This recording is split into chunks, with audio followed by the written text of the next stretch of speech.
time you tryna push me down. Look at me, I'll Look be at lying down when I run around, and I make a sign, I will catch up. Watch out, it's better feel, kind of mercy. Look at me, I'll be rising. Carry the season, you got a damn, gonna wibble. You never hesitate for another moment, but my bone is golden. I'm invincible, just let him know. I can show you all the glory I own. Through the jungle, find a way to the palace. I'm waiting here. Go, live and rock and we go. It ain't a river, turning back. Storm is coming, tired of your cold. It's my kingdom, fire blowing up. We the kings, it's our honor, showtime.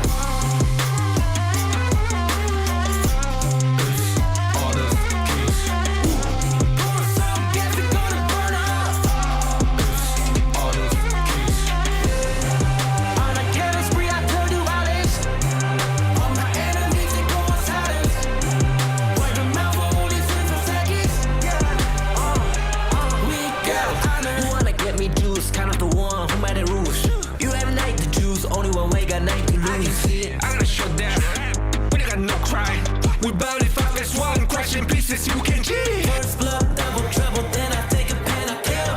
All you do is sweat and look at me stay with the rain. Say. I've triggered my soul down. Follow my pace. We the champions screaming, I'm invincible. Just let them know I can show you all the glory I own. Through the jungle, find a way to the palace. I'm waiting here. Go, live and rock and we go. It ain't a river.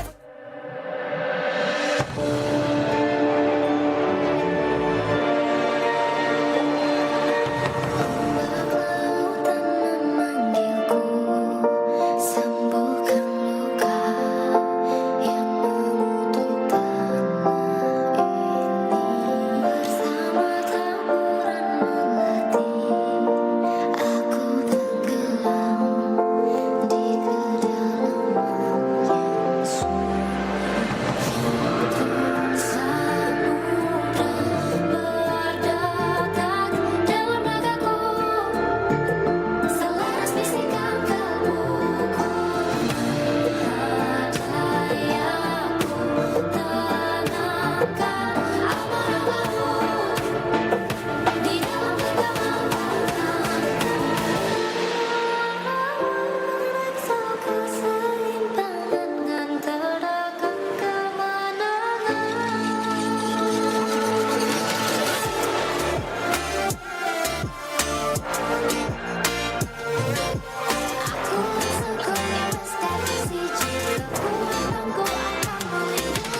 game mode, Super Flow Spriteling, is here. At the start of each match, players choose one of 3 Spritelings to fight alongside them. Summon your Spriteling to gain a corresponding new skill. Let's take a look at what they can do. Super Flow Spriteling Skill 1. Bigly. The hero drinks a growth potion to increase their size and max health, but movement speed is slowed while enlarged. Super Flow Spriteling Skill 2. Runcy. The hero drinks a shrinking potion to instantly become smaller, knocking back nearby enemies and gaining movement speed, but damage becomes slightly reduced. Super Flow Spriteling Skill 3. Coolio. The hero drinks a cooldown potion to reduce cooldowns of all skills currently on cooldown 3 times, but at the cost of some health.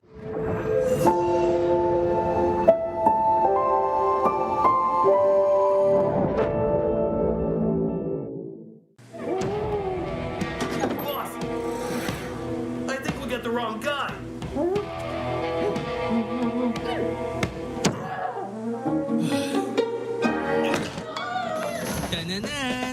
Honor of Kings, now with personalized in-match nameplates.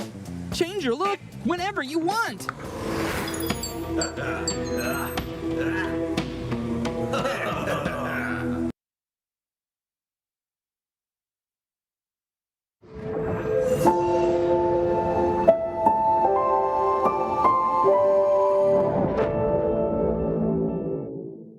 The flow.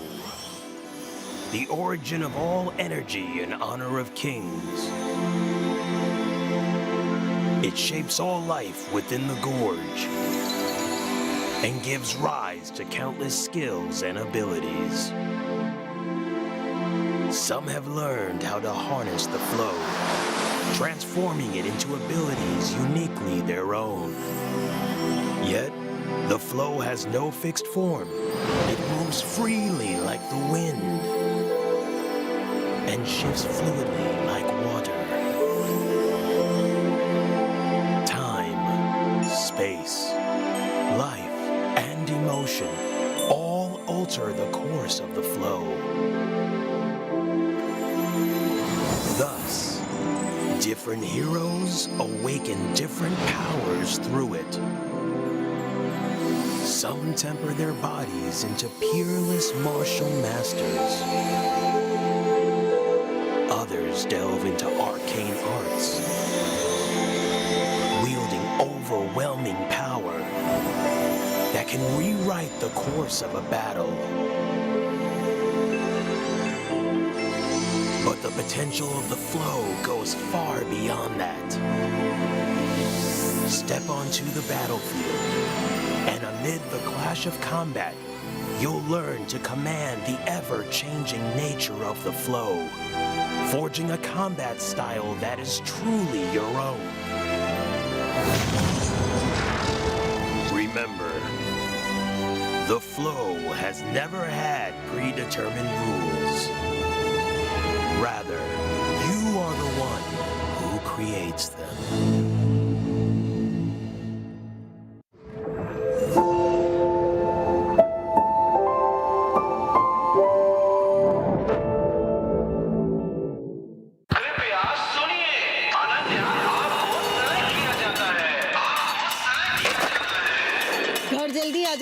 Okay?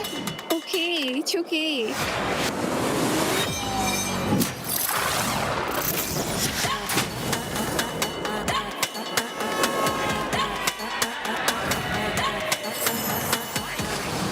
This is HOK.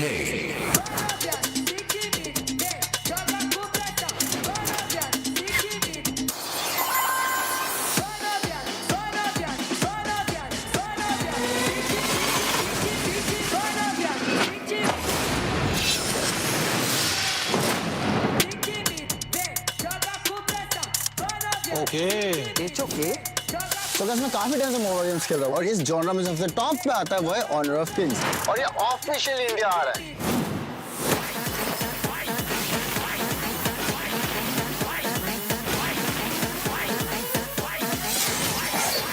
You okay? You okay? You okay? It's okay. It's okay. It's okay. It's okay.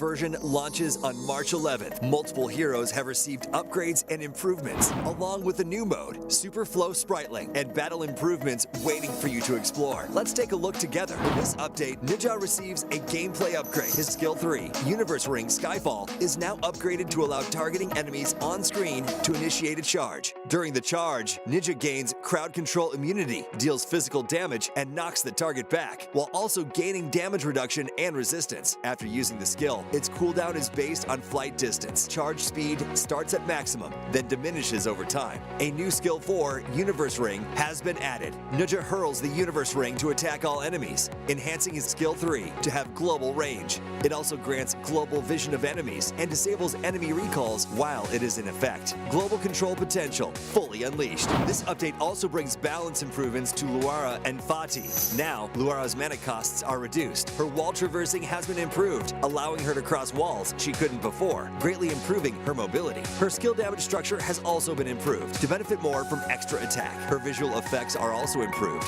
making her blades clearer. Fatih's ultimate has been improved in this update. After using it, his damage and recovery are increased, and he gains 1 extra enhanced basic attack. Each extra sword energy recovers full health, but no longer deals full damage. Fatih's sound effects and animation flow have also been improved. The new game mode, Super Flow Spritling, is here. At the start of each match, players choose one of 3 Spritlings to fight alongside them. Summon your Spritling to gain a corresponding new skill. Let's take a look at what they can do. Super Flow Spritling Skill 1, Bigly. The hero drinks a growth potion to increase their size and max health, but movement speed is slowed while enlarged. Super Flow Spritling Skill 2, Runcy. The hero drinks a shrinking potion to instantly become smaller, knocking back nearby enemies and gaining movement speed, but damage becomes slightly reduced. Super Flow Spritling Skill 3, Coolio. The hero drinks a cooldown potion to reduce cooldowns of all skills currently on cooldown 3 times, but at the cost of some health.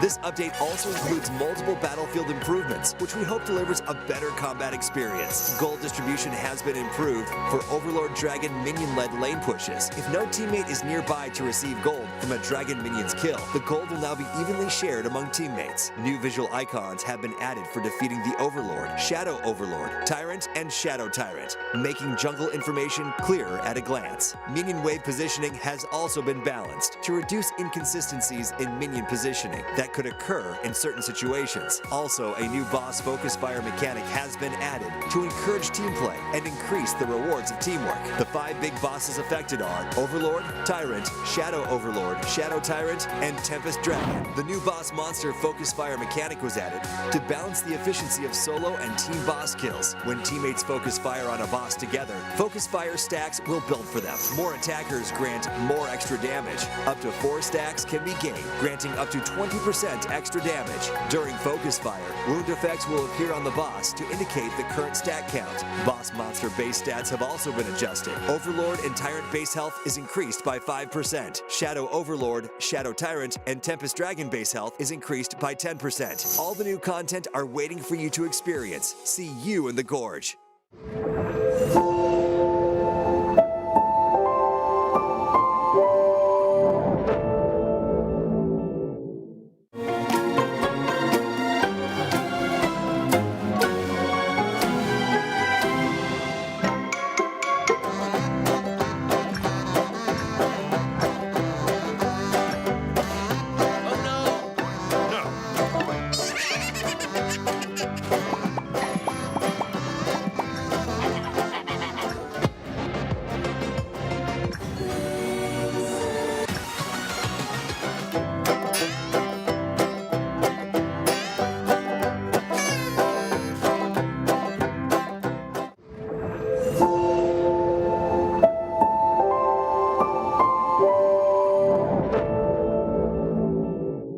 Season 14 is officially here. The new version brings a bunch of exciting improvements, so let's take a look. A new hero, Yango, is coming soon. Attack enemies and collect hero shards. Once you gather enough, you can summon an enemy hero puppet to fight alongside you. Control both Yango's main body and the puppet. Chain your skills together and outplay everyone in style. With puppets that are nearly indistinguishable from the real thing, can you spot who is real? Nezha has been upgraded, gaining a new skill that provides global vision.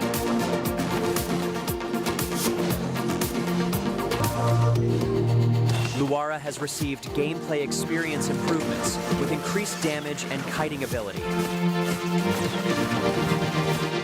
Fadi has also been improved, making skill chaining into enhanced basic attacks much smoother.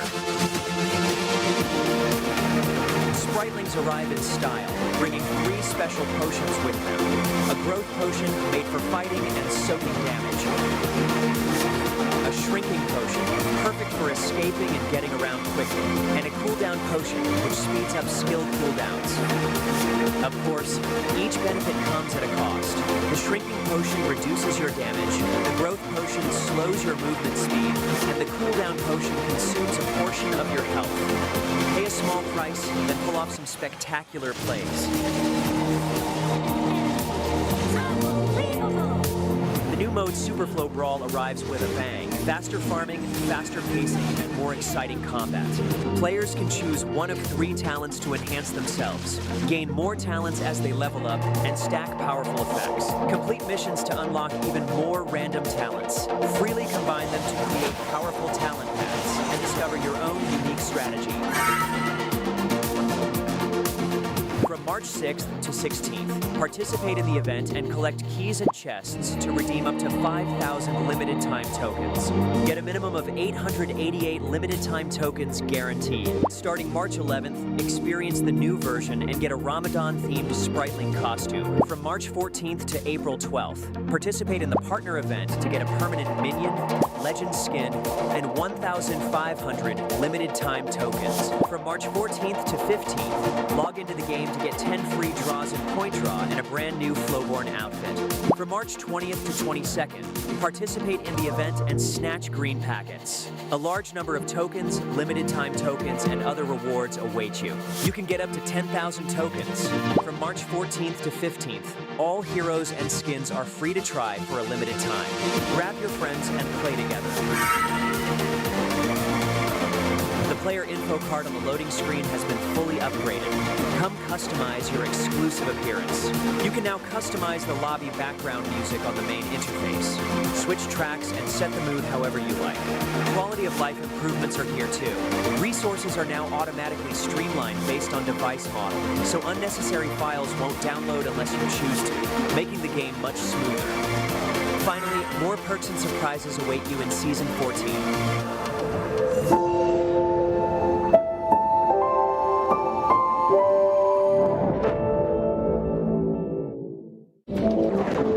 Hunting is all about patience, lying in wait to strike at the right time. Like lightning, this waterway leads to my hunting grounds. On the hunt, the net's tightening. Ready to initiate operation. Hush now, this won't hurt for long. The weak get devoured, and the strong collect their bounties.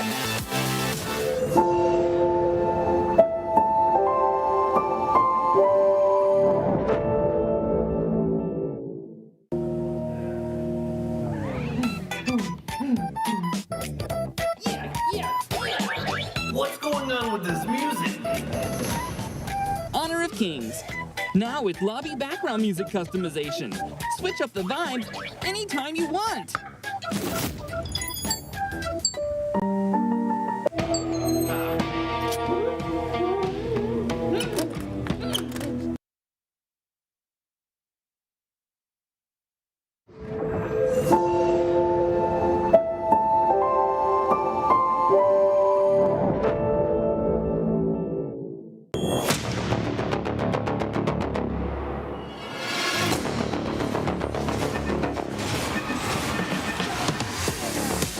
HOK's new mode, Superflow Brawl, arrives with a bang. Break fixed builds and experience true combat evolution.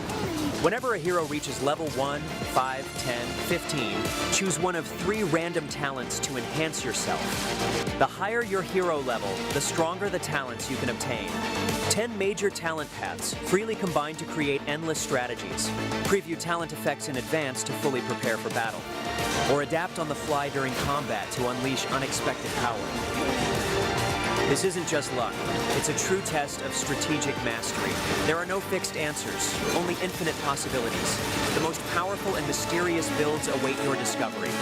The new mode is coming soon. March 14th, write your Super Flow Brawl legend.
The true me. Even I can't tell for sure.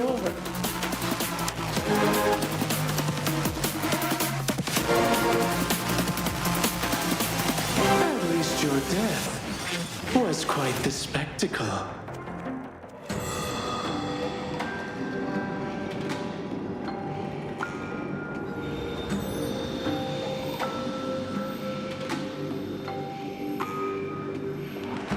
Yango creates a puppet that can replicate enemy abilities and fight using the 9 occult arts.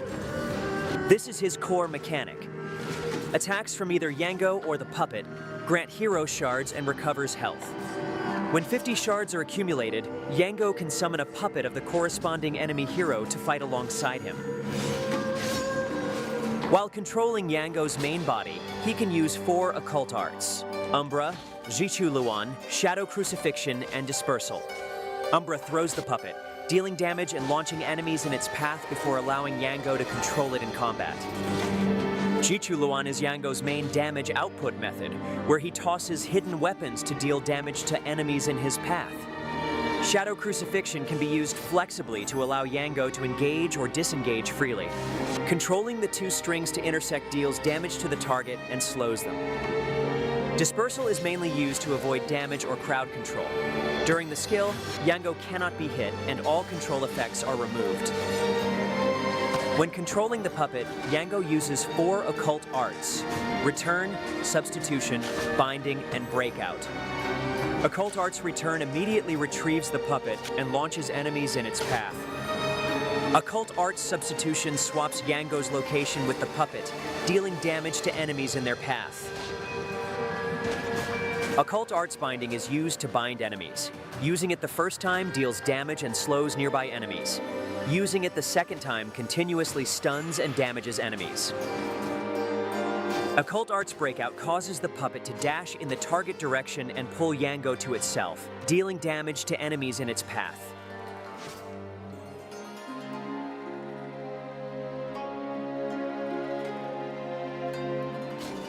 By mastering all 9 occult arts, Yango develops a unique combat style. After ensuring his own safety, he first summons the puppet with Skill 1, and uses hero shards to transform into a key enemy hero to assist teammates. Tapping the hero shards again reverts the puppet.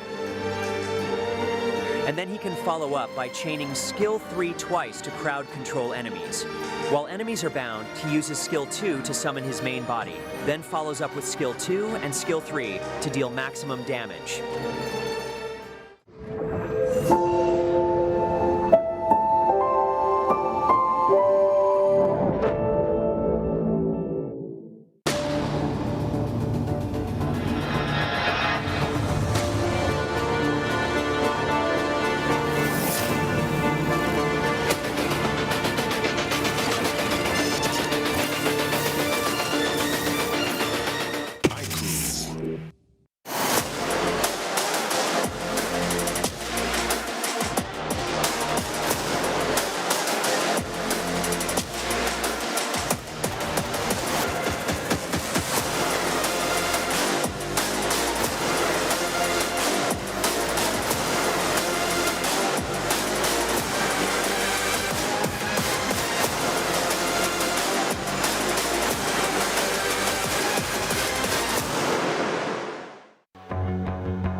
Dream my way, never a surrender. I find it never fail. I'm a contender. In challenge I can feel. The smallest lies become the brightest enemies. Relentlessly. And even if you fall, you gave it everything to be a king.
Welcome. It is time for our playoffs. It's your favorite kind of tofu kindofu. And it's going to be very interesting today because we are going into best of sevens once again.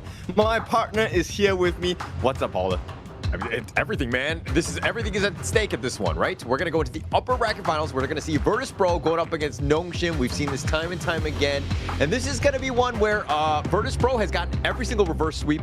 In this one, are we going to see yet another one in a best of 7? I mean, it's super curious because we've never had a reverse sweep in the entire tournament, and VP shows up consistently doing it. So consistency is key. That's what everyone tells us, right? So if all goes according to their plan, I think we will have VP sitting, waiting in the grand finals as well. This is going to be an exciting one. And of course, they're fighting for this prize pool, 26,000 USD. First place is going to be going home with 5,000 USD, as well as second place at 4,500. But both of those guys are also going to be getting a spot into the KWC. So there's a lot at stake, but they're going to go all the way down to 5th through 7th place through 3,000. So all of these teams are getting something. Yeah, so you definitely want something in your pocket as we go into the biggest mid-year event. These are the brackets for today. So our first game today will be Virtus Pro going up against Nongshim Redforce. This, I presume, is their 4th time meeting together in this entire tournament. And, you know, we say 3rd time's a charm, and it would definitely was the charm for Virtus Pro. But what about the 4th time here? Well, we're going to have to see. I mean, the biggest thing is this for Nongshim Redforce, and this is going to be the first matchup going against Virtus Pro. Are they able to finally close out a series? They've gotten to match point multiple times against Virtus Pro, but Virtus Pro is just like, not just yet, and they end up just reverse sweeping throughout. But waiting in the wings, the second match of today is going to be Vicious Esports, and after the win over Stamina Esports 4-2, now they wait to see who will be dropping down to them. Yes, and regardless who drops down to that final match of the day against Vicious Esports, it's going to be really interesting because the winner actually gets to rest and watch that game as well, the entire series. So there's a lot more homework to be done, regardless of what happens in game number 1. That's the biggest thing, right? I mean, the fact that you're going to be playing less games, but of course, let's check out the first team up today.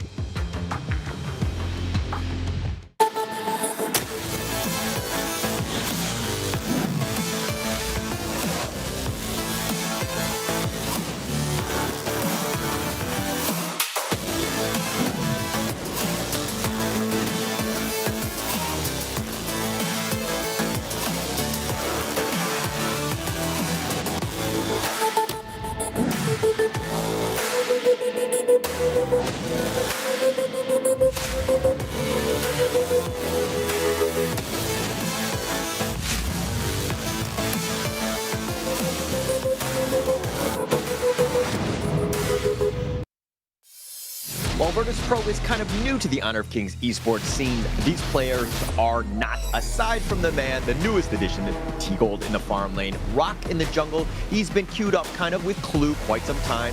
We're in that Roam faction, and then Hailong in the mid lane, and then you have Nighty in the Clash, who's just basically doing it all by himself. I mean, Virtus Pro is such a monster team based on their performance in their entire tournament so far, right? And I would like to coin this guy. I mean, I call him Rock the Robber. He has stolen so many neutral objectives away from the opponents. I think today might be another repeat performance of these thievery. Yeah, Rock, it seems like he's stolen your heart too, Kin, in this case with his play, because he's just been making plays left and right. I mean, he's been a scary addition to the squad. There were some questions as of how they were going to be able to kind of gel with one another, and you're seeing it. They're at the top of the line in terms of the KML. They've been one of the strongest teams here. They are a formidable one, even for Nongshim Redforce. Yeah, but Nongshim Redforce is next. Let's take a look at them as well.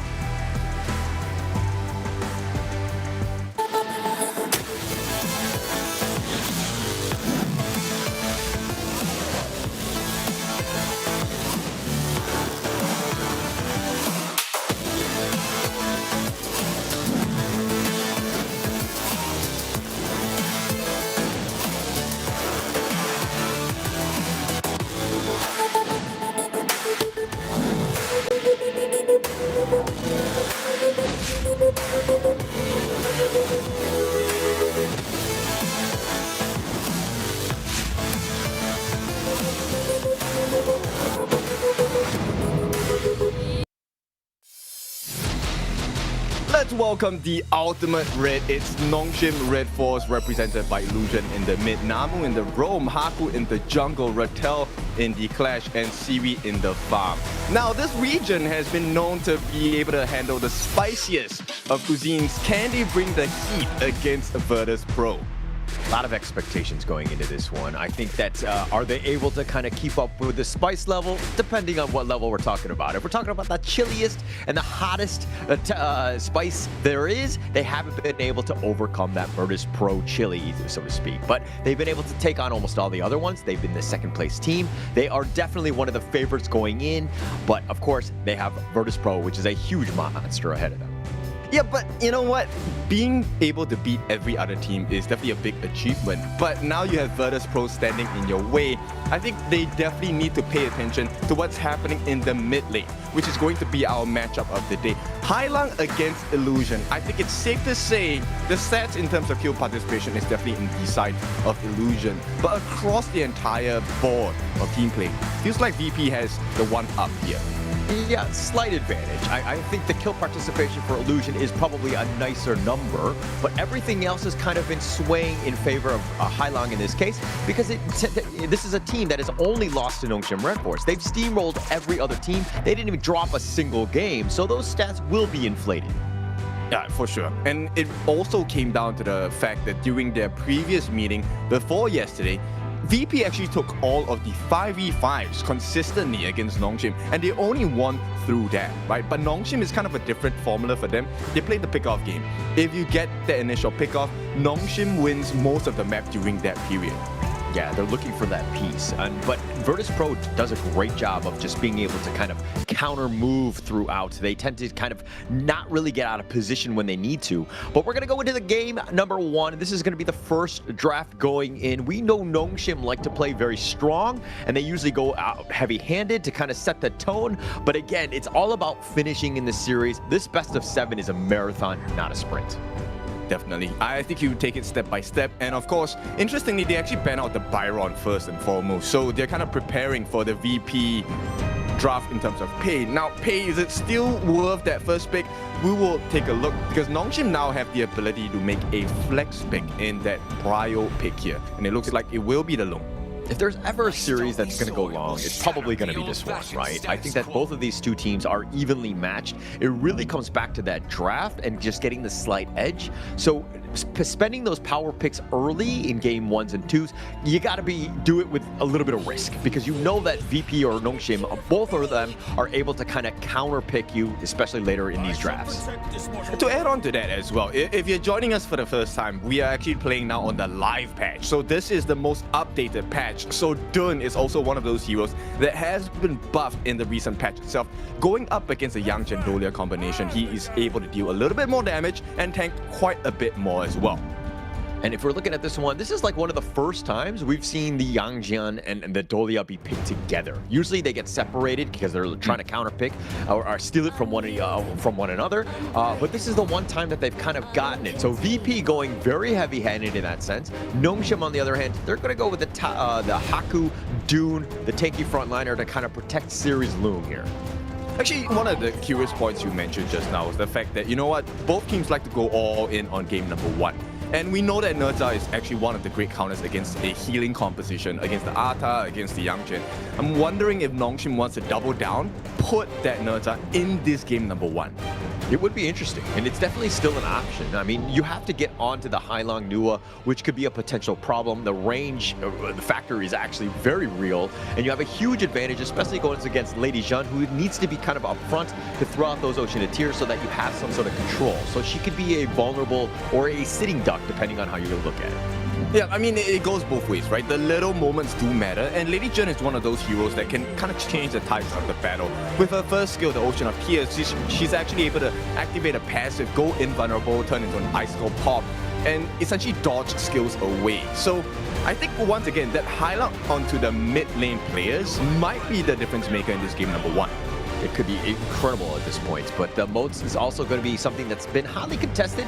It's been kind of under the radar as the 25th most picked hero, but it's actually 6-2, 75% win rates. And you know Namu 3 is going to be looking to kind of get those stuns off and to kind of control them, and especially with, you know, Haku going in on that Doom.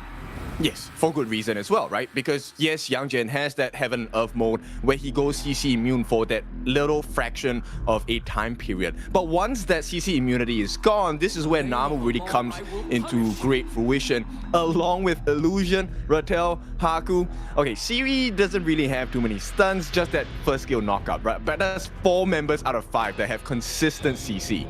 Yeah, but Siri has the damage, and that's kind of what this team was really lacking, and they're kind of shoring it up with Fatih. You're going to expect Rattel to be kind of a damage dealer type. You have Haku that's going to be there with it just being a tank.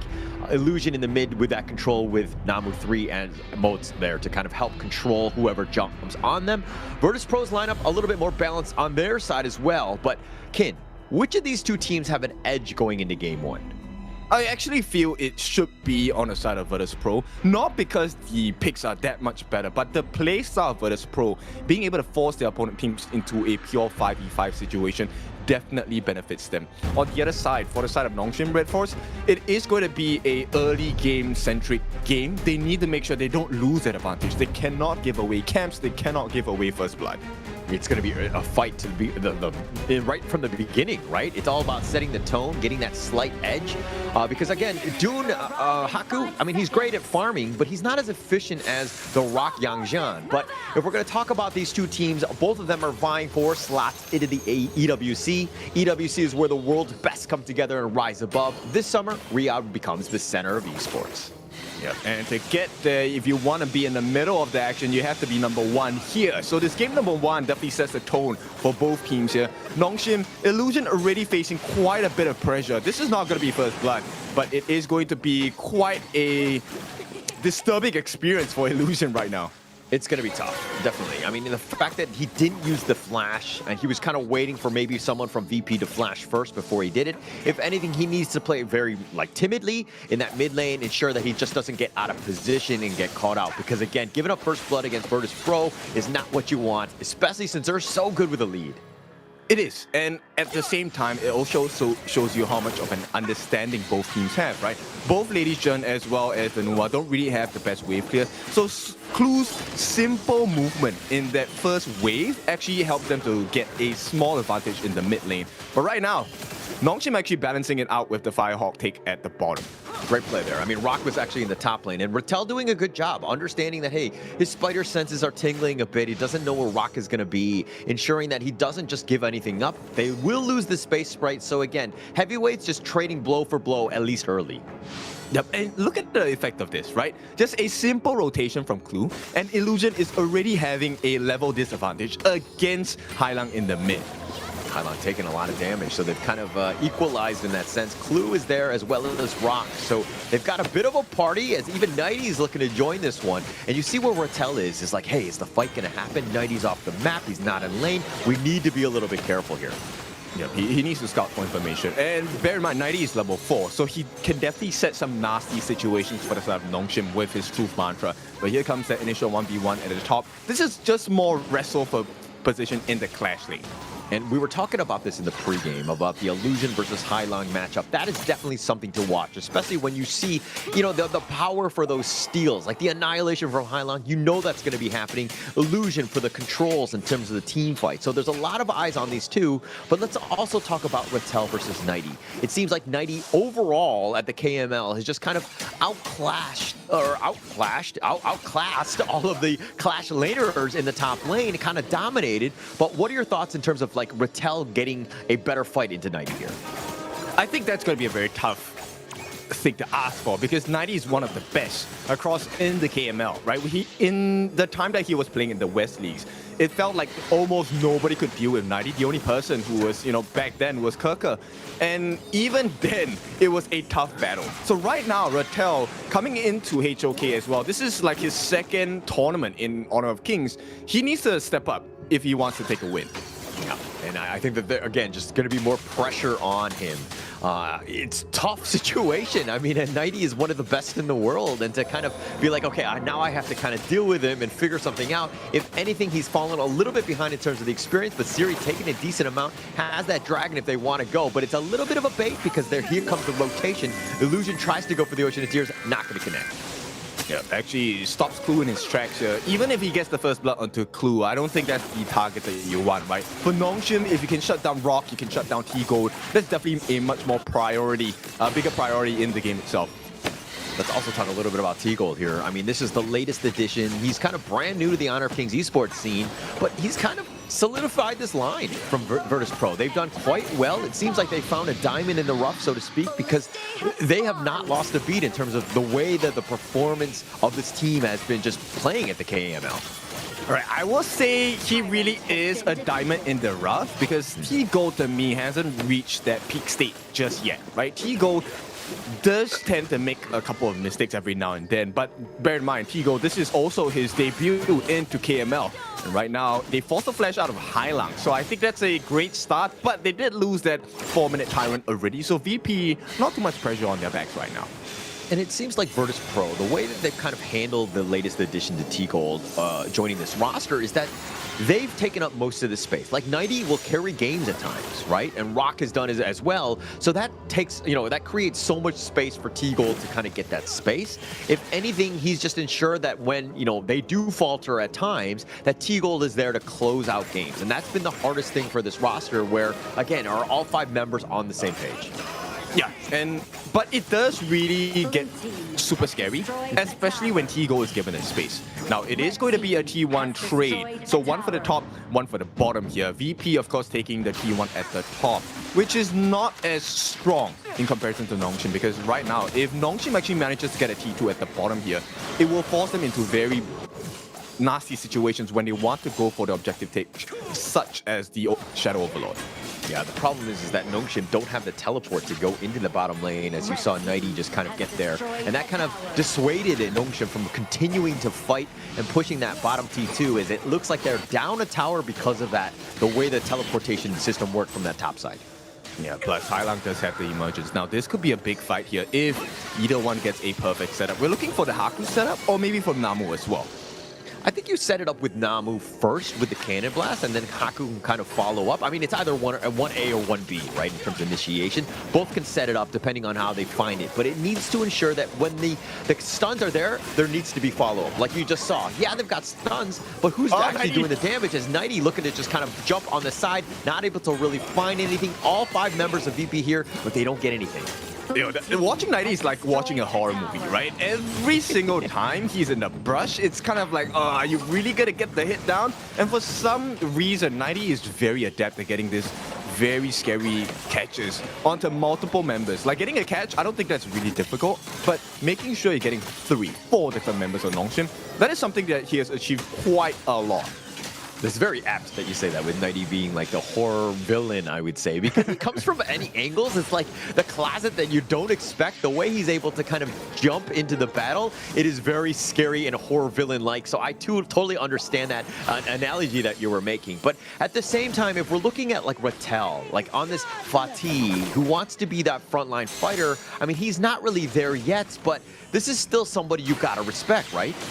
It definitely is, but here comes the stun. Maybe this is the opening they're looking for. Look, VP is just doing so well in managing to get out of those sticky situations before it gets a little bit too serious, right? And here's my debate on Rattel. Rattel's pick on Fatih is great. He gets the extra slash now when he activates his ultimate, but that is a one moment kind of guy, right? The moment Rattel uses his ultimate, there is no more escape. He has to go all in. He has to. And at the same time, he's not the tankiest of the bunch, but he's able to fight. As long as he's not controlled, and then this is where Haku needs to be that frontliner, ensuring that, hey, everything is being thrown at him. He's like that Death Star, where he needs to just survive the initial onslaught, let the rest of the team to kind of clean up. Yeah, but the consistent pokes coming out from both sides, I think it still favors Virtus Pro a little bit more, right? The range of Hai Lang is definitely something to be of a concern over. And T-Gold as well, he's able to land those 3 hits. Right now, 90 is caught in between a rock and a hard place. Oh, the box is going to be used as well as the wind slash, and it looks like he's being bounced around. He formlesses away, and 90 somehow getting away. No, he's going to give up first blood. Illusion just hits him with just the edge of his spells. Super apt that we talked about this mid lane matchup, right? This is where Illusion starts to shine, at least in this 8.5 minute mark, and T-Gold, for some reason, steps a bit too far forward. I mean, he stuck around and he found out. He thought he was going to be fine, and now they're deciding to kind of put even more pressure in. They're fighting under this brush. Rock is in the heaven and earth mode, but he too will fall back. And Siri just munching on towers in the top lane. He's going to be a bit of a nuisance as VP have now kindly come and to recover. All right, Nongshim's definitely hearing me. They were kind of pissed that I said VP has better poke, because right now they're actually taking the T1 in the mid for free. And look, Namu as well as Siri, the amount of pokes, along with Illusion as well, has been super consistent. The damage they've done structurally is one that has been really painful. Not the end of the world just yet, because the T3 at the top still stands. But once that T3 falls, I think VP, they're in for a hard time. Yeah, they're definitely going to have a hard time. And that's the biggest thing between these two evenly matched squads, is that you get one single kill. Yeah, you turn it into a second one onto T-Gold, but that turned into, what, 3 towers? I mean, that's a huge turn of events. VP right now understanding that, hey, we cannot get out and make a single mistake like that. Okay, but there is a silver lining right here. So Rock actually managed to stole the Azure buff away from Haku. Haku desperately needs mana regeneration and cooldown reduction as well. So if VP actually get this Azure, this is going to turn into a very difficult situation for Nongshim Redforce. A bit of an edge for sure. Definitely in favor of VP on this one. Taking away whatever of those buffs.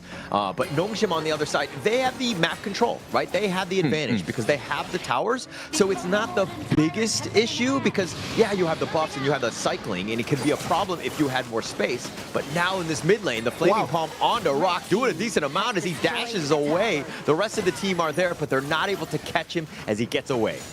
Yeah, showing the power to the Ultraman here. Actually managing to deal with the foes and the monsters that is VP. And right now, Rock, he's in a tough spot. Haku has taken away the 10-minute turret. This is the Shadow variant, meaning it is enhanced. And now Nongshim are in great fighting shape. Great spot. I mean, this is, again, just more of that control. And this is the problem when you're going up against Nongshim or VP, right? When you're behind, this is what happens. They start to suffocate you. It becomes a little bit more difficult to find any sort of farm. And even with Haku in that front line, providing all that vision, he sees all 5 members. There's really nothing at, risk for him. Yeah, in fact, the reverse could be said, right? It's a risk for VP because now they can't deal with Haku going straight into their faces. And the only turnaround situation here is maybe if 90 gets a very nice ultimate. But let's see, Rattel is waiting in the wings and hoping for a stun to land. Oh, that's the scariest piece. And they found Illusion. He was a little out of position. He gets cannon blasted, and now with the man advantage, 90 actually finding 2 members here. The formlessness is real. The infinite fastness is on back, and Haku, it doesn't seem like he's going to get away. Excuse me.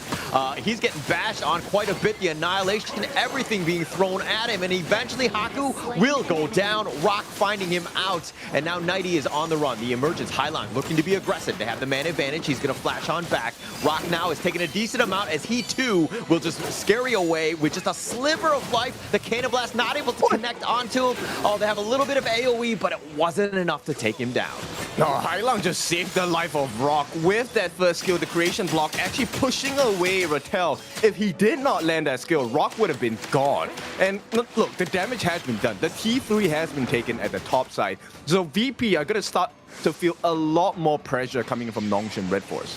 But at the same time, VP found 2 kills. I mean, they've kind of equalized in that department. That's definitely going to feel good. Obviously, losing that top T3 is a bit of an issue, but now it's about shoring up your own jungle, protecting it, taking all the buffs, and they started with T-Gold getting that red buff. They have to stop this attempt from the side of Nongshim. You can't afford to lose any more here. Rattel as well is keeping 90 at bay, so they already have the information. And right now, in terms of pokes, it's definitely Namu winning against the rest of the lineup from the side of Virtus Pro. This is key by Rattel, too. I mean, the fact that he's actually keeping tabs on 90. 90's the guy where he wants to be just like in a random brush where he just gets that perfect truth mantra on top of you. So knowing where he could be potentially be and where he could jump from is going to be key, and getting that vision is going to be super super something that they're going to prioritize from Nongshim here. And it looks like T-Gold taking a decent amount. He eats a flaming palm. He will be 6 feet under. Yeah, it's never a 1v1, right? With the lineup they have, look, Namu has been landing cannon blast after cannon blast, and VP have had no answers at all. I mean, multi-man stuns. They've been pushed all the way back into their base. The T2 is still standing, so these Vanguards are going to help. But with all of this space, it should be easy pickings, especially since Siri's got the damage to really mow him down. Okay, it looks a little bit dicey here. It is going to be another T3 at the bottom, while Haku pulls attention on 3 in the top side. Mid should be gone as well. 90, oh no! Oh, he flashes into nothing because everybody gets on out. They've taken the mid T3. The Cannon Blast is not actually going to connect. But now with the Vanguards there, this is the one last hurrah for VP to somehow hold on without any sort of tower help. They have to do this perfectly. Namu gets another stun once again. Another knockup from the side of Illusion might be the killing blow in this game. I mean, but they have to go at some point because the pressure is immense. Haku has been that guy. Nighty is dealing with Rattel as well. And now Haku decides to go in for the Wind Slash, finding Rock, slamming him down. But now Nighty trying to just get the Formlesses. No truth for him as he gets picked off as well. 2 members down, make it even more. The Cannon Blast completely pushing them back. And now with the Crystal, the only thing that's holding them back is the fact that they don't have minions. Siri had been killed as well, so VP trying to hold on. Yep, they will be able to delay it for a bit, but T-Gold included can't do much here. There's 4 members of Nongshim and 3 waves coming in. I mean, the Cannon Blast a little bit off the mark. They decide to go right onto T-Gold. Haku doing a decent amount. The Wind Slash is on point, but Haku gets picked off. And now Clue, he was just trying to pull the minions away, and it looks like they've actually held at least for now, but Clue might sacrifice his life as now 3 members are chasing him down, and eventually they will kill Clue. Yeah, but he gives his life, and that life given has given VP another shot to come back. 7-4, this is not a huge kill game. Right now, VP has a lot of work to do. It's a completely empty base, but if they can secure their resources like their buffs and maybe manage a steal, this chance is still available. That might have been a huge mistake for Nongshim right there. Trying to end the game without Siri, who has been the guy in terms of the damage. But now with the Shadow Tyrants under siege at this point, Cannon Blast is going to connect, at least on the Hylong. He actually dashing away, going to use the creation block. But Rattel looking for the flank. The Tyrant is solo. Who's going to get the take? T-Gold will take that one out. And now that Rattel turns his attention onto Rock, he trades his life away for that. And with that, Siri is going to be killed as well. Hylong running for his life. Namu 3 and Rattel, they want the revenge tour. They want to make Hylong pay for going in, but he emerges. You see me here, you see me there, and he gets on out. The biggest escape ever, and VP now, I mean, it might not seem the case, but they're kind of pulling back into this game. All they need to do is to get a couple more kills on a series and actually deal with Haku, right? Haku so far has not taken a big moment to be able to turn the game into the graveyards of VP just yet. No matter what happens in terms of this game, VP is sending a statement of, hey, even if you think you're going to win, we're going to make it very difficult. Every single fight, every single game, you have to go all out and close us out because we will fight to the bitter end. We are here for that championship. No, but the craziest thing is that, you know what, there is a gold advantage going to the side of Rock. He's close to 1,000 ahead of Haku, but that's only because Haku did not get any kills. Yeah, no kills at all. I mean, he's been the type, he's just been the frontliner. I think in terms of damage that you'll see, it's going to be mostly just damage taken more than anything else. The rest of the squad is going to be there. I mean, Rattel, a lot of eyes on him in terms of that damage. Him and Siri have been the guys thus far, but are they enough to really close this one out? Well, it's definitely not enough. Hylong has been looking for those steals, unable to find one this game, and Rock has been unable to step near the pits of any of the neutral objectives without being contested by Nongshim. And it feels like this seems to be the correct formula, right? Nongshim have changed it from a team fight into a fishing situation. They're kind of baiting VP in. Yeah, but now they're being pressured, right? All 3 lanes are pushing at the same time. The timing of this is great. The Wind Slash is not going to really connect. But VP, wave clear is real. They've taken out everything. They've thwarted all 3 lanes at this point. But now with these Vanguards, this is going to be a tougher situation now for VP. Okay, it's a singular lane. They just have to position themselves really well. Yeah, they do at this point. Rattel with those slashes doing a decent amount of work, but only on the clue. And now Nighty trying to go in, goes for the truth on this one. And now the dash away. Haku's going to be fine. No members have been killed yet. Rattel, Sage's Sanctuary, that's going to be like number one for him. But Clue's been picked off with that Flaming Palm. And Rattel coming back in. They find Rock. That might have been enough. And now with that Infinite Vastus, the Crystal is a little bit open on this one. Siri needs to be a little bit careful as he's going to be focused. Nighty trying to go for him. Siri flashing away, at least for now. Hylon taking a decent amount. He gets picked off as well. And now T-Gold just somehow just trying to hang on as he finds the illusion, but he too, first life is down. Cannon Blast right on top of him. They have the control. Nighty trying to fight 1 versus 2. The Crystal dealing with the Vanguard. Nighty almost taking down Siri, but the push away, and now the box has been used, and that's going to be enough, and Nongshim will take game number 1. Beautiful game. They put them on lockdown literally with the box itself.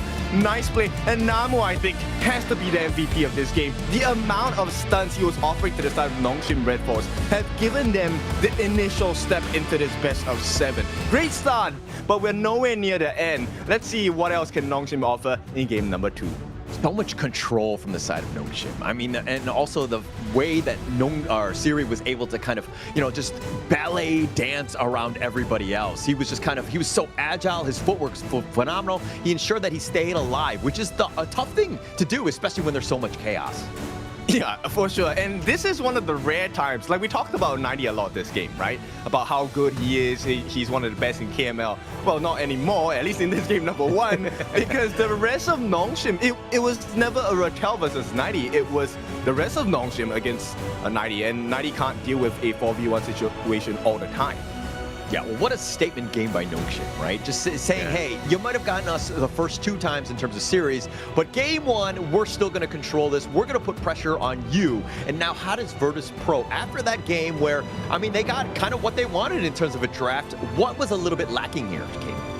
I think it was just a protection onto Rock, right? Rock never really showed up this game, not because he didn't want to, but because he couldn't, right? Even before the fight starts, you had the pokes from Illusion, you had the pokes from Namu. It was stun after stun, Ocean of Tears, plus Flowing Sighs. So a lot of magical damage coming onto the hands of Rock. And we talked about this right before the game. Your Heaven and Earth mode can only be activated once your passive bar is full. And how often does that happen? Not too many times, right? And I think the lack of that mode really made it difficult for him to fight. He was usually retreating more than anything else. He was never able to kind of find that back line. And when he did, then you had the Infinite Fastest, he would get away. But man, Namu 3, you rightly pointed out, his control was phenomenal this game. Yeah, very difficult. And to make matters worse, this composition that they had on the side of Nongshim Redforce, if Nighty got what he wanted, which was to jump into the back lines, ideally you want it to be a 5-man catch, right? But the way that Nongshim was playing, they were happy to take a split fight, because if Haku's alone in the back lines on the side of Virtus Pro, nobody can actually take him out, right? And you already have Siri, who is well protected by Namu. They have the stuns, they have the damage, everything going right in this particular formula for the side of Nongshim Redforce. Absolutely correct, right? The positioning of the way Nongshim were kind of taking every single team fight, they were always spread throughout. So Nighty really didn't get the value, that truth that we expected from him. But if we're looking at the KDAs, T-Gold, I mean, he was 4-3-1, trying to give them a chance as much as possible. But this Nongshim lineup, it just seemed way too much. Illusion and Siri with the most damage, aside from Hylon from afar with his 149,000 damage. Oof. Yeah, it's so painful to deal with. Like, even the fact that he could lay down so much damage was already testament to how strong VP were in terms of the draft. But the execution is so difficult, because if you take a look at this, Nongshim, the way that their heroes operate, they, once again, can come in from multiple angles. For heroes like the one that Hylon was playing, the Nua, Nighty or the Dharma, you're hoping for everyone to group up together, but Nongshim are never together. They're always spread out. Yeah, they were always spread out. I mean, if we're looking at the highlights, I mean, again, just more control. Fighting Nighty, this is the biggest piece, and that was just like the bare, I mean, they just hit him with the tip, and that was all they needed, and it was, again, set up by Namu, right? How many times did we see this time and time again where he was just poking and prodding, and that was the one time where Rock got value out of his Heaven and Earth mode. Yeah, one, right? Out of the many that was supposed to happen. And once again, like, as a clash leader on the side of Dharma for Nighty, what do you do in this situation, right? You're looking for the angle, but nobody's standing close enough for you to get the multi-man catch. And by the time you're trying to figure out what this solution is, the rest of your team have been taken down. Did you see Siri actually infinite passes all the way to the fountain in the very end? He tried to flash on out, but he just took way too much. So it's like, brother, you need to work on your landing. You need to go someplace safe. But in this case, it seemed like, you know, Virtus.pro doing a decent job of continuing to just make a fight of this. I mean, you had no towers. Everything was wide open. 90 was looking, again, as you were rightly pointing out, just trying to find that perfect truth. But Nongshim never gave him that. Yeah, but it's so difficult. I mean, I only noticed because I personally experienced this in my games, and you know, I'm not the best Crash trainer for sure. And to be able to spot this out, I understand how difficult this situation is. And to bear into mind is one of the things that they really did consistently was just make space for a series, right? And look at this, right the win, just to push 90 out of position so he couldn't find value in the lifesteal as well. So smart. So smart there. I mean, Namu and Siri, these two have just played very well together. But I think the biggest piece is again going to be Namu here, as he was clear MVP. I think we're all seeing the same game. 1-0-12. You know, as a roamer, you didn't die. That's phenomenal. But I think the biggest piece is just how long the enemy team was stun locked. Yeah, definitely. I think, okay, obviously this is really difficult to do, but if we can ever have a counter for the number of cannon blasts he landed, I think you will get to see why Nongshim found success, right? Actually, one of the new things that I take a look in the games as a player is, all right, how many seconds of CC did I provide for the team? And I think he provided more than, what, 2 minutes, 120 seconds worth of stuns. And it's so difficult to play the game. It's not that you don't have the abilities or the items, but you can't do anything when you're CC'd. Yeah. And also with Illusion, with the Lady Jeanne as well. So this, like, again, it comes back to the draft. They synergized very well. You had the Lady Jeanne and the moats to kind of set things up. You had Haku as well with the Wind Slash. Like, pick your poison. Like, you're going to be stun locked to death, and then you just kind of rely on Rattel and Siri to do the damage. I think that they've shifted in this favor, where, again, let Siri shine. Let him do the damage, because he can clearly carry games. Yes, and a lot of people will be saying, okay, you know what, maybe you can take a look at the Zhuangzi and stuff like that, but it doesn't work, at least in this particular compositions. So what if you have the butterfly effect to remove off the CCs just for that 1.5 seconds, and then Namu gets to shoot you again? So yeah, it's a difficult position to be in. So VP, I think the mental psyche in this game number 1 might have been shaken a little bit. But they're so resilient. This is a squad that you're kind of like, you know, until it's match point, there's really nothing to worry about for Virtus.pro. I think that they've proven time and time again that they're here for the long game, right? They don't need to worry about dropping the single first two games as they've done in the previous best of fives. But with this one, I don't think you want to give Nongshim too much confidence. Oh yeah, you definitely don't want to. And on the side of VP, yes, I understand the value of being patient. Maybe I'm just impatient, but to me, that game was more of they allowed Nongshim to play the game. They were looking for the initial lane trades, which was in their favor, right? They took the T2 on the top lane first, but unfortunately were unable to find a fight that allows them to keep that advantage. Nongshim managed to wrestle the Gorge back from them. They were able to take everything. I mean, it's weird because when the games that VP are winning, Nongshim are never able to counterplay, right? But in this one, it just seemed like they were full control. Like, there were moments where there were flashes where VP were like kind of getting back in, and you were thinking, are they able to do it? But Nongshim, every single time, they wrestled it back in their favor. Super impressive, right? But once again, it's game number 1, and sometimes game number 1 might be a fantastic game for you, but once that trait, your behavior of the team members have been figured out by your opponent teams, then it is to your detriment, of course. And VP are really quick at learning, so I'm curious to see what they bring in game number 2. Well, hopefully something to kind of counter the Charlotte from Rattel. I mean, Nongshim, this is something that's been interesting, is that they're letting Rattel be that secondary carry. They don't have to rely on Haku to be the assassin-style jungler sometimes, where, you know, again, he tends to be a little bit over-aggressive at times. So by basically shifting a little bit of that, you know, that priority in terms of the farm as well as damage into Rattel, I think that you kind of balance out the roster a little bit more, and there's less pressure for Haku. Yep. It's playing a slapping game where you're supposed to use one hand, and then Rattel comes in and uses a second hand, right? That's the whole onus of it. But right now, my concern for the side of Nongshim against VP, I'm gonna put it here, just we dive a little bit deeper. This Roam pick on the Lapu Lapu might be the difference maker here because of his passive, right? At least in the laning phase, I think Siri is going to have a decent time against the Zhang Fei and Arlie combination because he gets extra defenses, both magical and physical as well.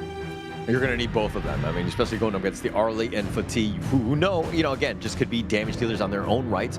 But I also feel that, like, the Lapu Lapu is just like the replacement of the Lian Po in terms of the counter pick against the Zhang Fei. Usually when you see that one, this is their counter pick. And I think Lapu Lapu does everything that Lian Po would potentially do, but he does it even better. I would disagree. Lian Po slapped you 3 times with the trap smash. I would prefer 3 times than one big one. No, I just want to be slapped once. I don't want to be slapped 3 times. Okay. Well, that proves my point, right? Lian Po is good. But Nongshim now... You just like to be slapped more. It's a quantity thing, not a quality thing. Sorry, go on. Quality over... Okay, wait. I need to argue on the right point. Quantity over quality at this one. But with that being said, look, Nongshim have banned out the Nerza, so I feel like they want to go for perhaps an even bigger tank jungler. The Kaiser looks good in this one. Actually, that would be a good one. I mean, the Kaiser also has shields. He has definitely ways to kind of, be that frontliner. And with that rework, I think that he's kind of definitely has a little bit more play. And especially in a best of 7 where you need to kind of go a little bit deeper into the hero pool, this could be an interesting pick here in the second phase of the draft. I mean, once again, I hate to reference this, but it's a horror movie, right? End of the day, he's able to move through walls now after he uses his second skill. It's like, oh, the walls have eyes, and no, the wall can move. And he's going to be able to tank it up, especially as a Kaiser, right? So I like this lineup from Virtus Pro because there's a potential that even if the Kaiser makes it past the wall, there is boards, there is the Fatih, there's the Zhang Fei, a lot of tools to stop that aggression and that entry point. Actually, you stop almost anybody. I mean, this board combination from the Yixing and the Zhang Fei, the Umbrella Outburst, to lock them down onto that backboard, so to speak. This could be very strong and annoying to deal with, but Nongshim, they're going to shift gears a bit. They're going to go with the Old Man Jia as well as the Fei to get themselves, let Haku kind of run the back line a bit. Okay, we have seen the 2 very distinct results of having a Fade, right? If your Fade doesn't get the early game lead, essentially you just lose the game, right? Yeah. Because there's no way to contest for objectives. But if you do get even the slightest of leads, then every objective should be a guarantee for you. So Virtus Pro, it is up to them in this game number 2 to take the initiative and really take the game to Nongshim. You can't allow Haku to have a good game here. You can't. And at the same time, you can't let Rock on the Jing also have a good game. This is the perfect game in terms of like matchup, roster, and then the players that are kind of picking these heroes, because this could be high flying. They have 2 very highly dynamic junglers in the Fade as well as Jing. There's going to be fireworks throughout this one. I would like to see how they actually protect the backline. Now, bear in mind that yes, they have a big tank on the side of VP, which is Clue on the Zhang Fei. But Zia's first skill lowers your both defenses, right? Magic and physical defenses. I feel like that first skill usage, the more targets it lands, I think it definitely increases the probability of Nongshim winning great team fights. But it's going to be so difficult to really knock down. I mean, they're not going to stick together, right? You know Rock Jing on the back line. Then you have Arlie, right? T-Gold. He's going to be flying in wherever he pleases. And then you're going to see, Fatigue coming in from night, like all different angles. They're not going to be sticking together. So to have that perfect amount, I've seen this time and time again where Zia, he looks great on paper, but in terms of execution, he's just a little too immobile for my liking. Okay, I definitely agree with that, but then, it's definitely the player that, gives the quality. So with that, I think there's one point I would definitely agree with. This is going to be a very messy game, right? This is like walking into a school cafeteria and someone throws, I don't know, some salad all across the entire cafeteria, and then a huge food fight ensues because everyone can come in from multiple angles here. All right, I feel like you're speaking from experience. I need to know more, but we'll talk about this food fight a little bit later that started with salad. It seems like a terrible thing to throw because, you know what I mean? It's very flimsy. Like, how far can you throw salad? Again, we'll talk about the physics of that later. No, it's a distraction play, right? Blind them and then you get the uppercut in. I mean, okay, we saved the foot fight, but Haku not looking too good. Oh, not so great. He jumps from ledge to ledge, just barely getting away. T-Gold will actually just get on back as well. So again, both teams playing a little bit risky, but this is what you wanted to see. You got to kind of test the waters at the same time. Rock looking to steal the Crimson here. wait, how the hell did he get there? That's really fast. Rock now initially was actually taking a look at his own Crimson buff, and now that steal has happened. So they fulfilled the number one thing, which is, okay, let's dilute the growth of Haku. And right now, Rock does have a significant advantage coming in. It's going to be huge for him. I mean, that's the biggest piece. You knew, like, Rock and Haku, this is a huge, like, a great matchup to watch between these two because they're so dynamic. The way that they play, it's like, who has the slight edge? Because that edge is pretty much all you need to win against the other opponent. Yeah, and in terms of, like, the options they have, I want to compare here, right? Namu, obviously, with his Raging Sea, that's going to be a beautiful setup for the team, but that's going to be easily cancelable by Clue's ultimate as well. So we take a look at the next set of setups. 90 and Rattel, even down. But Illusion and Hailang, I feel like Hailang actually provides a lot more value because, like you said, Illusion might not be as mobile. Yeah. Hailang, especially with setting up that board, I mean, you lock it in, you're forcing a fight. Illusion is the type of, like, you see the universal law, everybody's just like, okay, let's just get out of here. We don't have to fight this. So it's very, you see it coming a mile away. So if anything, it really comes back to Hailang. How is he able to get that vision to provide the perfect board setup for VP to take that fight? Yeah, that's true. I mean, the benefit here maybe is if there is a coupled strategy with Siri where he uses the leader stance here, summons a bunch of wolves, then it might prove to be a little bit difficult because Tigo is a single target hero. But Hailang is, able to clear that really quickly with his first and second skill. So I'm just curious how the setup is going to go.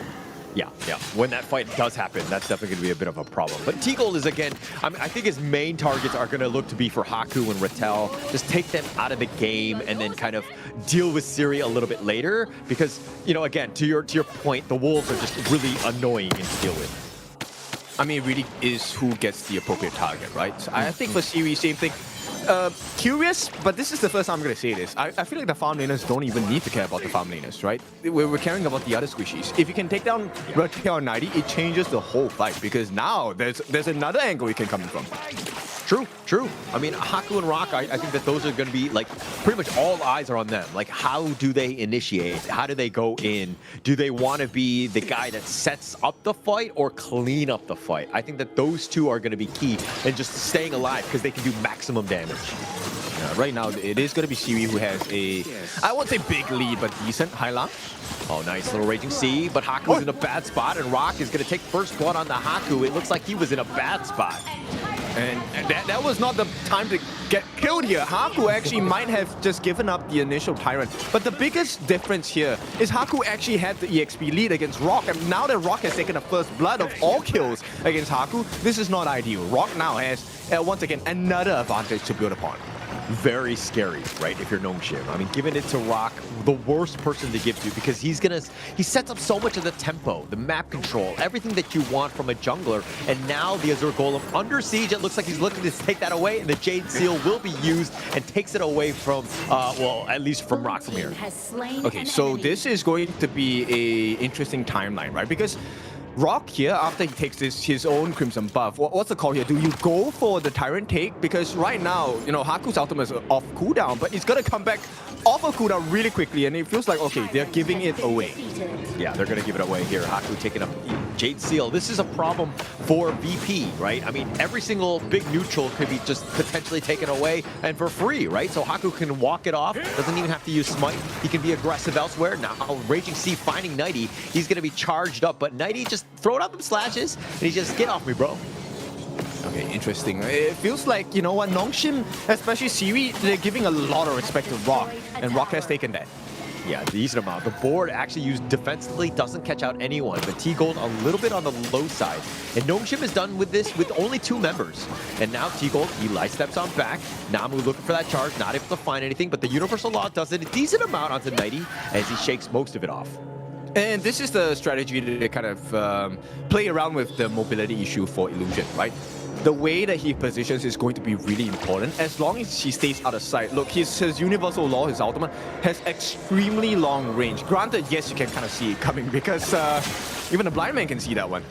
Yeah, it's not about the size. It's about the motion of the ocean, right? And setting things up, especially from Hylong with those boards, is going to be key. But now the Mirror Domain is doing a decent amount. It looks like they found Illusion. The old man, the Stampede is on point, and the Raging Sea on a 3. But where's the follow-up? It looks like Namu is going to be prioritized. He takes a decent amount on the way out. And now with that board locking in Rattel, it doesn't look like VP are going to find anything else. Yeah, but this is what VP wants, right? They take away the Azure Golem coming in from Haku. Once again, Haku is quite reliant on the blue buff. He needs the Azure buff in his hands. Right now, Rock is just running rampant. He's level 11. He's taking over everything right now. He's got a huge advantage. I mean, 2-level lead over Haku, who's, again, losing buffs left and right. But the way that Rock is able to move across the map, he's in literally all 3 lanes. Yep, and because he's buying so much time, he's taking a lot of focus. Look at what Tigo is able to do. This is what Tigo likes best.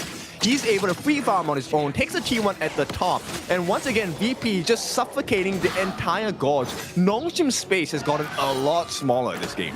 A lot smaller. The vision score is going to affect them as well. They have to play a little bit more defensively because they don't really know where VP. They could be hiding in any of the brushes, so they need to be a little bit careful. But now going into this, if you're talking about that space, T-Gold has been largely left alone. That is super scary, especially since he's an Arlie. He's going to be able to kind of carry you to the end. Yeah, the big concern here is less of T-Gold, it's more of like Rock, right? Because if everyone is focused on trying to take down the jungler, then that opens up space for T-Gold. Yeah. And that's kind of what I was saying in the sense of just like everybody is doing such a good job making sure that T-Gold has an easy game because he's not really being pressured throughout this game. Yeah, because they can't, right? And right now, 90 at this point, he's got to go in. He's going to go in, and now Rock is looking to just go in as well. The Raging Sea used defensively. They find 90, but with the slashes, it doesn't seem like it's going to be enough. The Mirror Domain, and Rock is by himself. They have 3 members of Nongshim. Where's Rock going to go? He actually finds into Namu at this point. He tries to find Siri. He does get the pick, but Rock will trade his life away.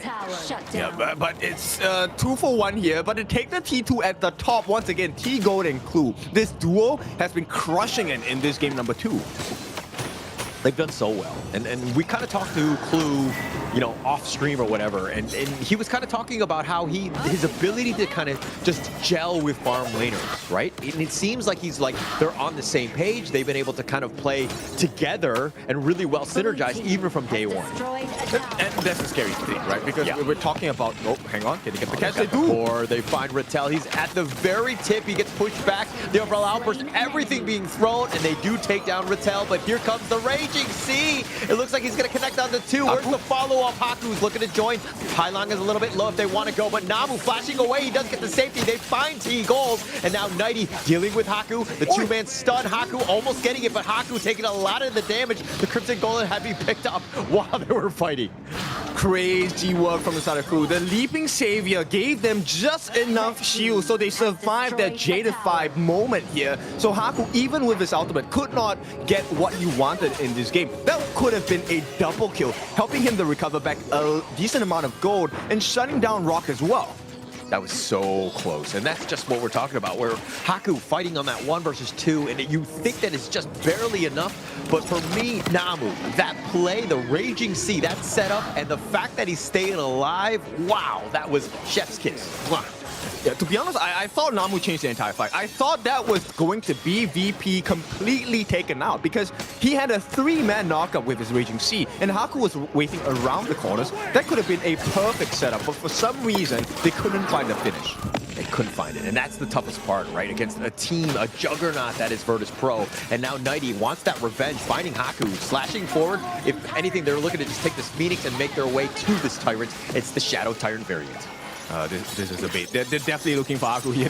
They're not going to take this at all. They're waiting for the position of Haku. Namu needs to land the perfect out here. Oh, but now the 2-man stun, the Raging Sea actually used backwards. It looks like Siri's going to be killed, and now Namu's going to be focus fired as well. The Shadow Tyrant is still on Haku, but Haku, he's all by himself. Virtus Pro, the perfect bait, the perfect play, and they take the Shadow Tyrant. Hook, line, and sinker for that one. VP knew exactly what the win condition was. Let's just get rid of the guy that's going to Jadify the neutral objective. And Haku, unfortunately for him, Siri and Namu were locked down for an eternity there. Clue with the perfect setup for the team. That positioning by Siri and Namu, though, if you're going to go back to the highlight on that, it was very suspect. They were completely out of position all the way in from that side. The rest of Nongshim weren't there to help follow up on. So once they get gone on, I mean, it's easy stun lock wombo combo that they could do because they were so far from the rest of Nongshim. I think as we take a look at the replay data, if it comes, I'm just curious where Rattel was, right? Because I think the expectation was definitely, okay, sure, the two of us will be there. Namu should be able to get the reverse setup with the Raging Sea, but Haku needs to come in. And the only reason why Haku would not jump in is because he would have been a sole target, right? And the solution to that is where's Rattel? Rattel needs to be that additional pressure. Yes, agreed. They go, like, Rattel and Haku going at the same time. They cause chaos, they do all that damage. It becomes way tougher. They fight Haku. Oh, he's just trying to dash away. Nighty looking for this one. He actually flashes forward, but Haku will get on back to safety. The leader stance has been used. Namu looking to go for that Raging Sea. The setup is on point, but it looks like Namu way too far. The rest of Nongshim not there to support. No, this is not what they want. Something's wrong. Nongshim are not playing in sync. They're not playing in sync. They're not on the same page of when they're looking to go in. Yes, it was a nice three-man stun, but again, the rest of Nongshim were not there to help follow up. It was a retreat call. You got to respect it and save your ult for that potential next big fight. Yeah, it's kind of playing against like one of the masters in fencing, right? You're kind of being given cues, body language that, hey, you know what, VP is going to make a mistake here, he's going to try and strike. But the moment you go for an initial opening, he counters you. And this is exactly what VP has done throughout the entire game. They're poised to fight, and Nongshim take the bait.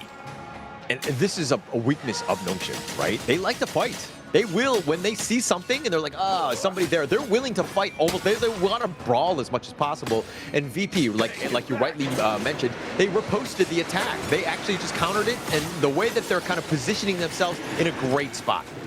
Yeah, and the punishment is real, right? For every mistake that Nongshim makes, VP takes a neutral objective. This is a Shadow Overlord, by the way. The border could be landed. The Raging Sea only onto one, finding Nighty, but this mid T3 is not long for the world, and it looks like Clue going in with that Umbrella Outburst, really not able to find too much value. He's trying to get on out. Haku fighting the back line, but Haku gets killed. Rock with this save, and Hylong just barely limping away. And now Nighty, he's going to get gone on. Siri's been doing work on his own side, and Rattel has now shown up. He does a couple of kills on this one as he looks like Siri gets the double.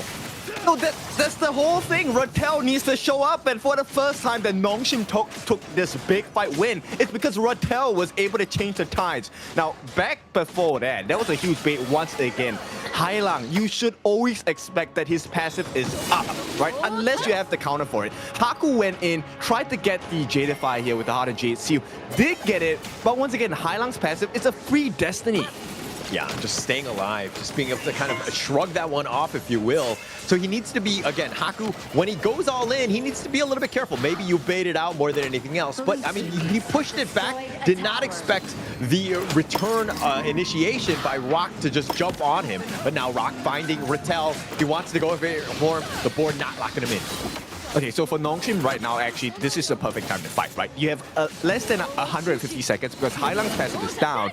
They don't really have the passive on the side of Clue, so the turnaround conditions are not as viable. They just need to find an appropriate opening here if they want to go, but now they need to, especially with that Tyrant getting a little bit low, the Umbrella Outburst catching on to two, and now with that Raging Sea used as a counter, but Siri's already been picked off. It looks like Namu's taking a decent amount as he goes down. They've got two members, but they've got Hylong. Rattel is down as well, and it looks like VP right now will roll in that team fight. Yep, they lay another bait, and Nongshim once again falls prey to this predatory behavior by the side of VP. Every single time, it looks so juicy. They need to go for the kill. And now Haku's left alone. It's a 4v1 situation if he gets caught out here. He wants to make the save. But is his life worth it to give at this point? I mean, he's got the speed, but he's on top of the ledge, and he's taking a decent amount. And this is why that Fatih pick by Nighty is turning out to be brilliant, because he doesn't care where you are. The slashes will hit you even on that ledge. Yep, and look at the gold difference. Right now, Rock stands atop of the gold charts. He is 3,000 gold, and maybe even more in comparison to Haku, his counterpart. And this means Haku does not have the killing prowess he's looking for. Who does he go on? We also talk about Illusion on this year. This is why I don't like that hero. It was actually second to last in terms of the overall net worth score. Namu was the last one. I mean, yeah, Illusion gets you the level up or whatever, but look at how far behind they are. If you're looking about this mid lane from him and Yixing, like Yixing is just, I mean, Hailong is just completely outplayed him in this one. Yeah, completely. The balls have been very clinical. And I'm not talking about just getting catches, right? A lot of times people confuse laying the board with multiple targets is the ideal way to go. No, sometimes just having the board as a deterrent so that you are in a better position compared to the opponent team changes the fight. And so far that has been the case because Rattel has not been able to find the appropriate angles to come in. He's all the way in the back. I mean, he's thrown out those universal laws, but it looks like the flash away. He's stuck in the board if they want to go. He's somehow still alive, and now it looks like they want to continue, but Rock just dashing away. He's going to be fine. Hailong getting a little bit low. He flashes back, but Haku had been killed. They take the top T3 as well. VP's finding the perfect siege. And nobody dies. That's the biggest thing. Hailong once again abuses that passive, right? The taking liberties as well as the maintaining initiative. The damage plus the fact that he's actually soaking in damage for the team. This is a painful one for Nongshim to experience in game number 2. We asked about that recovery. Here it is. It's been, I mean, VP's just really been on in this game. The way that everybody's been playing the heroes to the maximum. You're getting tremendous value in terms of control, even from like Clue to those Umbrella Outbursts to Rock diving in at the right time. Like, this is a team that's finding their stride, and it's super scary because Nongshim, they don't really have any ways to stop this freight train. Yeah, they completely don't have any solutions at this point. Siri, yes, he has broken the level cap to level 17, but what happens when you're the first one to be caught in the fights, right? It doesn't matter how high your levels are if you're dead. Yeah, exactly. And that's been the biggest issue. It's like, it's a small edge at the end of the day because VP own the net worth lead as they are up by 6K. Board perfectly set up. The Raging Sea used defensively, but they take the bottom T3, opening up the base. I love this version of VP in game number 2, right? It's so clear what they're going for. Right? It's not about the kills. It's making sure that now there is an open base on the side of Nongshim, right? And it feels like Nongshim, they understand what this is, so they know they can't overdive as well. Yes, you want to look for the backlines, you want to look for T-goal, but that means you potentially jump into the middle of 5 different VP heroes who are well above your weight class now. Wait, it's not about the kills? I want you to say that a little bit louder so the guys in the back, especially in my ranked game, can hear it. But now with that Raging Sea, it does a decent amount. But Namu is actually going to be killed first. They don't really have enough. Hailong just barely staying on just for a little bit longer. They find Siri. That's going to be life number 1. Rattel looking to just kind of protect him. He's not able to do so. He watches Siri die. And now Rattel all-out retreat. Stampede maybe on point for this. Now they're looking to turn. The Universal Law will do some damage, but it's really not enough. Illusion on the backside. And now they focus it down. They're going to take down Rattel. 90 fighting for this 1 versus 3. The power gradation not enough, and now they're looking to take Illusion and more importantly the Crystal as it's wide open. VP are gonna come back strong and they will take down Illusion as well as the Crystal here. The craziest part was that nobody actually got their lives taken away at all. Look, I just need to highlight, I think Hailong for me is my personal MVP of this game. He extracted the full value of Yixing this entire game itself in game number 2. He got every single hit soak, made sure he used his passive, swapped his items for the Sage's Sanctuary, so even if they lost that last bit of fight against Siri in the last portion of the game, they would have still been guaranteed that crystal. Like, I want to disagree with you, but I can't, right? Because Hailong just completely outclassed Illusion on that mid lane. It was more of a hero pick more than anything else. I had some questions going in with Azia. I just really don't like that hero. As you see, the value of it, it's like a position 5, maybe even 6 in a way of just like being a really support that's really not contributing too much. And you saw why. It just really falters, especially against an aggressive lineup that VP brought here. I think, yes, definitely a draft issue here because if you're going to pick the Fade, I think one of the things that you're looking for is you want to go hyper-aggressive where you manage to get the lead. So you do have that level of advantage and you don't need to rely too much on having to be a tanky lineup. But the fact that they didn't get the lead, this is where the draft falls apart because there's no one to protect you. Haku was caught so many times as a lone ranger in the middle of 4, 5, or even, 3 different VP heroes, and he can't take that kind of pain.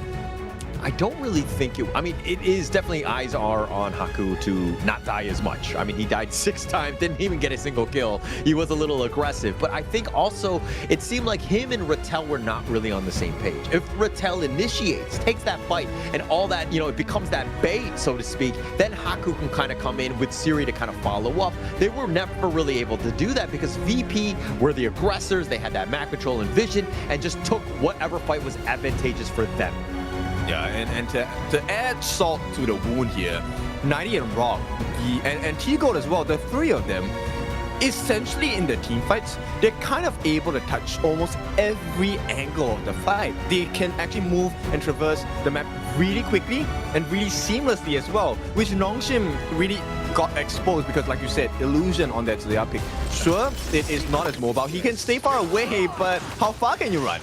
Yeah, you can't really run far enough. I mean, this is kind of like the highlights as we go into that last game, but just the way that they're able to kind of take the fight. VP, again, most of these highlights, they're the ones initiating. They're the ones forcing it down. Namu looking more for the reactive, the saves of the Raging Seas, and to kind of keep their teammates alive, but it just seemed like VP were taking the fight to them. Yeah, definitely. I mean, even this initial trade-off for Rock, right? They made it worth it.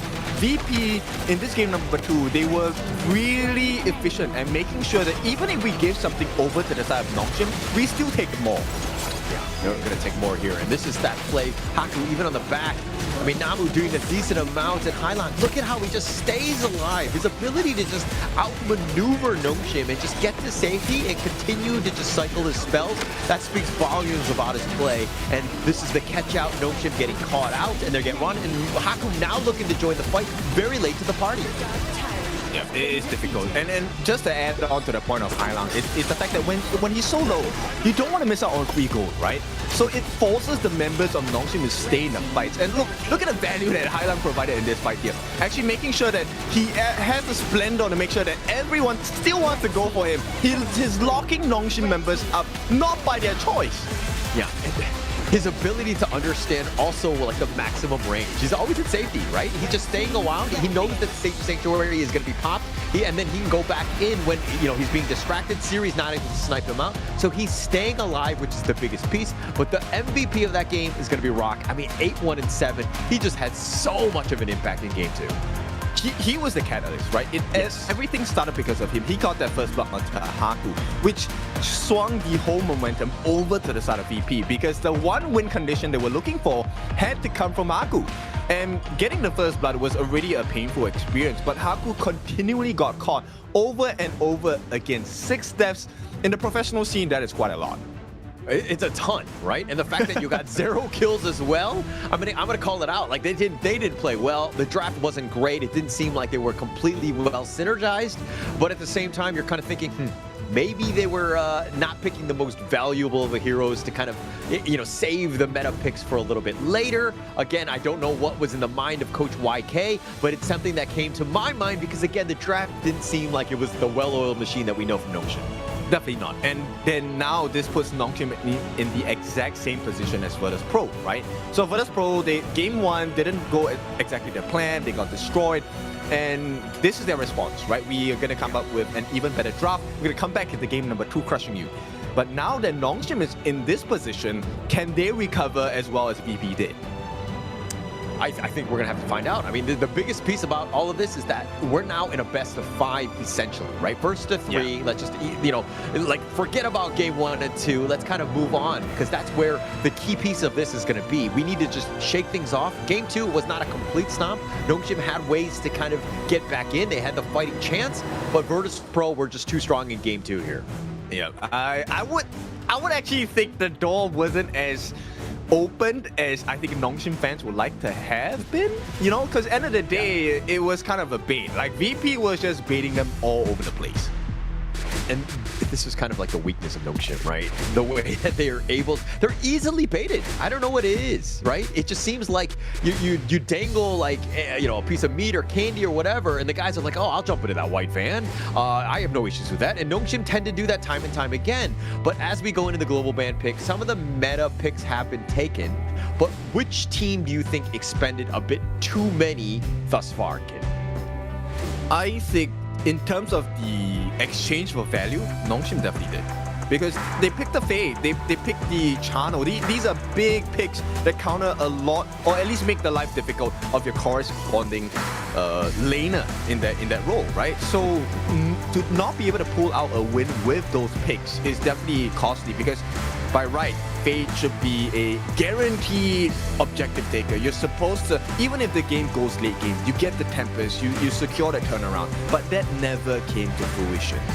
They never were able to because each of the big team fights, especially around those Tyrant fights, was like the fight would happen even before the Tyrant would go. It wouldn't come back to like a Tyrant steal and then the fight. The fight was happening before. So I think that this is also more on the positioning of Nongshim, getting caught out, and VP capitalizing on that, taking them out, and then taking the Tyrant. So the Heart and Jade Seal was a non-factor, so to speak. No, but it was so difficult because as Nongshim, you had to keep eyes on the objective, right? And in order to keep eyes, you have to be in that position. You need to be within range. And VP was just so adept at making sure that, hey, you know what? This is a freebie. You have a Fade. It should be a last moment. You don't even need to take the fight. Just come in and use your Heart and Jade Seal. No worries. You're safe. But that was never the condition. They were actually waiting to be able to catch Namu as well as Siri out. That was the whole turnaround that allowed them to be able to reach Haku in the first place. Yeah, and they were able to just, once they took down, Namu and Siri, it was pretty much, there's like no team fight. We cannot go. And I think Nongshim just getting caught out. Like, they needed to do a better job of getting like tabs, keeping tabs on that Tyrant and not overcommitting. I think the positioning was definitely suspect, something that they need to look at, especially come replay. But now we go into game 3. VP gonna go with the 90 special in terms of this Byron, really set the tone in that clash lane. It's interesting because Nongshim didn't even try to steal the pay. And now this gives VP the option of the pay by round combination, which we all know is scary as heck. In the early game, it's almost a soft guarantee of first blood in the clash lane. But with that VP, they're gonna pick up the Lung first. Will they wrap up with the pay? Because I feel like pay is a must pick here.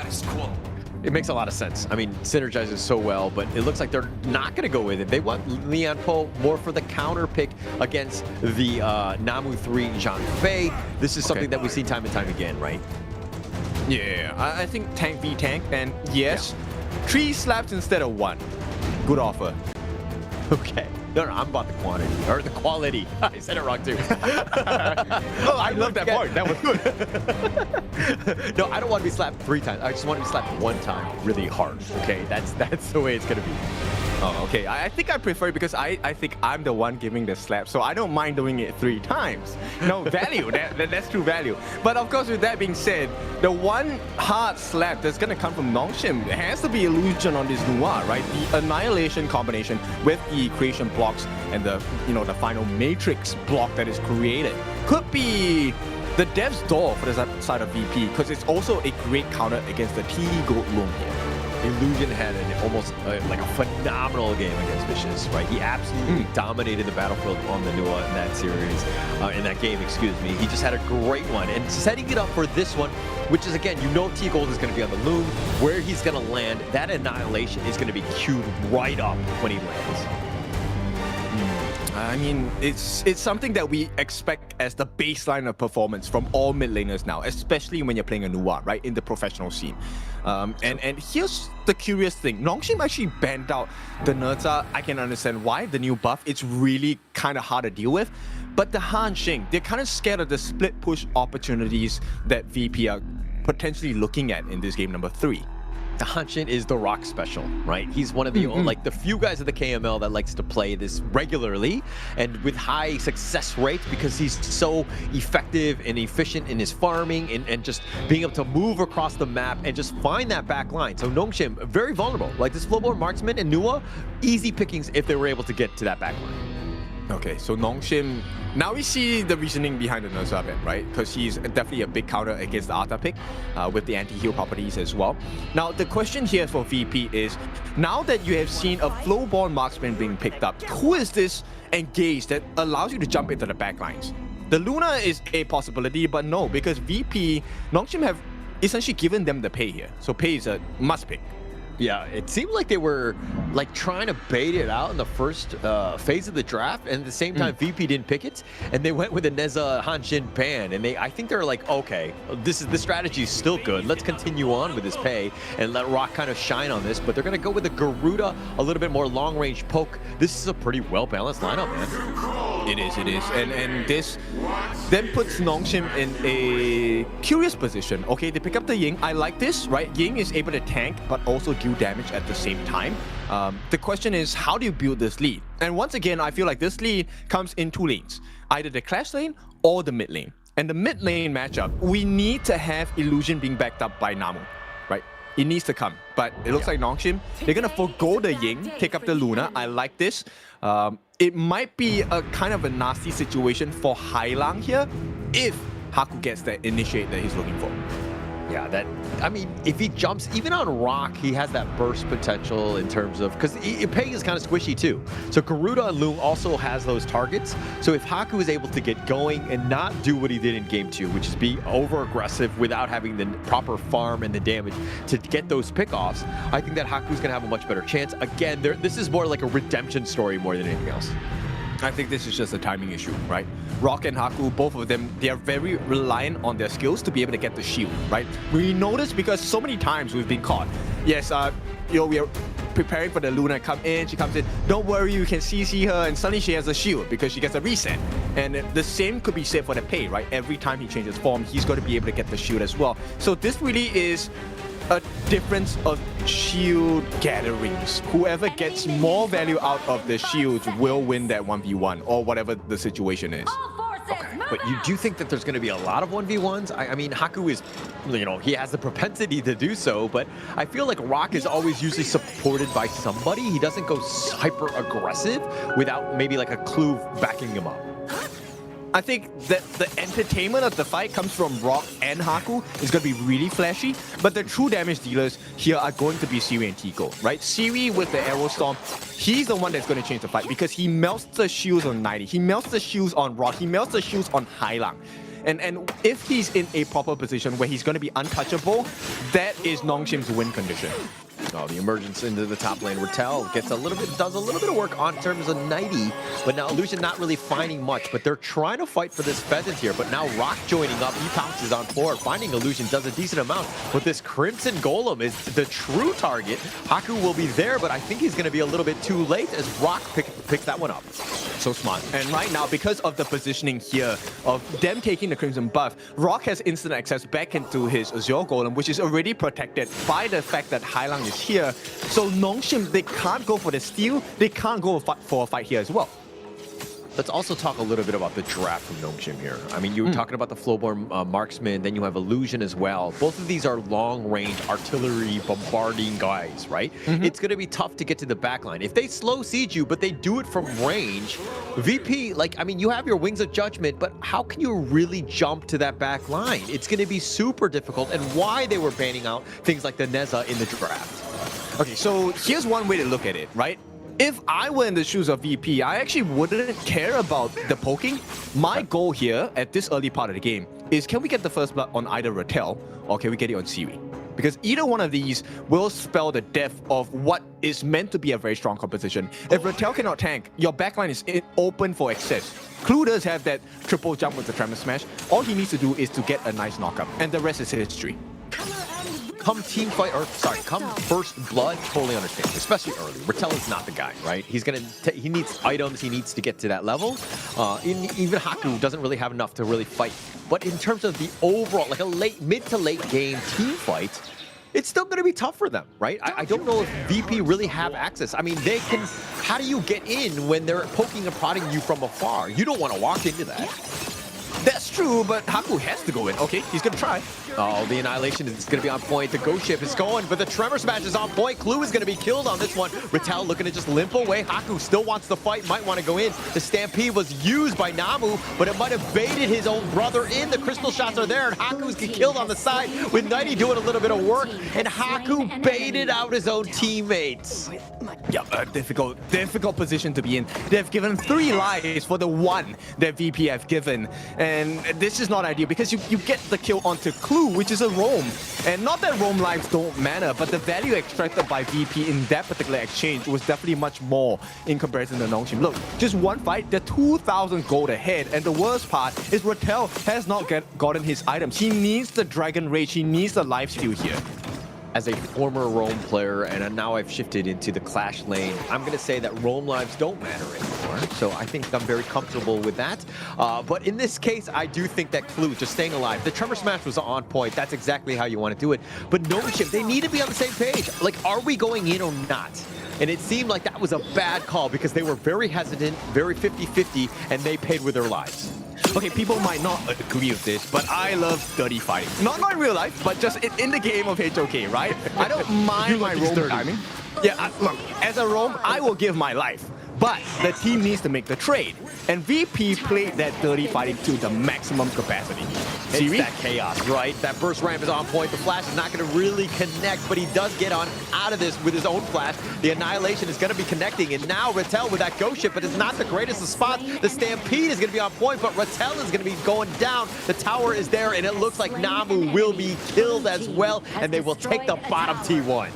And it's 4-5 members, in fact, on the side of VP. And where's the trade, right? That's the biggest question you ask. Every time something happens at one part of the map, where, let's say, Nongshim loses a turret or Nongshim loses a life, okay, where is the counterplay, right? Do we get a turret in exchange? Do we get more kills? Do we get an objective? Nothing. Nongshim is just clearing what they're supposed to be clearing, which is their own jungle. There is no advantage. No advantage whatsoever, but at the same time, VP are looking to, they're coming in from different angles. They're diving the T1 because they understand that, hey, we have a huge advantage. We have this pay Byron. We're able to kind of control and to lock you down because the Nongshim lineup is kind of on the squishier side. Yeah, and look, I know everyone knows that I'm a big fan of the Smite roam, right? Namu has a Smite, but that composition requires you to be aggressive. You need to be stealing things away. Oh no, Siri might have been a bad spot. The Tremor Smash is actually not going to connect, but Clue is just tanky. He's going to eat those tower shots like a boss. But more importantly, VP looking to take this Azure here. And now Haku just gets the pullback, just trying to threaten them, and it looks like the Smite will take that Azure gold. All right, so we get a preview, right? Whatever Siri just did, that is exactly what he needs to be doing. So Nongshim needs to provide that situation for him. Keep him safe, let him use his arrow storms. You should be able to find a moment of entry into the heart of VP. But that's, a lot more easy to say than to do at this point because they're behind by close to 4,000 gold on the side of Nongshim. They're so far behind. I mean, Rattel is 2 levels behind, even finding 90, and he's just walking away. It is the 1 versus 2, and now Clue is here to even the odds a little bit, but Haku, he's going to be baited out, and more reinforcements are there as Hailong is joining the Wings of Judgment, looking to cut off the angle of retreat, and they find Haku. He dashes away, and here comes Rock all the way in the backside, finding him out. He thought he was going to be safe, but Nighty's going to be traded away. The Stampede, he's going to be on point. Illusion will be killed as Rock chases him down, and Rock is still continuing on. The Infinite Fastest is going to be used by T-Goal as they back off, but they got a 3-for-1. MVP of a fight the range minion because he was actually taking the turrets, right? He was taking the turret shots and nobody could get damage off the side of VP. I mean, W for the minions here. We will name that minion. We will name him Fred. He is the MVP, so that we actually have a name to go into that one. We'll see if Fred continues on his journey on these tower takes, but it's just a really great initiation by VP there. Yeah, we normally say, FDW, right, for the win. So it's Fred for the win for this one. Nongshim unable to find an opening. Clue. Oh, doing a decent amount, and now Clue just trying to get back to safety. He's going to Tremor Smash on back, but they force it down. The Ghost Ship locking it down, and Namu will get that one. Yeah, but still, look, Clue gives his life, Nongshim don't get any other thing, and now there's constant pressure on 3 different lanes. So once again, it doesn't matter. Clue can give his life as many times as he wants if VP don't get punished for it. Yeah, it's because the lanes have been all pushed out, and this is so smart by VP. Like the way that they're disengaging when they need to is like, yeah, you gave up a kill, but there's no objective. They got nothing else out of that. It's just like a small. I mean, it's the roam, right? It doesn't really matter in terms of the grand scheme of things because again, he's the least net worth. Yeah, and look, I love the Luna pick every single time, but Haku's not having a good game because number one, he's already under level. And if you take a look at the CC potential, which is, a Luna's absolute nightmare, T-Gold has the right to win, and 90 has the Storm Strike as well. There's so many stuns coming in. Yeah, there's really no real way that you want to initiate. And again, more of the aggression by VP. Their Wings of Judgment has been on point. The Gerudo pick has gotten tremendous value on this. And Nongshim, yeah, we're talking about I was talking about the long-range value that they had, that arm's reach, but they're not even able to get there because they haven't had critical mass of items yet. Yep, they can't do it as well. It's so difficult because, yes, you have the long-range poke, but you're expecting someone to be able to be in the front lines, which was meant to be Haku. But right now, Haku is on a leash. He can't do anything. 90, not scared whatsoever. 1v3, if you will, even with the tower there. And they're just completely spaced out. Storm Strike onto Haku. The force field suppression keeping him up a little bit longer, but now with Clue, that Tremor Smash queued up, he's looking to go for it. He's not going to do anything, but they will take the bottom T2. VP doing everything right. Beautiful work. Beautiful work from the Italian team here. VP just showing off why it is so difficult to play against them. Like, look, Siri, his value is totally under at this point, right? The arrow storms have been hitting, but the shield values of 90 have not been melting.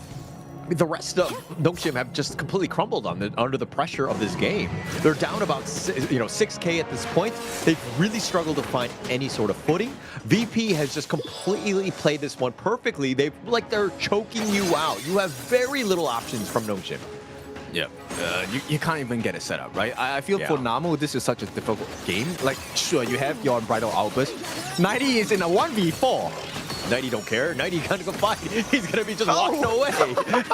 I mean, 90 does what he wants, right? And so now the mid T2 taken out, and Rattel just tried to. He gets Storm Strike for his troubles. Rattel charges him back. They're gonna continue on. Now Haku looking for the backline, decides to do a decent amount. The Umbrella Outburst will actually connect. 90 is gonna be killed as well as Hylon. And now Haku just rushing back. But Blue's looking for him, but T-Gold looking for the pickoff, not able to find him in the top lane row. Rock was looking to split push.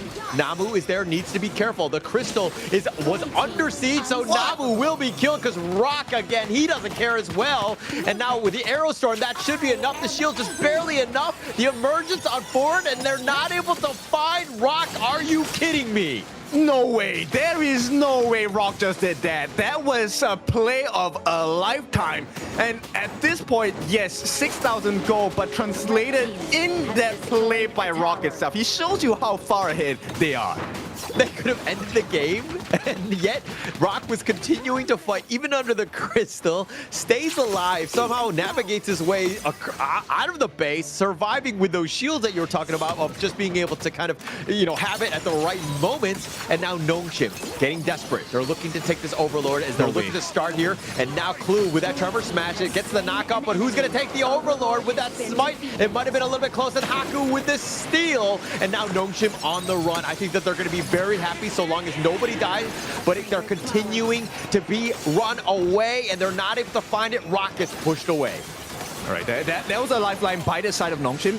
Great play by Haku, but it's not going to be long enough, right? It's definitely something that Nongshim was hoping to be able to capitalize on, but the pressure has been completely reversed. And with the Wings of Judgment, I don't think you defend too much here. Haku?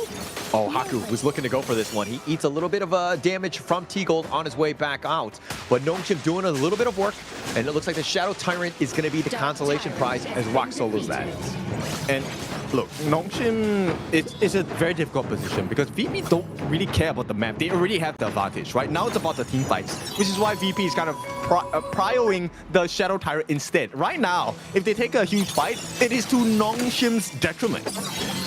I mean, at this point, they have both map control, so they can take literally everything. I mean, that Overlord was a bit of a hiccup in that assault, but now Rattel on the run. They do have the Vanguards, which again, it's just biding a little bit of space for you to kind of get yourself back into this game. Nongshim have a mountain to climb if they want to get back. Yeah, the actual pain point here is actually losing the buffs, right? Haku has no access into his Azure Golem. He does not have mana regeneration. He does not have cooldown reduction. That is the worst possible situation to be as a Luna. have nothing. Plus you're a level behind. Rock, who's gotten the better of you throughout this entire game. The bottom T3 under siege now. They've taken the mid T3 already. T-Gold doing a little bit of work. VP doing everything right now with all the lanes pushing. 90 to even dive in the crystal. He does not care. He does whatever he wants.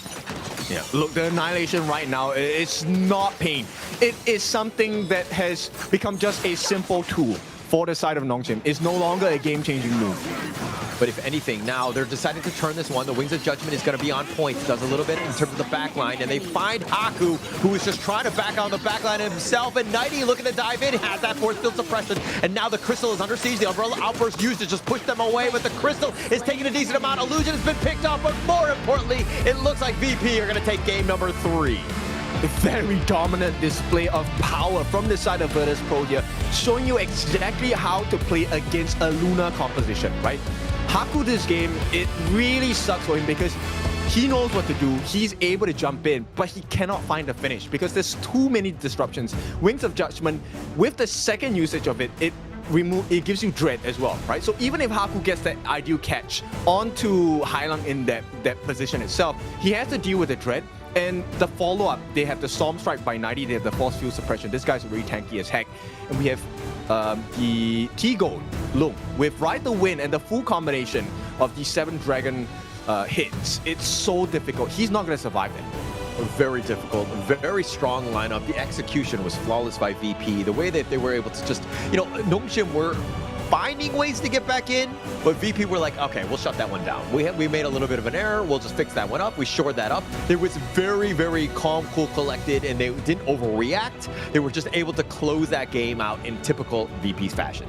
Yeah, very dangerous gameplay coming in from Virtus Pro, right? Because at this point, you are kind of asking, okay, as a player on the losing end or someone that doesn't have the advantage, the mindset has always been, all right, what are the solutions here? What are the angles we can come back into this game, right? Siri is meant to be on the backlines, we can get the damage, and Illusion meant to get the pokes.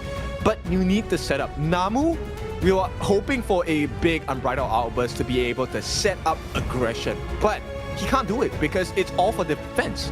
Yeah, couldn't do anything at all. And I think that if you're going to the draft, they probably should have let the Neza go, right? I think that they would have had a better time going up against Rock Neza as opposed to the Pei. He was completely dominant, didn't die a single time. I think it was 6-0 in like 8 or something like that. His KDA was insane, but this game was all VP. Everything going their way, and they were just eventually able to close out the game against Nongshim here.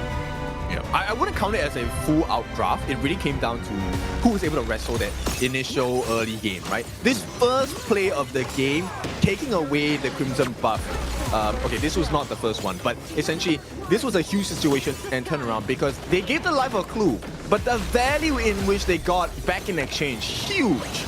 And look at this. Look, you saw what happened. Haku actually went in, and then Namfu was like, oh, we're going in? And then 3 people died because of that mistake. You cannot do that. That is unforgivable, right? You cannot put your team in a situation. And look at how VP are like, we are so strong. We're going to dive the towers. The minion wave was perfectly there. Thank you, MVP Fred, in terms of just making an appearance. And this is why this team is starting to roll, because everything is going well at the same time. Yep, they understood exactly when to come in. This one, okay, look at the ranged minion here. Tanking a tower after this, Fred. Yeah, Fred. Fred is tanking it up for the team. Beautiful work. Yeah. Look at that. Fred. Yeah, 6th member on the side of VP there. I mean, this is the moment where Rock almost, solos the base. He gets Arrow to Storm. It's just the tip. They're not able to go. The emergence was that was a little bit short. Oh, just so many things that just like, you can't make those sort of mistakes. You have to make them pay. They didn't get a single kill on a Rock. No, but that was the beauty and the advantage they got for themselves. A 3-level differential for Rock meant that the damage coming from Illusion mattered less. And we know as a fact, this is going to be in the highlight clips. There is no other way. MVP for Rock. 6-0-7. dealing 24% of the team's hero damage. And the 16%, that 16% has to be a heck of a high number because he took a lot of damage this game. He took quite a bit. I mean, the shields are on point as well, just staying alive. And the fact that, he didn't die. And Pei is kind of on the squishier side, right? And he was able to just like move so elegantly across the map, do whatever he wanted, and staying alive. That's the hardest thing as a Pei, and Rock was just next level on it. Yeah, and so you then ask yourself, what's going to happen next? Well, what's going to happen next is we're going to go for a break. When we're back, we will bring you the rest of the series, so we'll see you in a bit.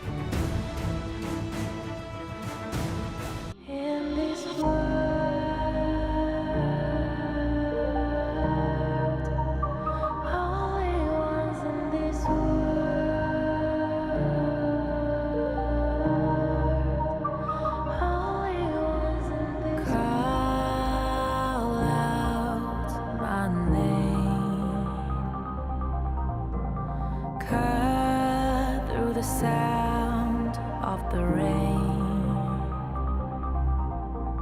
No matter how I feed the flame, you know I feel the darkness and the pain. All of the ways we tried to break free from the night, you know we made it out, we found the light. I fly so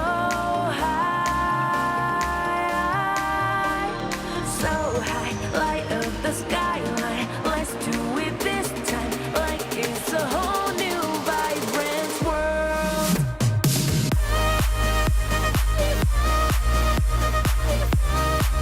Like we're the only ones in this world. Like we're the only ones in this world. Now I see that I got everything I need. It's alright, I'm on fire, I'm alive, 'cause now I fly so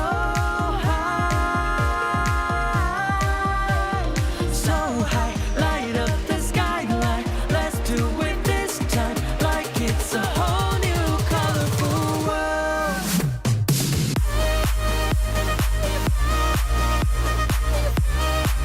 Like we're the only ones in this world. Like we're the only ones in this world. Never thought we'd get this far, burning like the stars. How we get this far, like we're the only ones in this world.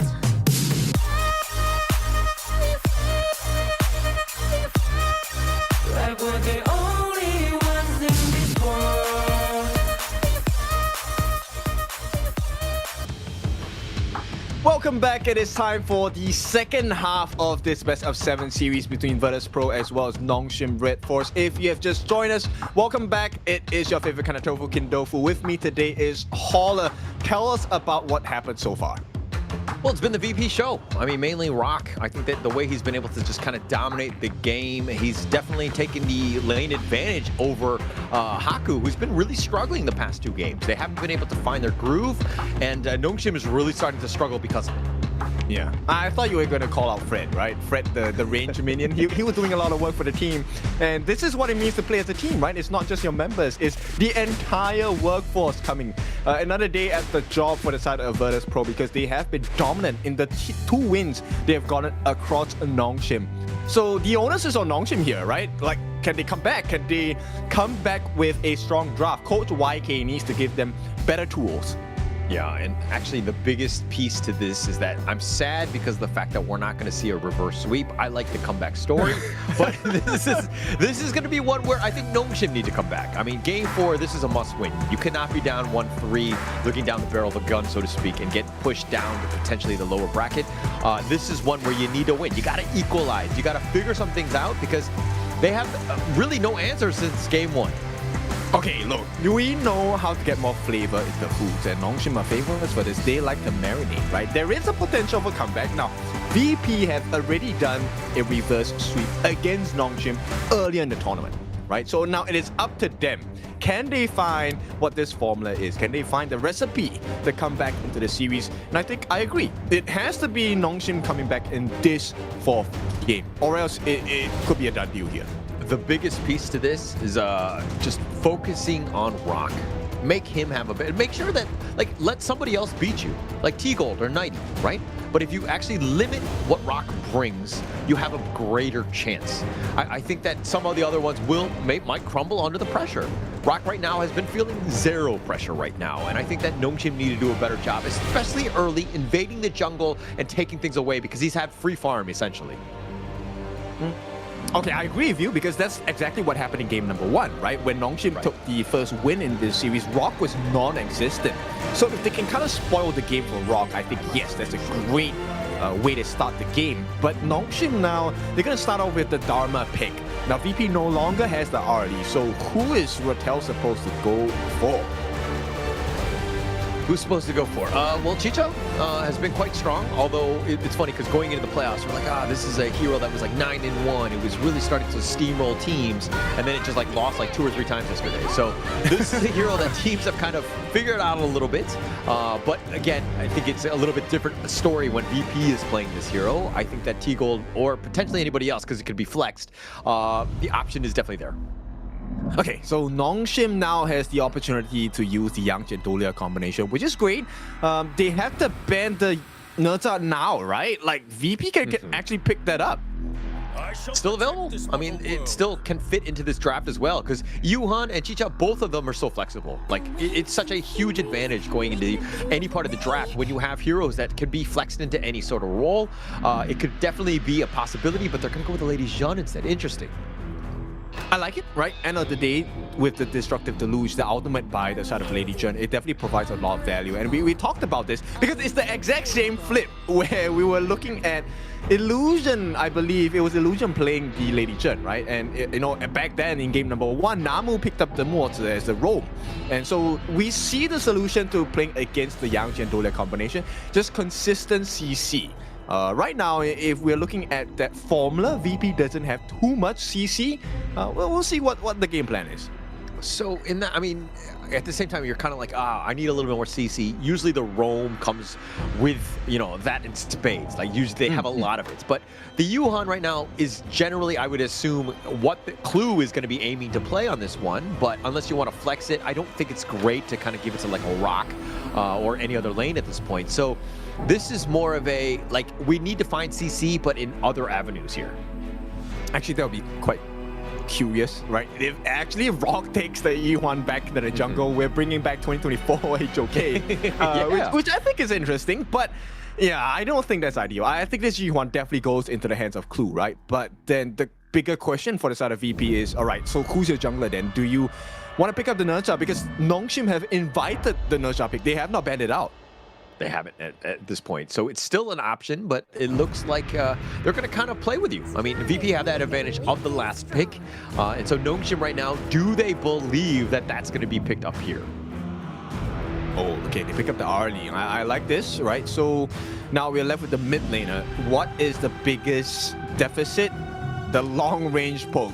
Nongshim have taken a look at VP's value in game number 3 there with the win. Hailang definitely did a lot of damage. It was a poke damage build, right? Actually taking up the Mass of Agony as well. So Nongshim, I think for now, might be able to consider that. And maybe even a Frozen Breath, just to slow them down, get the extra hits in as well. It could be quite a bit. The poke is actually very vulnerable, or very difficult to deal with. And now at the same time, you're looking at VP of just like how do they navigate around that. The Dune, definitely one of the guys that can just face check it, right? They can just tank it. And then you have Nighty on the sides with that Mayin, so you do have options of initiation. Who are you gonna go on to though? Like on the side of VP, right? The Chicha obviously is going into the farm lane, doing as a jungle. They have a lot of options to explore, but it really derives from Nongshim expending all of their active skills. So once Ratel is out of his ultimate, once Haku does not have his ultimate, yes, that is the ideal time to go in. But the initial pokes, Nongshim are going to deal a lot of damage. It's going to be tough to get into, for sure. This is, I mean, you're assuming that VP will start to have a great early game like we've seen in games 2 and 3, and then you have Rock be that guy, like literally the frontliner. He's going to tank everything and just, he could jump on top of the Garuda. He can get on top of the Arlie, make his life a little bit more difficult where he's thinking about his own survival as opposed to getting those pickoffs, which are kind of on the Swisher side, on the VP side. I would have to contest you on that. I feel like Haku's going to be in the front of the entire Nongshim lineup, right? And then he's going to welcome Rock. He's going to receive Rock with open arms because Illusion, Siri, as well as Rotel are going to be looking for the opening. It's all about the backline in this game. It's all about the backline. You know, totally agree there, but for Haku to do so, let's see. The Yangjian has had moments where it hasn't really been able to kind of, you know, excel in the time. And if you're looking at this, you know, the CC from VP, they have quite a bit of it, right? It might be not the easiest game for Haku as well. That's true. I mean, if he gives away first blood, yeah, definitely not going to be. He's so low. Right now, the big thing for the side of Haku is until he hits level 4, it's going to be a very dangerous and difficult game for him. Because if you take a look at Rock, when Rock uses his second skill, not only does he get a little bit of shields, he also gets true damage for the next 3 strikes. It's going to be huge for them, right? It's getting through those shields and just kind of doing a little bit more damage, which is going to be key when those team fights are starting to happen. Rock is going to be a tough nut to crack. They need to figure something, some way to kind of penetrate that armor, but at the same time, you're kind of not using the advantage of VP, where Rock can be a carry from the jungle. And now he's a frontliner. It's definitely a different playstyle for him. Yeah, I mean, the same could be said for Haku, right? The both of them are going to be looking to be like the frontline tank, so as much damage as possible. And then I think the true carries of this game, or at least the game changers, has to come in the the clash lane. 90 and Raquel, who gets the better catch? That I feel will be the definitive one in this game. It'll be a very fun one to watch, but now Rock going actually very aggressive. The Unruly Blade, the shields are going to be on point, but do they have enough? Haku's trying to go for this. The Wind Slash is going to be a little off the mark, and Haku finally gets first blood. And now with that passive, at least keeping Hailang alive, at least for now, the flash away, and he will get on out. That's great. So Nongshim squeezed the advantage at this point. They're 1,000 gold ahead, but the biggest pain point, Rock does not have his Azure buff. No mana regeneration, no cooldown reduction. As a Dun, you hate that. Definitely hate that one. But Nighty actually with the pull onto Haku, it's doing a decent amount. Nighty's just like, okay, we need to help support the mid lane. I'll show up, I'll be there. But now the top lane is pushing. He needs to get out of this lane. But VP right now, Rock was the guy that things where he's been kind of scot-free throughout this entire series. He's definitely under a lot more pressure in this one. Yeah, we talked about it just now, right? If you give Rock a difficult game, then VP doesn't really necessarily do well all the time. And the only turnaround in this situation has to come from 90, because 90 is the one responsible for jumping into the backlines, hopefully catching Siri, Illusion, and even Namu together, right? Because you want to get rid of Namu's ultimate with the Melody of Celestial Melody to get the refresh on the Haku, right? You want to lower the efficiency of this ultimate and refresh. But Gold, he's not looking good. Wings of Judgment, it's going to be on point. He actually flashes forward, gets the stun. T-Gold is down. What a great rotation. Unending Sorrow is now going to be used. Clue is going to just kind of shake them all off, and he will be fine, but a great rotation by Nongshim. Okay, I'm definitely confident you gave a pep talk to Nongshim, because they have come back into this game. And this series itself is looking good 2-0 with Haku getting the first blood and a kill onto T-Gold. That's a huge advantage for the side of Nongshim. Huge advantage. I mean, we had a 3-minute break. I was definitely making some calls. I mean, I let Nongshim know my thoughts. So if anything, you know, if they win, all credits to me. If they lose, we didn't have a call. All right, as usual, standard hauler, as we all know. But with that being said, VP, the chance is low, but the chance is still there. Oh, he hounds on forward. Haku not scared. The wind slash, though, will eat him up. And Rock with those shields. Haku taking a decent amount. Needs to be careful. The Wings of Judgment not really doing enough. And that was an epic fight, and somehow everybody survives. Okay, but Clue is showing you why they pick up the Yuan, right? They want to lower the efficiency of Haku's heals from the ultimate, and with the use of the Unending Sorrow, he not only gets damage, but also gets the health regeneration for the side of VP members. So that idea seems good, but that idea only sustains if they keep the gold deficit down to at least 1,000. Any more than that, Nongshim still wins all the fights here. The sustain is real from Clue, right? I think that, Nighty trying to dash away. Rattel finds him, gets him with the truth, and they lock him down. Haku getting yet another kill. Yeah, and the window is getting smaller for the side of VP. Clue's taking a lot of damage. Taking a decent amount. Siri's going to be on back, but here comes the reinforcements. They're going to make him pay. Siri did taking a decent amount. He's trying to go forward. He gets picked off, trying to go for Clue. Not able to find it. VP coming back in a hurry. Okay, but the cost is huge. Look at the T1 at the top. Right now, Nongshim knows what's going on. They're going to be able to take the T1 at the top. Jungle also invaded by the side of Haku as well. So Crimson buff is already gone for Rock. If Rock does not get this one, then it is all for lost here. Yeah, but I think he will. I mean, Namu was the only... Oh, no, Namu!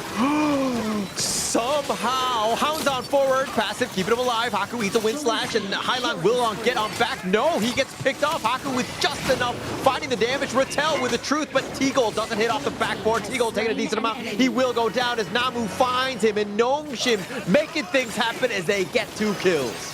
Every single thing going wrong for the side of Virtus Pro. They can't handle the pressure. Nongshim, they get another T1 at the bottom side as well. The Korean squad is doing so much work.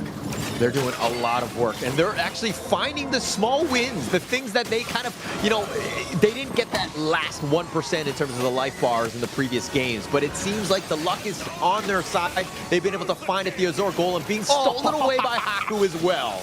Haku, wow, he is angry. This boy wants to make sure the pain sticks, and VP, they're hurting right now. I was like talking to Haku on the call, and I was just like, buddy, you need to step up. And he's like, okay, I got you, man. I'm going to get out. I'm going to be able to bounce back, and he's really stepped up this game. He's got the level advantage, doing everything in his power right now as a 1.4K net worth lead over Rock. Okay, one call does not do that much difference, but Nongshim have definitely made the climb here, and it's not looking good. Okay, for the record, I did try to call, but they hung up on me. They didn't actually pick up my phone. But anyways, Haku looking for that steal, finding the Crimson Gold, and the wind slash is on, and he's just taking too much. But T-Gold has gone down, and Rock is getting a little bit low himself, and Siri finds the pickoff, and Clue is all he can do is watch. His heals were not on point. The top T2 is looking to go down. Nighty looking to defend the bottom T2. Oh, Rattel goes in for the play! He gets the kill, and now Hylog wants revenge, and I think Rattel is going to be very happy with that trade. Yeah, for sure. Look, the T3 is under pressure now. And okay, Team Fred now is on the side of Nongshim. They get the backdoor defense down. They get the T3 at the top. And VP have had no answers at all. No answers whatsoever. Nongshim doing such a great job. The Wings of Judgment doing some serious work with the zoning. They're going to take the mid T2. Nongshim finding an avenue of just getting back into this game in this series here. Okay, I think Namu should have refreshed the Wings of Judgment rather than Shiri's ultimate. But anyway, Nongshim doing well. At this point, they can do no wrong. Seems like it. Yeah. I mean, right now, things are going their way. Even, the towers are all going down. There is no space for VP to get going. And I'm kind of looking at this draft, and I'm just like, the dude on Rock, I mean, Rock plays with everything, but it's not to his expertise. Like, he wants to be that high-flying assassin style. But again, we'll talk about that more in the post-game after we see the results here. We'll see. Rattel is looking for an opening here. He's taking a decent amount. The wind slash is going to catch him just on the very, very tip. And Haku, not scared, decides to go in for Hylong. And the tri-slash is going to be enough, slicing him down. There's no way. How do you deal with that, right? And they still have options. The heal is still on cooldown for the side of Namu, but they do have the redemption in the form of the roam item. And once again, once you have the lead, it's not about just having a lead. It's keeping it and making sure that VP is unable to farm. There's nothing on the map they have for themselves.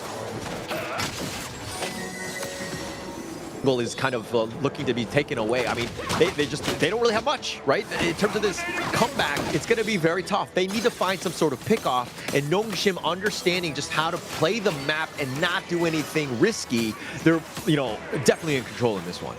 Yeah, 5-0-2. How do you lose a lead like that, right? You don't. So Haku's actually doing really well. And with the fact that, look, Namu as well has been really consistent with the saves. He has given every single thing 90 now the next target. I don't think they want to overdive at this point, but everything that's been built on Nongshim's side, it's all about success for Haku. Everything is about him. He will carry you. Siri will be that final nail in the coffin if they need him. But right now, everything has gone their way where they don't really need that level. But the wind slash is on point, finding Rattel, who actually trying to flash away. 90 might have found Haku instead. He's going to go heaven and earth mode, and 90 chases him down, but he somehow doesn't die. Rattel is going to stay alive. Haku turns this around as he was fighting them 1 versus 4 on the back line. All of them retreat. VP not able to find a single kill. And that was supposed to be the turnaround. 90 was supposed to be able to catch the backlines, in which he did find kind of the backlines, but Rattel is not the backline you're looking for. I mean, he was definitely vulnerable. He was so low and he barely survived. I don't even know how he did, and it was just enough to bait but get 90 out of position. He thought he had a freebie in that sense, but not able to find it. Nongshim, every little thing has gone their way in this game. Yeah, it really is making a difference, right? And VP, every time it feels like they're about to edge it out, they shut down. Rattel, that last moment, yes, he actually managed to lifesteal his way back with his second skill. And even if it was just a little bit of health, that was the difference maker. And right now, that is the difference maker between Nongshim and VP, because VP have no answers. They're now under threat because it's a double objective taken by Nongshim. Interesting choice of words that you used with edging it out. But okay, we'll continue on. I think that VP on this one, they need to kind of, again, just stand their ground, but at the same time, find some way to get onto Namu. That would be a great kill if they're able to find it. The Wings of Judgment zoning, and now with Siri showing up, it doesn't look like VP want to take any sort of fight here. I mean, right now, this is really a nice situation to see because, number one, we have not really seen Garuda too much. Oh, the truth, he decides to go right in, finding him the unending sorrow, though. We'll keep Clue safe for now, but now Nongshim. They're looking to siege this bottom T3 here as they do some slow damage with Siri just doing a little bit of the work. And now with that opening up the base, it's going to be super tough for Virtus Pro. Okay, this is a repeat of game number 1, right? So we've seen this defense. Right now, it's all about the damage. Can they last against it, the Nongshim Redforce aggression? And it looks like the flash away. It looks like they're going to do a little bit of work. Haku doing some serious damage. Hailong is going to be killed. Haku is somehow still... Oh, the truth! Oh, he sent it up for 3. Rattel with the play, and they will take game number 4. Picture perfect from the side of Nongshim Redforce. We were looking for the comeback, and this was the comeback factor. I mean, they couldn't handle Haku at all. The refreshes from Namu. This is the actual team play we were looking for from the side of Nongshim Redforce. I mean, the Yangjian Dolia combination, this is why it excels. It's so tough. It does so much damage. And then once Haku gets that lead, it was pretty much game over. It didn't seem like Virtus Pro had any answers. And now we have even this series 2-2. Yeah, it's so difficult to play because when Haku has the lead, you cannot ignore the Yangjian.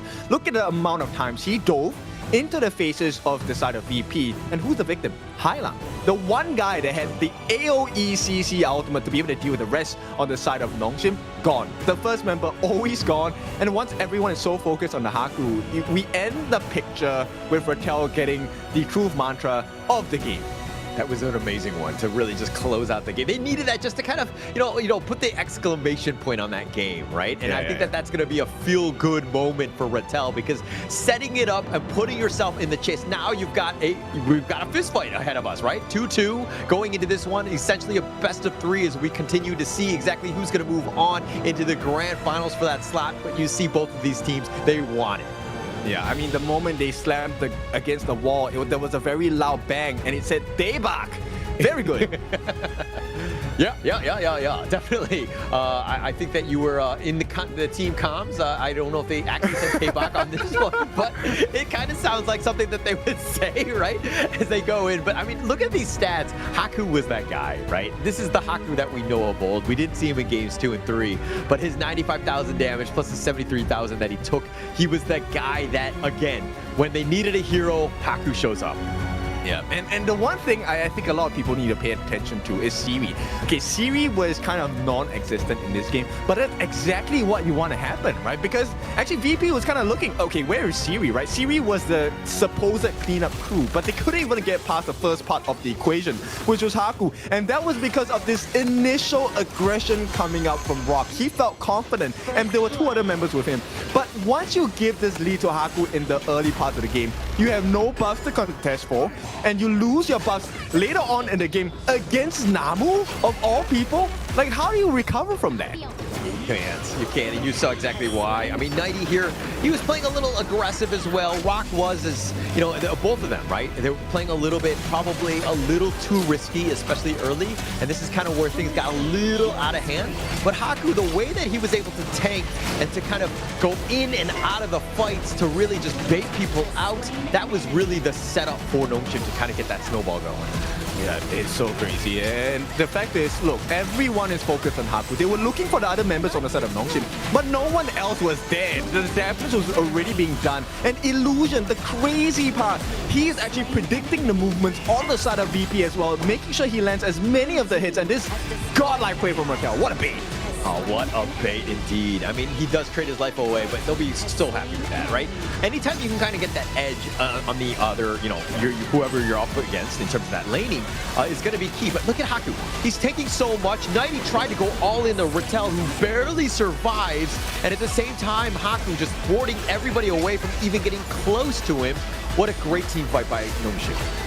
Very perfect usage of the formlessness and the enlightenment mantra, right? First and second skill, making sure they get the life steal. And of course, you have to have the icing on the cake. And Raquel said, leave it to me.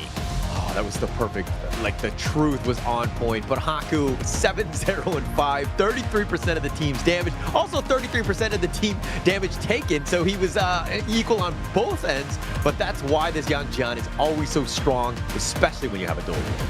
Yeah, I mean, there's many songs that come out. When Haku was playing this game, it was like bang, bang, bang against the wall as many times as you want. And what a game from Nongshim. This is exactly what we needed. And now we are tied at 2 apiece between the 2 teams, Virtus Pro as well as Nongshim Redforce. So I'm curious to see, because the next winner, that's going to be series point for them. This series could go into a 4-2 scoreline, or we could get our first ever ultimate battle in the KML.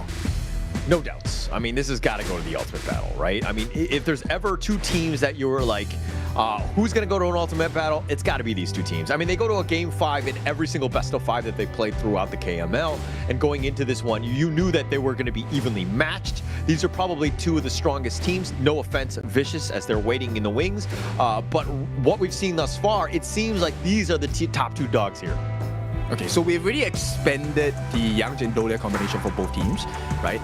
Dune has already been used by both these teams. So right now, I think the next jungling opportunity we're going to have to wrestle over here is the Nerta and the Kaiser, right? Are these 2 tank junglers going to come into play? And at the same time, on the side of Virtus Pro, they have, I believe they have access into the Fade now. Nongshim no longer has it because they lost with it. That is going to be a big question mark here. Still have options, right? Both of these teams have very deep hero pools. I'm not incredibly worried about just like the jungle by himself, but it's more of like, does it have synergy? Does it make sense? Or is it more of like a, you know, ranked game where it's like 5 random heroes, right? I think that it comes back to the synergy of ensuring that, hey, we still are able to have a composition that plays well together.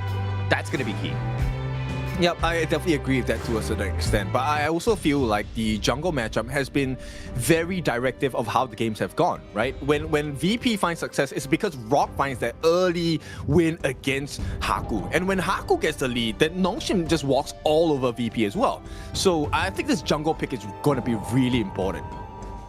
we talked about the mid lane being important in terms of the head-to-head, but the jungle at the end of the day is probably going to be the better telling of the story in terms of how these teams will fare, because it's all about Rock and Haku. If one has a good game, the other does not, and they usually end up with the W. Yeah, because your jungler decides the rotation pace, right? And stealing away the camps in terms of buffs, your Azure, your Crimson. Once you lose access into this, you filter and distribute this towards your team. It definitely makes a huge difference because you're fighting with a huge advantage. Now, VP, they're going a slightly different. We have not seen a Mai find too much success, at least in my experience so far in KML. It hasn't, I mean, it's been all right. It hasn't had like a completely dominating game. I would have assumed, I mean, Hylon plays an amazing Mai, Illusion does as well. So if anything, he knows the proper counter and the way to kind of deal with a Mai, but come team fight, you never really know. Okay, and we're gonna get our Luara. I'm not sure whether this is the first Luara we've seen, but to me, I've not casted it yet. So this is my debut view of Luara. And Luara, the new patch, she's pretty irritating. Her range is extremely difficult to deal with, but VP have an answer, and that's gonna come in the form of the Guan Yu. I want to say I saw it picked, but it hasn't been picked in a game. I don't know. I think it was banned once. So if anything, they're thinking just like, what, you know, long term. This is the first pick at the KML, at least from what I can see thus far. But rounding it out with the Diathea, and now you've got the Ogren. This is going to be one of their Haku specials in terms of this hero pick here. This is going to be an interesting one. Yeah, same thing. It's all about the CC, I feel, for the side of VP, right? Now they have 3 different sets of heroes in terms of control. Nongshim, they have it as well in this first 3 picks, but it's a huge commitment, right? The Ogre needs to use his ultimate as an actual CC. Diathea has the second skill with the Bitter Farewell, and then of course Luara has to use that ultimate to get that little knockup coming in. So quite a bit of investment coming from Nongshim. You actually gave me goosebumps, and you scared me when you said that word, commitment. Anyways, as we go into the picks here, the second phase of the bans, I mean, who are you looking to counter pick with the Ogren? I mean, the Agudo is something that they self-ban themselves. The Musashi is looking to be banned from the Nongshim side. It seems like the Ogren right now kind of in a decent spot, right? I think the deal with the Ogren, if you're not gonna go for the assassin picks, then it has to be like CC. Yeah, it's all about control. I think that's the only way that VP comes back into the series, because they have the sustain, they have the damage, and they have the tank ability. So Nongshim, in theory, has all the answers at this point. They do. And I mean, the control and like, the Guan Yu and the Moats, this is a nice little 1-2 combination of controlling that team fight when it happens, but do they really, are they going to catch them out? Like, you're lacking a lot of, you know, like a tanky frontliner, you're lacking, you know, the damage dealer, you don't have a farm laner right now, so you definitely have some gaps that you need to fill in these last 2. Yeah, I was actually kind of thinking, you know, on the side of VP, let's play Super Tank, let's get the Mankey in. But the Mankey is also very vulnerable if he doesn't get the CC immunity from the Dream Room, right? And Nongshim knows this pain point, so it doesn't matter what tank you pick. If the Shi catches you, you're done for. Everyone can melt you in an instant, especially Siri. Siri plays a very critical part in this composition today. For VP though, it's going to be slightly different. This is going to be T-Gold. Finally, we get the farm lane as the core matchup. We need to see this. And it looks like the Kaiser's going to be picked up. They were like, hey, we need a tanky frontliner. Kaiser does that in spades. Is he on the same level as an Ogren? Debatable, but it really comes back to the backline. Oh, no, they're going to pump fake it and at least go with the Chano instead of the Flowborn Marksman. Your thoughts on these 2? I feel like it adds value to Siri though. As a Luara pick, like you have more damage because of that. So I'm curious how this is going to work out. Just based off of this, I actually think Nongshim has a better setup. But this is also dependent on how well Illusion plays. Because if Illusion doesn't hit his second skill, then this game is over. Yeah, he's able to control them. I mean, at the same time, you know that Hylong is going to be looking to dash right on top of Illusion, take him out of the equation. It's going to be up to like Diathea and of course Haku to just kind of keep them safe, right? Be the body blocks and to be kind of annoying for VP to kind of punch through. But draft-wise, okay, first pick of the Lurar at the KML. Is this going to be enough to deal with, of course, the Chano, which has been the favorite at the KML thus far? I think it should be enough, right? Okay. At this point, the biggest thing is there is quite a bit of control on Nongshim. And the whole thing about the control here is it's really based on Ratel for that CC. Sure, you get the clue stuns from the Cannon Blast, but how big is that AoE, right? On Ratel, when he uses whatever, that first skill, double 1-1, you get the AoE drop kick. That's a huge AoE in comparison to the Cannon Blast. This is assuming that they're kind of grouped up, right? And then is able to hit the perfect stun. I mean, you can kind of isolate somebody, and they do have some juicy targets like the Chano and the Mai. But is he able to kind of dash around, find that perfect avenue, especially when you know that Nighty's going to be waiting in the wings as well, looking for his own angle to go in there? I think it's definitely a possibility, right? Because Ratel is also able to use his whatever 1s and 2s to kind of gather everyone or the targets he has in line into one singular location before he uses his 1-1 combination, right? So if that is the case, then I think, yes, I feel personally Nongshim has a good hold of this game, but this is a very mechanical skilled lineup. They have to land their skills. I mean, Nongshim, like, you're right about the skills. This is kind of like a stock standard Nongshim typical draft, right? Maybe the Luar are obviously a little bit of a nice wrinkle to this one, but when you're talking about an Ogren, this is kind of like the way they like to draft. They have control, they have that side, and just it's about creating space for Haku to really get going in that mid game. Yeah, I think honestly it's just down to the CCs, right? If Illusion gets a nice catch and Namu stops the appropriate members, maybe even Hailang, like let's say Hailang doesn't land that initial Ryu engine, or 90 gets stopped in the middle of his tracks because Namu gets the bit of farewell on the second skill, it completely spoils the synergy of VP in the team fights. They will definitely struggle, right? So at the same time, Hailang, he's looking to rotate, already setting things up. The Cannon Blast a little off the mark. He heartlings back to safety, although pull the Silk Imprint, and it looks like he's going to be giving up first blood to the Siri. Worst case scenario for VP here. But perfect. This is exactly what we're talking about. This is a mechanical skill lineup. If Nongshim gets all of the mechanical skills off, they're able to land all their skill shots.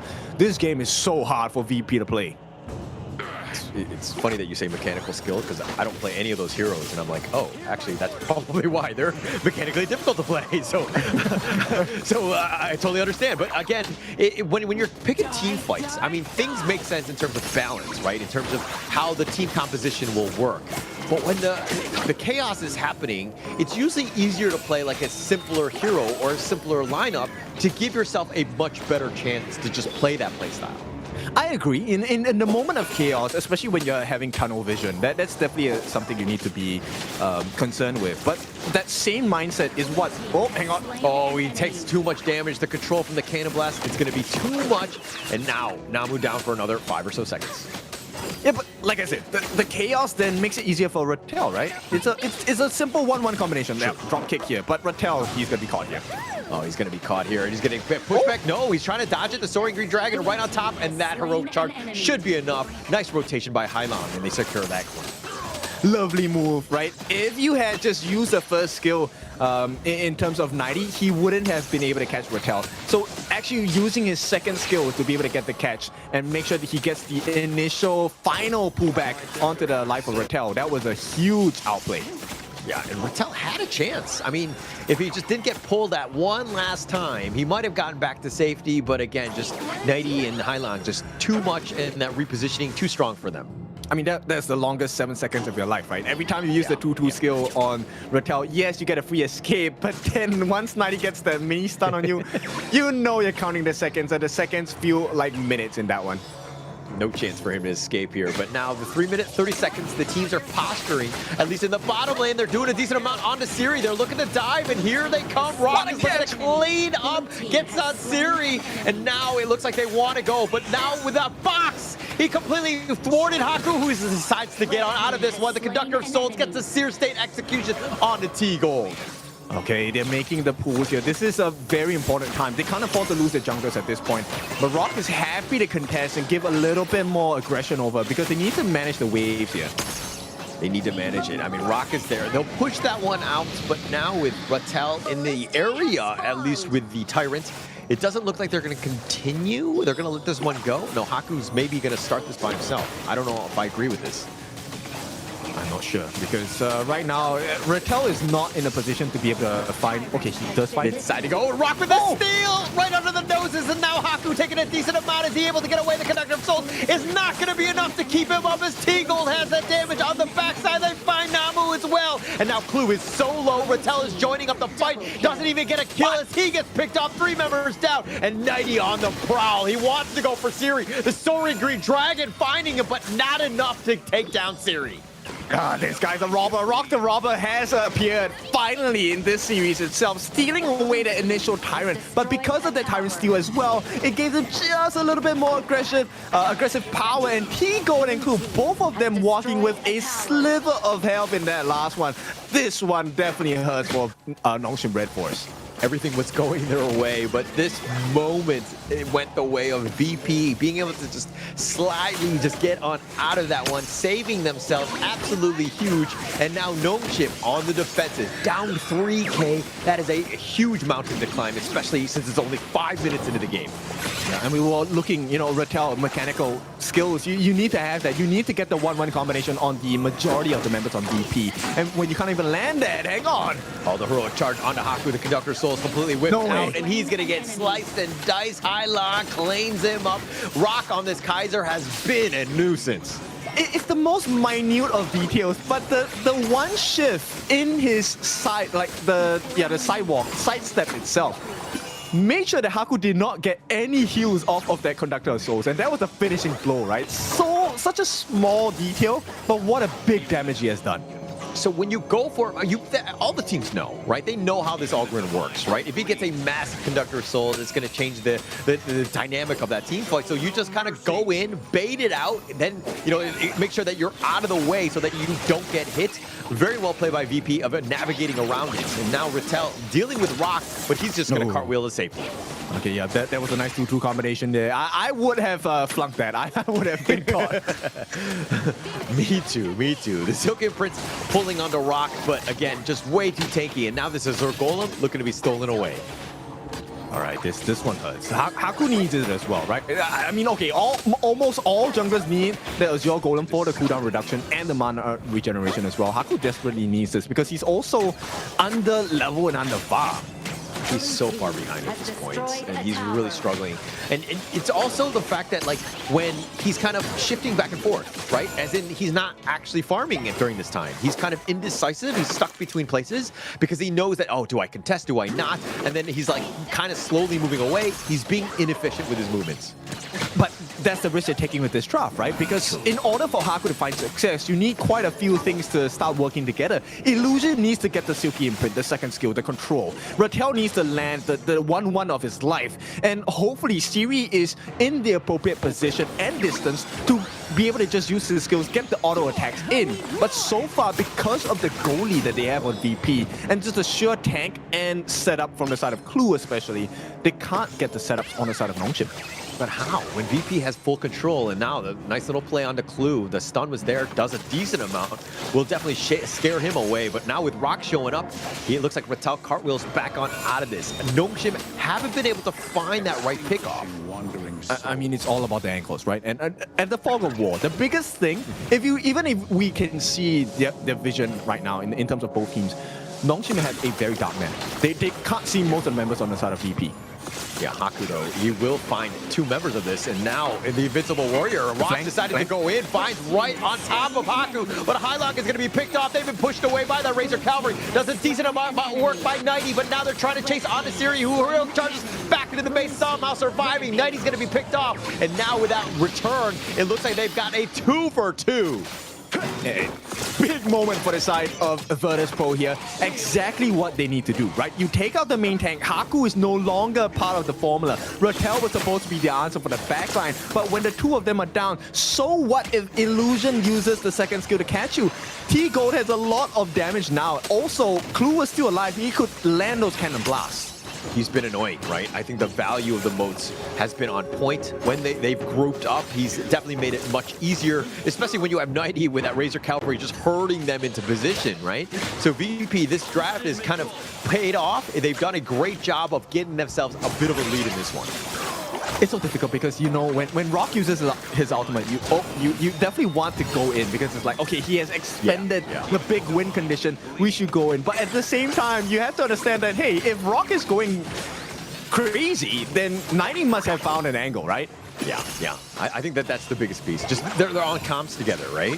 When that moment is about to go, and Rock can be that bait. He can be that frontliner of just being like, hey, you know, I'm going in. Look at me, I'm all by myself. And Nighty coming out of the wings like a horror villain again, right? Like he's hit multiple Razor Cavalries. I expect to see even more. Why did you have to say, hey, like that? Do I make you uncomfortable?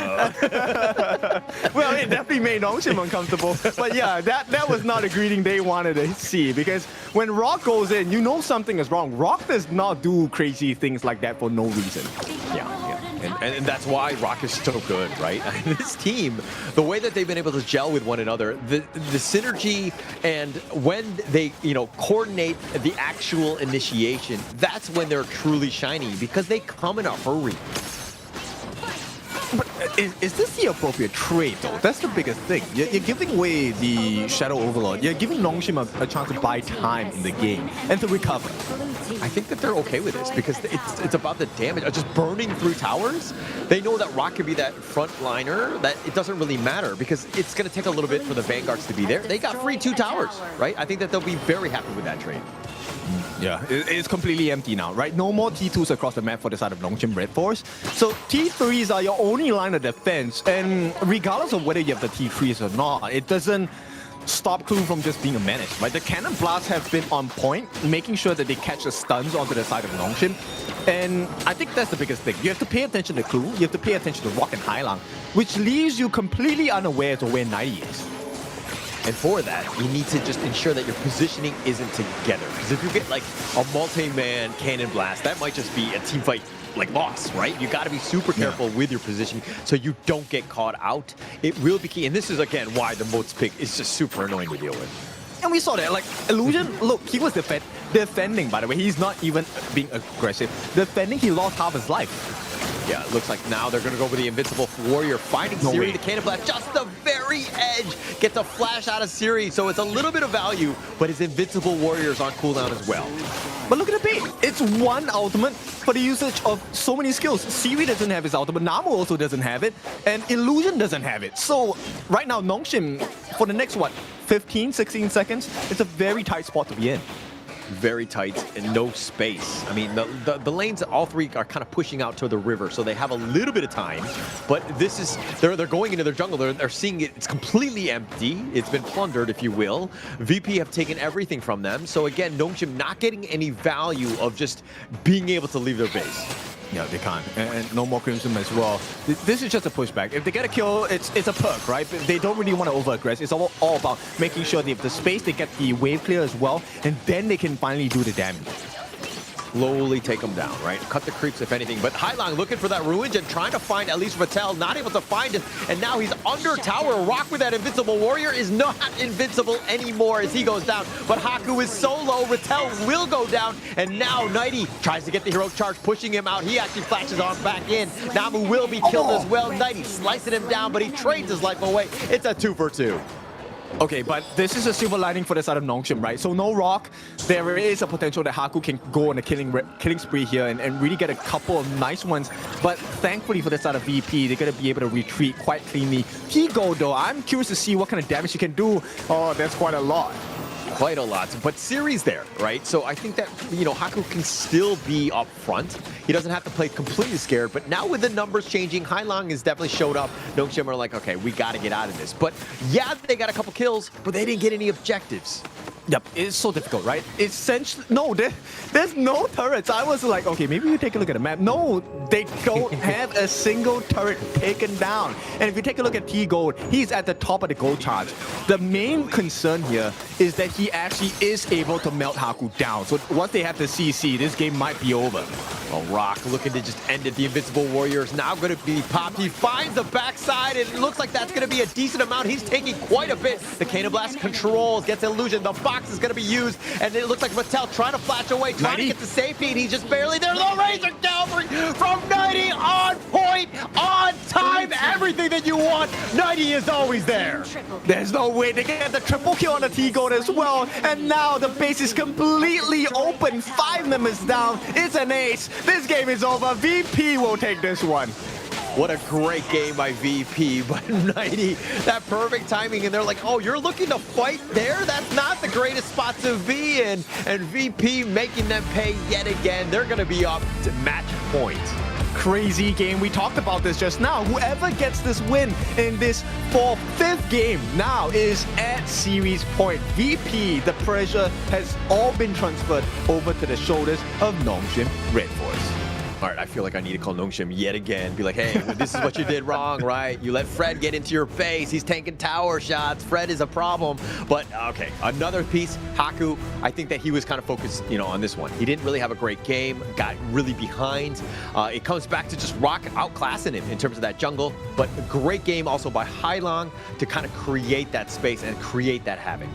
Yeah, we see a completely different Mai playstyle here, right? Most of the Mais we're looking for is the initial setup. But the way that Hailong played his Mai was more of a cover fire, right? Because it was actually his Clash Leader, 90, that was making the aggressive moves on the other parts of the map. And it meant that Rattel had to answer. And every time Rattel tried to catch 90 out, Hailong was there with the return fire. And it made life so uncomfortable for Rattel. He didn't have a great game, right? He was kind of struggling to find the perfect moment to kind of get that stun in with his whatevers. Just kind of, it did seem like he was 100% comfortable on that hero, if anything, right? Because the positioning made it very difficult for him to find anything, and at the same time, it didn't seem like he wanted to go in. Rattel got focused as well. They kind of struggled in this game throughout. I think it's really because of the draft, right? Illusion picking up the shoot is not a wrong choice, nor is it a bad choice, but it's a difficult choice because if Illusion doesn't have the ability to be able to set the fights for the team, they start off at a deficit. Meanwhile, on the other side, Clue, what a fantastic game. The Mortar has really showed up for both sides today, right? Namu showed us in the first game itself how potent this pick can be. Clue is going to repeat that performance in this game number 5. And what a comeback. Okay, it's not the biggest of leads and longest of leads, probably for what, 2 minutes? Okay, wait, 2 minutes is a long time depending on what you're talking about. But VP, what a game. I mean, 2 minutes, it's debatable, right, as of how long it truly is. But I think that, to your point, I mean, Nongshim, like, they had their moments. I mean, they got first blood, they got a little bit of a head start. You're kind of thinking things are good, but this is kind of where that moment, things went a bit sour, right? Once they were able to find Haku, he, sidestepped the Conductor Souls, staying alive, and Rock being that guy, which is why this Kaiser is so annoying to deal with, because it's like, yeah, you get on, but he's so tanky, you can't deal with him.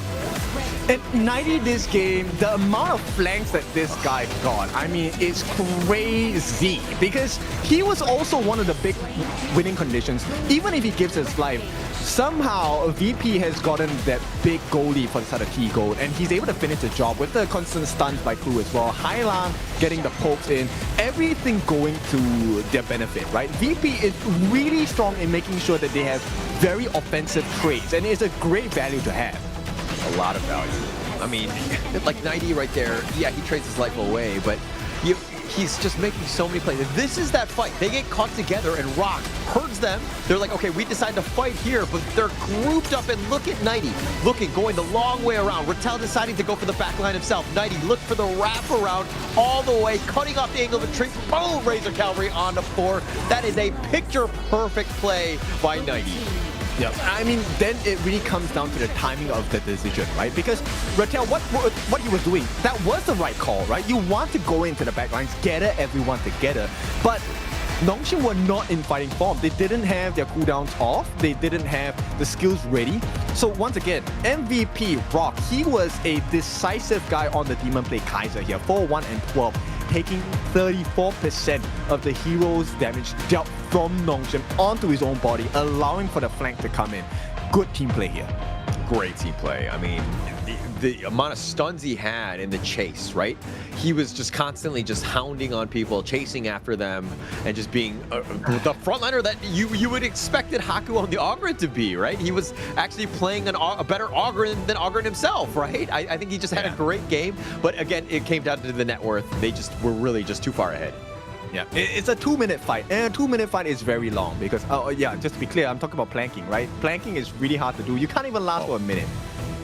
Okay, I thought you were talking about something else. 2 minutes or 1 minute. But planking is also difficult for that long, right? Yeah. Definitely something that, we'll continue on as we talk about other things that don't just take 1 minute or 2 minutes. But in terms of this game, right, I think we're, like, is it more of like a draft issue? Like the Luara, it didn't seem like it had too much value. They didn't really have enough space for Haku.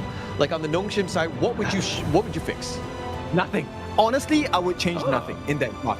It really is an execution error because the idea of it does make sense, but it requires you to be able to take certain risks. And, with the stakes being so high at this point, it's grand final slot available. You don't want to lose this game, so there is additional pressure. And to make matters worse, unfortunately for the side of Nongshim, this is where the pressure cooker really starts to cave in because this was supposed to be a game. They were expecting a catch from Illusion and hopefully for Haku to maximize the efficiency of him being the focal point of the team fights so that Rattel can find the backline. Same formula for VP, it's just that execution was just a little bit simpler because of the mortar pick. It's definitely helped them out. And I think that you're seeing just all of the heroes that have been picked in thus far. This global ban pick format has just made things very interesting and dynamic. And now we go into game 6. This is the last game before we go to Ultimate Battle, which everything is kind of reset and you're able to pick whatever hero you want. But we're kind of digging deep in terms of the hero pool. Like, are they able to find something that makes a little bit of sense that, can take on VP as they go in? Because this is a pivotal game here. Yeah, it definitely is. And I didn't manage to get a catch, but I believe we have had Chicha on both sides, right? I don't think we've seen it on the Nongshim side. I don't remember. Then in that case, it has to be a Chicha game, right? Like, I think game number 6, this is your lifeline here. You have to tie things up. This is the time to bring out the heavy hitters, right? Pick up the Chicha, pick up the Nerta, like this combinations to explore now. Still options, which is what you're saying, right? I think that's going in. Nongshim are going to look to pick first on this one, really set the tone, get something that they really like, because again, must win. Okay, let's kind of give the viewers back home a little bit of a, a recap in terms of where we are, because if VP win this, yes, they're in the grand finals. Yes, you're top 2 guaranteed, but it also guarantees you a slot into KWC, which, if you think about it, could actually add up to way more than the prize pool. Not to say that the prize pool isn't huge already, but it could be way more opportunities for a team. So that's what they're really fighting for, at least to get to that grand finals, I would say. Yeah, you definitely want to secure your slots in the KWC, right? That is one of the biggest mid-year events we have in Honor of Kings. And to be able to qualify for that off of the early parts of this particular game, best of 7, look, it eases a lot of pressure off your backs, because for the team that loses in this best of 7, you now have to really go into consideration. Now, there is a chance we might lose our slot if we don't perform well in another best of 7. This is a battle of like a mental warfare and physical fatigue. Actually, because you have to play another best of 7 right after this, right? And you know Vicious Esports, those guys are so cool, calm, and collected. They're waiting in the wings, just being like, hey, like they have a bit of an advantage in that sense of that they don't have to play 2 matches back to back, and they're actually getting intel watching this game right now, this series, to see what sort of heroes and playstyles that you're going to be bringing. So they're going to be fresh. The team that loses one will not be fresh, so not a good situation for them. And if they were to lose that one, they would be out, wouldn't even make the KWC because they didn't make the grand finals. That would be an absolute disaster for either of these squads. which hurts, right? Especially for Nongshim. Imagine doing so well in the tournament, just to fall at the last moment. And that has been the story of Nongshim, at least at the start of this year, right? KIS4, they did really well to recover, got into the grand finals, but they couldn't win that. So what's a better choice than to get yourself into that prior position first? At the same time, you control your destiny, right? Win out. Don't fight for that. Don't worry about the lower brackets. Just find a way to at least take this game down. Get yourself into that ultimate battle so that you can kind of go for that coin flip, that 50-50. Give yourself a true chance. Yes, the other option and the path is way more difficult. Definitely don't want to be there, but you have a formidable opponent ahead of you. You got to take this one down first. Okay, but I'll be clear about this. VP right now, very huge advantage in draft, right? The Agudo pick is a big counter against the Haya. Because once she drops the Gorge mobilization, it removes the effect of the Moonscape Mirage. So essentially, during those smite battles, Illusion is not going to find value in getting rocked if this is a jungle Agudo. At the same time, you have the Namu 3 Lian Po, which can potentially Tremor Smash. Obviously, Zhang Fei or Lapu would have been a better target because it's much easier to hit your ult when they come out of that Mirage, but that's kind of the setup. But at the same time, now when you have the Haya, this is something that they're looking to just isolate. Maybe you take somebody out. You're looking to fight with all the rest of the 4 members, though. This is a very, very difficult game, I feel. Like, right now, VP, they can go for the Nerza pick. They pick up the Dongwang. Okay, that's curious. I like this, and okay, but this is because I play the Dongwang on a smite basis, right? It's very disgusting to play against. And so with, I should. Go on. Okay, but I like this. Now, humor me on this. Would you prefer Agudo in the jungle, or would you want it? Okay, is it jungle? Wait, it's got to be because of Flipboard Marksman, right? Yeah, you have to. But I mean, to your point, it was kind of like you know, it's the setup for the dealing with the Mirage that happens to expire. But now Nongshim, Game 6, they've been saving it the entire time. They're going to go with the pay. Haku, this is going to be about being okay. Chicha in the class lane, Fang in the farm lane. I love it. They have a ton of damage. They're going to look to burst you down. Actually, it could go both ways as well, right? Fang does monstrously well in the jungle because she actually has a passive that allows her to deal more, or him to deal more damage in the jungle department against monsters. And VP actually go for Garden Mole. So there's quite a bit of burst damage here, which is kind of scary against Nongshim because heroes like Chicha and the Fang fall really quickly to Garden Mole when she gets the full ultimate. So Ganon Mo is going to be target number 1. We've seen it where Illusion likes to isolate the Ganon Mo, fight in the pit, in Purgatory with the Ganon Mo, because it's kind of harder to hit the blades when you're 1v1. It's not the easiest. But if he's not able to hit the Ganon Mo with the Mirage, you know that Hailang is just going to be waiting to set up the perfect blades for whoever comes out of the Mirage, and will just instantly delete you. Yeah, and the other possible setup that we might be looking for is more of a sacrificial play, but Clue can use the Forsaken contract, and you know that's a free ultimate because the Forsaken contract takes like 2 seconds or something like that. And Hailang is not gonna miss when you have 2 seconds to aim on a target. He's going to be a sniper on this hero here. But Game 6, everything on the line. Nongshim, if they were to lose this, they drop down, potentially playing Vicious Esports. This is a must-win game. They need to send it to an ultimate battle here. This is going to be a great game, number 6. Yeah, this game can't go late game for the side of VP, I feel. Late game, this is so difficult to deal with. Siri can one-shot T-Gold, actually. Yeah, he will definitely have a hard time. The Blade's already kind of not hitting too much, but Illusion being aggressive. And this is what you want. You want to see Haku looking to invade. He's got help on the way, and from both sides now.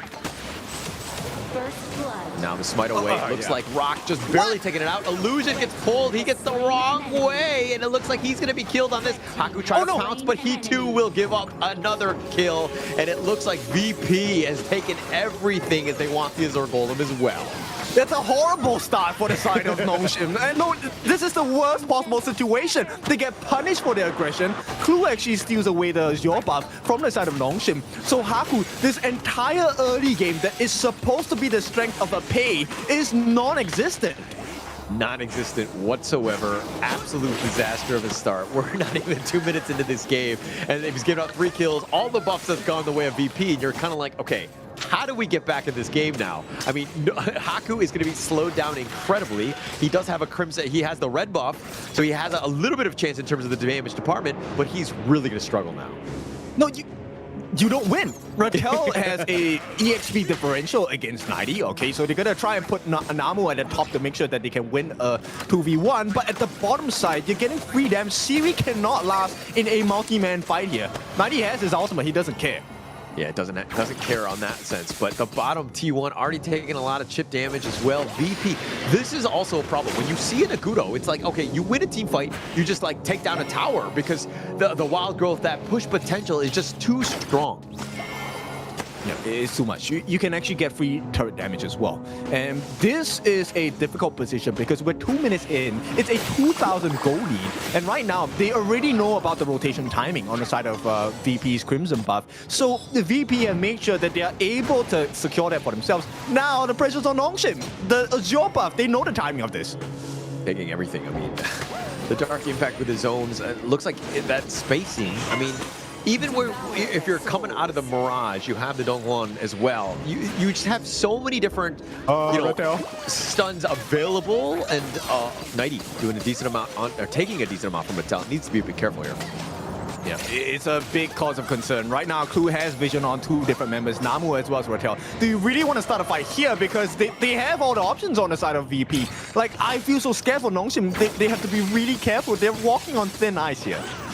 I mean, giving up any sort of kill at this point, it just will ultimately put you much deeper in the hole. You're going to really struggle to find anything. So you need to play safe. You need to just kind of stick to the farm. Maybe you get a slight edge, at least in the top lane, some sort of farm so that you can kind of catch back up. Because you're only down 1.3k. I mean, yes, it's only 3 minutes in, but you got to be somewhat positive about the situation. Okay, I am pretty optimistic. But, you know what, I have to be realistic as well, right? Illusion leveled gap between him and Hylang. Rattel actually, recovered against 90. But this 4-minute mark is the one that I'm curious, right? Because Illusion needs to find value, but I'm not sure where he's going to find it. Oh, they're deciding to go. It's a little bit of pressure on the top lane. 90 sensed it out. I mean, the way he was positioned all the way at the wall, because that brush was potentially, had somebody from Nongshim, and he was correct on that one. So he does get on out. And now with the 4-minute marker, and it looks like the Tyrants are going to be fortified, at least for this next position here. VP is making all the right moves, right? They were expecting, look, Nongshim was fully ready to give away the Tyrant so that they could take the T1 at the top. But VP understood this, and they actually made the rotation to protect 90. So right now, it's going to be a tussle. Whoever gets the first kill in this exchange, there we go. Oh, with that Arrow Storm, the suppression is going to be on point, and the Furball just lands on top of him, but Teagle getting the kill. What a great ambush by VP here. Yeah, great ambush. So here's the rewards. They get the T1 at the bottom. It is going to be traded for the T1 at the top, but they also get the Tyrant. So everything, once again, it's an advantage for the side of VP. They also have access into their own buff, and there is no Crimson Golem to be stolen from their side of the jungle. So Nongshim, once again, left with lesser options across the map. The kill turned into the tower, the objective, into another objective. That was just win-win-win, right? Like, that was the perfect play when you're going for kills. I mean, for the folks that are at home watching, and you're kind of like, oh, rank games, like, how do I win more? It's like, yeah, you can get your kills, but you got to turn it into something. You got to transition. And the way that VP have done that, this is textbook in terms of just building a lead and taking control of this game. Yeah, and this is going to add on to more pressure. It's 4 kills for the side of VP. We talk about, yes, kills aren't that important. As important as taking objectives across the map, right? So right now, Nongshim, they're making a good play here, taking T1 at the bottom side, but it's going to be immediately traded out by VP. So once again, the advantage is reset. VP just playing this game so cleanly. At the same time, Nongshim have to just take whatever's given to them. The space was there on the bottom T1. They'll take that, right? You have to take what's given to you so that you don't fall further behind. But Nongshim at the same time, now they need to figure out a way. I mean, it's 6 minutes in. Find some way to get on top of T-Gold. He's not really farming. I mean, if anything, they're looking to invade your jungle, which is going to be tough for Nongshim here. I don't think they'll find T-Gold at all, right? The bigger problem is, Hylang is one problem, but the biggest one to me, it's 90 and Clue. Because 90's gonna flank the heck out of you, and Clue's just gonna make sure that T-Gold survives. And whoever he catches, it almost spells instant death. Siri though. Oh my goodness. Yeah, he's going to get on out of this, and he's not going to be there for that Crimson fight when it does, or the Crimson Golem when it does show up in about 13 seconds. So this is another window of opportunity. Haku needs to find ways to farm, use his mobility, and use that early game spike. Yes, you're behind, but you got to come back somehow. Yeah, okay. And Rattel. Yeah, and Rattel. Top lane is pushing though, so Nighty actually has to recover. So a little bit of an opening there. Okay, they're gonna try. They find T-Gold. Oh, they threw him in. I think he's in the Mirage, and it will be picked off, but Namu will trade his life away. Illusion just now running for his life. He's gonna be chased after, slowed down. Wild Growth is gonna be enough. The double kill going the way of Rock. Yep, they shut down every option, right? Once again, okay, we get T-Gold, or we lose T-Gold on the side of VP, but we get Namu and Illusion, we defend the top T2, and now the mid T1 is under pressure because there is still potential for Hailang to one-shot Siri, because we are still way ahead in terms of farm. At the same time, you're forcing rotations, you're forcing people to go after Illusion and Namu, who are not the end carry. They're not the end game, if you will. So if you're able to slow them down in some fashion, obviously Rock is a problem, but T-Gold is probably the guy, right? It's not the worst thing in the world. Again, trying to stay positive about a dire situation in a bad one that they're in. I don't think they can last this defense for too long. With that, they will be able to get quite a lot of free damage. And once again, simple work from the side of VP, just making sure that they understand, or letting you understand the strength of the draft. They can take turrets really quickly, and they can make kills happen instantly as well. Siri, Illusion, Rattel, and Haku, they're all at risk of being one-shot by Hailang. Not letting me know, I already know, and letting you know, right? I think that let's be very clear with the verbiage here, but now Nighty is actually going to be there. It looks like the suppression, they've got the control on the Namu, they find it, but now Rock, he's going to be sent into the Mirage. Haku, though, is going to be chased away. The Blades is going to do a little bit of work onto him, and Nighty with the Final Frenzy will survive, and Rock gets killed in the Mirage, but now Illusion will trade his life away. Yep, it's still the same. It's a 2-for-1. You get the jungler, but yep, look, the map is still in the favor. How do you win this? It's so difficult. It's very difficult indeed. I mean, that's the biggest problem. They haven't been able to find somebody else. Like, they thought they had Nighty, but with that secondary life, it's been so tough to take him down. I mean, Illusion, I think that it's okay. Like, trading away Illusion and Namu is kind of like a throw-in. It's kind of like a one-for-one at this stage because they're both kind of poor on that sense. But getting Rock and T-Gold, these are the guys that they need to target. I mean, there's too many options, right? Look, Hailang can take a solo neutral objective by himself. This is one of the things that I really love about Garden mode, right? Pre-10 minutes, you can solo it, no problem, really quickly as well. And the fact that, you know, Hailang has gone for the full damage build, I like this a lot. And, you know, we were talking about the Venomous Staff coming in, anti-heals. Who cares about that? Let's just go full damage. Well, there's a decent amount of heal from VP, right? I think that at least somebody needs to get it. Maybe Illusion, before he like pops his Mirage, he like potentially hits people, right? I think that you need to kind of add that on. It will definitely help out because this VP lineup is looking to roll, and they're continuing to just do so because of the sustain and the team fight capability that they have. I don't know. It's a tough one for me because right now, like, they don't really have the best tank on the side of Redforce, but okay. Okay, that's a good win by Rattel. He's trying to recall on back, but now with the suppression, they have a little bit of the control. Clue doing a little bit of work in terms of just controlling Namu, who will get picked off, and Rattel on the side gets the snipe shot, killing off Clue, and that's going to be a great start. Moonscape Mirage, it looks like Hailang has been killed as well, and Nongshim finding 3 kills to 1, as well as the bottom T2. They're trying to come back in this one. Lovely work. This is what you said, right? They want to be in control of their own destiny. And this is exactly what they need to do. Like, being able to take that one, that's a huge turn of events for them. They've really chipped back into this armor, or this net worth lead, excuse me. They're down about 400 gold after all of that. But DJ Kin, please break this one down. This nice lockdown on the 90 was great, right? The lifesteal coming out from the side of Rattel. We talked about, okay, where's the anti-heal? Okay, this is a situation where you need anti-heal.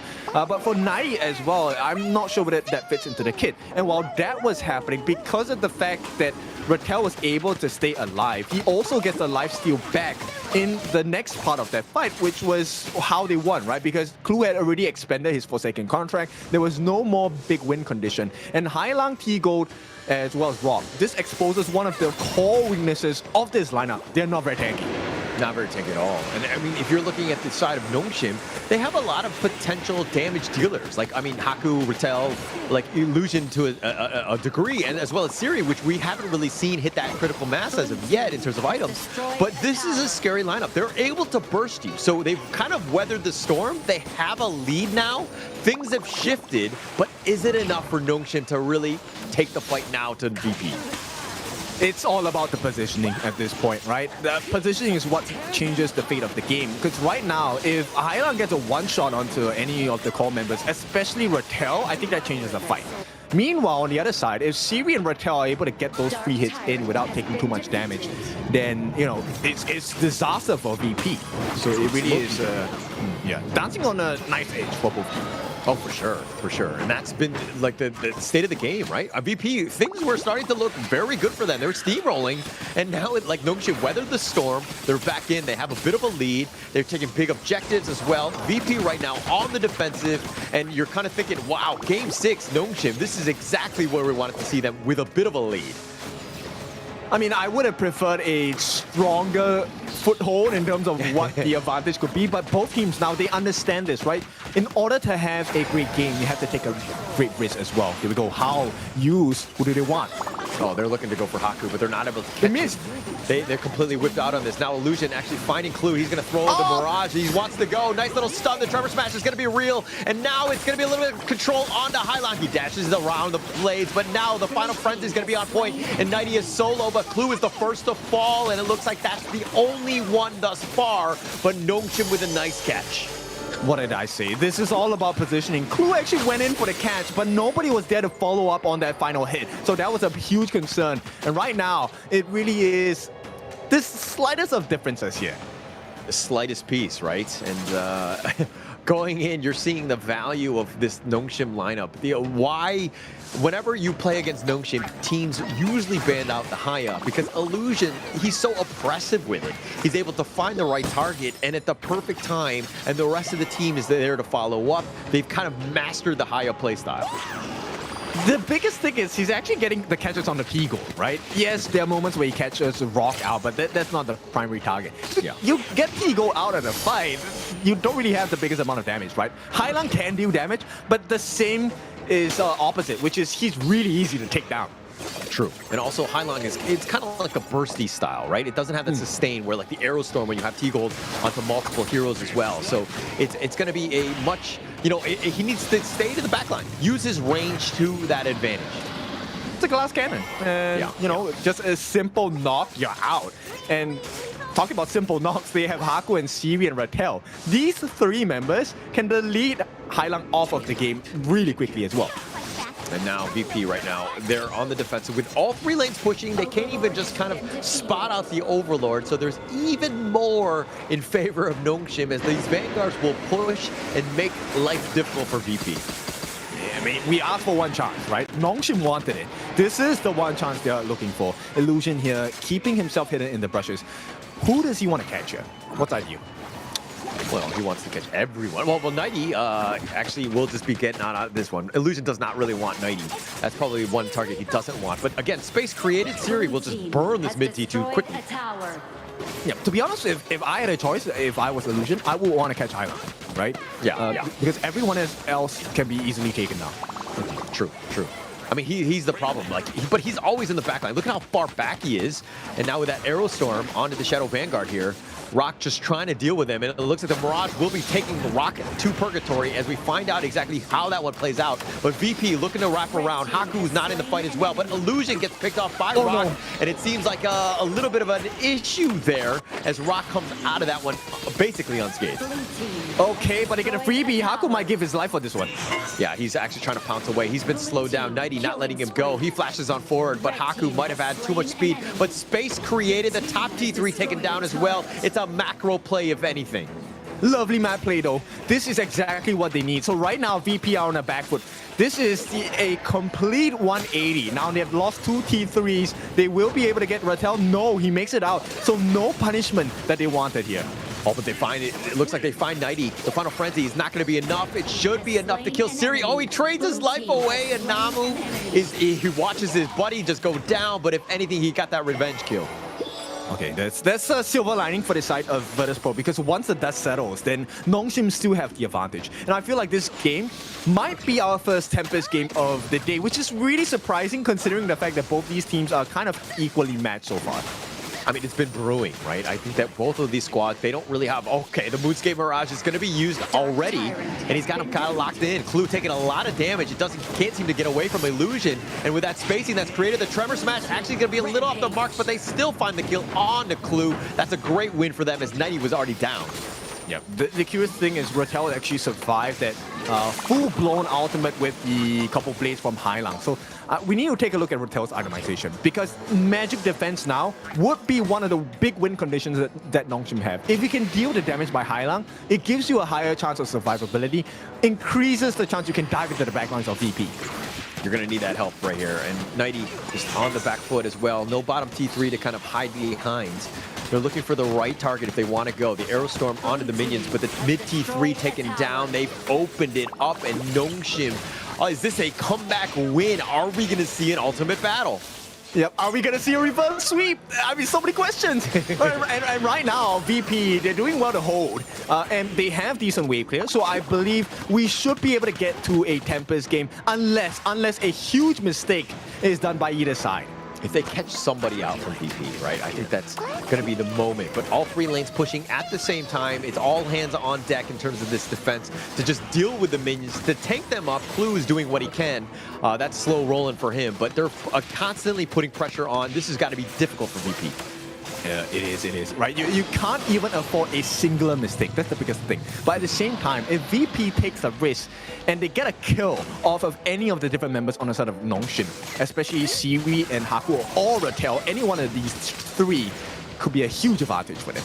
If they're able to find it. But look at how they're just pushing in, going out, taking what they want, and at the same time, all three lanes have that forward scout. They know what's coming. They know that VP are hiding 5 men in that base, and they haven't even stepped out.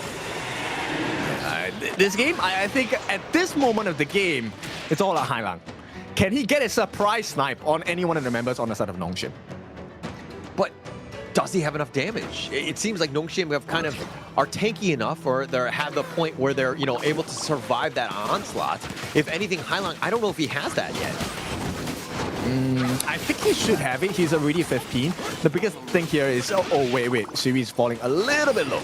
Taking a lot on this one, but all three lanes pushing with that minion. The Moonscape Mirage is going to be used. Is he able to kind of outduel this one? He flashes away, Namu in that pace, and it looks like they blind Clue, who's taking a lot of damage, and now they come out of the Mirage, and it looks like Nighty's been killed. They're going to go Sage of Sanctuary just to stay alive, and Haku jumps pounces more, finds Hailang, and Nongshim have done it, and we're going to see an ultimate battle. Welcome to our first ever ultimate battle in KML. Nongshim Redforce do the miracle, they make it happen, and VP will be brought to a game number 7. Look, I kind of want to see just 14 games of just these two teams playing, because I think that we'll see a 14th game with how they've gone back and forth. Even in this one, Nongshim, you're kind of thinking, things were not looking good. How were they going to recover? VP were just too strong. They're able to snowball, but Nongshim just hung on. They understood the power of their draft. This Haya was able to isolate, get those pickoffs, to turn those fights for our favor. Yeah, I'm just curious what is going through their minds at this point, because there is no truer 50-50 than an ultimate battle, right? You get to pick anything you want. You don't know what your opponents are going to pick, and this could be make or break, especially from the coach's perspective. Because what if you have done your homework? What if you know exactly what your opponents are going to pick? That would have been the easiest win in your life. Yeah, if. I mean, there's a lot of questions, right? It's that whole, the blindfold match of, like, you don't really know what's coming, right? And that's what makes this ultimate battle so exciting, is that you're going to pick your best heroes. There's no fans. It's just blind pick, and you might even have the same heroes. In this one, is there a hero that you're like, oh, this is a must pick for the team, a la the Athena of old? I don't have one, but I have a coach that I want, and it's YK. YK was smiling so much. Like, we know him as the general of Nongshim Redforce, and this guy has brought Nongshim Redforce to multiple game number 7s, multiple ultimate battles. Has the record been good? Not really, to be honest, but he has consistently made good drafts with them, right? Right now, it's about the Nongshim players executing well. That's all. Give yourself a chance, right? I think that that's going to be the biggest thing. I mean, even going into the drafts of like even Game 6, where you saw like a Fang being thrown out there, Luara in Game 5, like they've had to dig deep and they find some heroes that generally are okay. I mean, I think Fang was just good enough in this one to take that win, but you don't see that from the other teams. To go into like a Game 6, you have to really dig deep, and I think Coach YK really sets up the team for success.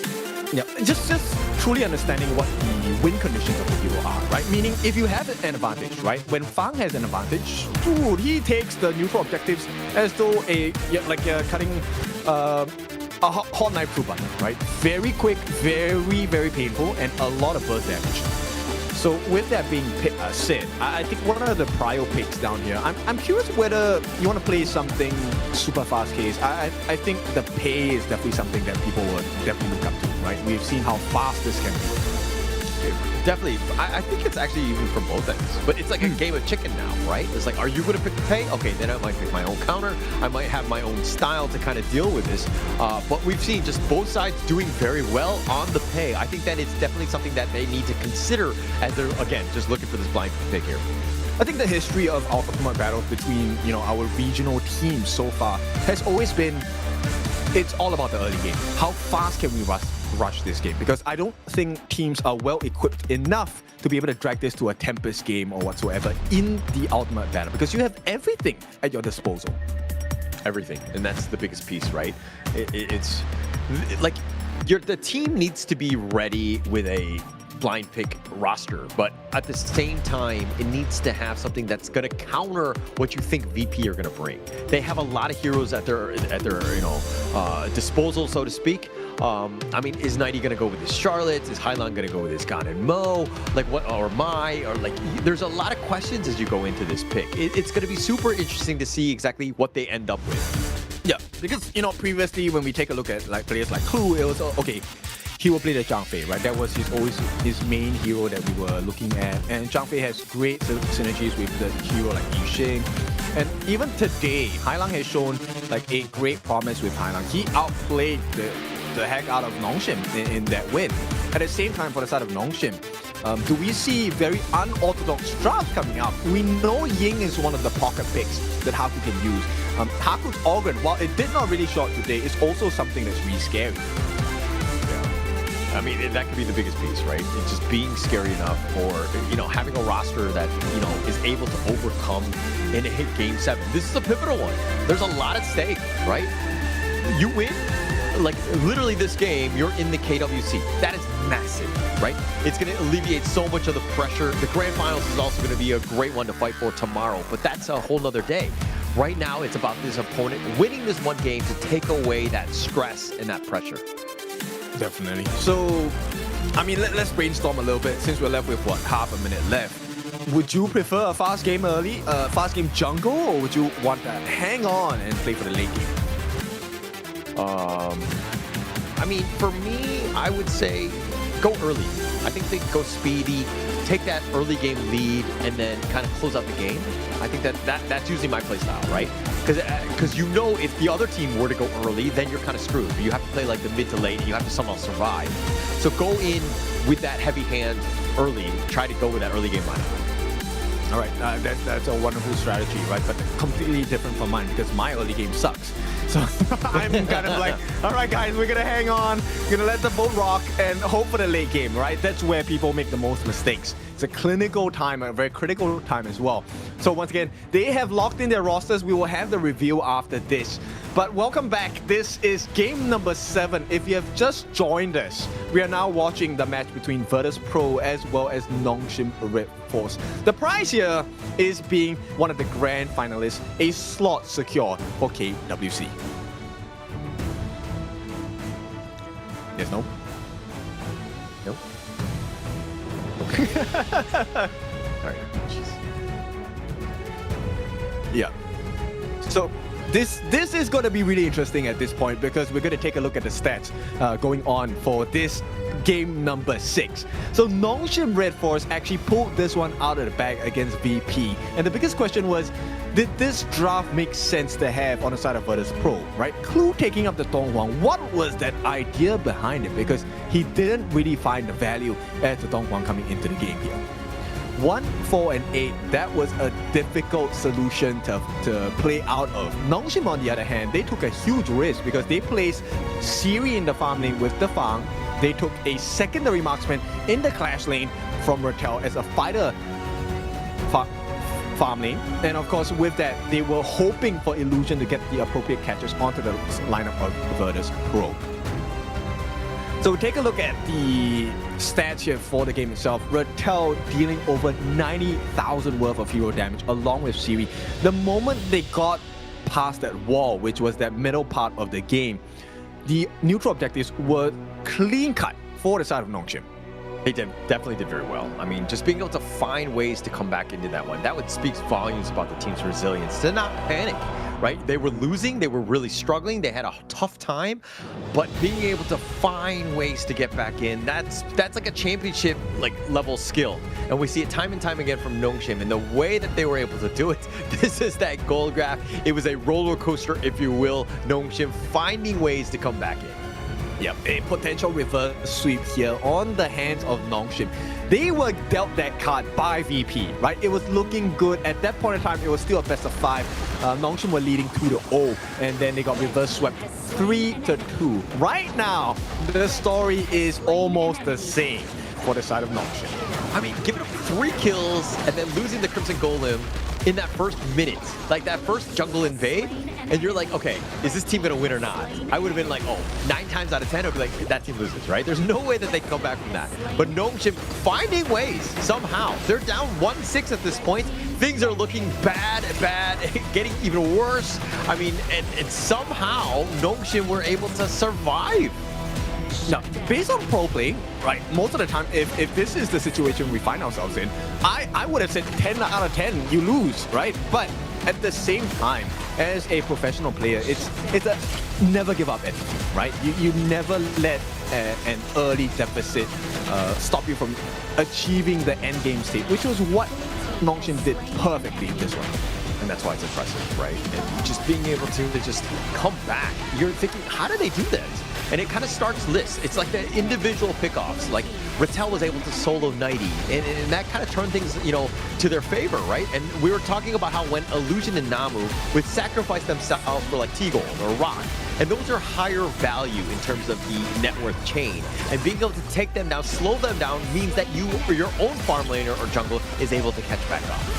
Yeah, the biggest difference maker was the fact that they got 2 T3s, right? It was so difficult to deal with. And this means it was guaranteed neutral objectives for the side of Nongshim. And once they had that macro advantage, Teamfight, no problem. They had so much burst. They had Haku, Rattel, as well as Siri. 3 different heroes.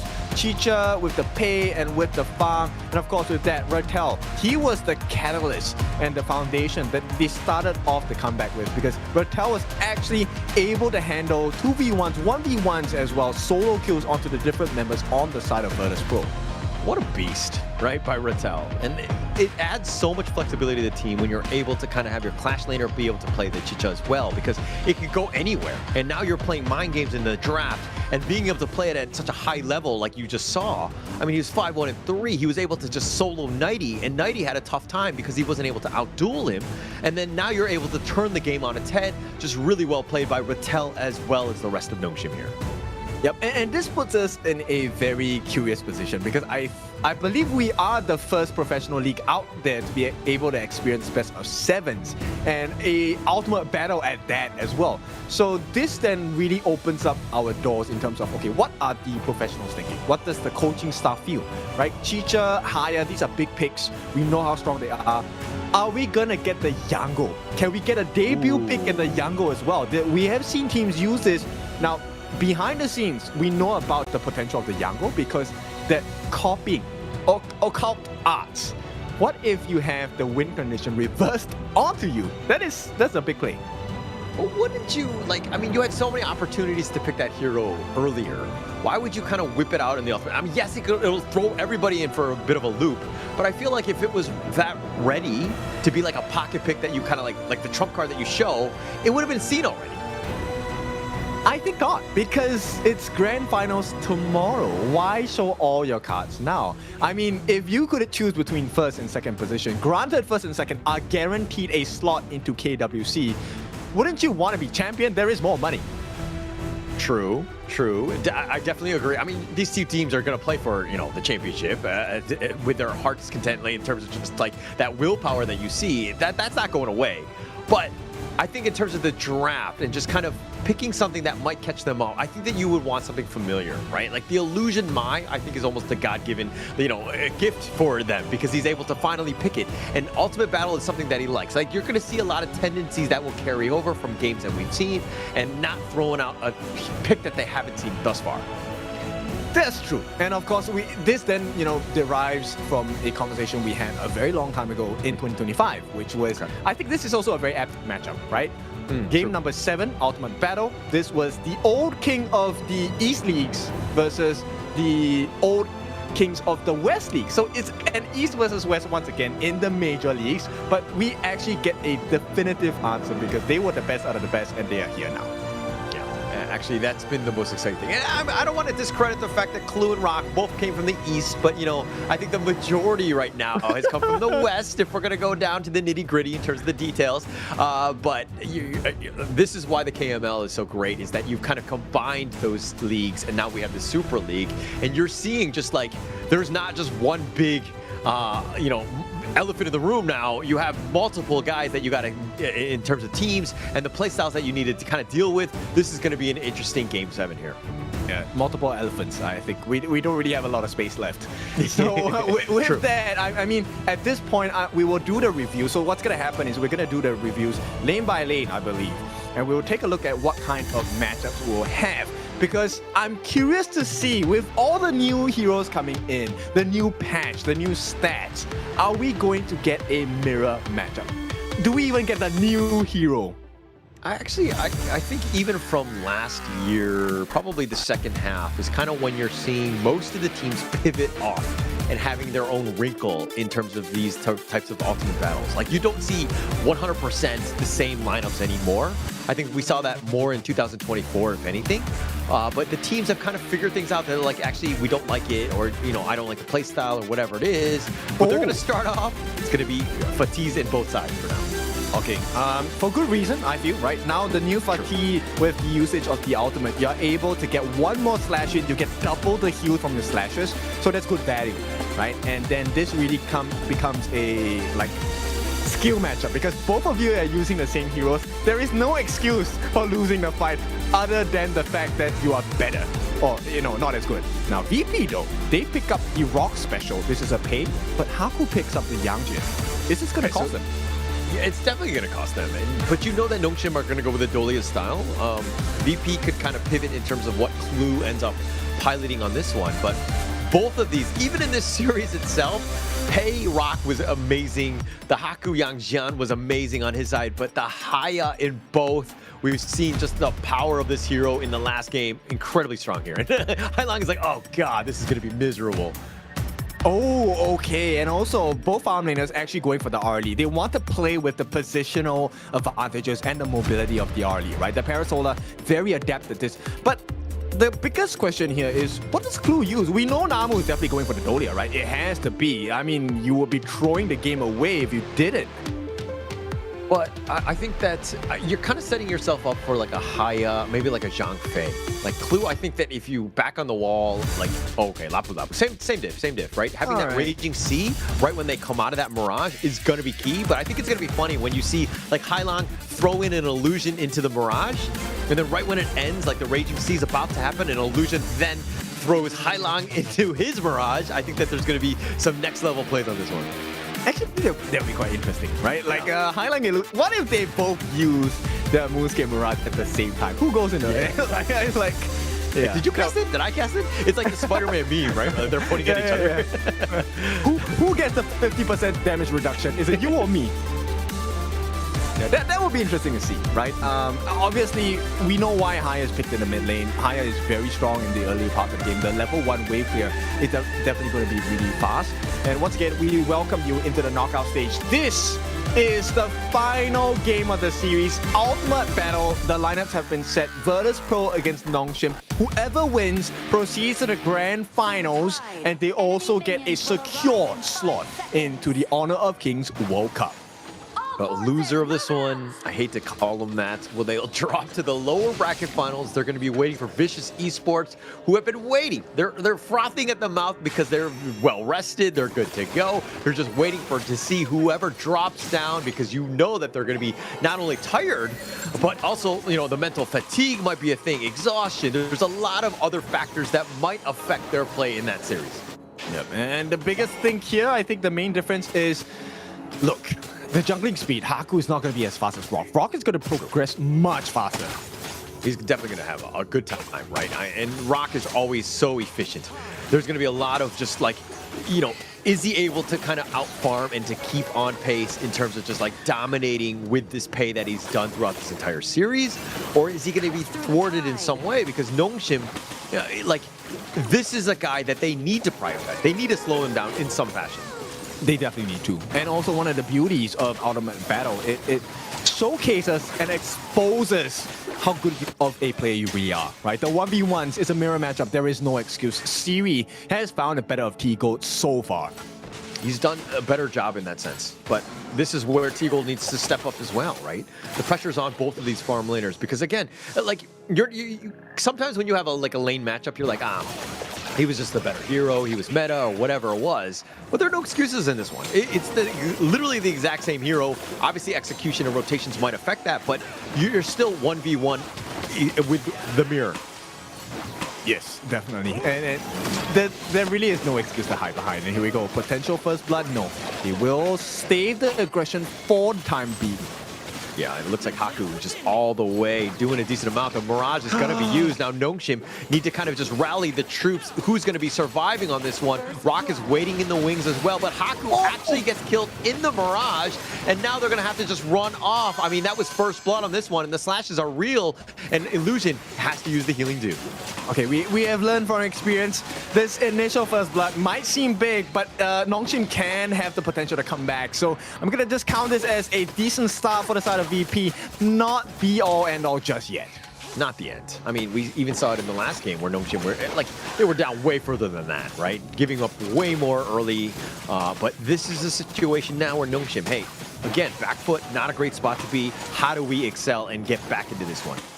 Yeah, Illusion is such an irritant. Like, he refuses to use his Moonscape Mirage, but T-Gold is so scared because he doesn't have the ability to escape. So, well played by Illusion in this one. Yeah, and this is that moment where you're kind of like, you know, he could use it at a moment's notice, and by not using it, you're kind of instilling that fear, as you rightly pointed out. So it could be like you're affecting his play where he's not able to be as comfortable being by himself in that bottom lane.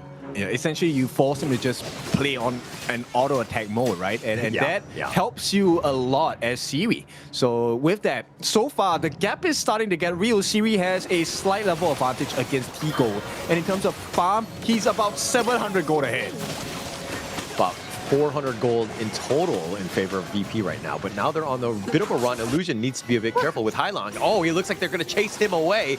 The Moonscape Mirage used by, I believe, Hailong thwarts him out, and now Haku decides to hound on forward, tries to deal with it. The Raging Sea is going to be completely whiffed on this one, and who comes out of this? And they find Hailong, and he will be killed. Nongshim makes him pay for using the Mirage. Beautiful work by the side of Nongshim, right? This is why we can't count you out just as you get the first blood. This is 1-1 now. A more balanced game in this Ultimate Battle, game number 7. He's done a great job. I mean, just being able to, like, Hailong, that was very aggressive, right? That Mirage, being able to pull him, and then it was not even where VP were. That was in the heart of where the positioning of Nongshim. So very risky play. He thought he would have had a slight advantage, but again, when it's high on high, it's you gotta kind of, it's a coin flip at the end of the day. I mean, they're just in a swimming pool, right? They're splashing water at each other. Who gets the water into their eyes? And then once they do, it's like, oh, actually, I'm fine with water in my eyes. Okay, all right. I don't think you have a problem in the swimming pool. Okay. So if you get... Now, the Tyrants here, this is going to be the next big objective that they fight over. Right now, it seems like it's all Nongshim, as they're actually putting pressure on the bottom T1 in addition to taking the Tyrant here. Okay, that's great work from the side of Nongshim, which is also why VP responds by getting that T1 wave clear at the top. Hopefully to be able to take the T1 at the top, but Raquel is there. And now this two-man rotation in the mid. This is not going to be any aggression available for the side of VP. They will get a little bit of damage done. No, not even a bit. Not anything whatsoever. Rattel is like that farm lane. Like, he's completely taking over the northern side of the jungle as well. So he's going to be fat to a certain degree. So it's, I mean, Haku has been farming, but he's looking to invade. So they're always being efficient, taking everything across the map, even from what is on the opposing side. But now Haku with the Hound out forward, the Raging Sea actually only connecting onto one, but the Moonscape Mirage will be used. And it looks like Haku is taking a decent amount, but Hailong is looking to go. It's so close who comes out of this one, and Haku barely survives. Hailong has been killed. Yo, Illusion, he's so good. He still has the restraint. He still has his Moonscape Mirage. And now the opening is available. They can actually get rid of 90 here. He does have the flash, but that matters little when you are inside the Moonscape Mirage. It's all about these minions in this top lane if they were continue to push. Illusion just waiting in the wings. Who's going to be going around the jungle? 5 more seconds for that Azure Golem. So that could be a potential ambush. It doesn't look like he wants to risk it. Yeah, Team Fred definitely has made a choice in terms of who he supports, right? He's going for the Nongshim play. Yeah, and it's all about that play at this point. But now, VP right now just looking to go for that Azure because they have eyes on it, but it's going to be stolen away. Nongshim, these are the little wins that really help accelerate and, you know, exacerbate the situation for VP as they're down about 1.8k at this point. Yeah, we were talking about individual gaps, right? And the fact that 90 was almost uncontested, but here we go, set up onto Haku. Oh, Raging Sea, he eats that one. He shrugs that one off. There's not really much Rock can do at this point because the net worth has not been in his favor. He doesn't have those items as of yet, but he does have a level advantage over Haku. But look at Siri. Siri has been making these little plays across the map to get the split push in. It's not a lot of... Okay, actually it is a lot of damage. Almost half the health of the T2 at the top. And Nongshim have been able to find so much value. Siri also use the Frenzy. Yeah, he uses the Auto Stormer as well, but now he gets dove under, and T-Gold finally gets the pick off. They had 3 members there to help clean up, and Siri's down for the counts. And again, this is one where, again, I blame Kin more than anything else, because once you pointed out Siri having a good game, they go what? They go and they kill him. Huh. All right, pay me money then. I won't talk about it. Unfortunately, not going to happen, at least from my end, because, you know, again, I'm a neutral party in this situation, but still, top lane is going to be pushing. I think VP have done a great job of being able to bounce back, killing Siri, who needed to have been stymied in terms of this growth, because he was starting to get a little out of hand. Yeah, it definitely was, right? Siri needs to be handled, and T-Gold has managed to recover a little bit of that EXP differential, so it's looking good. But the 1k net worth lead going to the hands of Nongshim, it needs to be addressed from the side of VP. Haku looking to turn this. The Moonscape Mirage has been used, and Haku just going for the back line, goes for Hailong. It looks like he's going to be pulled away, so it's going to be Moonscape Mirage for Moonscape Mirage. It's 3-on-3. The Raging Sea is not going to actually connect. Illusion gets on out of this one, but Nighty has been picked off. The Azure Golem is going to be the next big target, but Hailong has been killed as well, and Nongshim finding 2 and invading the enemy jungle. Things have gone their way. Completely unpunished from the side of Nongshim. While they did manage to secure that Azure buff, what is the cost, right? At this point, Nongshim, they're still winning the map overall. And with this goalie going to their hands, 1,500 gold, by the way. It's not the biggest, but it's still something that they can work around with.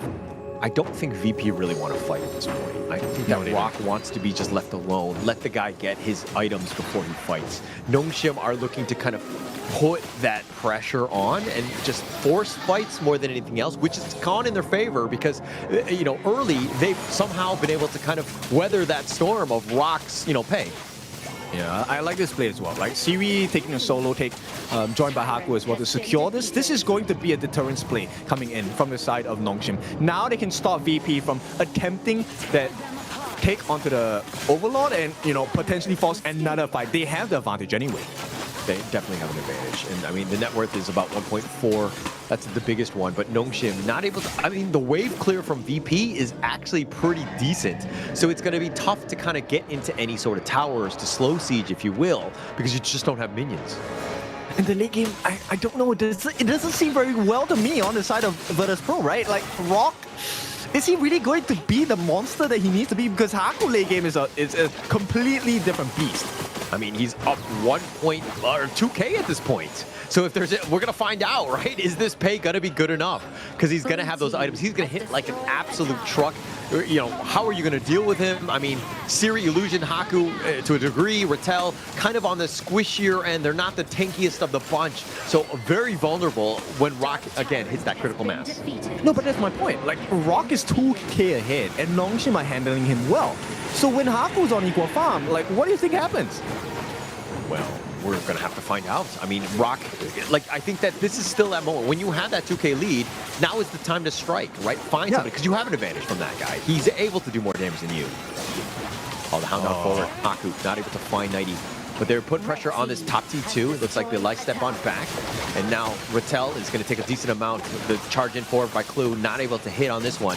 Haku thinking about it. The Raging Sea on a 3. That's going to be a decent amount. But now they're taking a decent amount of damage in return. And 90 does the work. Haku's been killed. 90's going to trade his life away. And how much more can they get? And it looks like Namu on the run. Rock pounces off the wall. Decides to go for Namu, trying to just take him down. He's been slowed down. And now with Illusion covering his retreat, it looks like that's going to be enough, but the Crimson Golem looks to be the next big target by VP. No, it's not a good time. Like, why are they doing this? The T2s at the bottom are being taken. This is almost a guarantee on the T3. If they don't care about this, they will try to make a trade on the T2 on the top. So that's great work. But someone needs to go back, and they need to go back now. Yeah, they definitely need to go back now. I mean, Rock taking a couple shots, and it looks like 90 will be there. He will answer the call to deal with this. Protect the bottom T3, which will take a decent amount, but they took a number of towers themselves. Yes, it wasn't really a chip damage into the T3, but I think VP overall are going to be okay with that, as the net worth has, again, just shifted to like a 50-50 mark. Okay, I was kind of freaking out there. A little bit of a crash out, but it is going to be a 4-for-4 in terms of turrets there. But simply because I'm very invested, right? This is the defining moment between both teams. Like, we have seen the reverse sweep. Nongshim wins this. This is huge. You get a guaranteed slot in the KWC, a much bigger prize in terms of title. Yeah, okay, the Moonscape Mirage is going to be used. The Raging Sea has already been committed onto Haku. And now it looks like they're turning their attention to the bottom side as Siri actually gets picked off. And now, do they get anything in return? They do, but now it's fighting 1 versus 2. The Moonscape Mirage by Illusion, sending him in. And it looks like Haku had been killed elsewhere. 3 members down from Nongshim, trading away from T-Gold. And what else can they go? Illusion is going to be there. Hailong is going to be just trying to find Namu, go for the easy kill more than anything else. But Rock taking out towers for free. He's looking to just end this game, and with these minions, Rock looking to go for the backdoor play, and it looks like Rock will do it, and VP will make their way to the grand finals. Congratulations as they make their way to the KWC. Not only that, now they have a soft guarantee that they will be making it into KWC. Soft guarantee on that first place prize of the prize pool of a total of 26,000 USD. And most of all, they break the hearts of Nongshim Redforce. And Nongshim Redforce completely baited out. Things were going a little bit, crazy, right? Like, when the chaos is there, they're looking for team fights, and Rock is just looking for towers, right? And he had a 2K net worth lead. That was clearly enough to just melt towers, and with those minions to finally push. Again, Nongshim just completely got really blindsided by this one. Yeah, it was very clear, right? They were trying to take good fights against the side of Virtus Pro, or at least push them back a little bit so that Siri could work on the T2s. And then they have access into the T3s. But then when you keep focusing on the fights, like the refresh coming in, double Moonscape Mirage, when that is given to you, you know your mindset shifts. It has to be, okay, I have a second ultimate, who else can I catch? But the real catch here is, I'm going to get your T3, Rock. Very quick decision making. Actually, it's a great play, right? Because when you Moonscape Mirage someone, everyone's like, okay, we got to huddle around this guy, make sure that we get that kill, right? And you get really tunnel vision. You lose track of everything because you're in the, purgatory, so to speak. You're not checking your mini-map at times, and Rock really made them pay. What a great heads-up play there by Rock and VP. Rock the Robber. This one sticks. I think, look, he has stolen so many things, but this is the biggest steal of his career in this spring season of KML 2026. This, if it had gone to the later parts of the game, I feel like Nongshim would have won the team fights overall. Wait. Do you have your wallet? Make sure that Rock didn't take that as well. We got this one, right? We're good? Because I don't know what else he's going to see. He's taking everything. I mean, look at his stats. 0-0-4. I mean, the heads-up play of not even really dying or getting any sort of kills because it's all about the towers, the objectives. And he was super smart in the way he played that one to close that one out. Just really heads-up play by Rock. Yeah, it's no longer Bond, it's Rock. Rock the Robber.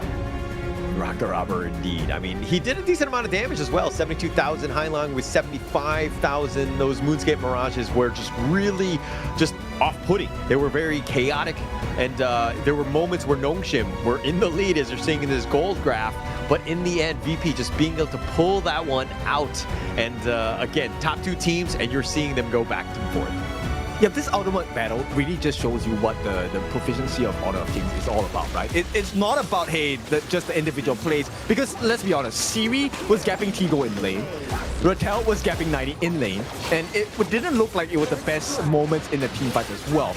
But with that being said, it's all about the team play. The later parts of the game where everyone was so focused on, okay, we need to win the team fight. Rock took the complete opposite mindset. He's like, guys, Rock the Robber is here, let's go steal some turrets. Well, I don't think as a robber you would name yourself Rock the Robber, like, you know what I mean, like to address more attention, where it's a little, you know, shady in that sense. But I think the pet nickname will stick. I think that Rock has done more than his share of thievery in this game, as well as the entire league. He's just always been on there. But when the Moonscape Mirages are happening, you're seeing the play style where they're all like, oh, about the team fight, all about the team fight. And then one time where he has the opening, that's the one time he slips out the back, gets that backdoor kill. And to me, it's really curious because I was always considering, okay, now you have the Yang and Dole combination, right? It's one of the most strongest combinations available in the current patch of Honor of Kings. Was this clue Lapu Lapu really the answer with a fast game pace Rock? Because they didn't get the ideal start to the game in terms of like, oh, they have a 2,000 goal lead in 2 minutes, that kind of, you know, advantage. And to be honest, in the laning phase, I think it was Nongshim. Nongshim had it all. Had it all for sure, but at the same time, what would Clue have picked instead, right? Like, what else is better than a Lapu Lapu in this case? I would, okay, it's a horrible answer, but I think Dacha would have been great. Okay, yeah. Why the Dacha though? More the teleport, the split push style, more because Rock the Robber is able to go around the map and steal stuff again. Like, look at that. Oh, what a play here. The game plan was really clear. The moment Rock saw that situation, he had the communication to the team. Guys, just keep them there. I will run to the base. And he is going to be your MVP. 0, 0, and 4, dealing 27% of the team's hero damage offered. But that was not the true damage he dealt. The true damage he dealt was by taking the crystal when no one could defend it. Yeah, and one stat that's missing on the sheet is Heart Stolen 1, and that would be mine, right? Because I think that this is the way Rock likes to play. He likes to keep things dramatic and just keep us on our toes, right? I think that Rock is so much fun to watch, and being able to steal a game 7, right? That's absolutely amazing there by Rock, and he's one of the few that can find those opportune moments. Yeah, it's a dream heist, right? Because throughout the entire season of KML Spring 2026, we saw Rock steal neutral objectives. He got the Tempest, he got the Overlord, he got the Tyrant. Sure, you know what? Everyone else can do that. But to steal an entire series away, how many people can tell you that they have done that? Very frustrating if you're Nongshim though, right? Like, be like, Rock stole that one, we had that game. But actually, in terms of net worth, they were kind of losing at that one because, I mean, the team fight happened, right? And things were not looking great for them. And then they were too busy with the tunnel vision. But Rock understanding that moment to just close out the game. Nah, it doesn't waste time. That's a big heads-up play. So more props to him. And now Nongshim, I don't know how you respond to a game or series like that where you go down. Now, that was incredibly draining. And now you have to play Vicious Esports, who are very fresh. This brings us to the storyline once again, right? And we talk about fatigue. We talk about long distances, a marathon. So this is one half of the marathon that Nongshim have tried to complete, unable to find the finish. Now they go up against another squad coming out from the Korea region that is ready to go. And if imagine Vicious Esports takes this one, qualifies into KWC, and Nongshim, for all of the work they've put for the entire season, gone to the drain, that one will hurt. That one will hurt. But I don't know if you're foreshadowing or you got some sort of script or whatever it is. I didn't get the script, so I don't really know. Let me know, because I do want to know, because this, my heart, I don't know if it can take another Game 7, right? That was really back and forth. That was a roller coaster of a ride, if you will.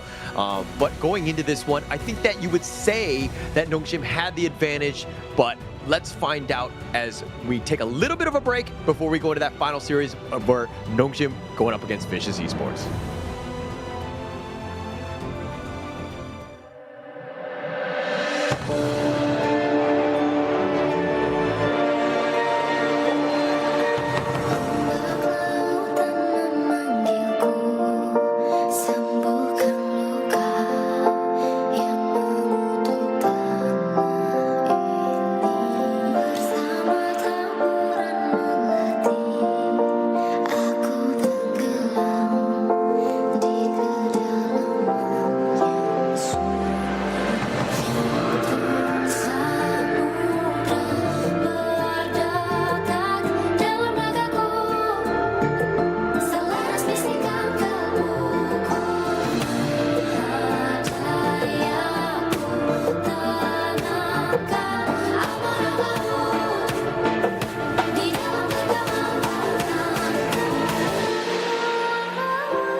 Superflow Spriteling is here. At the start of each match, players choose one of 3 Spritelings to fight alongside them. Summon your Spriteling to gain a corresponding new skill. Let's take a look at what they can do. Superflow Spriteling Skill 1. Bigly, the hero drinks a growth potion to increase their size and max health, but movement speed is slowed while enlarged. Super Flow Spriteling Skill 2.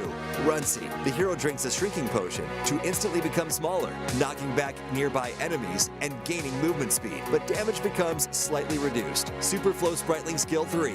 Coolio, the hero drinks a cooldown potion to reduce cooldowns of all skills currently on cooldown 3 times, but at the cost of some health.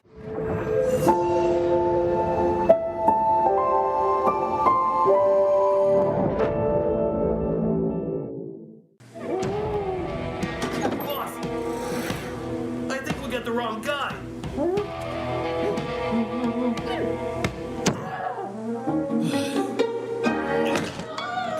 Dun-dun-dun.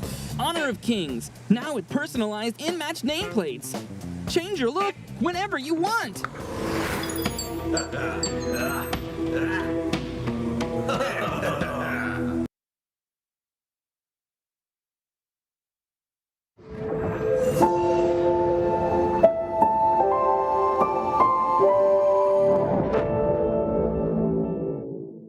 The flow. The origin of all energy in honor of kings. It shapes all life within the gorge and gives rise to countless skills and abilities.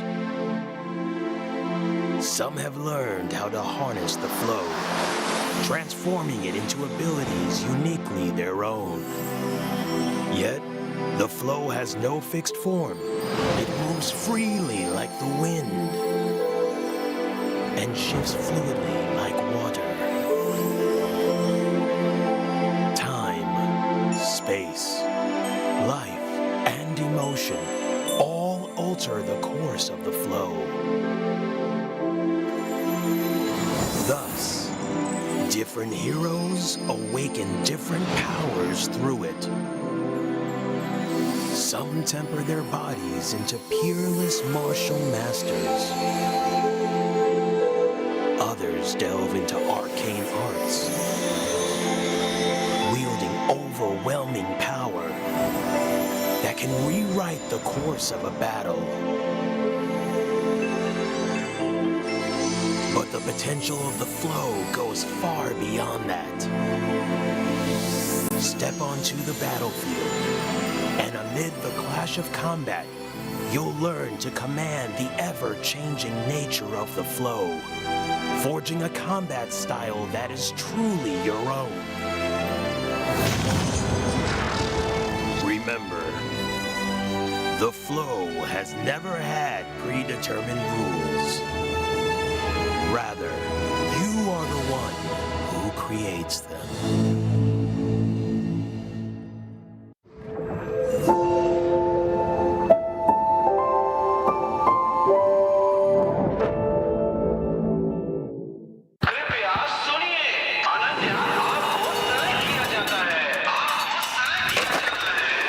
घर जल्दी आ जाना, okay?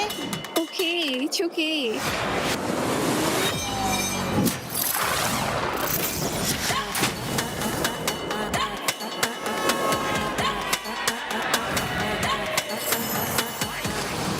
This is HOK.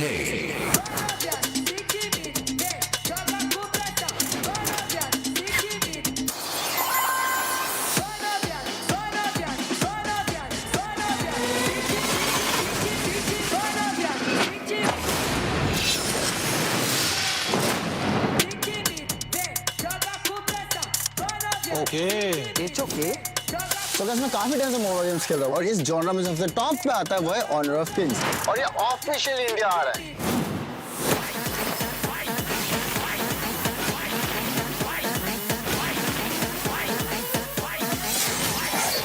You okay? You okay? You okay? It's okay. It's okay. It's okay. It's okay.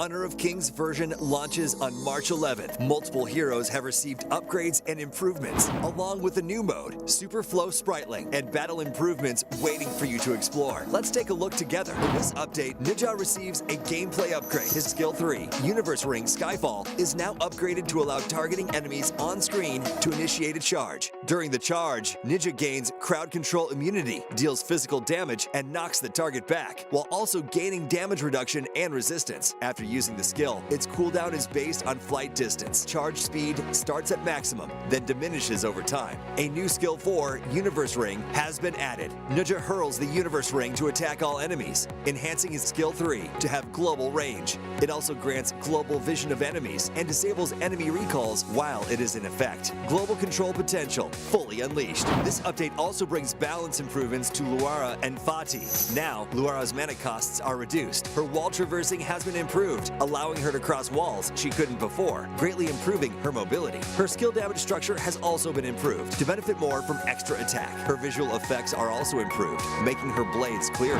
Fatih's ultimate has been improved in this update. After using it, his damage and recovery are increased, and he gains 1 extra enhanced basic attack. Each extra sword energy recovers full health, but no longer deals full damage. Fatih's sound effects and animation flow have also been improved. The new game mode, Super Flow Spriteling, is here. At the start of each match, players choose one of 3 Spritelings to fight alongside them. Summon your Spriteling to gain a corresponding new skill. Let's take a look at what they can do. Super Flow Spriteling Skill 1. Bigly. The hero drinks a growth potion to increase their size and max health, but movement speed is slowed while enlarged. Super Flow Spriteling Skill 2.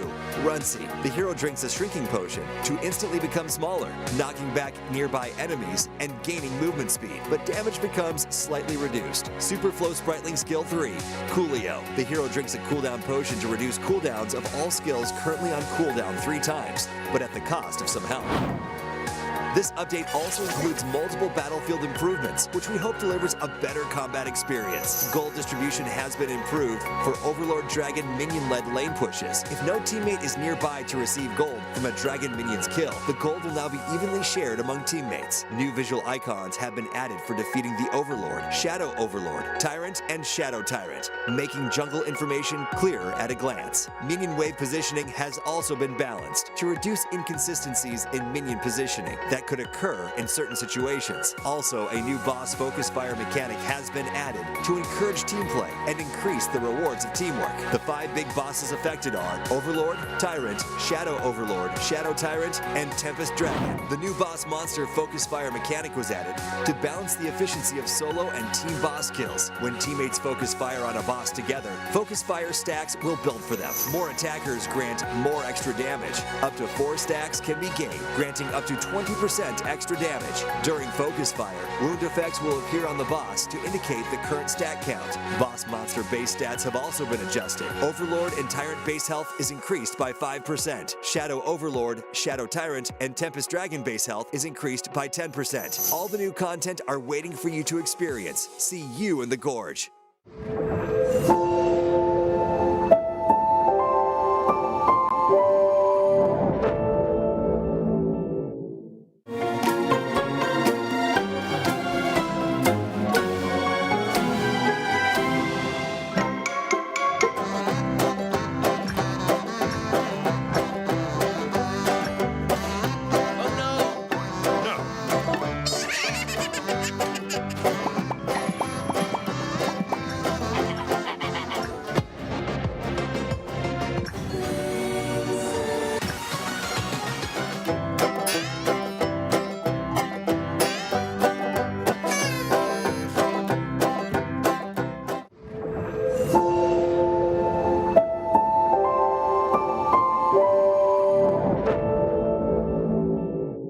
Season 14 is officially here. The new version brings a bunch of exciting improvements, so let's take a look.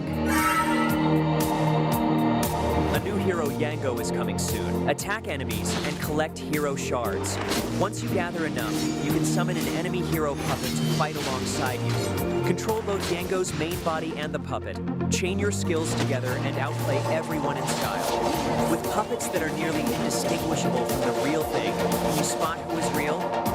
Nezha has been upgraded, gaining a new skill that provides global vision.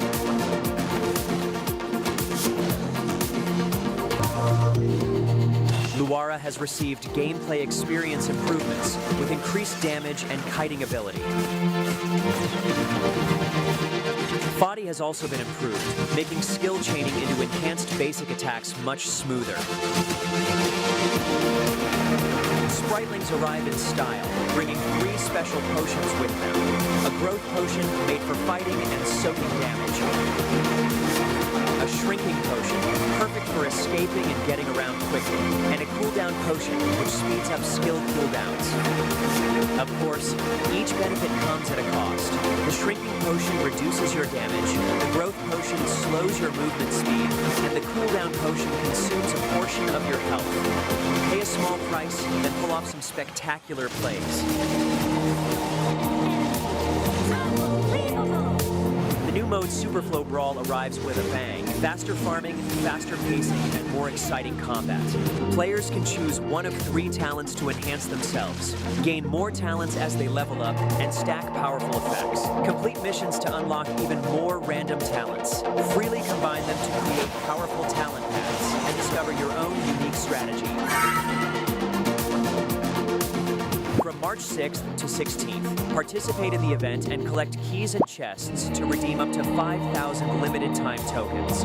Get a minimum of 888 limited time tokens guaranteed. Starting March 11th, experience the new version and get a Ramadan-themed Spritling costume. From March 14th to April 12th, participate in the partner event to get a permanent minion, legend skin, and 1,500 limited time tokens. From March 14th to 15th, log into the game to get 10 free draws in Point Draw and a brand new Flowborn outfit. From March 20th to 22nd, participate in the event and snatch green packets. A large number of tokens, limited time tokens, and other rewards await you. You can get up to 10,000 tokens.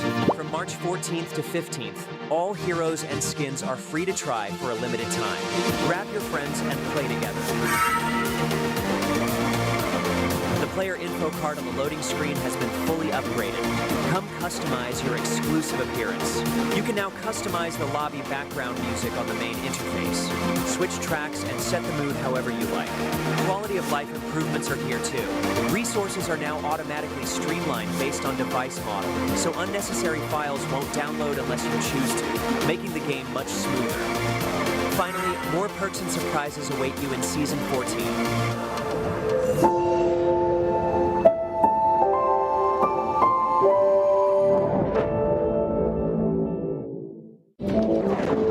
Hunting is all about patience, lying in wait to strike at the right time.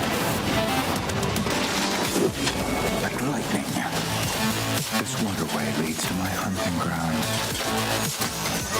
On the hunt, the net's tightening. Ready to initiate operation. Hush now, this won't hurt for long. The weak get devoured, and the strong collect their bounties.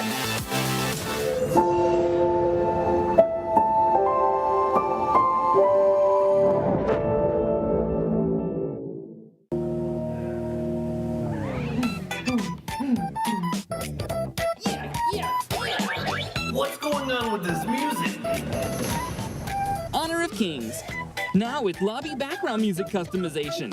Switch up the vibes anytime you want.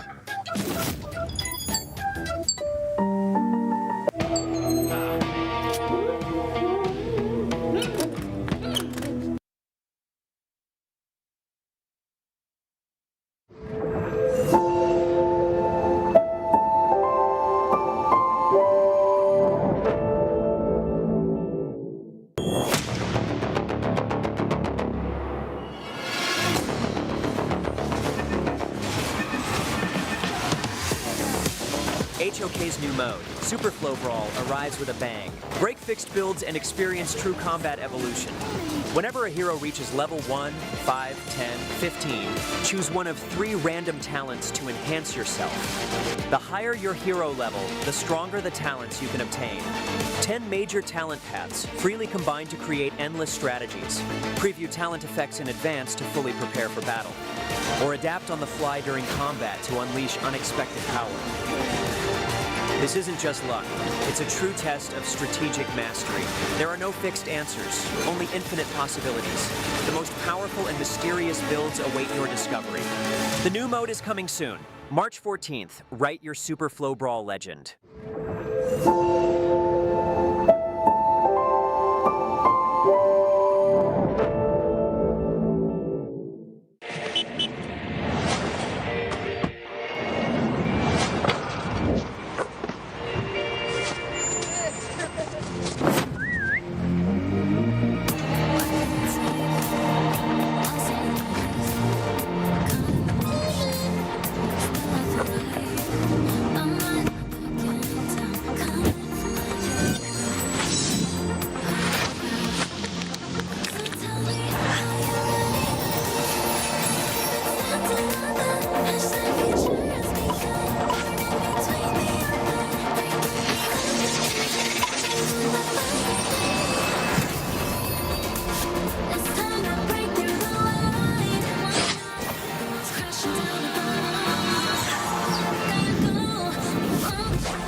The true me. Even I can't tell for sure.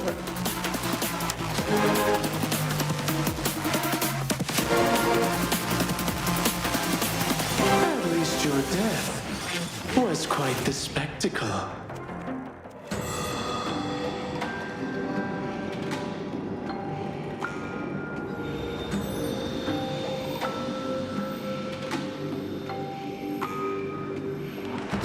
Yango creates a puppet that can replicate enemy abilities and fight using the 9 occult arts. This is his core mechanic. Attacks from either Yango or the puppet grant hero shards and recovers health. When 50 shards are accumulated, Yango can summon a puppet of the corresponding enemy hero to fight alongside him. While controlling Yango's main body, he can use 4 occult arts: Umbra, Jichu Luan, Shadow Crucifixion, and Dispersal. Umbra throws the puppet, dealing damage and launching enemies in its path before allowing Yango to control it in combat. Jichu Luan is Yango's main damage output method, where he tosses hidden weapons to deal damage to enemies in his path. Shadow Crucifixion can be used flexibly to allow Yango to engage or disengage freely. Controlling the 2 strings to intersect deals damage to the target and slows them. Dispersal is mainly used to avoid damage or crowd control. During the skill, Yango cannot be hit and all control effects are removed. When controlling the puppet, Yango uses 4 occult arts: Return, Substitution, Binding, and Breakout. Occult Arts Return immediately retrieves the puppet and launches enemies in its path. Occult Arts Substitution swaps Yango's location with the puppet, dealing damage to enemies in their path. Occult Arts Binding is used to bind enemies. Using it the first time deals damage and slows nearby enemies. Using it the second time continuously stuns and damages enemies. Occult Arts Breakout causes the puppet to dash in the target direction and pull Yango to itself, dealing damage to enemies in its path.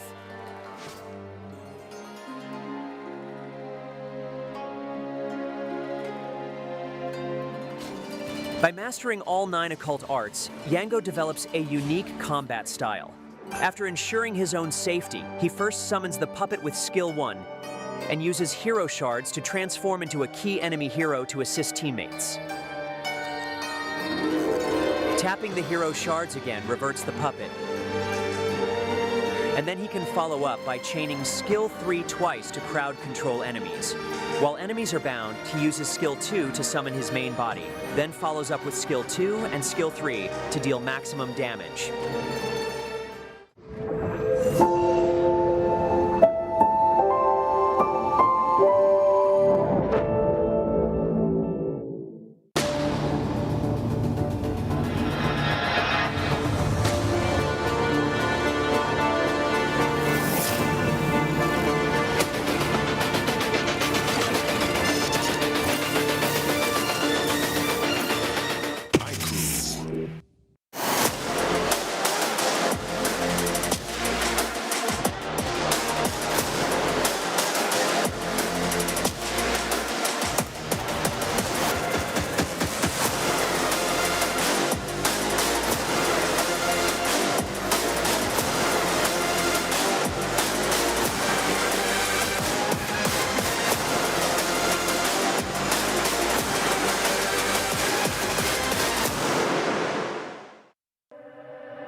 Super Flow Spriteling is here. At the start of each match, players choose one of 3 Spritelings to fight alongside them. Summon your Spriteling to gain a corresponding new skill. Let's take a look at what they can do. Super Flow Spriteling Skill 1.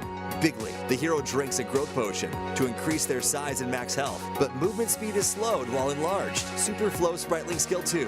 Runsy. The hero drinks a shrinking potion to instantly become smaller, knocking back nearby enemies and gaining movement speed, but damage becomes slightly reduced. Super Flow Spriteling Skill 3. Coolio. The hero drinks a cooldown potion to reduce cooldowns of all skills currently on cooldown 3 times, but at the cost of some health.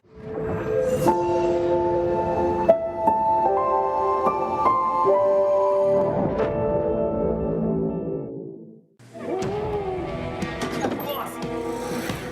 I think we'll get the wrong guy.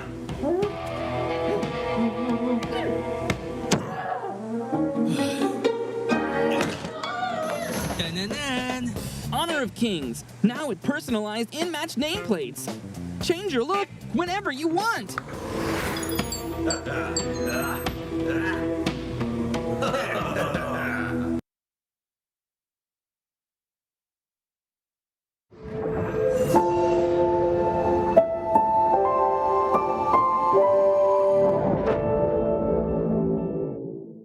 The flow. The origin of all energy in honor of kings. It shapes all life within the gorge and gives rise to countless skills and abilities. Some have learned how to harness the flow, transforming it into abilities uniquely their own. Yet, the flow has no fixed form. It moves freely like the wind and shifts fluidly like water. Time, space, life, and emotion all alter the course of the flow. Thus, different heroes awaken different powers through it. Some temper their bodies into peerless martial masters. Others delve into arcane arts, wielding overwhelming power that can rewrite the course of a battle. But the potential of the flow goes far beyond that. Step onto the battlefield, and amid the clash of combat, you'll learn to command the ever-changing nature of the flow, forging a combat style that is truly your own. Remember, the flow has never had predetermined rules. Rather, you are the one who creates them.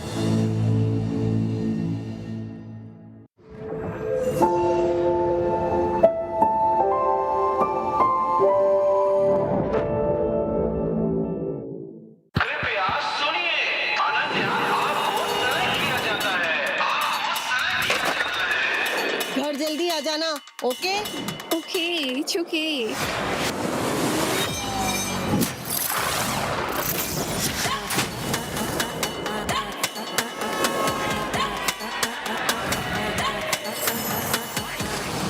This is HOK.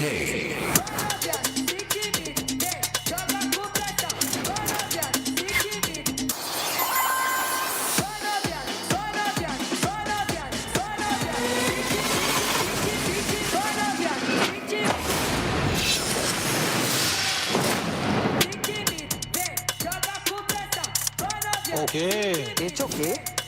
तो guys, मैं काफी time से mobile games खेल रहा हूँ और इस genre में सबसे टॉप पे आता है वो है ऑनर ऑफ किंग्स और ये ऑफिशियल इंडिया आ रहा है.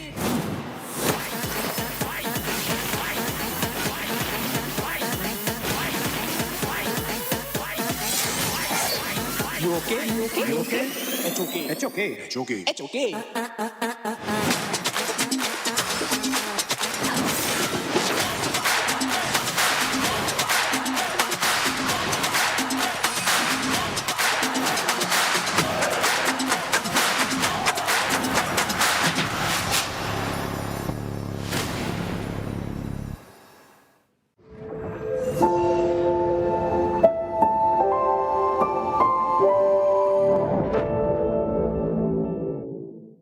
Honor of Kings version launches on March 11th. Multiple heroes have received upgrades and improvements, along with a new mode, Super Flow Spriteling, and battle improvements waiting for you to explore. Let's take a look together. In this update, Ninja receives a gameplay upgrade. His skill 3, Universe Ring Skyfall, is now upgraded to allow targeting enemies on screen to initiate a charge. During the charge, Ninja gains crowd control immunity, deals physical damage, and knocks the target back, while also gaining damage reduction and resistance. After using the skill, its cooldown is based on flight distance. Charge speed starts at maximum, then diminishes over time. A new skill 4, Universe Ring, has been added. Ninja hurls the Universe Ring to attack all enemies, enhancing his skill 3 to have global range. It also grants global vision of enemies and disables enemy recalls while it is in effect. Global control potential fully unleashed. This update also brings balance improvements to Luara and Fati. Now, Luara's mana costs are reduced. Her wall traversing has been improved,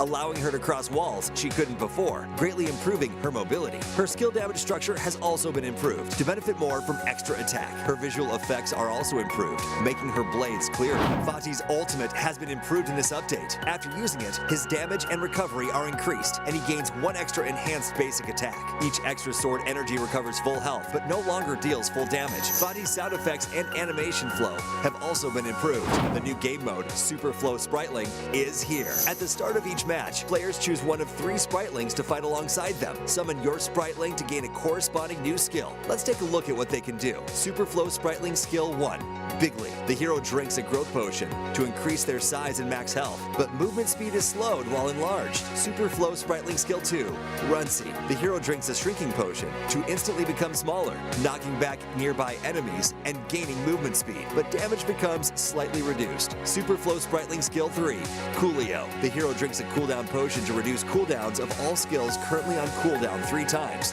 but at the cost of some health.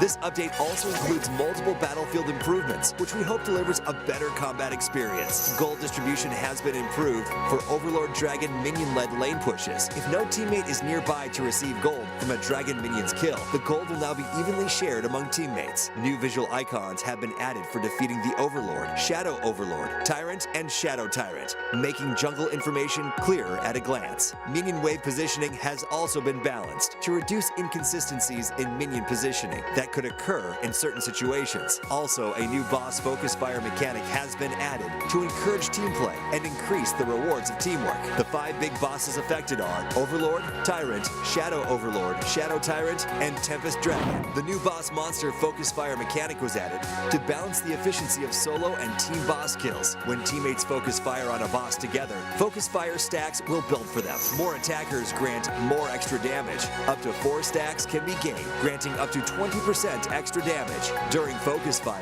wound effects will appear on the boss to indicate the current stat count. Boss monster base stats have also been adjusted. Overlord and Tyrant base health is increased by 5%. Shadow Overlord, Shadow Tyrant, and Tempest Dragon base health is increased by 10%. All the new content are waiting for you to experience. See you in the Gorge.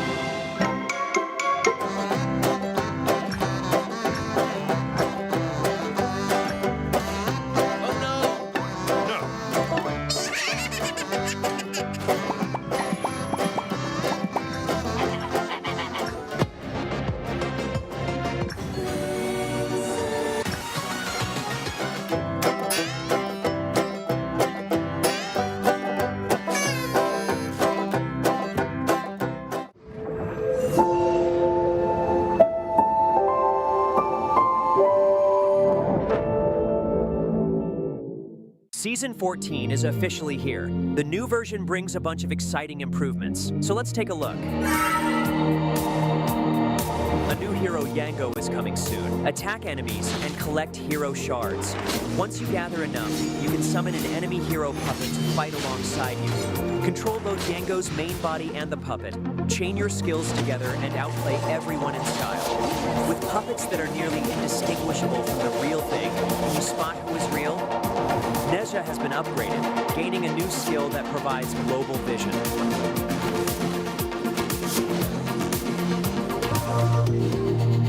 Luara has received gameplay experience improvements with increased damage and kiting ability.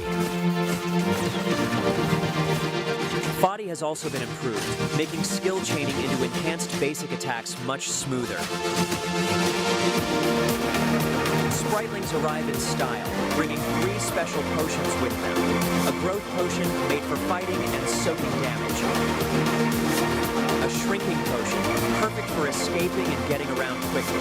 And a cooldown potion, which speeds up skill cooldowns. Of course, each benefit comes at a cost.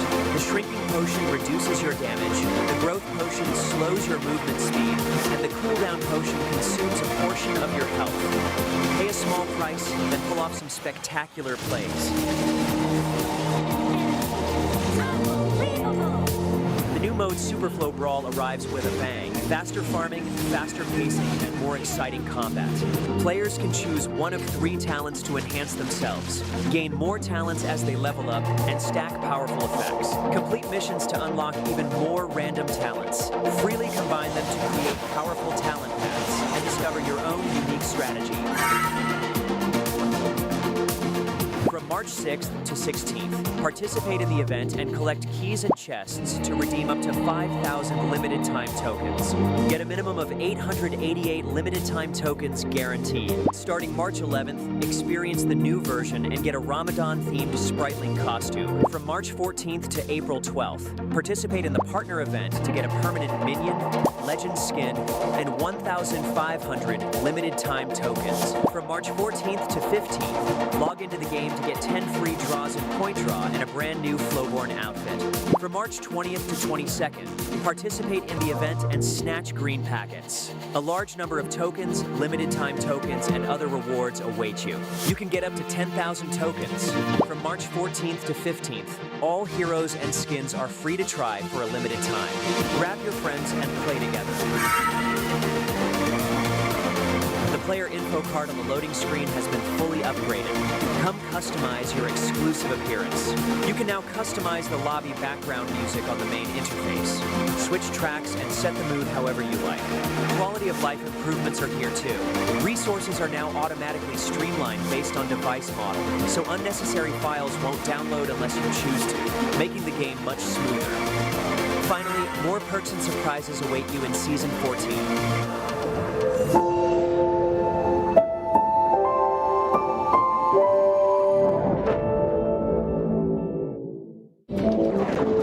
Hunting is all about patience, lying in wait to strike at the right time. Like lightning, this waterway leads to my hunting ground. On the hunt, the net's tightening. Ready to initiate operation. Hush now, this won't hurt for long. The weak get devoured, and the strong collect their bounties.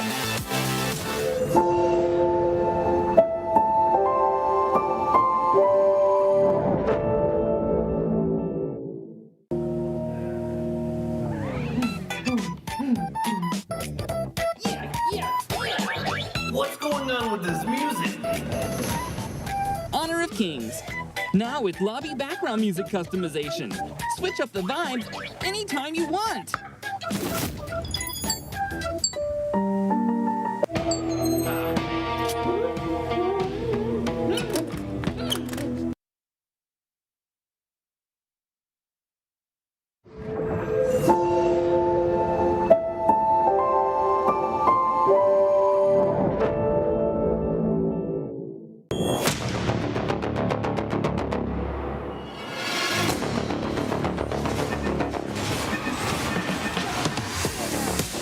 HOK's new mode, Superflow Brawl, arrives with a bang. Break fixed builds and experience true combat evolution.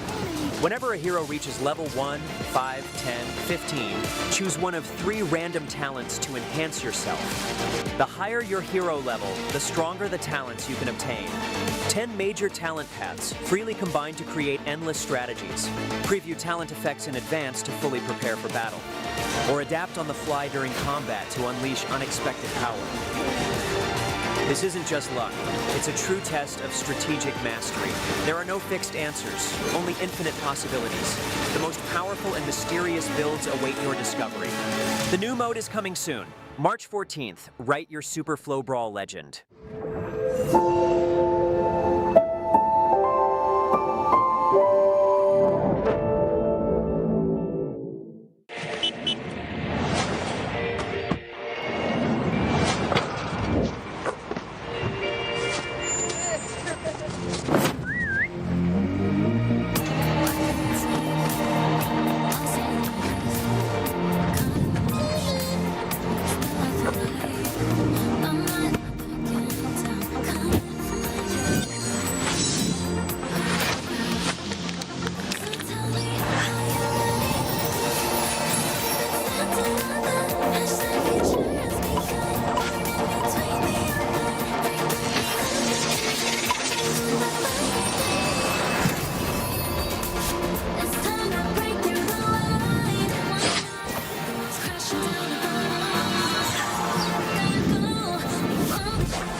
The true me. Even I can't tell for sure.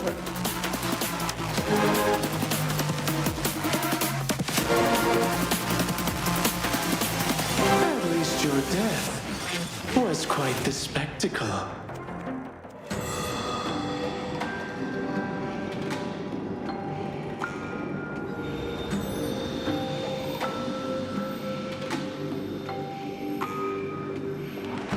Yango creates a puppet that can replicate enemy abilities and fight using the 9 occult arts. This is his core mechanic. Attacks from either Yango or the puppet grant hero shards and recovers health. When 50 shards are accumulated, Yango can summon a puppet of the corresponding enemy hero to fight alongside him. While controlling Yango's main body, he can use 4 occult arts: Umbra, Jichu Luan, Shadow Crucifixion, and Dispersal. Umbra throws the puppet, dealing damage and launching enemies in its path before allowing Yango to control it in combat. Jichu Luan is Yango's main damage output method, where he tosses hidden weapons to deal damage to enemies in his path. Shadow Crucifixion can be used flexibly to allow Yango to engage or disengage freely. Controlling the 2 strings to intersect deals damage to the target and slows them. Dispersal is mainly used to avoid damage or crowd control. During the skill, Yango cannot be hit and all control effects are removed. When controlling the puppet, Yango uses 4 occult arts: Return, Substitution, Binding, and Breakout. Occult Arts Return immediately retrieves the puppet and launches enemies in its path. Occult Arts Substitution swaps Yango's location with the puppet, dealing damage to enemies in their path. Occult Arts Binding is used to bind enemies. Using it the first time deals damage and slows nearby enemies. Using it the second time continuously stuns and damages enemies. Occult Arts Breakout causes the puppet to dash in the target direction and pull Yango to itself, dealing damage to enemies in its path.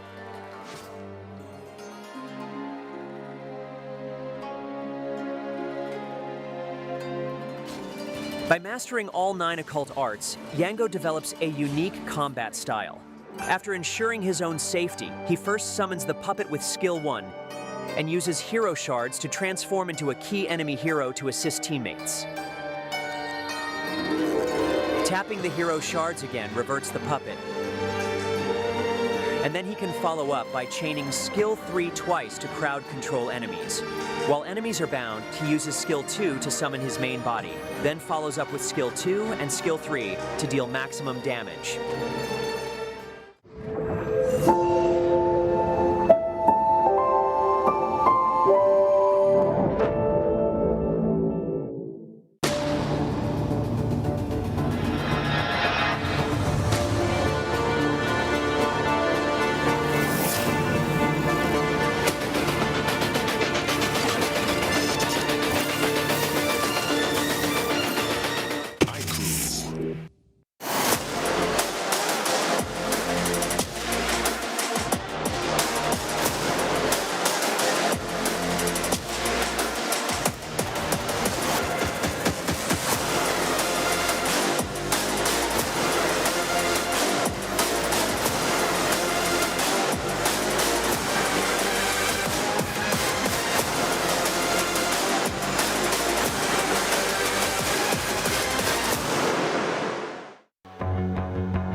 Dream my way, never a surrender. I fight and never fail. I'm a contender. In challenge I can feel. The smallest lies become the brightest enemies. Relentlessly. And even if you fall, you gave it everything to be a king.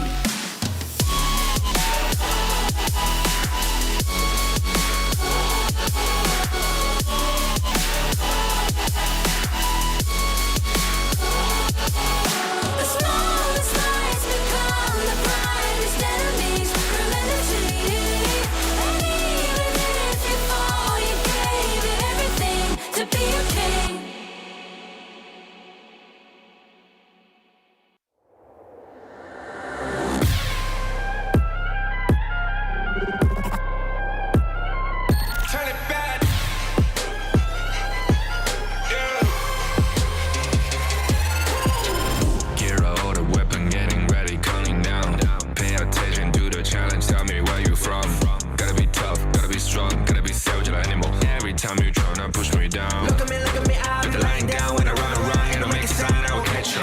Watch out, it's better feel, got no mercy. Look at me, I'll be rising. Carry the season, you gotta down, gonna wibble. You never hesitate for another moment, but my bone is golden. I'm invincible, just let them know. I can show you all the glory I own. Through the drunk, go find a way to the palace. I'm waiting here. Go, different market we go. It ain't a river, tiny bed. Storm is coming, tired of your cold. It's my kingdom, fire growing up. We the kings, it's our honor showtime.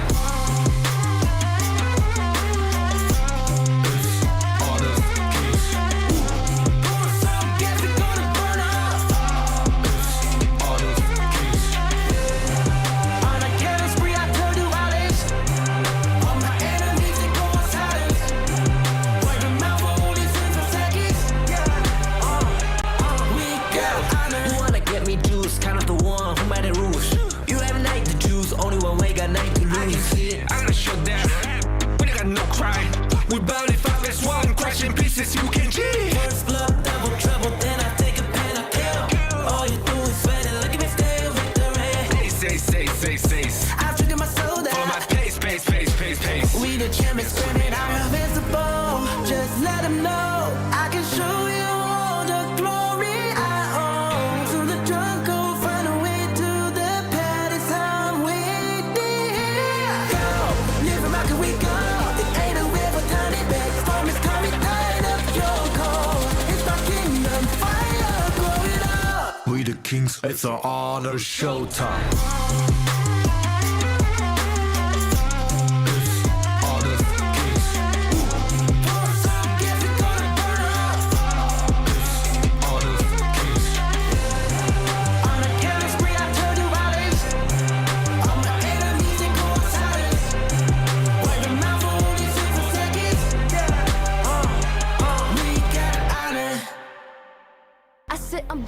I'm born this way, ayy. This is my chest and my bonus play. Can't be late, won't hesitate. What do you say? Race to find my face, scars to find my skin. I can't convince them, can't please them unless that I'm the one that you hate. A to the E-R-O, doing it for real, locked on my goal. From the ashes, I roll the game. Flow with a rumble, make them crumble, make them run. Cause baby, it's go time. Knocking you down's how I rise. An inspiration, I know I'm the one who will fill them up, no lie. We gon' do it. Facing our fears, we don't think we just move it. No, we the best, and we don't gotta prove it. Somebody test me, I swear I'm gon' lose it. I got a short fuse on this boom and illuminate. The truth within, another day, another win. You got the power to turn around. Inside a champion, yet to be found. It's my war cry, oh, calling out for the game. There's no time to hide, oh, won't you yell out my name when I sing on top of our lungs? Wherever love, it's my ride or die, oh, won't you yell out my let us begin. Crush the foe, look at me now, ready to go.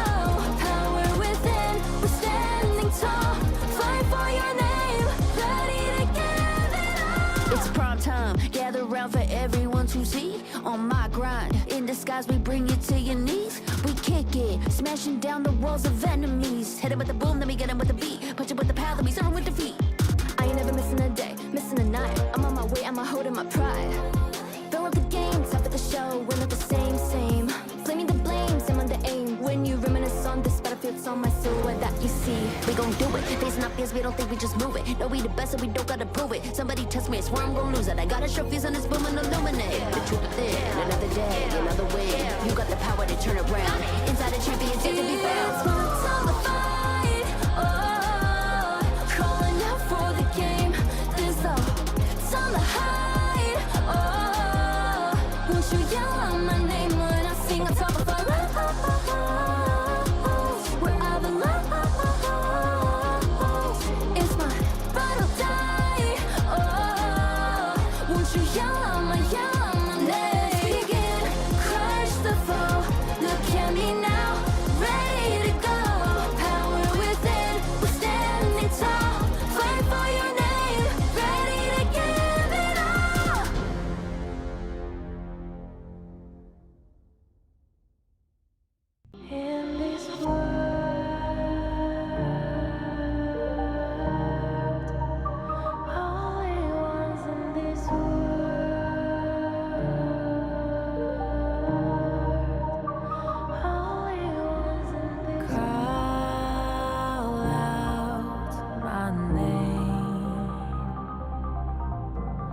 cut through the sound of the rain. No matter how I feed the flame, you know I feel the darkness and the pain. All of the ways we tried to break free from the night, you know we made it out, we found the light. I fly so high, light up the skyline. Let's do it this time, like it's a whole new vibrant world.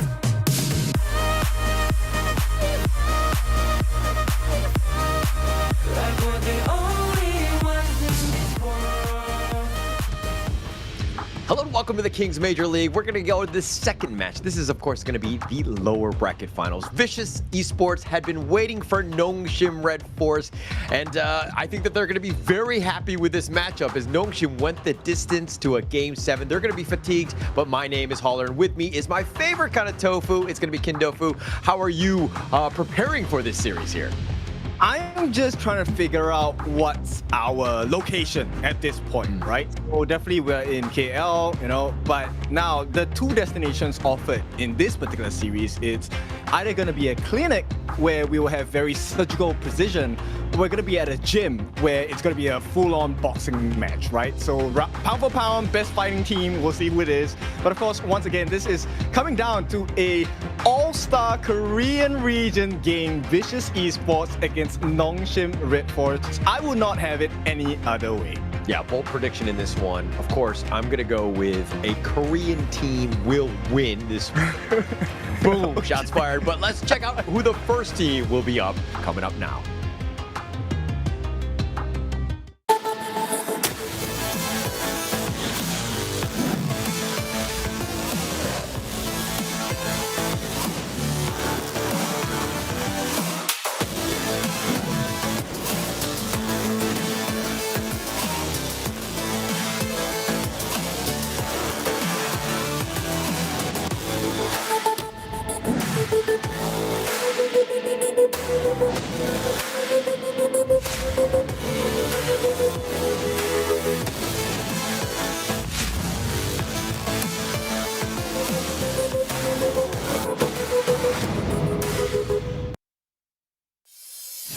Vicious Esports, they're going to be made up of Kyung9 Faye, formerly of Nongshim Redforce, and now Cliché in the mid lane, Do in the farm lane, and Sui, who has been the game changer in the jungle. But now they're going to go up against Nongshim Redforce, which is going to be no small feat here. A tough one to have, but if you want to strike, now is the time. And you're not striking to push, you're striking to hurt.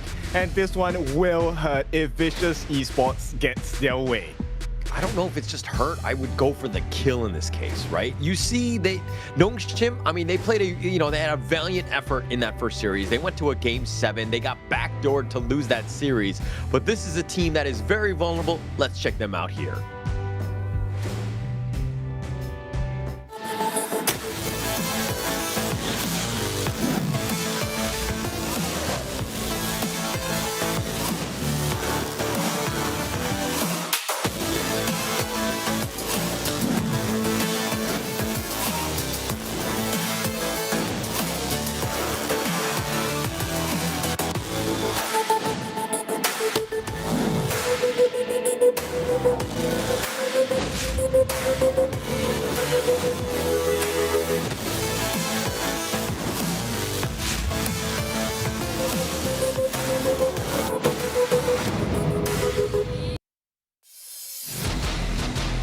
Once called the greatest red, now if they are going to achieve their destiny, they have to be the ultimate red, represented once again by Illusion in the mid, Namu in the roam, Haku in the jungle, Raquel in the clash, and Siri in the farm lane. This one is a difficult battle because they're going to have to go the distance a second best of 7. not going to be easy indeed. And the fun fact about this one, actually there were 10 players from South Korea out of the 51 that were here at the KML. That's 20% of the players are from South Korea. And we will unfortunately be very sad to see one of these teams go home, because the team that wins this will not only go to the grand finals, but will also be guaranteed a slot, the second slot and the final slot at the KWC later this year. Yes, so it's going to be a very tough challenge for the side of Nongshim Redforce, because let's be honest about it, it's been really clear they have done really well on their journey thus far in KML. And in the situation, I don't want to say unlikely, but in the situation that they do not make it, my goodness, Vicious Esports will be cheering. Yeah, for sure. But let's check out the head-to-head. This is going to be in the Clash lane. Kyung9, Vicious going up against the new blood in terms of this Nongshim Redforce lineup. Rattel, he's got a higher kill participation with 60 to 51%. The average KDA, though, has favored Rattel with a 4.3 over 3.5. It seems like these guys are very close, at least in terms of the stat line here. I think for this one, it's going to be a game changer, right? Because number one, there is this very clear storyline. You are now playing against your replacement. And I think there is definitely a point to prove here, especially on the side of Kyung9. And to do it against Rattel, look, one of the things that really speaks out about the stats is Kyung9 is very active in the roster. He's going to be moving across the gorge like a monster, like a shadow, essentially. And if he covers the ground that is not covered by Rattel, things could go awry for Nongshim. Yeah, they could definitely go to Ori. And right now, I think fatigue is definitely a factor, right? Are they exhausted? Are they tired? Are they able to kind of keep on pace? I mean, I know that there are people that are at home. They're like, 10 ranked games, 15 ranked games in a day. Not that big of a deal. But this is a high-pressure situation, right? You're playing for that, again, not only money is at stake, but also the prestige and the positioning for other future tournaments. There's a lot at stake. It's very uncomfortable, but again, these are pros. They're willing to go the distance, but to take down Vicious Esports, no small task ahead of them. Yeah, you don't lose stars here, you lose seats. And seats are really important. You want to get that slot. So Vicious Esports on the blue side, they're going to ban out the Haya and the Dolia. So the Yangjin combination, not going to be a prio in this game. And in fact, Vicious Esports starts off with a nice alone pick. Actually, if Vicious wanted to be really, really trolly, they would have been like, oh, I'll let you pick the Yangjin Dolia. You just lost with it. We can clearly beat that one again, right? that would add insult to injury. But I think in game number one, while you want to go all out, you don't want to go overzealous as well. Nongshim, this is a great roster to start with. It's going to be the Mai Shiranui along with the Lapu Lapu. So both damage and tankiness are available. And when we're going back to the upper bracket semifinals, when Nongshim went up against Vicious, and this is when Nongshim 4-1 Vicious, knocking them down. But the biggest piece and the issue that Vicious had was that the first couple of games, they kind of went very heavy in terms of their drafts. They went meta picks, and unfortunately were not able to win any of those games. And they really suffered when the series was going a little bit longer because they ran out of heroes.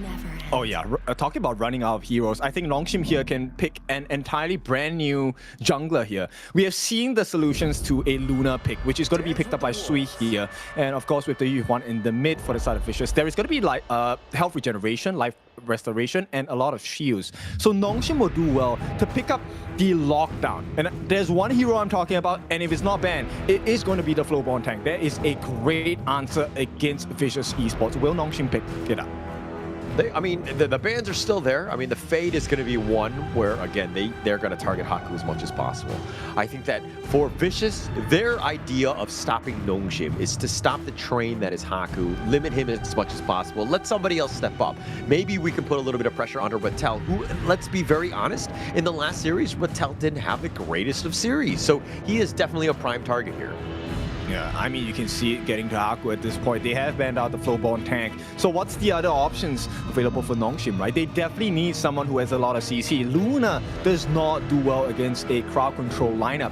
And that is going to be the solution here. The Dharma comes in for the side of Nongshim. You can have the Luna dive, but I'm going to dive your backlines. And Dharma is definitely the way to go, right? And plus you have the Mai, you have definitely options to do so. But, I mean, the backline is one thing, but then now that you have the infinite vastness from Do, who can get away, it's going to be a little bit tougher to just kind of isolate and find him, because the mobility is definitely there.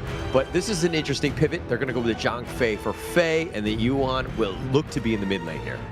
Yeah, and then it's going to be the Mayin onto Kyung9. There was a very big smile of gratification for the side of Kyung9. I think he finds this matchup pretty favorable to himself, but it looks like they will switch up at the last second here. Lianpo will be the final pick for the side of Vicious Esports. So they have control, they have tankiness, they have damage, and they have mobility.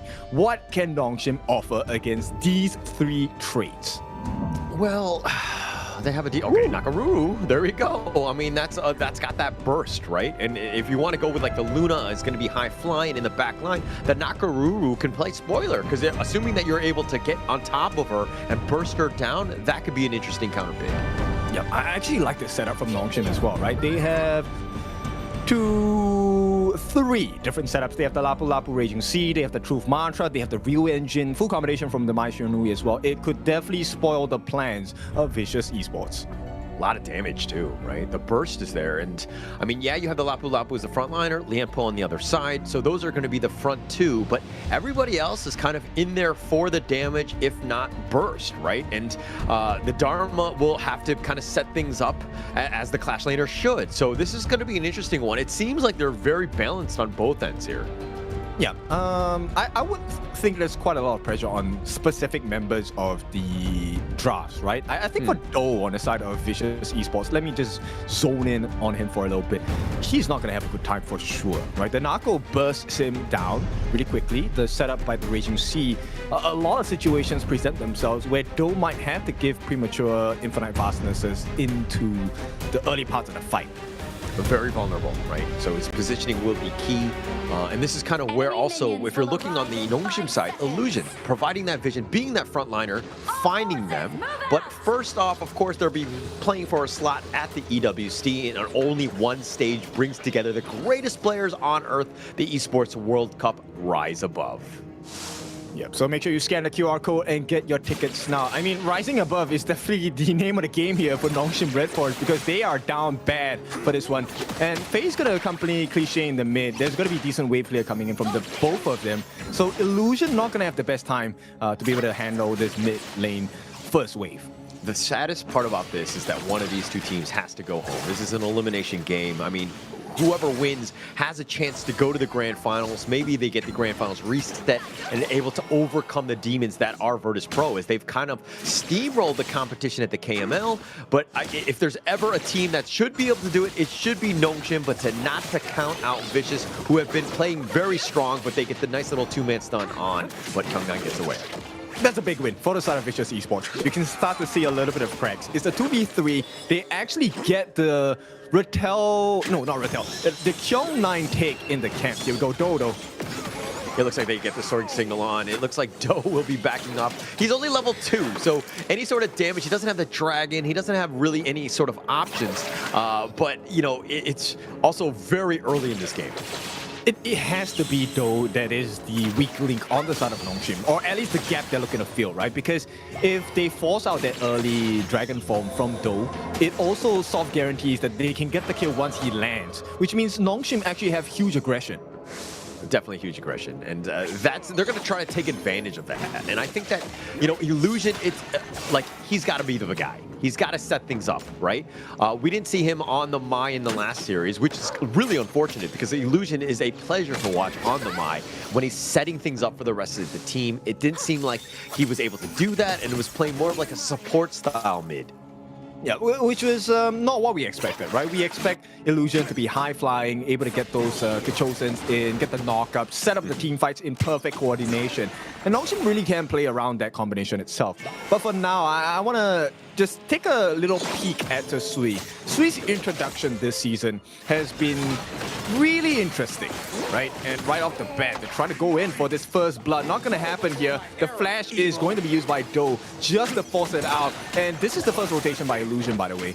I mean, he just hit level 4, so he didn't have his dragon, but committing the flash, obviously you need to stay alive. Don't want to be giving up first blood.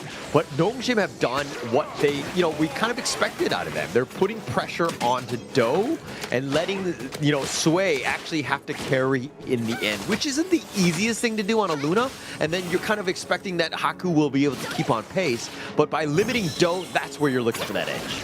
Yeah, because then the damage follow-up won't be there, right? And at this point, the scary thing about the Nongshim Redforce lineup is the fact that their strength is also their weakness. They're very mobile. We'll see. They once again want to try and make pressure onto the mid lane, try to force the rotations to be slower on the side of Vicious Esports. So let's hone in again a little bit on Sui, right? This is the guy that has kind of put Vicious, like there were questions as of who would be the jungler if Sway was the guy. And I think that in the KML, we've seen time and time again that he is more than up to the task. He's been very good, a pleasant surprise for Vicious, and Sway has kind of showed up. I mean, is he of the same level of Haku and Rock? Still yet to see as again, this series has yet to be played out.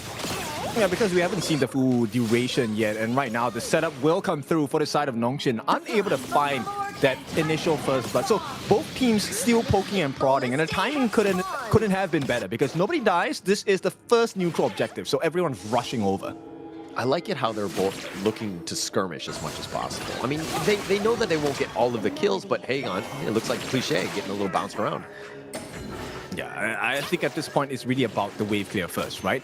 And I like this little sneaky move from Haku trying to take away the blue buff. Azure Golem away from Sui. He manages to do this. Sui is not going to be in a great position. So that's a great start for the start of Nongshim here. Huge for Nongshim, right? Taking away the blue buff for Sui is so detrimental to his game plan. He needs that.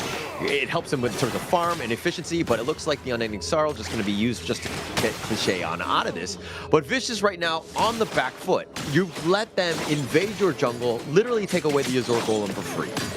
Yeah, and there's no return, right? Haku has already secured his own, so there is no comeback for the side of Sui, which means they have to give up this first time of the game. Unless there's a miracle steal, which shouldn't happen. But you know what? It's a little too late. Haku does secure this for Nongshim, so Nongshim start off on the right foot. The timing was perfect, right? Haku had smoted the Azure Golem the first time when they got the steal, and then right when it was on cooldown or was available again, they were able to take the Tyrant. Ensuring that you get it, that's going to be key to set themselves up. Again, taking the first Tyrant, not game-winning, but it definitely helps. Yep. And this is going to slow down the growth, right? Nice knockup coming in onto Do. Not going to be the finishing blow because they can't really go in. Supporters come in. Cliché looking for an opening. Onto the stuns as well. This is a nice knockup. Premise smash. Final hit does not land. So they will have to stave off the aggression. In the meantime, look at what Illusion is doing. Giving vision of the buff itself. And with that, they're going to try and make a play here. Kyung9 manages to get that super kick down onto the floor. Unable to find the damage though. Not able to find much. It looks like they're going to retreat, and I mean, that's bad for Vicious, as the Azure Golem looking to be stolen away, and I think with the Smite, yet again, whenever it's available, Nongshim are looking to make some action happen, and they've punished Sway because they've stolen away so many of his buffs. Yes, that's 2 buffs in a row for the side of Sui that he has not gotten. And this is not ideal. I believe it was actually Sui as well who did not have his buffs for 6 minutes. That was the longest one. Now it's going to be a T1 for T1 trade, but Ratel's life is at risk as Cliché comes in for the stun as well. Ratel has to use his truth very defensively. Can they get the finish? One more hit will do the job. Cliché unable to find that moment, so Nongshim escape. Ratel very smart with his flash, waiting for Cliché to make the first step with that flash, knowing that Kyung9 didn't have it available, just so that he has that extra reach with that formlessness. He's just way too mobile at this stage. Yeah, Kyung9 will use the 2-2 to run away, but that's all they can do at this point. VC, Vicious Esports cannot find an opening. Can't find an opening, but net worth-wise, they're kind of keeping on pace. I mean, it's not complete panic mode. Sway is still finding farm. He's still on pace in terms of the levels, so he's done well. But in the bottom lane, he's stunned. They will get the setup. Dragon Form going to be used. This could be First Blood. They need to find a finish. They will be able to. First Blood goes in the hands of Cliché. Not the target you want, but still better something than nothing. Yeah, I think they'll be very happy with that. First Blood. And not only that, but Doe, understanding that his damage isn't really amazing right now, but the infinite vastness, the repositioning, and he was able to cut off the angle for potentially doing a little bit more damage onto Nabu as he was going. Yes, it was not a non-factor. They weren't able to catch him, but that's the thought process that you want. You want to be aggressive and to cut things off the angle of retreat for Nongshim. Yeah, you just want to make sure that you put them in as much of a difficult position as you can, right? Because at this point, you want Vicious to make mistakes. That's the whole point of the poking and prodding. Nongshim wants to find the gap. Yeah, and I think that that's going to be key for them. I mean, they're falling a little bit behind. It's about a 1,000k gold lead in favor of Vicious as they found yet Faye in a bad spot.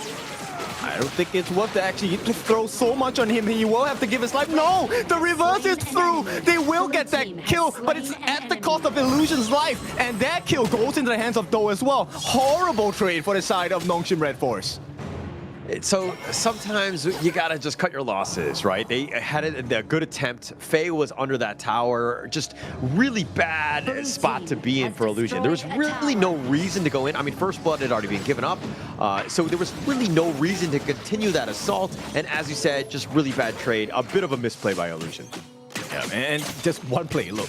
It's one play, 2,000 gold in advantage to the side of Vicious Esports. I feel like you're feeling the after effects of Nongshim. I mean, they're not playing the way that they should be. They're playing a little sloppy, and this is why. I mean, not that your exhaustion and all of that will affect you, but the way you play is definitely so, right? You're getting a little impatient. You're doing things that you probably wouldn't do if you were more well rested, I would say. I mean, the main difference here is that, okay, Sui gets his Azure buff invaded again. This one should be a guarantee. So Nongshim managed to establish a little bit more control now, but they haven't really shut Sui down just yet. That is a potential problem here. They've forced it, or they've put pressure on Sway, right, by stealing the buffs. That's going to be uncomfortable, but Sway's been very efficient. He's still out-leveling Haku. The team is doing very well in terms of the overall net worth because they're finding value. The rest of the team are picking up the slack because Sway has been pressured so much. Yeah. But the bad thing here is a difficult position to be in. They have already lost the T2. Yes, they did get the initial Tyrant. They should be able to get the second one here as well.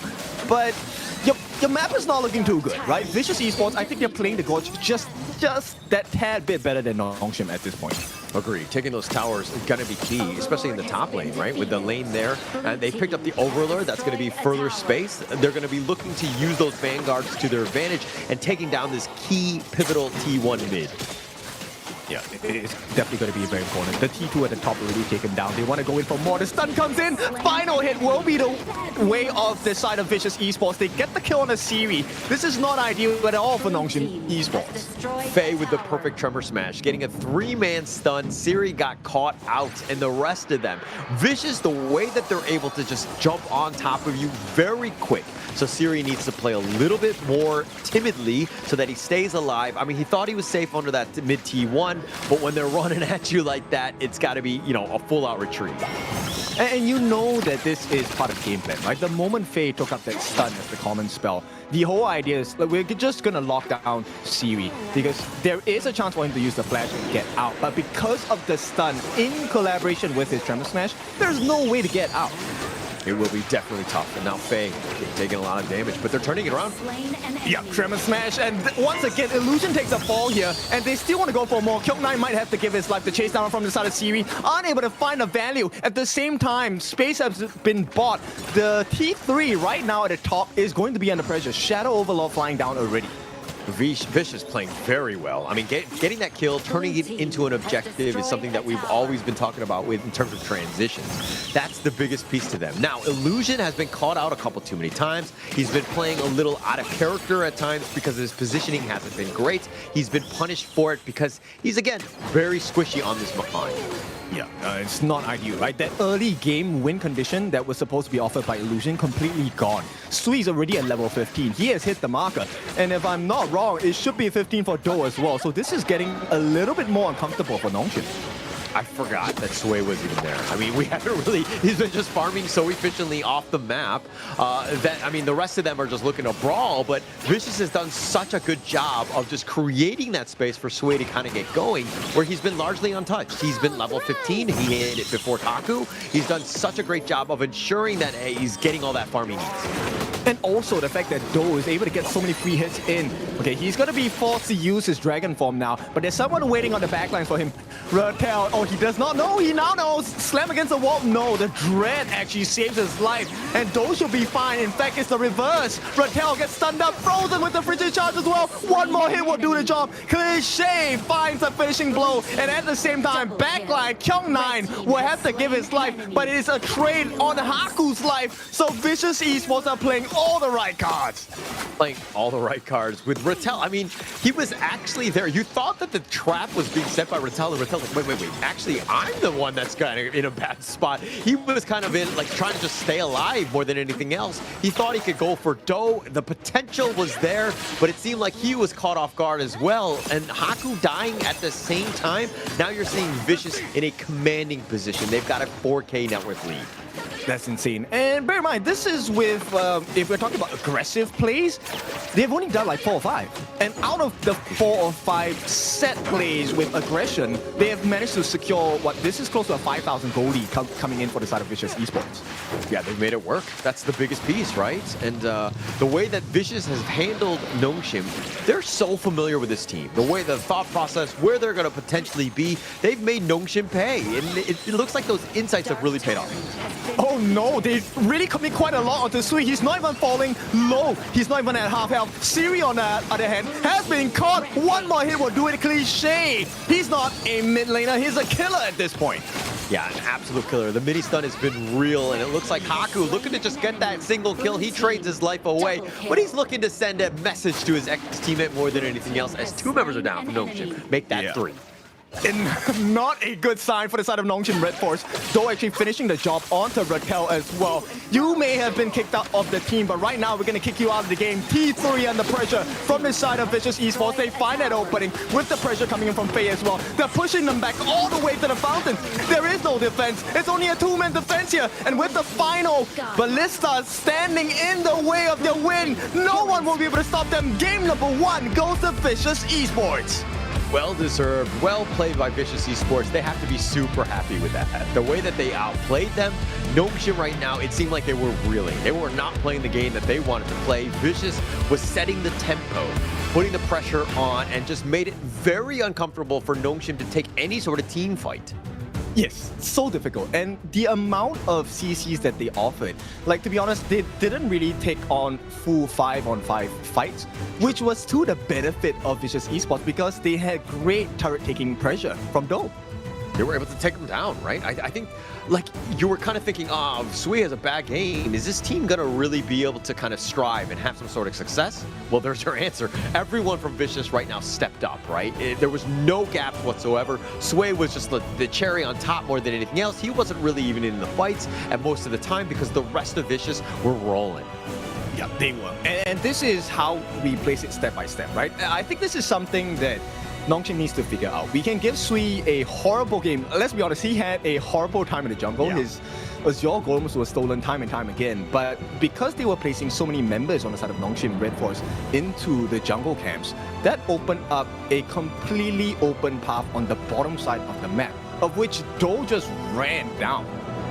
He stepped up, right? And we wanted Do to be the guy, right? Him and Cliche needed to really have stepped up to give them a chance, and they really did shine on this one. But I mean, if we're talking about the KDAs, Cliche 6-0-4, Do 3-0-6. Both of these guys really needed to have stepped up, and they did phenomenally in this one.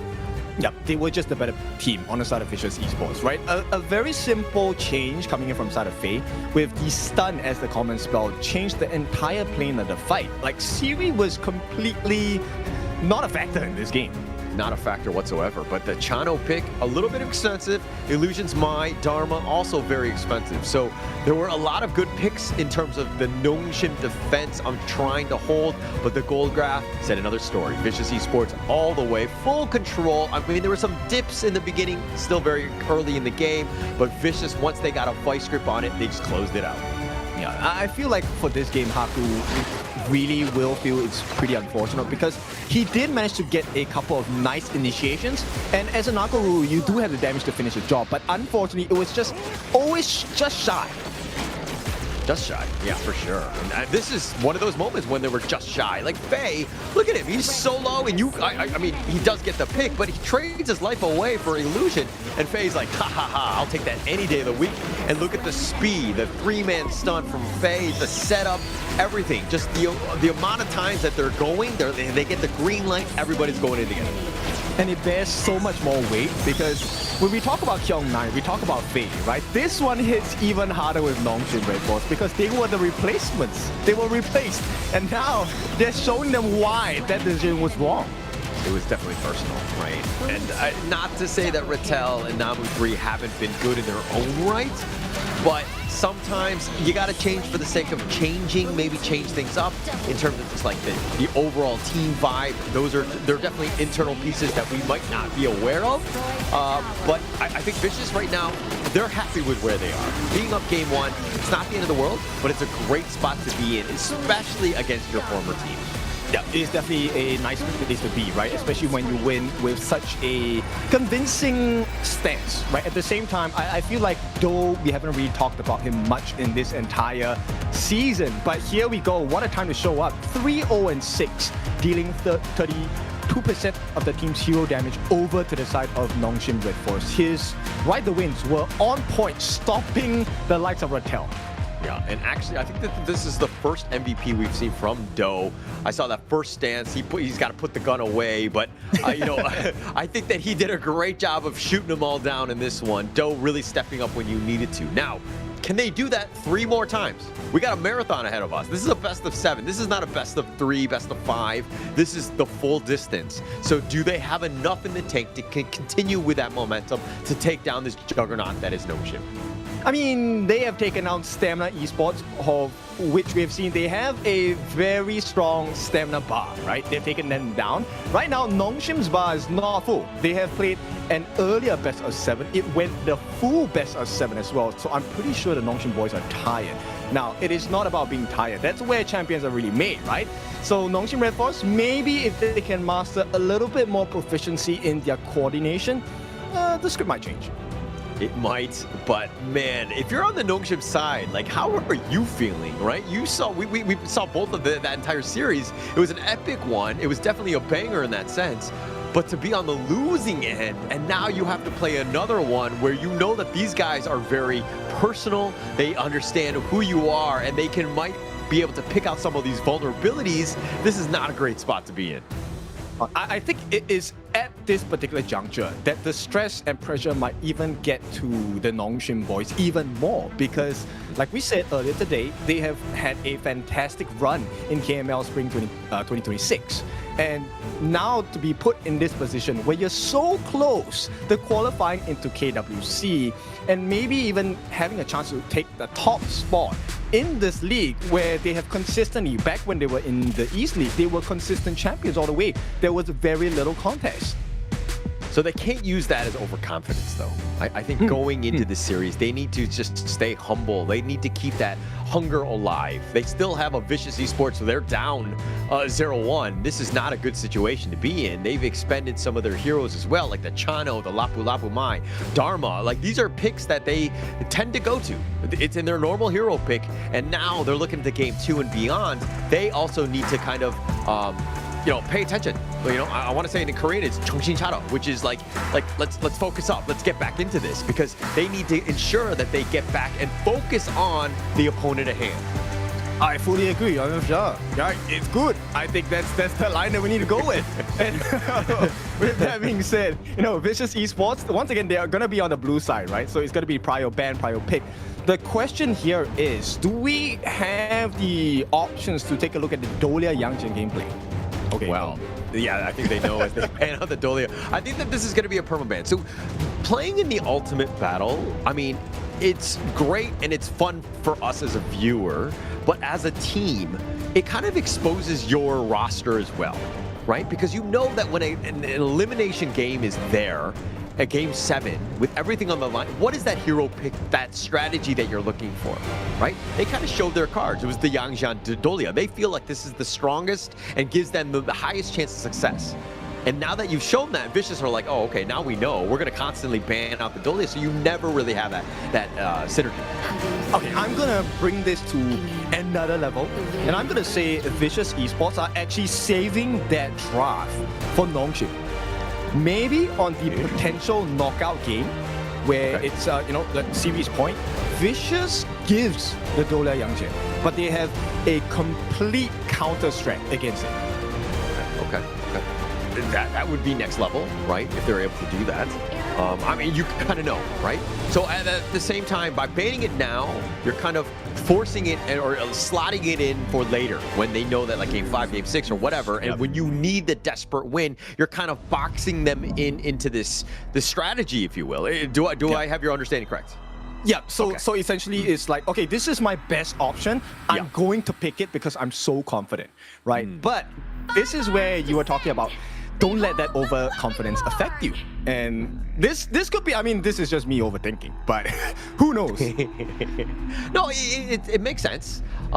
It's very difficult because there's so many variables, and in getting to that right moment, everything has to be like, it has to be like the perfect setup, right? Everybody has to, like, in terms of this draft, to kind of win-lose, to a certain point so that you're forcing them into that box, if you will.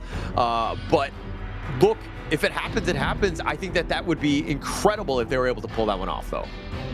I mean, at this point, it's no longer a want. This is a need. Nongshim needs to step up somehow, because if you go 2-0 here, I think that's definitely a confidence crusher, right? And YK can only help you so much. As the coach, he can only provide you the tools. The performance has to be done by you. True.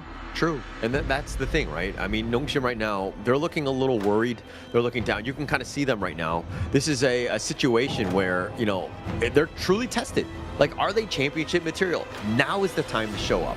Are you able to take the momentum away from Vicious Esports, who are incredibly fresh? Sway right now, it looks like he's just like brushing his teeth with his fingers. Like, they are very calm, cool, and collected right now. Yeah, the opposite is true, right, for the side of Nongshim. And I feel like in the jungle department, this has to be a tank jungler. And I feel like we might be looking at a Dune, we might be looking at a Kaiser. It depends on what they're looking for. And if you really want to be truly greedy, you can kind of go for like the Nako Ruru as well. She melts the tanks pretty hard. Okay. I mean, Byron and Zhang Fei, both of those potential targets for that. But it tends to be a more glass cannon style from Vicious if they were going with that. I don't think I've seen Sway on the Nakoruru. That's something to take note of. He tends to be a little bit more standard with the jungle picks thus far.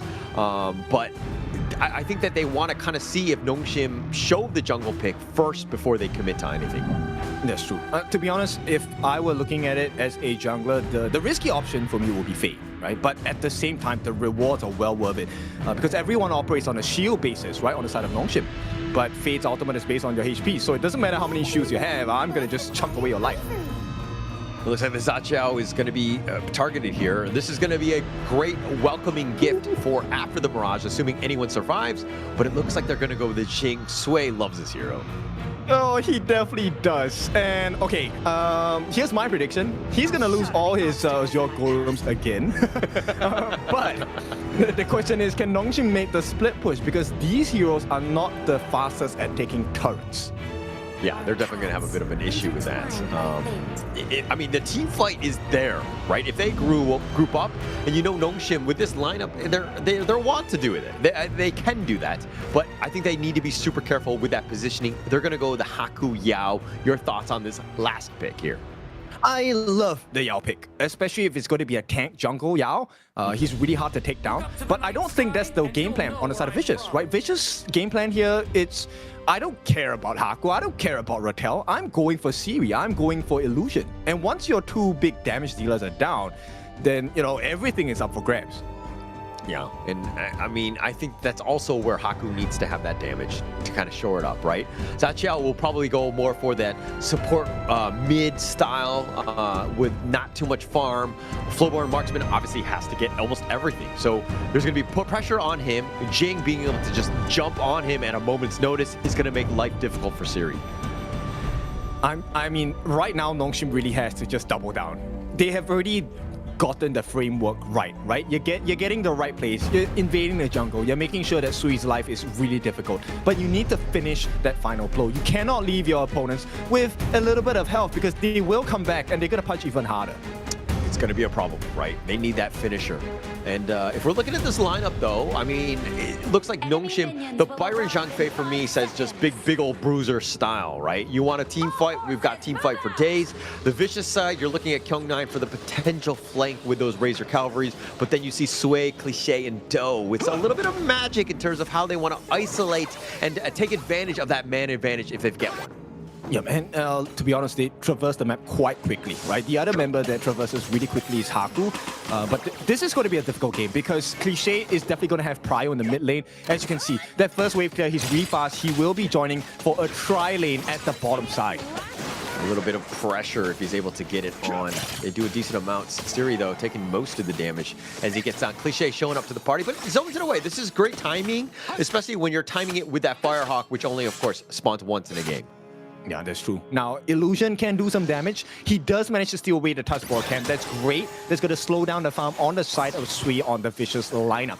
Now, where else can they find value, right? It has to be the space right at the top. So they got to rotate, right? Haku needs to be there, but he's already in the south part of this things. At the same time, it doesn't look like Vicious are looking to prioritize that as well, as Sui is slowly making his way to the top side. But if we're going to talk a little bit about this Cliché Haya, right? The Haya has just been this absolute monster. Who are you looking to isolate before you take a team fight from Nongshim? To be honest, I would try to catch Siri, right? Siri, yes, Flowborn Marksman, really strong in the damage. But in close ranges, especially when Cliché has the lead, you don't win those. Okay. That's definitely going to be, I mean, taking away most of the damage going to be key, right? But Cliché at the same time needs to somehow survive. So that's something to kind of take note of in terms of when these fights happen. Because Cliché is going to have a priority list, like a 1, 2, 3, Siri being at the top, of course. But who else are you looking to take out too? I mean, at this point, based on the draft, I would ignore the tanks. There's too many tanks, right? Haku's a tank, Ratel's a tank, Namu's a tank. I would rather just take out the damage dealers, the AoEs at that point. And the reverse could be said as of the same, right? If you're Haku, who do you actually want to go for? There's too many targets. You need to get rid of Do, you need to get rid of Cliché, you need to get rid of Sui. So this decision-making in that particular fraction of a second is so important. And you got to do it very quickly, right? Because if you don't find the right target, they're going to either mirage you or dash away, mirror domain. Like, you have so many different ways to get out of jail, so to speak, from Haku jumping in on you. You got to be very careful with how you proceed. So Haku, for me, it's all about his initiations. Is he able to find the right target in time? Yeah, I think if you can stop Cliché from being on the same wavelength in terms of like initiation, then it could be easier, right? Because you want Namu to be able to provide you a protection, but what good is the Unbridled Outburst if you're stuck in the Moonskin Mirage? True.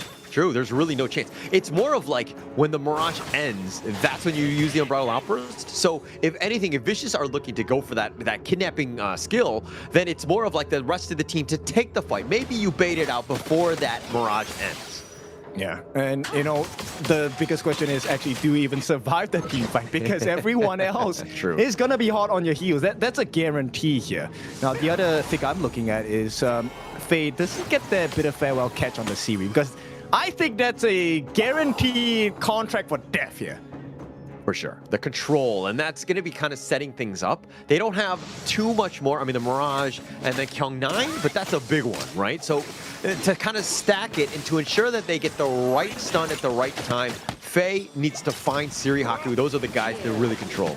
Oh, it's gone. They will get the catch. Cliché tries to find the finish onto the class lane. Ratel is going to be down. First blood. Kyung9 gets the kill. His replacement has been taken away. And with that, Nongshim Redforce find a trade in the Azure Golem. But is it enough?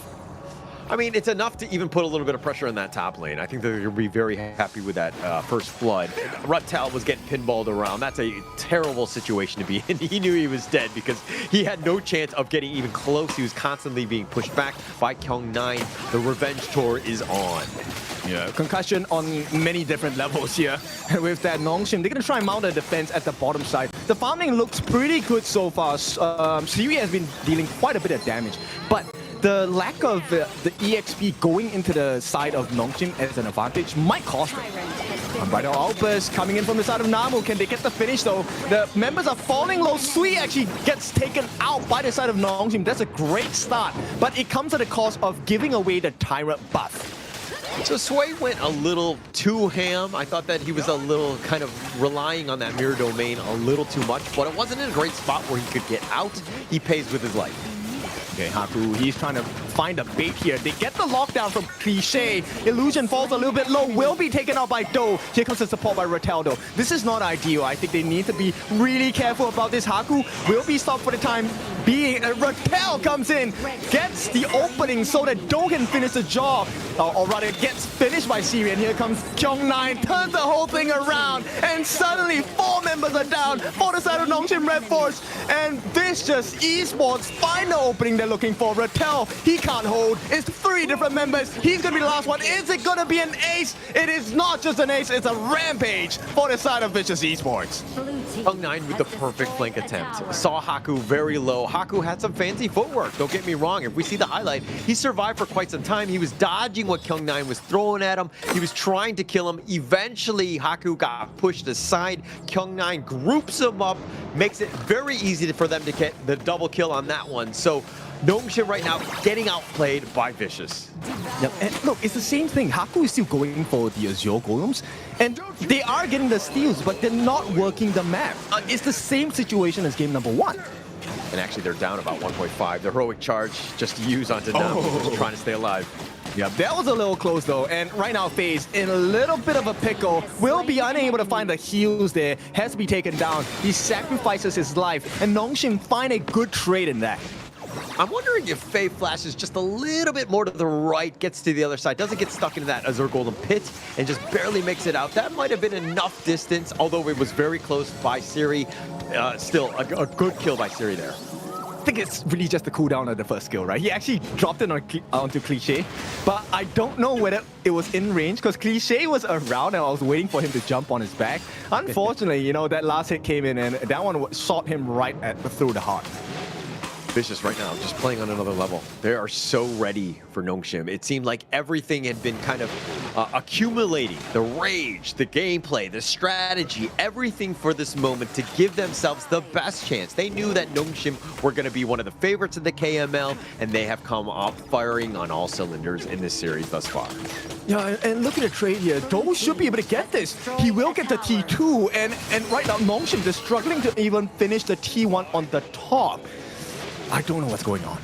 Don't know what's going on at all. I mean, that's the biggest problem. Nongshim are not playing Nongshim style, where they like to be aggressive. They play very reactively, and at the same time, it seems like a defeatist way of playing. It's not the same Nongshim that we know, even from the first series of the day today.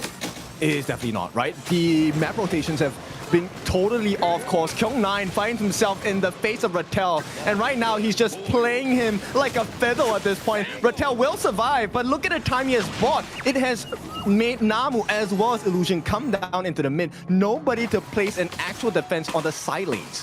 So you're thinking it's like, it didn't get the kill under Rotel. Was it really worth it? But you rightly pointed out, I mean, Namu and Illusion were there, right? That's time that's being taken away from them farming. So they're not continuing to grow. And they're, again, just moving without a purpose. They're not getting any sort of reward out of it.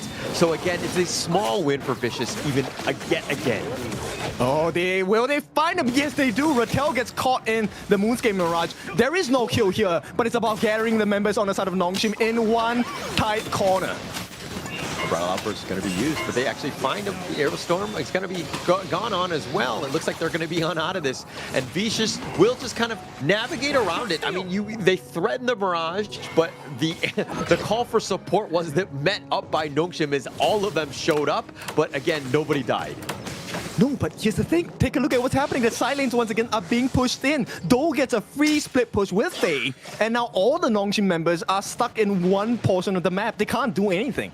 Can't do anything at all, and that's the biggest problem, right? Where like you're seeing just the value that you know, this high cliche has actually kind of paid off with them. They've been able to do whatever they want, dictating the pace of this game. And I mean, Nongshim are still a stone throw away from coming back net worth wise, but it feels like a very different story where Vicious are in full control of this game. Oh, definitely. They're kind of like puppeteering the Nongshim rotations, right? Which is kind of scary because we have not seen Nongshim get puppeteered like that unless they're on the international stage. And right now, they're kind of feeling the heat of Vicious Esports. They're feeling it for sure, and that's been a bit of a problem. They haven't found the right guy. Somebody just isolated. Umbrella Uppers completely whiffing. Namu, oh my gosh, I hate to say it, but I've done that too.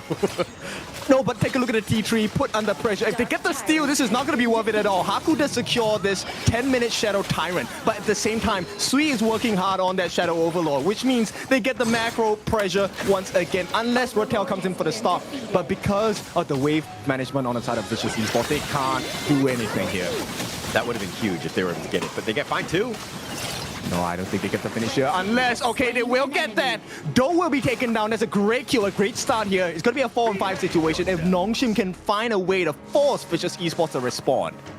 All right, if Nongshim are able to find Do like 3 more times, they just win this game, right? I think Do is that guy. He needs to stay alive more than anything else. Sway will do a lot of damage. Cliche will set things up. But this team needs Do to carry them over the hump to finishing this game. If Do is dying like that, and he will be heavily prioritized by Nongshim, Vicious might crumble.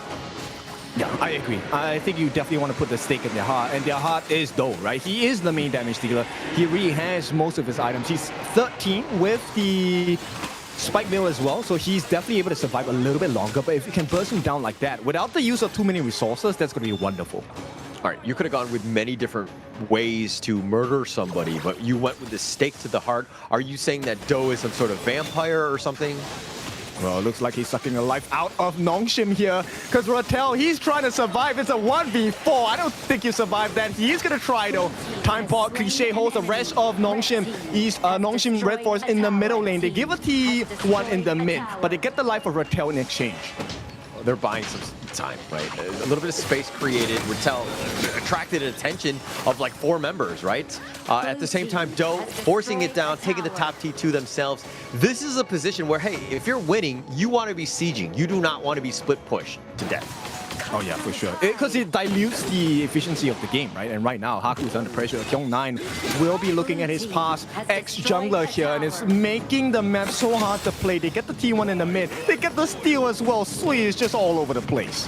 All over the place. And again, Haku, this is when Nongshim crumbles, it's usually when Haku's having a bad game. He's having a bad game. This is not great for him. Vicious has gotten the better of him. Sway has been able to outplay him. I mean, the mobility from this Luna is real. Yeah, it's not a comfortable position to be in. And you know, Sui's not the only mobile hero here. Kyung9 as well on his motorbike has been causing a lot of rotation problems for the side of Nongshim Redforce. They've done quite a bit. I mean, all of the players of Vicious Esports. This is the Vicious that we were kind of expecting going into KML. We know that they have potential. They were able to beat Nongshim on some other pieces, but it looks like they found Rotel yet again, who gets away, but he commits the flash, something to take note of in the next big team fight. Yeah, so there's 2 minutes of a difficult situation for the side of Rotel, right? If he oversteps his boundaries one more time, in this 2 minutes, he is going to be taken down. Now, they do have eyes onto Haku, but Namu is here as the shield for the team, so they need to be a little bit coy with their movements. Definitely coy. I mean, Kyung9 right now, not coy. He's been very, like, you know, flamboyant in terms of his movement. He's just kind of made some serious amends when the fights are happening. But Sway, this guy, has been a little bit more inconspicuous. He's just waiting for Siri to make a misstep. No, he has to run. Oh no, almost. They almost got the job done, but that is a little bit of a heart attack for the side of Nongshim Redforce. Siri, this is not where he expects to be. And right now, there is a split push at the bottom side of the map as well. There's so many things Nongshim Redforce need to take care of this at the same time. I mean, the way that Siri handled that, when he got completely jumped, he didn't even expend the flash. He just slowly walked on out of this one, understanding that he was going to stay alive, because Namu 3 was within the vicinity, but still, that was too close for comfort, at least for me. Yeah, I mean, this is where you have to test your limits, and at this point, Ultimate is going to be used by Do here, unable to find an opening, but here comes the catch on the side of Sui, but no, he's the one getting caught out. A beautiful and bright outburst, and this is a turnaround for the side of Nongshim Redforce, because Vicious Esports are slowly getting torn apart, but they do get some return. Illusion will be taken down in this first part of the fight, but it comes at the cost of 2 other Vicious members. Fade the next one to fall, Cliché the last one to hold on, and Nongshim Redforce have found an opening. Huge opening. They have found that opening, they ripped it apart, and now they're in control of this game. An absolute disaster of a team fight. Sway going all in like he's, gonna be able to take on all 4, but he got focus fired. He's not Superman in this case as he goes down, but okay, looks like the tower shot will take down Rattel. Okay, this is a tough situation. He has to buy more time. Sui has been finally called out. Cliché gets his Moonscape Mirage, but the defense should hold. All they need to do is to clear that middle minion wave, and Sui should be able to do it. But he's so low. Cliché actually takes out Haku. This is a perfect situation. Nice escape, but Sui will have to give his life. They will manage to survive, and Vicious Esports, one mistake, but this one's a painful one.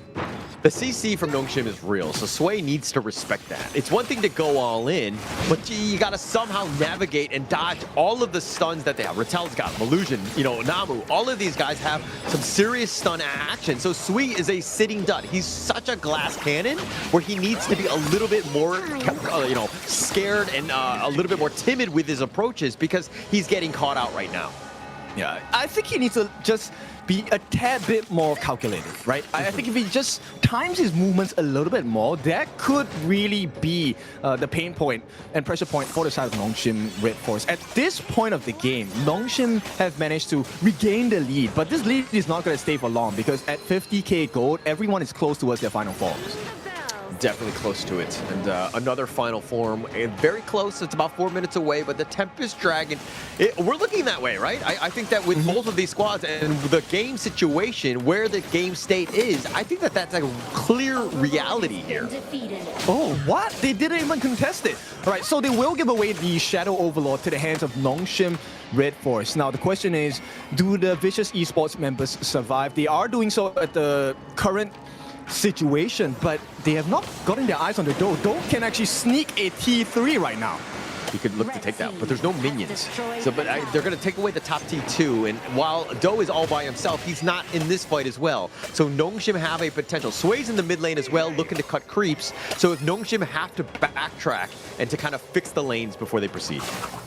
This could be, either or. Right now, this could turn into a beautiful situation for the side of Vicious Esports if they get the life of Siri. But right now, Do is not in a safe place. Has to use the spike mail. He's being taken down by Haku. This one-on-one, Haku has a second life. He will have to give that first life. But they will take down the Shadow Overlord. No, not enough. And Do might have to sacrifice his life for nothing.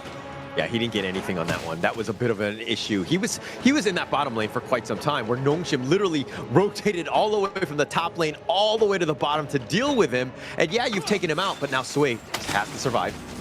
All right, they don't want to overcommit. Oh, but they did use the mirror domain from the side of Sui. This is not ideal. Nongshim Redforce, this is a great opening to try and put pressure, take a T3 at the bottom. Kyung9, though, he has other plans. He wants to wrap around the backside of Nongshim Redforce. Can they pull them in and pull the trigger? That's what Kyung9 is looking for with the frigid charge. Unable to find the opening. There is no support so far because everyone is being handled by Rattel. One-man army. And with that, Siri gets the kill on the Kyung9. Do has taken the fall as well. Nongshim Redforce are coming back. Illusion, low on life, but he's not dead just yet.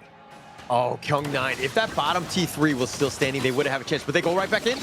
Yep, Do is looking for that last hit. Can they find Siri? Siri with the frigid charge onto him. They cannot find the opening at all. Sui has been taken down, and Nongshim Redforce reply. Quite a bit of damage into both the lanes. Crystal now at slightly more than half its health, but Vicious Esports, I don't think they survive the next push. I mean, they don't have Kyung9, Sway, and Cliché. That's a massive, part of their team right now. And with this final push, it looks like Nongshim have gotten themselves back into the series. Yep, it does look that way. Do is going to try and split push. Going to be taking out Siri with the legendary play. Kyungnan can only stand as watch as Nongshim come back to the series 1-1. Kind of felt like Nongshim were playing with their food a bit, letting Vicious get a false promise of hope, and then they like took everything away from them at the last minute because they realized that, hey, when those team fights are happening, let's not panic. Let's play our game. Nongshim are able to take that one away, and they did it in typical Nongshim style. Yep, they definitely replied in the appropriate fashion there. Just making sure that Siri didn't take a fall. And at the same time, Rattel, that one-man hold against 4 other members on the side of Vicious Esports. Boy, that was such a difficult one to cross. That was huge because, I mean, the bottom T3 had been taken out, but the fact that Rattel was the frontliner dealing with 4 members, and that's why Kyungnan was all by himself dealing with his own 4 members of Nongshim Redforce. That was a tough spot for both of the Clash laners, but Rattel, again, the Byron, the force field suppression is just way too much shields at the end of the day. I mean, this leads us to that moment where, let's say Do did take out that Shadow Overlord. Would it have made any difference at all? I don't think it would have. I think that probably Do taking the tower, and he probably should have backed a little bit quicker. Him dying really was a stepping stone for Nongshim to really just kind of take over this game, right? Because that's kind of when the wheels were starting to fall off, and then Do dies, and then it's like, oh crap, we really can't fight. Now we have to do things a little bit more desperately. And these are situations where if Vicious want to be, you know, the top dog at the KML, they need to shore up these mistakes here. Yep, they need to lessen these mistakes. And also, it needs to be more clinical, right? There were a couple of moments where Siri did kind of find himself in a very precarious situation against Sui, but Namu was always there with him. He was always there. And that's kind of the way that they were able to survive the jump-ins by Sui. Sui had a lot in terms of net worth, right? The gold graph is definitely kind of shifting in their favor, but Nongshim was like, no, not just yet. We're not dead. We're the ultimate red. It's the gold graph shifts in their favor. They were able to finally close that one out. Just a really good comeback game by Nongshim. Yeah, essentially, I think the way Nongshim won this game was identified that the win condition was, hey, Vicious likes to split push, right? They always make a good trade in terms of the macro play. But if you continually force them to fight, you don't get what you want. Yeah, you definitely don't get what you want. And, I mean, this is what they wanted. I mean, when we're talking about the highlights, there were so many good moments where Cliché was kind of setting things up. I mean, Do was doing really well in terms of the Chicha as well. But just in the end, it really comes back to the Tyrant. And I'm sure we'll see it in the highlight when they get the Tyrant and then 3 kills on top. And then that was kind of like the tipping point where Nongshim just like take over this game. Yeah. I think the biggest difference maker was also Cliché did not get the catches that he wanted at the later part of the game. True. And it kind of, he suffered because of that. And Nongshim understand how this Haya is going to work, right? Who's going to be most vulnerable. You want a situation where you have a bit of an advantage. And it seemed like they were baiting out one of those members to kind of fight him 1v1 or just survive enough. And it seemed like Cliché was more than happy to take that. And once this is that fight, this is the tipping point, right? The Umbrella versus on point. The Kyungnan now coming in a bit on the late side. Tyrant had been picked up already, and Kyungnan get chopped down here. So Nongshim, just their ability to never say die astounds me. Yeah, this was a great recovery. And once again, it's back off the glorious performance of Siri. I feel like Siri is going to be our MVP of this game because he was the game changer in this one. He really set things up. That was the biggest piece, and like you called it, right? I mean, 8-1-5 definitely helped. The damage that he dealt was 31% as well, but he stayed alive. That's the biggest thing. He was able to kind of navigate Sway whenever he would jump. Obviously, he had support, as you pointed out, with Namu on that Zhang Fei. They had so many different ways to just ensure that he had that consistent, constant damage. Yeah, look, this is the kind of gameplay we want from our farm lane, especially when our Clash lane is performing well, Rattel was holding off members, and also when Namu not only just providing the shields, but also providing the stuns, the CC that was very evident in helping Siri make sure that he landed all of his arrow storm shots as well. Got to keep him alive. It was like keep the, you know, it's like protect the president's strategy. Nongshim strive on that. Not to say that every single draft is like that, but they tend to do very well whenever Siri doesn't die. He's like that guy where he can carry games, and you're going to see the impact that he had just like that last one. Yeah, and one more thing, I felt like Haku disappeared in the later parts of the game, which is to their benefit. Because in the early parts, it became like, hey, can we give Haku a difficult game? And because it was so focused on Haku, Siri actually had the time of his life farming, right? And once he got the gold, it's like, hey, I'm rich now, what do you want to do? Well, let's go for drinks. Let's have dinner. Let's figure things out. It seemed like he had so much money. He had a plethora of options available to him. And Siri, that was why he's one of the best in terms of the farm lane at the KML, all right? His ability to find the right targets and to find the weak points. It seemed like Vicious, when they were looking to take fights, they were kind of all over the place. They were looking to group, but they weren't like, one person needs to die. It was just like, whoever's in front of us. Yeah, I like that strategy, and I like the immediate switch up, right? This game plan from YK given to the side of the Nongshim boys seems to have taken effect, and Vicious Esports now it's their turn to kind of pick up the slack, pull up the socks, and kind of figure out, okay, if this particular style of play where the macro game with the win condition did not work out, what is the next game plan here? We're going to have to see. I mean, I think in Game 2, Vicious, they expended quite a number of different expensive picks.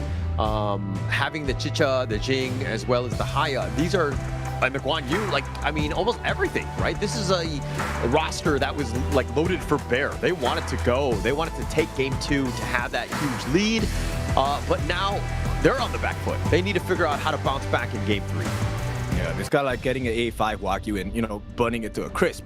Unfortunate for them in this second game. And this means Nongshim now will be forced into a position of the blue side. Means they get the prio pick. And we'll take a look at what's going on in this particular draft itself, because Nongshim now definitely have swung the momentum over to their side. Now, they're going to ban out the Mai Shiranui, one of the more aggressive mid laners. The pros of it, great knockup, great CC, great burst, but the laning phase is always going to be a challenge, right? Because she doesn't clear the waves as fast. Nongshim also take out the pay. So this is going to be an interesting one. Do we actually get the Dolia Yang combination that Vicious Esports have continually banned out? And the answer is a big fat no. The Dolia will be taken out by the side of Vicious Esports along with the Haya. Now with that Nongshim, they're going to put Ratel back on the Charlotte. Ratel did not really find too much success on the Charlotte games that was played in the series earlier today. And this means Nongshim Redforce needs to figure out, okay, was it an execution error just now, or was it a drafting error in the first series of the day? I mean, it's hard to say if it was exactly that, because the Vicious lineup in Game 2 especially, I kind of felt like that draft was pretty good for them. Right? They had a lot of options. It was more about the execution, especially like Sway dying like he did towards the end. The last two deaths were almost like just bad play by Sway. He should not have been going ham in like that. So he needs to play a little bit safer. In terms of the draft, though, again, very expensive picks. Kind of a bit of a worry, right? As we go into the later stages of this series here. Yeah, I mean, it's Chicha Nongshim. If we have learned from the first series, a Chicha Nongshim is one of the most potent flavors on the side of the Nongshim Redforce lineup. And also, I mean, the Fatih and Chano, also 2 damage dealers, right? Vicious, still going heavy. They're not like pulling any punches. They understand that, hey, we got to get an advantage. We got to get up 2-1, 3-1, put pressure on, and then maybe we look to shift. At least it seems like that's the mindset going into this Game 3 here. Okay, I really like the Xiao Xiao pick here, right? Technically, there is an instant burst kill potential onto the Chicha pick, but this is provided it's on Siri, because I don't think you out-level and out-farm a Chicha jungle. You're definitely going to struggle with that. And I like the fact that Nongshim right now, the way that they're drafting has kind of changed things, where now they're kind of putting Ratel on a spot, right? Where they're able to pick his heroes first, and he's comfortable enough, and with those lane matchups, to be like, okay, Charlotte, I can take on almost everybody. I just need to survive, again, the early game, and I'll carry into mid to late, and I'll be able to do some damage on the back line. And when your Clash laners are able to do that, just be like locking in, where you don't have to look for a counter pick and to kind of, deal with things in the draft, I think that you're going to have a much better time as a team holistically. Yeah, and to add on to that, the combinations that I think Vicious did show, maybe in their scrims or whatnot, the Guigutsu pick definitely goes in great synergy with the Fatih and the Xiao Xiao, right? You lock everyone together and just get the full-on burst down. But Nongshim will take that away, which means now they have the freedom to come in from various angles. Charlotte Chicha, notorious for that. And also, Nongshim banning out the Gugiza. That was like the one game that they lost in yesterday's series against Vicious, where Faye was just able to dominate. He was able to just pull so many guys. He provided so much value. So you want to attack him as much as possible and make it almost personal. I'm coming for you. Oh yeah, I mean, there's some things that you want to take personal. I know the general advice there is, hey, don't take things too personally. But sometimes it does help. All right, I just took that personally because I completely disagree with you. And as we go into this one, it looks like Illusion will be getting his Nuwa. He's an absolute maestro on this hero. I love the way that he's able to play. Plus, you know that the Jiaqiao and Chano are going to be kind of long range. Having that annihilation, that extra reach to just kind of go out and touch somebody, I think that he's going to have another good game with this one. All right, I accept your praises and your appreciation as well because I definitely helped you out there. Now, with that being said, let's see. This Musashi pick is definitely going to be a lot more vicious coming out against the Vicious Esports lineup. But the Liu Bang combination, is it going to be worth it? Because you don't exactly get the full potential of the heals, though. Yeah, not 100%. I'm wondering if this is more of just like what is available, right? And to kind of, when you see the Duel to Death or somebody, or like the Annihilation potentially looking to jump in on what is looking to be a targeted approach towards Do's Chano, I think that you want to protect him as much as possible. The Battlefield Command is one of those ways. Plus you have the Ying to kind of jump on as she dashes in. So you have options. Oh, but okay, they're going to just pump fake it all, and they're just going to go with the Motes here, which is a little bit more of a safer pick, I would say. I don't know if that is the pick here though, because if you're waiting for Haku to throw his duel to the death onto Do, if Faye is together with him, it doesn't matter whether you use your ultimate early or not, it's gonna be cancelled. So that's my main concern, because I use Morts a lot, and there are different situations in which Musashi has proved to be quite a thorn in a Morts' side. Gonna have an issue, right? And but you're kind of hoping that you're double dipping here with these stun lock potential with the Jiaqiao as well as Motes. Hopefully one of them is able to kind of lock him down, then it makes the other, stun much easier to hit when he's kind of, stuck in place. So as we go into game number 3 though, is this draft good enough for Vicious to take down the Nongshim lineup?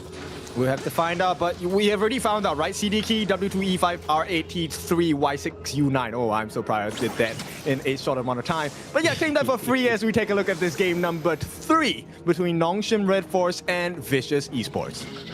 This one's going to be an interesting one. Game 3, right? Who's going to set the tone? Who's going to take the advantage of this? Because the way that Nongshim won, the last one, kind of demoralizing, right? Because Vicious had the lead. They were doing a great time, or having a great time. But the way Nongshim were able to kind of weather that storm and then to just take over, and now Faye. Yeah, I mean, this is looking like potential First Blood. Faye, what were you doing there? First Blood as well goes into the hands of Siri, the Chicha, the last person you want to give this to. Faye's like, sorry, I thought I was on the Nongshim side, old habits die hard kind of thing. He was on the wrong side of town, but he pays with his life. But again, it was more of just like a scouting expedition. Faye pays with his life. Not a great start for them. Yeah, it's the wrong red, guy. Yes, you're on the red side, but this is the wrong red. Now, with that Vicious Esports, they start on the back foot here. Not the biggest disadvantage, but we'll see how this really impacts. Now, both junglers have hit 4.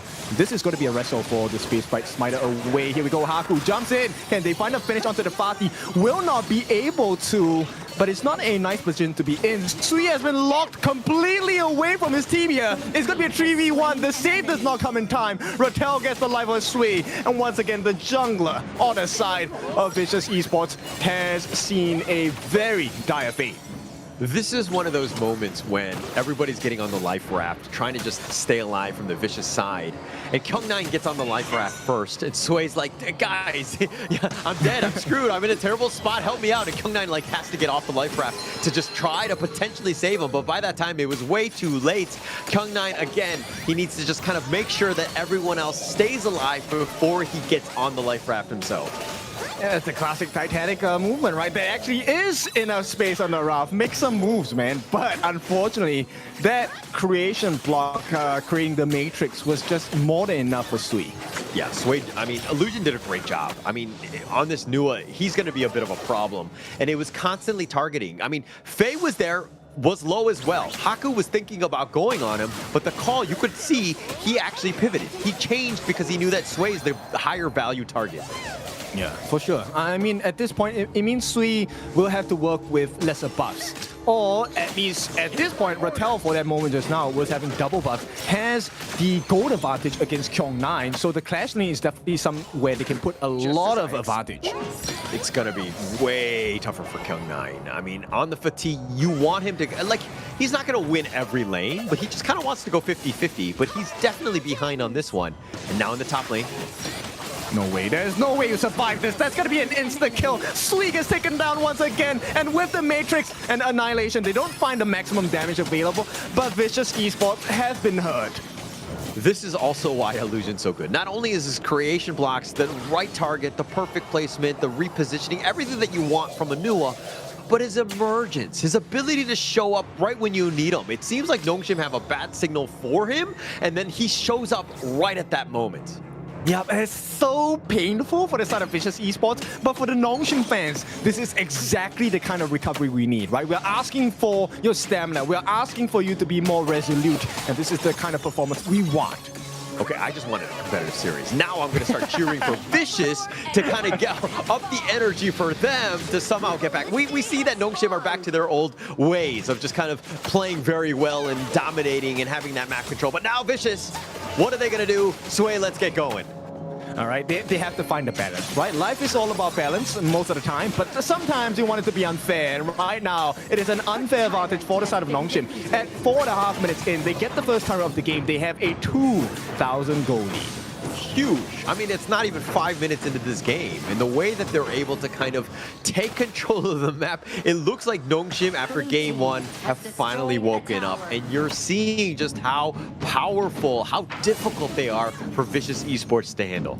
Yep, I don't think it's an easy matchup at all, because Do doesn't win against Siri, right? And right now, I think you really want to be careful about getting poked down as Do. Like, do you really want to get poked out here? Yeah, and I think that they're going to have to all-out retreat, which is probably the smarter move. Okay, they want to go in. They're looking for the opening, but the knockup from the side of Rattel, that's a great deterrence against the lineup of Vicious Esports. And at the same time, Nongshim, they walk away scot-free. I mean, they walk away scot-free. They're attracting so much attention from Vicious. I mean, there were 3 men up there, but then they actually rotated Cliché as well because they thought the action was going to happen. Now you're wasting their time, taking away that valuable farming time from Vicious. Yeah, actually, you know what? That was the MO of Vicious in the earlier parts of game 1 and 2, and right now it's working against their favor. Look at what Siri is doing. He's split pushing all the way down the T2. They also lie in wait because Haku wants more attention on his side. You can come and fight with me, but we will make you lose your T2. I know it's weird, but MOBA, this is a game of math. If there's 4 people in the top lane, that means there's 1 person somewhere else, but it looks like they're going in. Yeah, they will be looking for Haku in the backlines as well. Oh, but a nice catch. Think inside the box is not going to be enough. Haku gets rid of Faye. The ex-teammate will fall. And right now, Siri has put a lot of damage onto the bottom side of the map. The dent is real. T3 is the last line of defense at the bottom side. I mean, they took the bottom T2. They were just chipping that away. And then when the fight was happening, they were like, okay, well, let's welcome it. We have the numbers. Everybody's going to be within the vicinity of helping one another. And they were able to get the pick off. I mean, yes, it's only Faye, the roam, but they'll be happy with that considering how much of this map is opened up. Yeah, and I mean, like you said, they're doing math, right? They have almost doubled their goal lead at this point. It's going to be close to 4,000 gold at this point in terms of advantage for the side of Nongshim Redforce, which means essentially they can take any fight they want. I mean, they're in full control. They can dictate the pace. They can find somebody like Kyung9 walking in the wings, but there are 3 members of Nongshim. No way. They forced the flash out of Kyung9, and this guy is not having a good time at all. And bear in mind, at the same time, Siri does have a huge goalie against Do, but the biggest difference is Siri has lifesteal. Do has none. that's going to be a problem, right? Doe needs to kind of get going. He needs some space. It seems like Vicious right now on the defensive haven't really found that. They've been pushed away, don't have the mid T1. It's really hard to find any sort of farm that's consistent, where Sway can get it, Doe can get it. They're really struggling at this stage. Yeah, and this pick on the Ying for the side of Sui, right? It's meant to be the self-sustaining tank here. They get that locked down onto Haku. It's not going to be enough for the time being, but they do finish the job. Right now it's about finding more value because Raquel has arrived. They can turn this whole fight around. He does catch the attention of Kyung9, and nobody else on the side of Nongshim loses their life for now. So Faye commits the box. I mean, it was a nice ambush. You got to get something, right? And they got Haku, which is a juicy target. But that kill only turned into an Azor Golem. Like, you defended yours. You didn't take anything away. Like, this is a moment where you need, like Doe right now should be looking to push bottom. He should be looking to put pressure on that bottom T1. Yes, Siri is within the vicinity, but that's where the rest of the guys need to be sticking together. You got to get some sort of other thing than just a single kill. Yeah, and anything that you claim on your side is actually not of value at this point. Kyung9 wants to work on the T1, has to give a huge chunk of his life here, and Raquel wants to invite him to battle, but Kyung9 knows better. And we'll see at this 8.5-minute mark, can they secure this Overlord? Do they even want to? I don't think, like, Vicious really should be fighting, if anything. They should just look to just kind of put their head down, farm as efficiently as possible. Yes, this Tyrant is going to be a target. They need to not just give that up for free, but Kyung9 wants to be that carry later. He needs more farm, more time.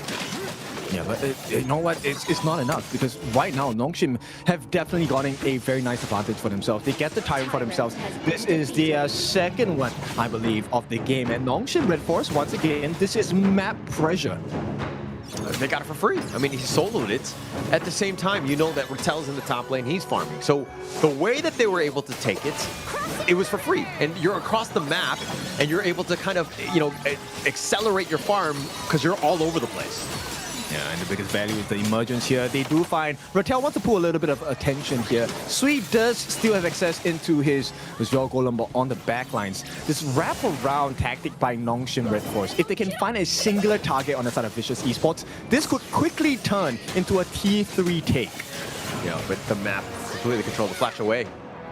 Yeah, I don't think they will be able to finish the job here, but they do force the flash out from Kyung9. That's a huge advantage for the side of Nongshim if they really want to force a fight. And what a time to do it, right? 20 seconds before the Shadow variants come out. Nongshim is in a great position already. Just forcing things out, making them a little bit uncomfortable. Like, Kyung9 wants to be left alone in that top lane, right? And the more that he's like has to use his flash, now he has to again play more defensively. Yes, he has a little bit of vision, seeing about like 2 or 3 members in the mid lane, so he can kind of venture out a little bit further. But now with this Overlord, this is going to be a tough one for Nongshim, or for Vicious.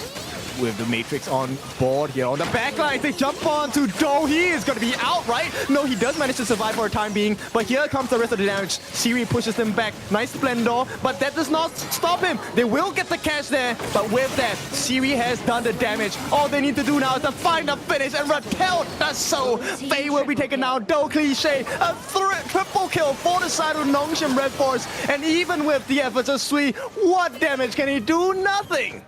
Can't do much at all. I mean, Siri was all the way up in front. Now he's getting gone on by Kyung9. He will probably die to these slashes as Kyung9 is able to take him down. Haku getting a little bit low, needs to be careful. But Siri attracted so much attention. I mean, that annihilation. Whoa, so close. Oh, they're not giving up here. No, they don't have to really over-push at this point in time. Rattel already has the information. And one behavior by Illusion, which is the reason why Nongshim are winning so many fights. I don't know whether you noticed, but every opportunity that he has, Illusion is using his emergence to scout the position of a Vicious Esports. Okay, all right, for the record, I feel like you're questioning me. Of course, I noticed that Illusion was doing that with the vision. But now the Overlord, this is another big one. Yep, it's not going to be stolen. They will make it out for the time being, but here comes that push on the side of Nongshim Redforce. Cliche, he will be taking the life of Doe. It's going to be a 2-for-1 trade at this point. And Vicious Esports, they survived the initial aggression, which means now they can actually turn it into their favor. Haku went all in with the Duel of Death right onto Doe. He thought he could get Sway as well, but he was just barely clipped by the stuns, and he was not able to continue on. Sway just barely surviving, and that was just the difference. It was like a game of centimeters, if you will, and it looks like he was just short. Yeah, really just short at this point. Faye has gotten his frigid charge. Now, I'm not sure whether this is going to be a big change, but here comes Siri against Kyung9. This is just forcing the ultimate out of him, and this means the defense is not going to be strong enough on the side of Nongshim, so they need to get more resources here. Namu will be coming to his aid. With this Shadow Vanguard, it's going to make things a little bit tougher because they got 2 members in the bottom lane. That opens things up for the mid lane. Vicious will happily take that mid T1, finally looking to equalize, at least in terms of that mid T1 tower take. But now Vicious, this is a moment. They're down about 2.4 to take advantage of it. Maybe you get some sort of pick off here. Maybe Rattel has been controlled 4-on-1. There's no way he survives this. The shutdown comes in the form of Do as well. In the meantime, Kyung9 catches eyes onto the Shadow Tyrant. I don't think they want to let this go, but they have to at this point. No steal available. Siri secures it for the team. At the same time, there is a little bit of structural damage coming from the Vanguard at the bottom side. But here comes Vicious. This is a nice attempt. T2 in the mid. Surprisingly snuck away. Yeah, give and take, right? They had 4 members in the Tyrant because they were trying to just force that one down, especially with Rattel down. But that opened things up for the other lanes. And Vicious were like, okay, you want to trade that out? Okay, fine, we'll give up the Tyrant. We'll take the mid T2 and the bottom T2 now and open up this game even more. And now the net worth is 50-50. Yo, what happened to Aquaman? He went completely silent, and this is not something that we see that is natural, right? Siri did get the Daybreaker's virtue at this point, so with the additional peers, I think Nongshim needs to start being the aggressor here. They need to, but they also need to find somebody. Look at how Vicious have easily scouted things out. Siri wants to take fights. He wants to go, but Vicious are not giving that to him. And this is, they're kind of just like, oh, you're pushing in, we disengage, we push in the other lanes, and it looks like it's going to be the top T2. This is split apart. Like, what's the game plan here, right? Like, okay, Emergence once again to scout out the positions on the side of Vicious Esports, but Faye is just doing a very good job of making sure that Namu doesn't come into the appropriate range. Rattel, yep, he wants to go in on the 4. Nice knockup. The damage has been done. Rattel gets to finish off the cliche as well. This is not looking good for the side of Vicious Esports. They get sweet down as well. And Nongshim Esports, Nongshim Redforce have completely turned it around. I mean, this started because they had the push in the bottom lane. Those minions were giving vision. They saw that Kyung9 was there. They had a man advantage. Let's go 5 versus 4, and they caught out Sway and Cliché. What a great heads-up play by Nongshim. Yeah, this one is not going to be easy to deal with. T3 should be secure for the side of Nongshim. There's no way they clear this. Faye is not a wave clear hero, and Do is a single target burst. He can't get this done on his own. It's a 3-man defense. Right now, they do get one finish. Yes, it is going to be Namu, but just the roam itself is not going to be enough, and damage has been done structurally. T3 at the top, taken down. Vicious Esports, they have to lick their wounds for this one. Yeah, Namu there going in with that bitter farewell. Very ambitious, if anything. It was under tower. It was very a high-risk play, but they were going for kills. But now they're disengaging, looking to take the Overlord. Beautiful work, Rattel. Actually just making sure that he slows down a little bit so that Vicious wants to focus on him and get distracted from the fact that the Shadow Overlord has already been taken by the side of Nongshim. Right under the noses. I mean, it was the perfect play, right? When you take the top T3, you're disengaging, and on the way, you're able to take that Overlord. They have enough damage to really burst it down. Vicious were trying to get there and contest, but they were just too slow.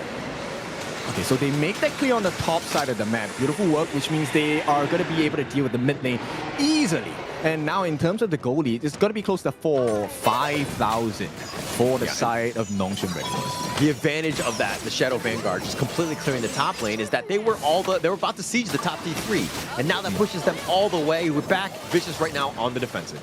Yeah, Rattel looking for the angle to come in. He doesn't need to dive right now. The whole point is to make sure they push back, right? So they can get the backdoor defense down. And with that, T3 in the mid and at the bottom being chucked down as well. The stuns do come in, but who cares? They've done the structural damage. Vicious Esports now on their last foots. The timing of the Shadow Vanguard, so good, right? It was perfectly timed to kind of hit it with those T3s.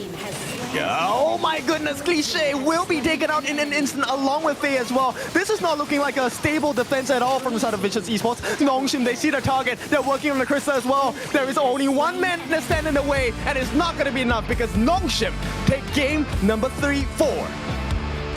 They're going to take this one. I mean, they're going to have the advantage 2-1, which is going to be huge for Nongshim. There were questions after they lost game number 1, but it looks like they have the resolve to bounce back, winning the last 2, putting themselves in a great spot. Of course, this is a best of 7. It's first to 4, not first to 3 on this one. But this is a great spot to be in if you're a Nongshim Redforce fan. Yeah, definitely. I think you want to be in a great position because we're halfway there, right? Technically. They need 2 more games on the side of Nongshim Redforce to be able to seal the series. Now, the question is, I think, is Vicious Esports up to the test? Because based on what's happening, same cards have been dealt to both teams. You are now at a deficit for Vicious Esports. You have not been able to recover just yet. And that might be a telltale sign of what the potential situation at the end of the day could be. It seems like the execution of Nongshim is just on another level, right? Vicious have not been able to play the game that they had previously played in Game 1 and to an extent Game 2. And now Vicious are in a bad spot where they need to recover and to bounce back into this series. I don't envy them because that position is a very tough one to be in because now your confidence is shaken up and now you have to figure out a way to slay the demon that is Nongshim. I mean, maybe the little bit of a bright side they can take a look at this is that, look, there is no more Chicha unless we go to a game number 7, right? And Nongshim is really scary with the Chicha. We already said that this is one of their prior picks and very dominating drafts that they have been able to work with. But Raquel, the recovery of this guy has been on point. Definitely been on point. He was actually just giving them a chance. There were times where, he was kind of focus fired a little bit, didn't really have the greatest of times. But if you're looking at the damage, I mean, Illusion was doing some serious work with the Nua, but look at this gold grab. Some dips, it was definitely closer than it probably should have, at the 12, 13 minute mark there, that dive. But they were able to pull it off in the end, finding Vicious at their most vulnerable moments. I mean, it started kind of wonky, to be honest, for the side of Vicious Esports, right? Faye was looking for the scout, which is great. But the initial rotation actually gave the advantage over to the side of Nongshim. And this beautiful work, I think Illusion really showed off in this game. The position of his matrices were really on point. At the same time, while the Illusion Annihilation did not really hit the mark too many times, it just caused enough chaos that they could find the finish onto the side of Vicious Esports. Chaos and the fact that they were able to control Sway, right? He died early, very early, and they forced it down. I mean, what you limit what Ying brings in his farm, you're gonna have a much easier time to kind of snowball and kind of get things going, right? They had a bit of an advantage. The target priority from Nongshim really very strong. Yep, it definitely was, right? And I mean, there were moments where there was a comeback factor coming in, and there definitely was a dip in the goal. But sometimes dips are good for you, right? I'm talking about the actual exercise dip, not the dip of dipping chips. But yeah, that costed them the life, right? It felt like they didn't find the synergy that they were supposed to have on the side of Vicious Esports. And yeah, this might come back to haunt them.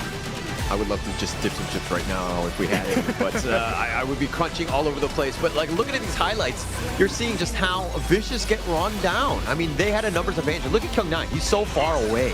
This is that moment where he was in the bottom lane and he had to rotate all the way to the top.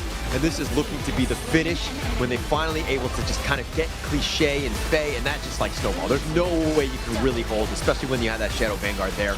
It was just too much Nongshim in the end. So is this a Siri MVP or a Illusion MVP? We'll take a look at this. It is going to be a Raquel MVP. I mean, okay, he was quite the menace, to be honest. He was diving into the middle of 4 Vicious heroes and 6, 1, and 5, dealing 20% of the heroes' damage over to the side of Vicious Esports, but taking 25% back. And the worst part about this, if you're a non-Nongshim Redforce fan, if you're any other team's fan, you're going to see that Raquel, this is that first pick, the Charlotte, right? They're not scared. They will let the man play on his hero, and it doesn't matter what the enemy team will pick, he will have a MVP performance.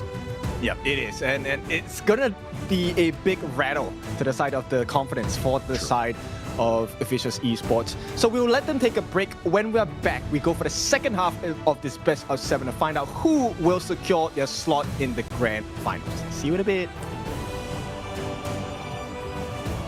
I said I'm born of this, I'm born this way, ayy. This is my chest and my bonus play. Can't be late, won't hesitate. What do you say? Race to find my face, scars to find my skin. I can't convince them, can't please them unless that I'm the one that you hate. H to the E-R-O, doing it for real, locked on my goal. from the ashes. I roll the game, flow with a rumble, make them crumble, make them run. Cause baby, it's go time. Knocking you down's how I rise. An inspiration, I know I'm the one who will fill them up, no lie, we gon' do it. Facing up fears, we don't think we just move it. No, we the best, and we don't gotta prove it. Somebody test me, I swear I'm gon' lose it. I got a sure fuse on this boom and illuminate. The truth within, another day, another win. You got the power to turn around. Inside a champion, to be found. It's my war cry, oh, calling out for the game. There's no time to hide, oh, won't you yell out my name when I sing on top of our lungs? Wherever love,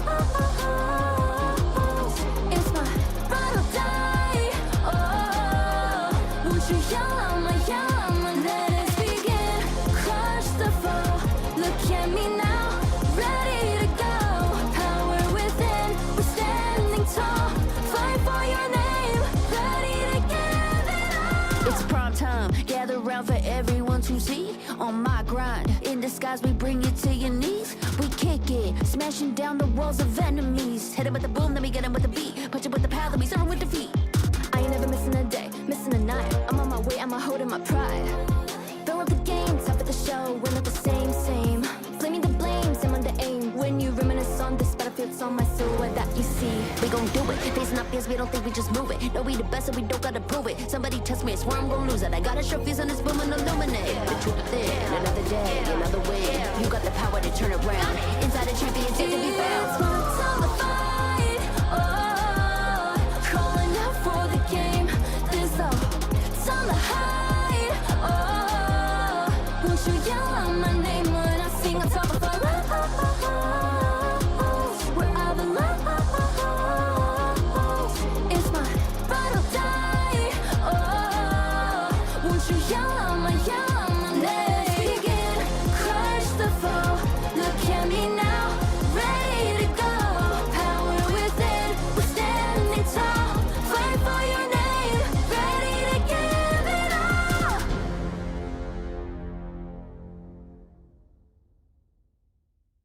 In this world,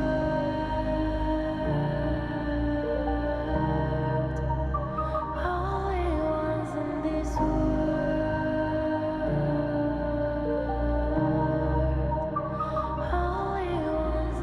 call out my name. Nongshim Redforce up 2-1. They have a potential to kind of end it in the next two games. But am I getting way ahead of myself, Kindofu? I don't think so. I mean, the line that we always tell each other in a broadcast, in a game, we want to finish strong, right? And that's what they want to do on the side of Nongshim Redforce as well. Now, the question is, does Vicious Esports agree to this? Because that if you're not in agreement, then you have to fight for it. And I think Vicious Esports, if they really want to prove their worth, this is the time to do it. They have to tie the series up here. So you're saying that in my ranked games, when I'm losing, and I just don't agree with that loss, I can kind of somehow finagle my way into a win? Is that how it works here? I don't know. You're going to have to try more and more. Okay, we're gonna have to see, because I mean, if we're looking at some of these picks, it looks like both sides expending quite a number of those meta heroes, and to kind of, it's like that, it's built around a certain hero, right, in a playstyle, where if you're looking at like the last one, Illusion on that Nua, it seemed like it doesn't really matter what those other heroes are, because Illusion is able to just dominate so much. Going into this next one, it seems like Vicious need to kind of solve some of the questions that Nongshim are throwing at them, in the sense that they're not able to restrict the right players at the right time. Yeah, I agree. And the pattern that has kind of emerged for me is that the two wins that Nongshim Redforce has gotten is when Ratel is able to do his job properly, right? In the first win, it was because Byron was a monster tank. He built that wall that Vicious Esports couldn't cross. For the second win, it's because the Charlotte was that initial stab and that really pierced the heart of Vicious Esports. So maybe let's try to start with the Crash Lane. I think it would be huge for them, right? I think that's, you gotta kind of let Kyung9 get going. I mean, I don't want to like point out one guy has to do better on Vicious, because right now it seems like the execution of just Nongshim overall has been able to kind of get the edge, because usually you can kind of arrow somebody when they have a terrible lane, right? And they start off poorly, but Vicious have done fine in the early game. Like, they've been able to be competitive, giving themselves a chance. It's just when those team fights are starting to happen where the right guys are not dying at the right times, I would say. Yeah, I mean, it's all about the decision making, right? And we talked about this just now. So you have to make split decisions. Decision in a split second. And so far, it feels like Nongshim have been the ones to make the correct ones earlier. I think Vicious have made right decisions as well, but it comes a little bit too late because Nongshim have already kicked into gear during those fights. Okay. That makes sense to me, but it looks like they're going to go with a fatigue from Rattel. They're kind of sticking to this, right? I think that it adds a lot of flexibility if you're able to go with the Clash lane first. At the same time, Vicious, they're going to go with the Foots to kind of counter that play, and you also have Zhang Fei. You have a lot of beef up front already.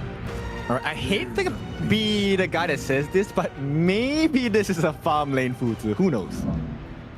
Well, you have options. I think that that's where the flexibility of the hero can be great. But yeah, I think that you kind of, I would say 9 times out of 10, maybe 8 times out of 10, you're looking at Boots as a Clash laner though. That's true, but Nongshim now, we have seen how accurate Namu is with precision-based heroes, and Morse is definitely one of them with the Cannon Blast. So if Nongshim plays their cards right, then, you know, Kyung9 or Do won't be able to play. And it looks like, okay, it is going to be the Clash lane Futsu. I think it makes a lot of sense. You don't want, I mean, when you saw that the Fati was there, he's probably going to be a Clash laner, maybe a jungler, but I think the Foots, it's still that type where you can kind of, you're looking for like a lane matchup, right? And that just mitigating what he brings, which is a lot of the damage. Yeah, but okay, I need to ask this because Vicious have banned out the potential of the Yang Dola combination for the first 3 games in this series. Is that the correct strategy coming in? Because that would have been great if Vicious were having the lead, but that's not the case now. I don't think they're comfortable playing against it. We were talking about the fact that they might have some sort of pocket strategy in mind, like putting them in a box. But you can kind of see Haku loves his Yangjian. I mean, he might even pick it without the Dolia because he's so comfortable on that hero. I think that if anything, you're trying to take the Dolia, which takes that hero to essentially 11, right? And you want to just limit what Nongshim bring, let them play a little bit more stock standard, which is like a normal Yangjian. I agree that. I think life can be a lot more difficult for the side of Vicious if right now Nongshim places a tank jungler in the hands of Haku, right? Let's just run Do down as a tank jungler. Yeah, they could do that. I mean, if you have like a Dune that's readily available, again, the Dolia, this is why it kind of opens up a lot of the doors, is that even if they don't get the Yangjian, they've gone with like Dune instead. So that's still available as well. Okay, wait. Okay. Charlotte? Wait, Nani. Yep. They picked that last time. Yeah, okay. There we go. These guys. Yeah, all right, great. It's great that you're paying attention, and you know what? No biasness coming in from you. That's great. Okay, he's not going to go with the Dune. But, I mean, the Ogren does the same sort of play style. So you do have that flexibility. Plus, in the event that you do get a Dolia, okay, now they're going to go the Agudo. Now they're just playing with me. They're just messing with me at this point. Okay, is it going to be enough? Now, for this Nongshim lineup, they might not be the tankiest, but they have wonderful long-range poke and setup as well. Setup and then the siege. This is a tough one to go into. I mean, yeah, the Wings of Judgment with that long-range poke that you pointed out, but then how are you going to get in when you have that wild growth and the fatigue waiting in the wings and D-Ren-J just waiting to pounce on somebody that's going in, plus the Cannon Blast. Musashi's there, but is this a suicide mission whenever he goes to duel to death? I mean, to be honest, I feel like Nongshim, one of the great game plans they can have is let's just not fight, right? They can take turrets for free. They don't even need the removal of the backdoor protection. They can just siege like crazy.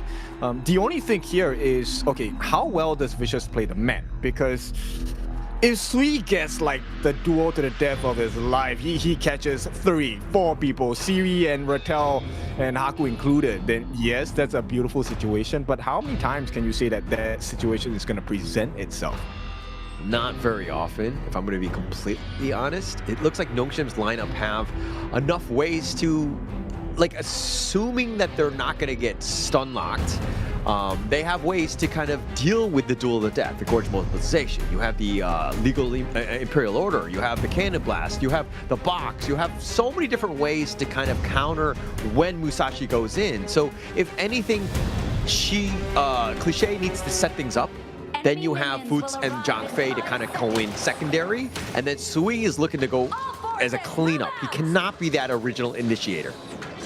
That's true. Actually, I'm quite curious, right? If you're on Vicious Esports, you're Kyung9, I think my prior target would be Siri. Like, even with your legal immunity, so what?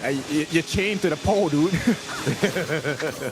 Yeah, you're not going to have much of a chance in that sense. So, oh, Namu, he's got the Ultraman. I love this skin. Yeah, the Ultraman Tiger. If you want, please go and get this skin. It is still in the event. You have more than over 20 days to acquire this in the event. Yeah, and I mean, we've seen just the power of this hero as well. Motes has been excelling at the KML thus far. He's had a great win rate. I think it's like, 8-2 at this point. He's done very well. And as you saw, even in the last game, the amount of setup that the Motes brings, it just provides a lot of versatility. Yeah, and it could quickly turn sour, right? Even if, let's say, Kyung9 catches, lets the Sages might run free. He catches you in that particular pole. You might be the one getting locked up as Kyung9. Yeah. I mean, when you have the box and you have other ways to stun him.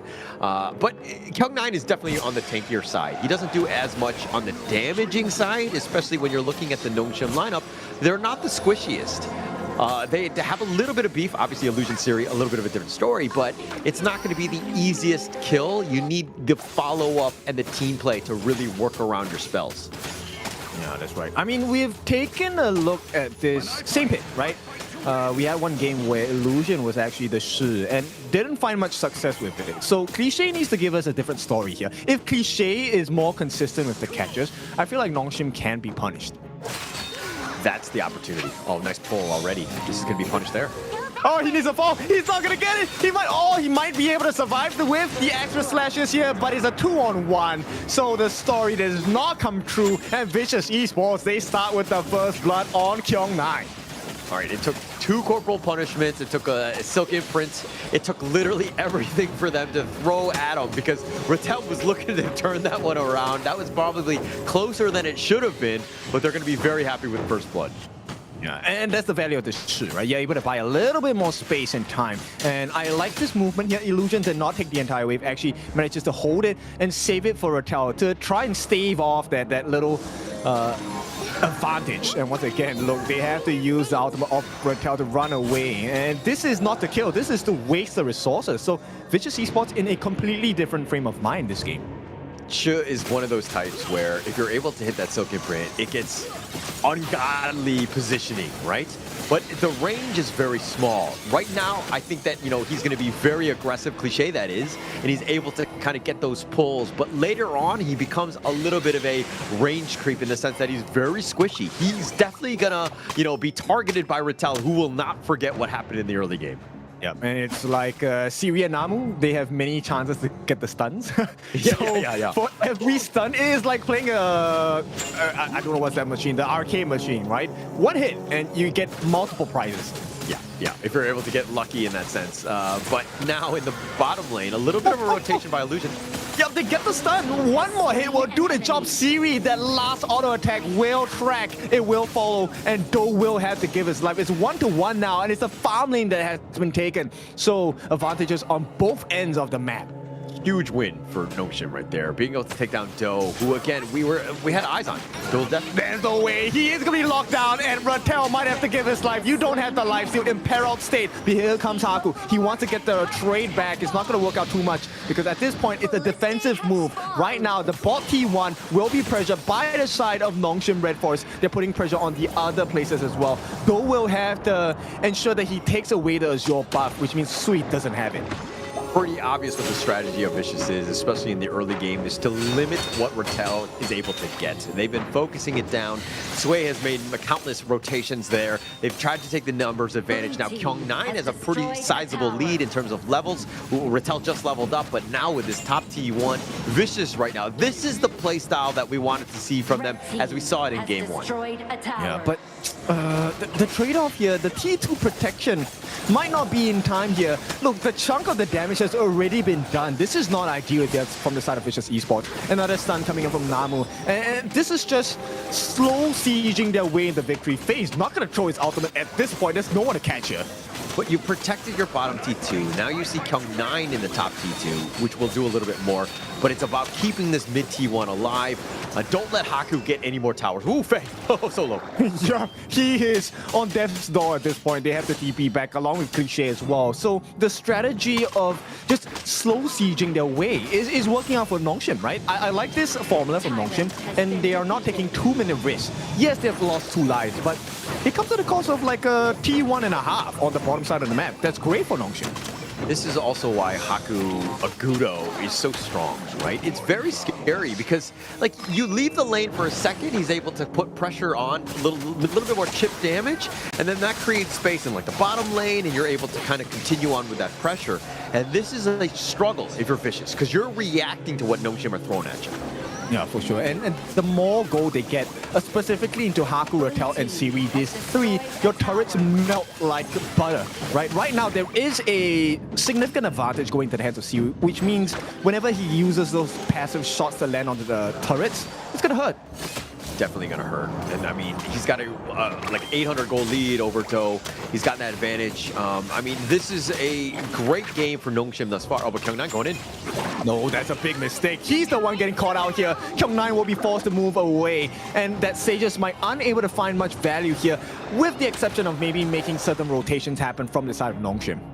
It's a big ult on cooldown, so they're not going to really have that. But at the same time, Faye was walking around. He could potentially go. We haven't seen a great Umbrella outburst as of now. And Namu misses that point blank. I've done that too. Yeah, it's yeah, the pressure's getting in, right? But here's the pain point for me. I think Kyung9, he had to burn that flash in that exchange, and that's not an ideal situation, right? If you burn a flash, you want something in exchange. Right now, Do will be having a one-on-one against Siri. Okay, Siri misses the golden token. It feels like there's a challenge on how many shots we can miss here. It seems like everybody's just missing, right? But Do being a little bit aggressive, and now Haku going in. Oh, that would be huge. Do's falling low, but the save comes on the side of Sui, but they still lose Do. And right now, Haku's still alive. The T2 will be melted down. And Nongshim, Redforce, they have some value here. I mean, Do was playing with fire on that one. He thought he could be cute. He did the first life step. He gets on back, and then he was just barely out, but then Namu with the cannon blast was just enough. Hit the edge of him and ensure that he got stun locked just so that Nongshim got that kill. An absolute disaster of a game for Do thus far. Oh, maybe they're doing the 300 IQ plays here. Making the miss, but here comes the lockdown onto Namu. He's just a roam though. Do you really want to get the life of a roamer? And at this point, Kyung9 has to pay the price of the aggression. They get that kill on the Cliché as well. The tank is out, Faye is out as well. And this is all disaster for the side of Vicious Esports. Oh, disaster. Do wasn't even there. Why are you trying to take some sort of fight 4 versus 5? And it's on Namu of all things. Again, it seems like they're very bloodthirsty, but they're not choosing the right targets. And because of one mistake of Kyung9, everybody had gone in. Illusion gets the dream Wings of Judgment, where literally every single feather hit the Vicious side. So just a disaster of the past 3 or so minutes. Yeah, man, they can't do anything. Look at the turret pressure coming in. Haku's able to use his wild growth for, tankiness in terms of making sure that they don't get hit by the turrets. They get free damage. Illusion gets a strike from range. Siri gets a strike from range. Almost every turret is under risk. You're describing Haku's wild growth as like he's using it for evil. You're absolutely right, because he's able to siege wherever he wants. He doesn't need minions. He's just got his own pets with him, and he's able to continue with that pressure. And this is why Haku Agudo, kind of strong, kind of annoying to deal with. It's not about fighting, it's about taking those objectives. And Haku and Agudo does a great job of it. Yeah, I mean, world domination in Kyung9 right now is in a world of pain. He is gonna meet eyes with 4 different Nongshim Redforce members. They're gonna give away their Azure Golem, and the trade-off is a pre-10-minute Overlord. That's not the maximum value that Vicious wants, but that's the only one they can extract at this time. I mean, you didn't take your blue, you're giving that up, but now, I mean, you'll take what you can get, I guess. I mean, they know that they're behind, but they're down about 4K. They cannot give up this Crimson here. Yeah, we can't, right? The last hit, okay, will be smited away by Sui, and it is going to be some sort of a consolation prize because right now the goal lead is definitely in the hands of Nongshim. This is close to a 4,000 goal lead for the side of Nongshim Redforce. Just Nongshim, the way that they're playing is so smart. They've been objectively, taking all the towers. I mean, the bottom T3 has been taken out for quite some time, and it's a huge opening, right? So all the lanes will be pushing in that sense. With this Vanguard will definitely help, putting pressure on that bottom T2, but it's opening things up now for a free Tyrant here. Raquel makes a trade, he gives a flash, but they have taken almost every single useful skill usage from the side of Vicious Esports, which means they can't go for the Shadow Overlord take now. Can't take anything at this point. I mean, you have to play defensive. You have to fix the lanes. The bottom lane is, again, they have elite minions there. Kyung9 is making a beeline for it to help protect the base. But now you have a man advantage from Nongshim right here, and they can look to take the, I mean, with the Primal Bond, probably not, but still, you have a lot of openings in this northern side of the jungle. Yeah, not good. The stun comes in. Oh, they're lucky that did not land on goal. Another miss at this point. Another one comes in, and that's another miss. But yeah, look, they don't miss on the turrets though. This is a big problem. Look, this is with backdoor protection, and they're taking it like there's none. I mean, the wildcard, this is why it's so strong, right? And now the minion wave is there, and with that Wings of Judgment, you've been spaced away, and Haku might actually go 0-0 with KDA, but they might take all the towers. They might come out with a win because of that. Yeah, look, once again, and now this is no backdoor protection. They take this, and all of a sudden, at the 11.5-minute mark, Vicious find themselves empty in the base. This is very difficult. All three lanes will be pushing. Vicious, this is desperation. You got to find some sort of play. If they were able to take the Overlord with this Primal Bond that's going to be off in about 5 or so seconds, this could be disaster. This could be just game-winning for Nongshim right now. Yeah, the world domination plan is working so far for the side of Nongshim Redforce.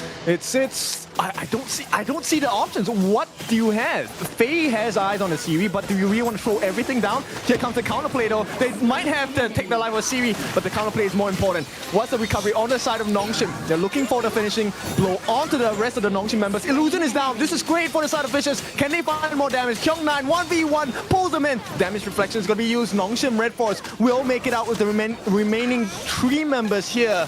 One more hit should be able to do it. But Vicious, there is little value here.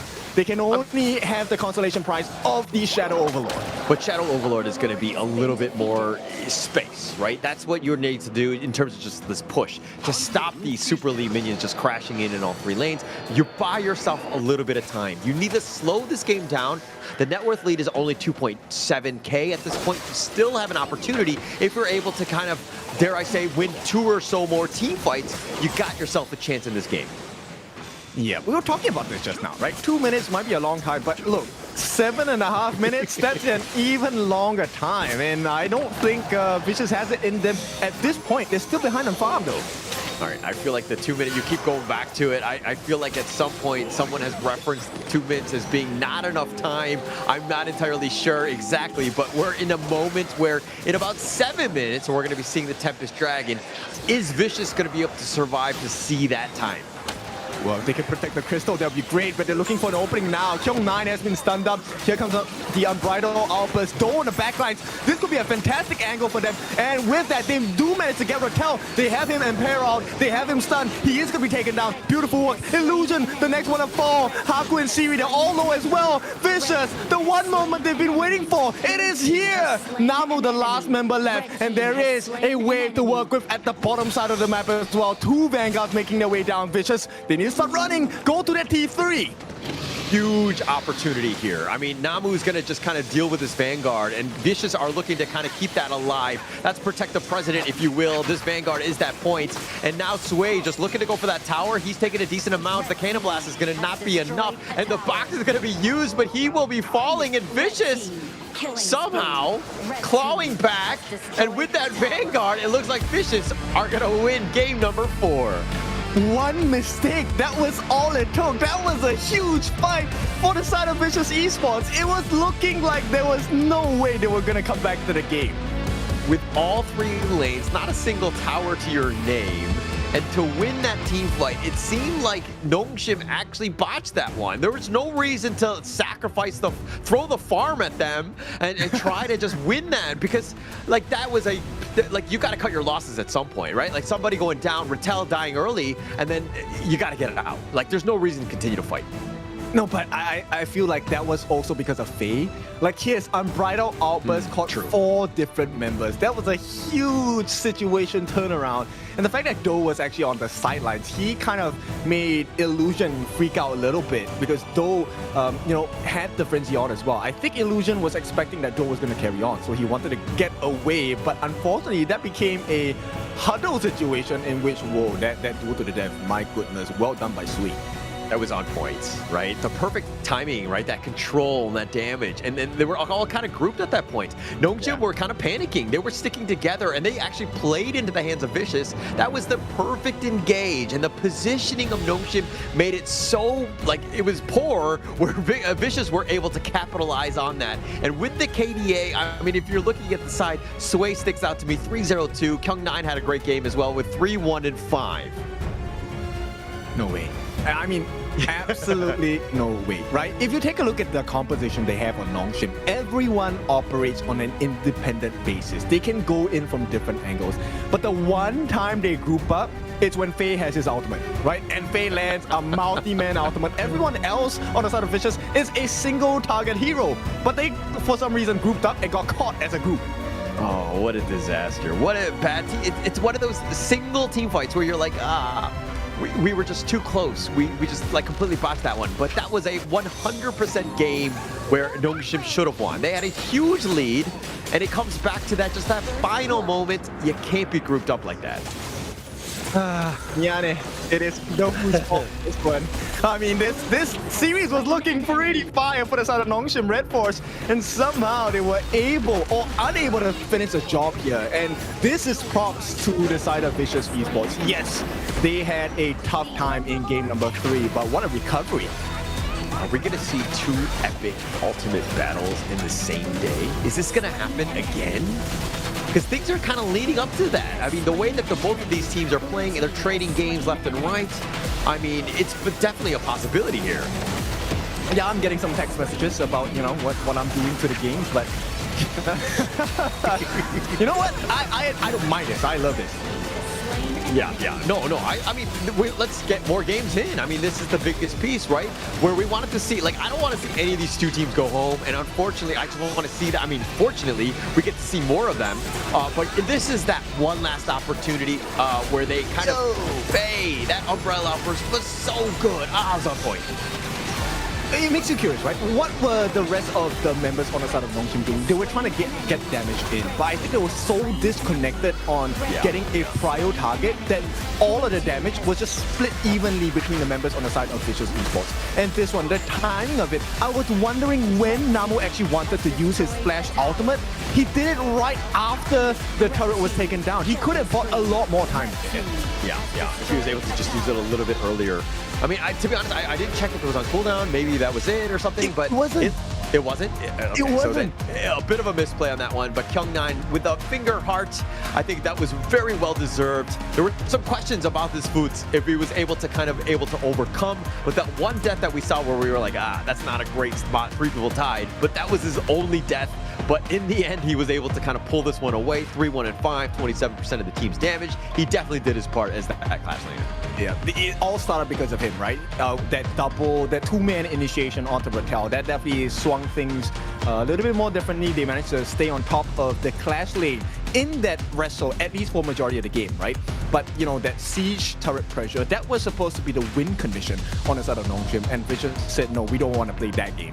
Yeah, we do not want to play that game. And I think that Vicious, they want to play the game where Faye makes that play with the Chong Faye, set it up, let's get it going, right? And just let the team knock them down. That was the perfect engage. If you're like, hey, how does Vicious get back in? Well, there you go. You have to have the perfect team fight, and they were able to capitalize. And Nongshim, they have to be reeling after that one. Yeah, it's kind of like, whenever you ask seniors, like, oh, you know what, we're in a difficult situation, and we're looking for a solution, what should we do? And the guy just tells you, just do it. And you're like, how? And so Vicious is showing you just do it, right? It doesn't matter what the situation is like, just do it. When there is a will, there is a way, and Vicious found one. That was like 1 out of like 100 times, I would say, in that situation, right? Especially with the T3s down, Nongshim does not lose that game. There's no way, right? If like one guy dies, then they kind of back off. They have 4 members. They're able to hold. They just buy a little bit more time because eventually the Super Elite minions will do their damage, right? Maybe you go to a Tempest Dragon to kind of close it out, but with that lane pressure, it's so difficult for Vicious to get back.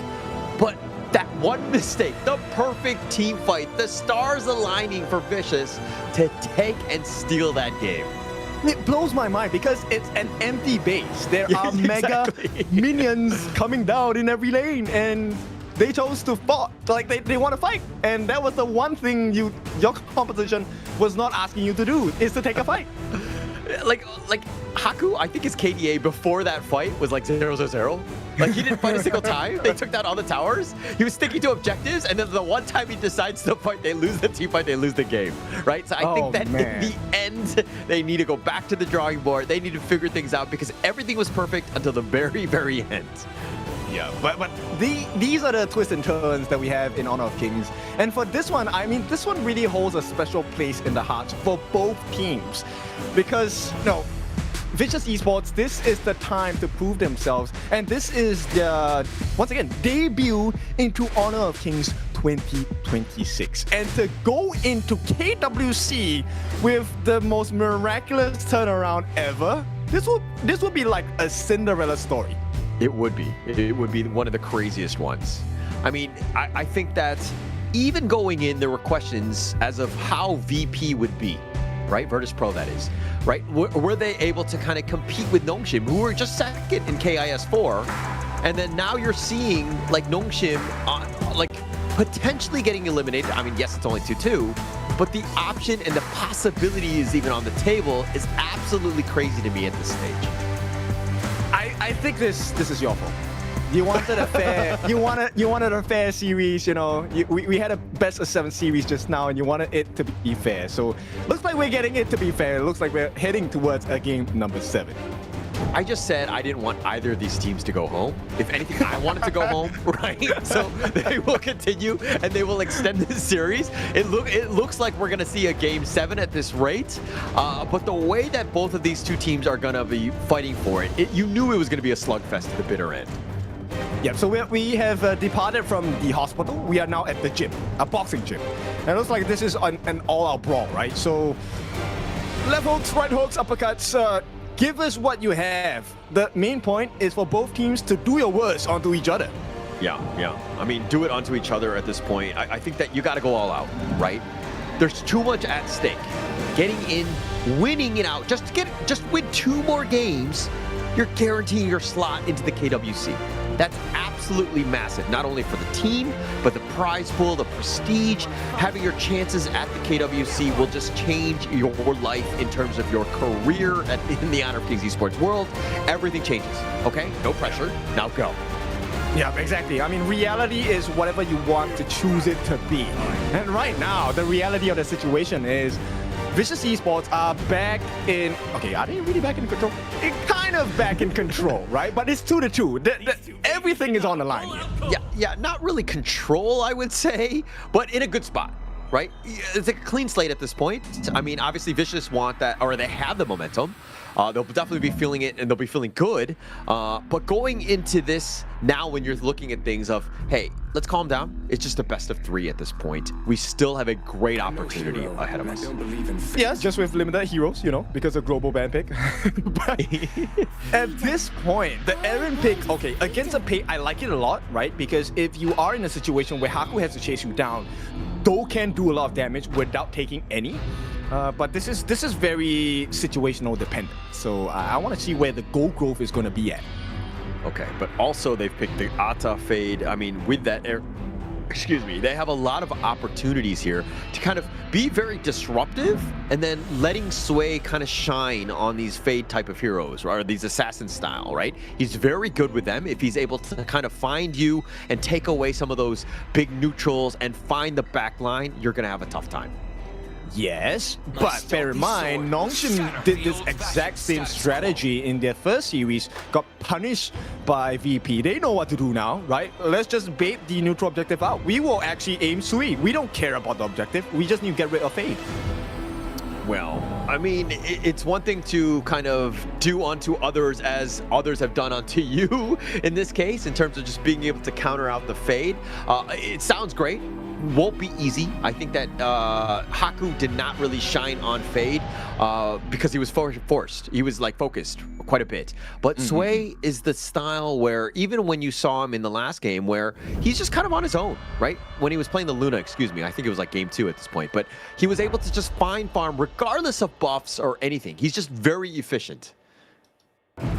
That's true, but his Jing game was kind of all over the place as well, right? Okay. So we're gonna balance it out here. I want to keep it 50-50, and I'm curious to see what else does Vicious Esports want to do here, because Prio pick, this first half of the picks have been wonderful, and you know what? We've complemented that with a Sunbin pick in the roam, because that will extend your survivability, and Nongshim really smart to ban that out.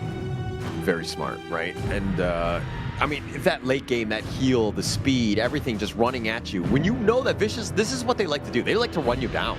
They like to overwhelm you, and they come from all angles and just like, you know, stampede on top of you. So they want to limit that as much as possible. They know that the Fade is going to be a problem. They go with the Lady Jeanne with that Ocean of Tears to potentially control him. I like the iframes. You can kind of bait out the ultimate from Do as well.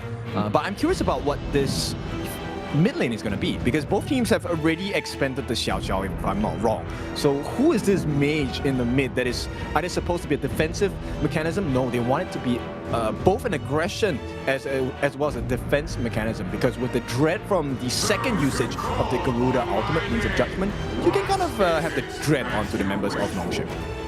This could make initiating a little bit difficult. The Garuda, that is. And then now you also have the little follow-up with Sakir here. Faye, this is one of his signature heroes. He loves this one. Usually they'll kind of go back to it, especially when the Lian Po, Zhang Fei, those types have already been picked. But the Neza, that's one way of getting to the back line. Neza against Ata. I like this so much. Ratel versus Kyung9. This one's for the storybooks, man. I mean, it's a perfect last pick, right? I think that it has a lot of value, like that Skyfall. It's like, oh, how are they going to get into it? The Garuda without Wings of Judgment would have made things so tough, you know, for them. But now you have Skyfall. You just kind of jump over that. How are you going to deal with Neza in the back line?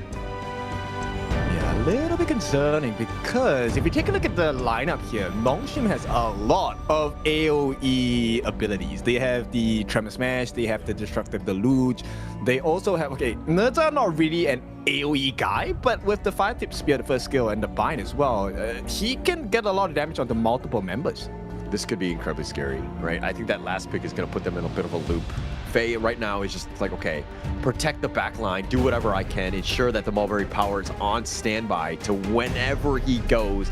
But as we go into the pivotal game number 5 to set the tone for this game and this series, I mean, which team are you giving the edge to though, kid? Based on the draft, I like Nongshim's a little bit more, because I think they should be able to figure out how to deal with Sui. But at the same time, we've seen both teams make quite a lot of misses as well. So, look, my concern here is if Faye misses his Mulberry Power, the first skill, then I think that causes them the fight. That might be a problem, right? And Faye is kind of squishy on his own. Yes, he's very mobile. He can get from place to place.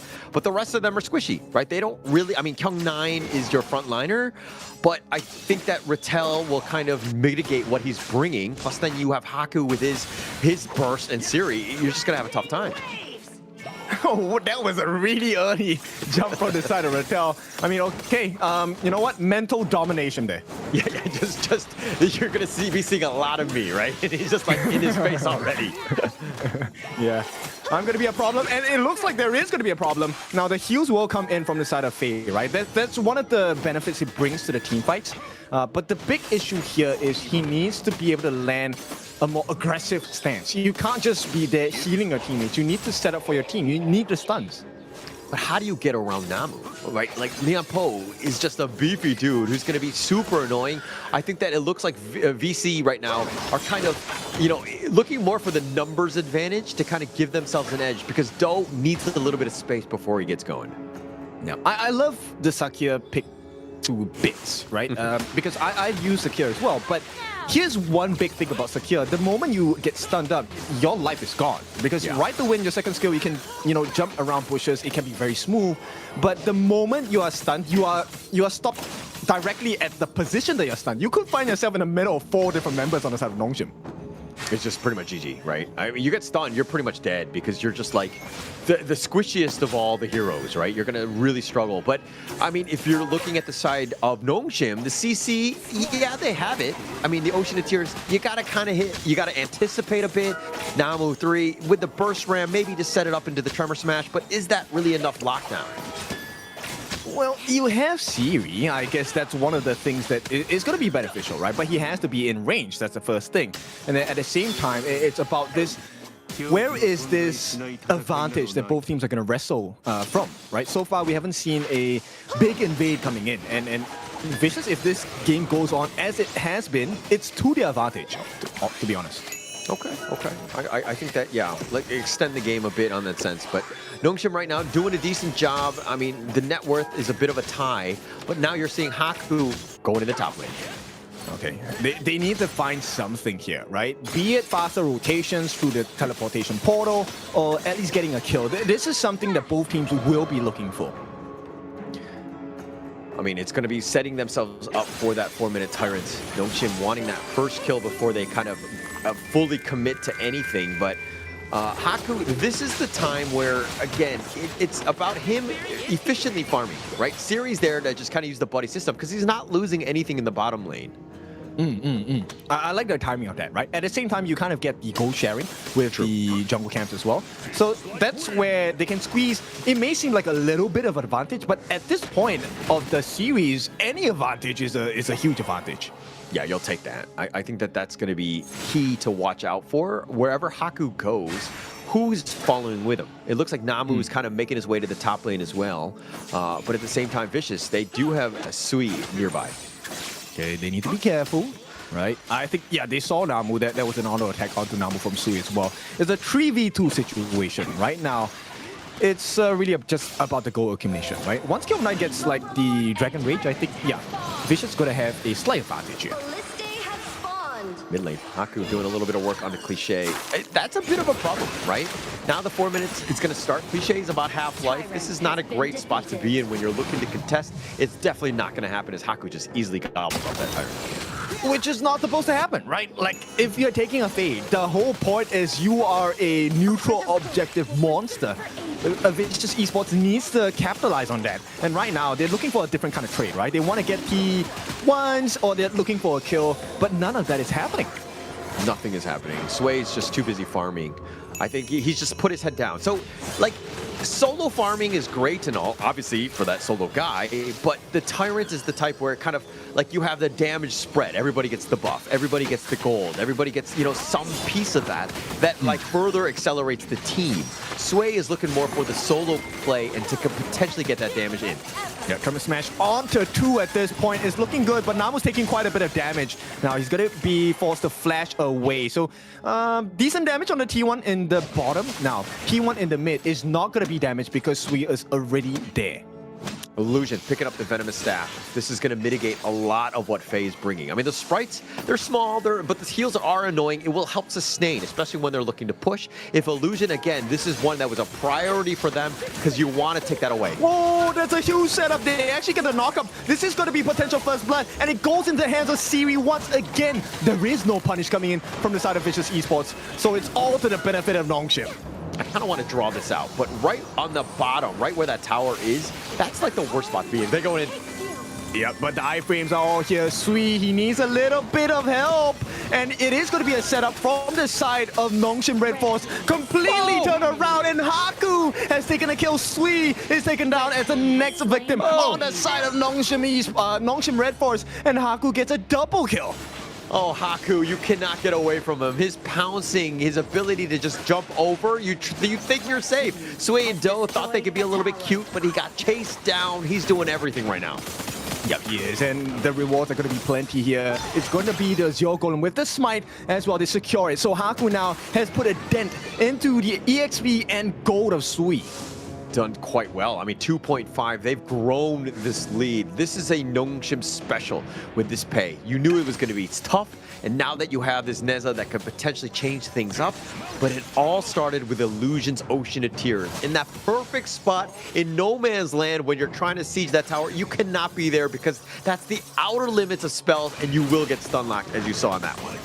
Yeah, Kyung9 here going to be pressured. But you know what? The biggest thing in that situation was, did they not see Illusion? Like, I thought they saw Illusion. Apparently not. Or there's no reason to be so close. But Haku's going aggressive. Gone! Yeah, there's no way. Do will be taken down instantly. An instant delete button, and Faye will have to use his the wind to run away, which means the T2 at the bottom is going to face some sort of pressure. Same time, T1 in the mid. Vicious Esports, this is not ideal at all. Not ideal, and this is why Haku, who likes to be aggressive, but then you have the Skyfall on top of that, you have the insta support. What is Do gonna do? Yeah, like there's no options, right? And you can't ignore the split pushes coming in from the side of Nongshim in the mid as well. So it's a free T2, great map play. They do get a response in a T1 on the top, but I don't think that's gonna account for much. Yeah, that's probably the least valuable tower that they have. So, I mean, it's a small thing in terms of objectives, but you got to shift it whatever you can. If anything, you got to protect this mid T1, which is a little on the lower end. Yeah, they do get like a couple of nice hits coming in. Jadified Azure Golem going in, so Sui does secure that for himself. But once again, they did not force a flash from Illusion on the Lady Chen, so not a lot of value down here. Not a lot of value, but again, you gotta secure it. That's the biggest piece. If losing it would have been a huge disaster. Sway needs to get going. He's starting to fall behind in terms of the XP. Haku has gotten the better of him. He's been all over the map. He's been very efficient with his movements. Yep, CV as well, right? Look, the distraction plays from Nongshim Redforce have been super clinical. We are out of the gym. We are now at the clinic because this has been a clean execution from the side of Nongshim Redforce so far. Look, I have never gone from gym to clinic ever, okay? That's usually not the transition you want to go. I mean, like if I'm in the gym and then I got injured, then I would go to the clinic, but I've never been there, so I don't want to jinx myself. But that's usually not the typical plan of a day for somebody.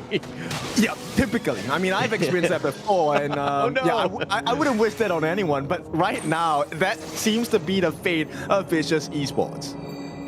It's looking rough for them. I mean, they haven't found a kill. They haven't found their footing in this one. Sway's been pushed behind. They lose the mid T1. Another huge blow to the Vicious Esports lineup. They haven't got going. It just seems like this roster right now has not been able to play like they did in the last game, where they're able to just out-team fight you. Because they don't have reliable CC. Like, who's the one that's going to get the CC down? By the time Kyung9 gets the CC down, it's going to be too late. Look at the escape mechanisms they have on the side of Nongshim. Now, Sui, he could be the one to turn the tides, but he needs damage in. And right now, that is going to be the case. With that, they can't even find the finish. Sui gets taken down once again as Nongshim Redforce exposes the weakness. No CC, and that is a huge problem. Vicious Esports, 3 down. Cliche and Faye. Faye should not be left alive for too long. He should be left to the last few seconds here. They don't care about him. It's the T3s they want. That was a textbook team fight. The initiation, they were so patient. Siri wasn't going in because he was waiting for where Sui was going to pop up on. And it looks like they've gotten even another target in Cliche. And just like that, Nongshim are going to take game number 5 in a hurry. Okay, I mean, okay, there is a timer down here. Nongshim Redforce, they're running on a couple of clocks. Number 1, fatigue is starting to set in. Number 2, the options are starting to get lesser as well. So Nongshim, with this 5th game win, put themselves in a very nice position because we are at series point. I just saw them waving. I don't know if it was waving at Vicious, as in BM. Like, are we getting to that level where like, hey, goodbye? I mean, they haven't won yet, But we haven't really seen too much trash talk between them. I mean, there's been a lot of respect thus far. We even see some of the, you know, the skits that they've been doing. They're very friendly with one another. But that was, I don't know who they were waving at. I'm hoping it was at Vicious because it makes things a little bit spicier as we go into Game 6. Okay, I'm gonna spoil party at this point. They were not waving the Vicious because they are actually in rooms side by side. So it means that they were waving the fans. Who knows? Okay, well, you could have just lied to me. Now I'm all disappointed. I thought they were just gonna, like, I was gonna create drama out of nothing, and now I can't even do that. Thanks a lot, Kin. But as we go in, I mean, that was such a good game by Nongshim, right? And just being able to, like, you were pointing it out of like, oh, how do we stop Fade? It's like, oh, what did Virtus Pro do to us? They kind of did that as well. They made sure that Sway didn't have a good time. He was very squishy and very hesitant about engaging, and when he did, you knew that Aoyin or Loong Siri was on point with the damage to kill him. Because it was very clear, right, who Sui was going to go for it. Like, it's obviously C-rated Illusion. And both of them, the most painful thing to experience for Sui is the fact that both of them have iframes. You get to turn into a dragon, you get to turn into an icicle pop. Like, okay, and then you get taken to your grave. Yeah, just be able to outlast that single moment because he's looking to burst you down. And I mean, if we're looking at the gold graph, completely in favor of Nongshim, able to close that one out. But the biggest piece to this one and the surprise was even after that last game, they just completely shook that one off and they're like, actually, no deaths. That was what Coach YK challenged them to. They didn't die a single time on the side of Nongshim and they played a flawless game. Yeah, flawless indeed. I love this performance from Nongshim Redforce. And I know a couple of Nongshim Redforce fans, like, look, how did they not get this, right? In all situations presented, by all the stats, this should have been a kill from Sui, but he was the one who got taken down instead. Huge setup by the side of the flowing side of Illusion as well, allowing Haku to get that final kill. Sometimes we pop the players up. I don't think that was calculated, but Haku's going to take a kill any day. He'll take anything. I mean, he's so aggressive. And this is why, when he's got that farm, he's an absolute monster, right? Especially on the pay where he's able to dash. And look at how, look at Sway going in. Yeah, look at Illusion. That last moment, holy. I would have been heartbroken as Sui, man. Yeah, I mean, he thought he had it, but just being able to stay alive, that's all you need to go golden, stay alive, and just keep the like, deathless streak alive. And Cliché just trying to hang on, dealing with the minions, but then he gets going on. Too many members, Skyfall from left field as well, and they'll take the game. Just a perfect game by Nongshim. Beautiful. Okay, now the question is, who's the MVP, right? Who's the MVP for Nongshim Redforce? And this will be your answer. It's going to be Haku, the Tiger himself. 3-0-4, dealing 27% of the team's hero damage. But the setup, that was what I'm looking for. The whole team of Nongshim Redforce set this guy up for success, and Haku brought them all to a potential future into KWC. So close. One step away. But we've seen Nongshim stumble at the finish line, right? Oh, wow. I mean, yes, that team was Virtus Pro. I don't mean to bring up bad, bad history. They haven't done that against Vicious Esports. But they need to learn how to close out the series, right? This is another game that, like, look, you want to go. You just got to finish this one out. You don't want to go to the ultimate battle. You don't want resets. You don't want to have to worry about that. Let's finish the game, the series. Now, let's punch our ticket now. Oh man, this one is so difficult because once again, this is the last fate of both Korean teams, right? Whoever loses here, this is a painful journey. Maybe, okay, in my perspective, I feel like it's more painful for Nongshim because they did so well this tournament. They have put Vicious down on their backs so many times, and if Vicious is the one to put them on their backs at this particular moment and deny them of that slot into KWC and the grand finals, that would be super fulfilling, but that's going to be a super big heartbreak for them as well. So much at stake, right, at this game. Again, I was saying, like, I don't want to see either of these teams go home because one of them is going to be heartbroken, right? But there's the storyline of Vicious being able to get the revenge, right? Kyung9 and Faye, right? Are they able to kind of overcome some of those demons, take down the team that took you out? Or is it going to be Nongshim, who have had success? They've built up. They've gotten a new roster. They've added some new players to their team. And now they're looking to kind of get back into the grand finals and to kind of go one more time at Virtus Pro. There are just so many different storylines that we can go with.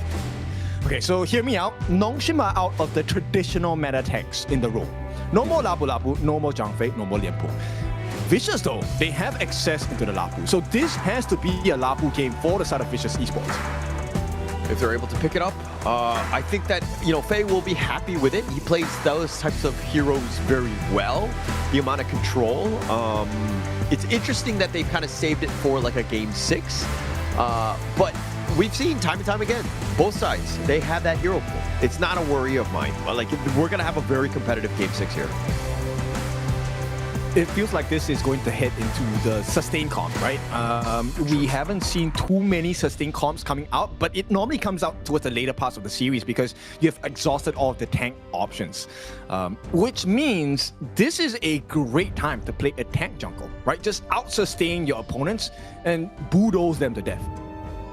So if Nongshim win, they're going to probably celebrate like they won the Grand Finals, because getting into the Grand Finals and getting that slot into KWC means quite a bit, right? You're guaranteed that slot. But if they were to lose, I mean, obviously heartbreak, right? Same thing on Vicious's side. So there's so much at stake, right? This is like the Grand Finals for both of these squads, because there's only one slot, 2 teams, who's gonna make it? Yeah, there's no space. It's so unfortunate, but there is only space for one champion. Okay, they're gonna allow the Lapu Lapu to be in the pool for the side of Vicious. But the first pick is going to be an Arta. So we're looking at a super sustained comp. I'm kind of thinking that we just like vote to just take away a slot from like IKL or PKL so that we can have both of these, all of these. I mean, they don't need it. Let's be honest. They're not going to do very well at the KWC. Take it away from MGL. No, I'm just kidding. I mean, but going into this one, Ata, insta counter pick, Byron, Gan, and Mo, Vicious looking to go very heavy. Again, you have to. Game 6, this is that moment. Can Cliché really shine on this Gan and Mo? Oh my god, Gan and Mo, Gan and Mo. You know, one of the things that really scares me about a Gan and Mo is that Gan and Mo doesn't play well against a very greedy lineup that Nongshim I know can play. Illusion, Shangguan, maybe. Definitely not gonna happen, I feel. But Nongshim, here we go. Healing, sustain comp, right? This has to be a Namu Yuan. I do agree. I do agree. That sustain is going to be real, right? And plus, it also, the way that it plays is that it can be that front line. It can eat some of those blades from Cliché and then just kind of sustain and just, out heal it, get back to safety with that unending sorrow. Just kind of deal with that. But now Vicious going the way of Nongshim with the Agudo, and they're like, hey, we got our wild growth, let's siege. Game's over. Get the alarm and the game is over, bros. Yeah. Potential opener there, but okay, they banned the Lapu Lapu. Okay. Still have options. Barley, Yuan, Luna, Heino. It's available if they want to go. So, hear me out. Gan and Mo, great, right? One of the most difficult people to play against is either the Musashi or the Arlie, because both of them have projectile cancelling skills. And now Nongshim has that on hand. And in this critical match, where this is series point for Nongshim, there is no way Siri is not going to perform. Yeah. I mean, you would think, right? This is that moment. I mean, you're seeing the players right now. They know what is at stake. Getting Illusion is Yixing. This is going to be trouble for Vicious. He's an absolute beast. The amount of control will be able to, control whatever the Byron jumps in. Like, it's going to be so tough to get on top of that Arlie or the Yuan as well. Plus, you have the Ghost Ship. Would you prefer Ambrosia in the jungle or the Ata in the jungle? I would go Ata jungle. Well, actually, either or. Oh no! Oh no!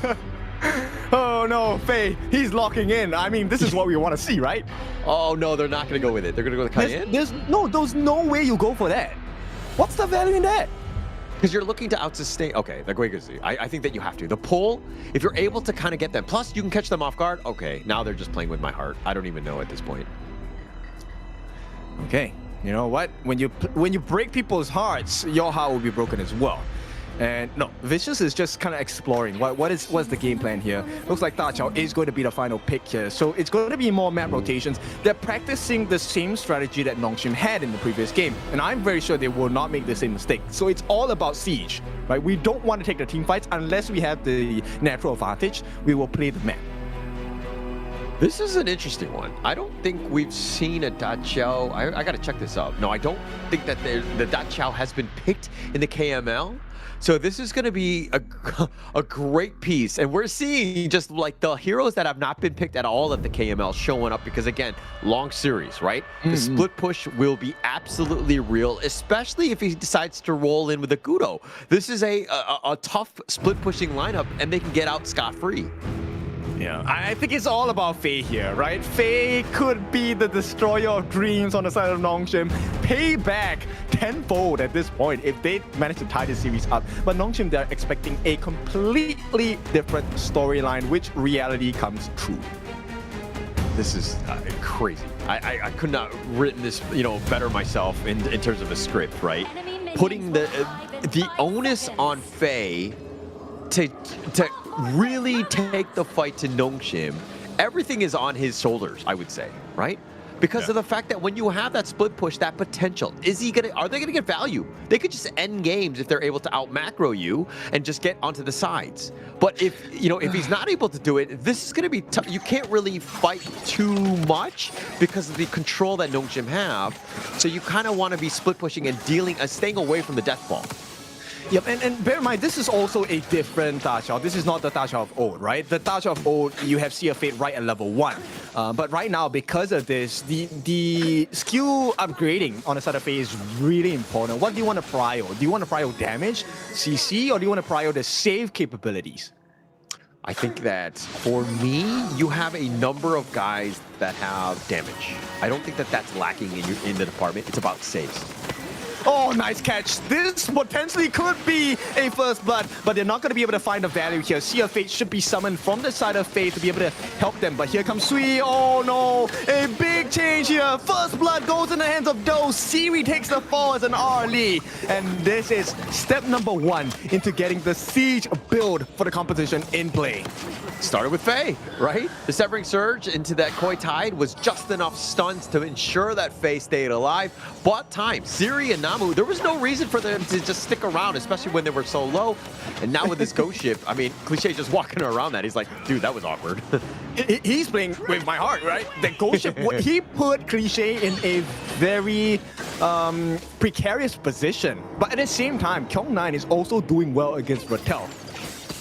He's doing a good job. I mean, this is what you want to see from that Clash laner. I mean, Byron is always going to have a good time in that Clash lane. He has that edge. He'll be able to kind of, exert a little dominance in that side. And we want to see more of that from Kyung9. But Rattel, it's more about when those team fights are about to happen. Is that secondary life enough to turn the tide in a team fight? It has to, right? There is no question, it has to. Because if it doesn't, that spells the end of what may be the dream for KWC as well as qualification into the grand finals. Once again, Faye just being a nuisance now. This is going to be a difficult fight, right? Rome versus Rome, this is going to take a long time. Yeah, pillow fight, and then here come Cliché and Do, like the parents, they're like, what are you doing? But now the Spike-Tail Beast, this is going to be the one that they truly want. Vicious doing, again, you just want to kind of keep on pace, like let Kyung9 dominate the top lane. You've already got that one lane kind of on lockdown. Now it's for the rest of the team to kind of ensure that they get going so that, they can continue with this push on the sides. Yep. And Nongshim Redforce only has one chance, right? Before the usage of the Sea of Fate, you have to take down a singular member on the side of Vicious Esports. Because if you don't, and you get the reset from the Sea of Fate TP, Vicious essentially plays a 5v6 here. Yeah, if they're able to take advantage of that, right? That's going to be key. And again, for me, it's about Faye. Just keep your eyes on him. Is he making the saves? Is he, has the stuns? And is he staying alive and being able to cycle his spells? The Da Qiao could potentially be game-winning if he's able to kind of just, again, make those proper saves. We'll see. Okay, Do is going to be forced away, but with the Sea of Fate available, as well as the Eye of the Whirlpool, they're chasing in. This could be a huge mistake for the side of Nongshim Redforce. Thankfully for them, they will be able to make it out safely. At the same time, they're looking for the life of Sui. Haku very low. One more hit should do the job. He will be able to move away safely. Vicious, I love Faye. I mean, I love the Dachao, right? Like when the Whirlpool drops, you're like, pool party, and everybody joins. Like, you know, Sway will not say no to that. But now with this space, the wild growth, the siege is on. Yeah, it's definitely on at this point. The Sea of Faye is going to be used, and it is going to be a TP for Faye himself. But the damage has already been done, right? Nongshim has to be really careful, and also Kyung-Nai is waiting in the wings. Right now, the flank could cost the life of 3 different members. He's going in. Flash gets a knock-up as well. Can he find the finish? Unable to do so. Oh, this one is so close. Oh, it was close, but the problem was Kyung-Nai is trying to do everything by himself. Yes, there were 3, but if Do was in position, maybe he baits them out so that they're a little bit further away from the tower. They have a greater chance of getting those kills. It didn't seem like they were all on the same page on that one. Okay, you were baited by the side of Vicious Esports, right? Which is great because the kills don't really matter for this game, right? That's not the win condition. It's about the turrets. Before the 10-minute mark, it's about a countdown. How many turrets can we take from Nongshim? Yeah, that will be the key factor, right? And it's going to make things much tougher for Nongshim. But they'll run it down. Yep, Kyung-Nai gives his life here, and with the Eye of the Whirlpool, nobody's going to come over here. Haku's waiting at the same time. It's all about putting pressure onto this T1 at the top, right? There's no potential trade coming in from the side of Nongshim. There can be a little bit of damage done on the bottom side of the map. Wait, actually, they're going to ignore that. All right. So Kyung-Nai on this one, it seems like he got the missed opportunity, didn't get a kill, and he was like stuck around trying to force things a little bit. I think Kyung-Nai, he needs to calm down a bit, right?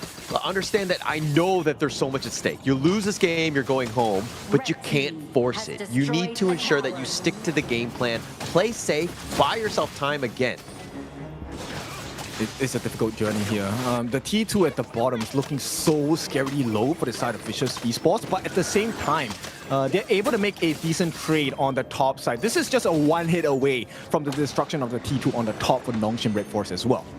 Yeah, you look at that tower, it will crumble, right? I think that it's just barely hanging on. So it's just going to be an insta-kill on the next one. But just opening it up, I think that the biggest piece now, Cliché, needs to do the wave clear, needs to maybe put a little pressure on this mid T1 if possible. I know I keep emphasizing on the fact that, hey, we're not looking at the kills, but to be honest, the next big kill will change the wins here. It will be the wins of change, and either one of these teams can capitalize on it. Haku manages to get the catch on the Kyung-Nai. It's a distraction play, right? It's about finding out and unearthing the backline on the side of Vicious Esports. Right now, it's not looking too good. Haku will be pushed away, and Illusion and Namu, they have to be really careful about their positioning now. Golden Token landed from Do. Look at the flank attempt. Rattel has just shown up with the teleport. He's going in, but the board is laid down as well. It is going to be successful in driving the rest of Vicious away because Haku was looking scarily low along with Illusion. Very close. I mean, there was a lot of damage that was spread throughout. Rattel's damage numbers just, exponentially increased there with 4 members that were right on top of each other. So he did a decent amount, but no real follow-up. Vicious, the heals that they have, plus the fact that, you have tankier guys, you don't really dent into the Vicious lineup thus far.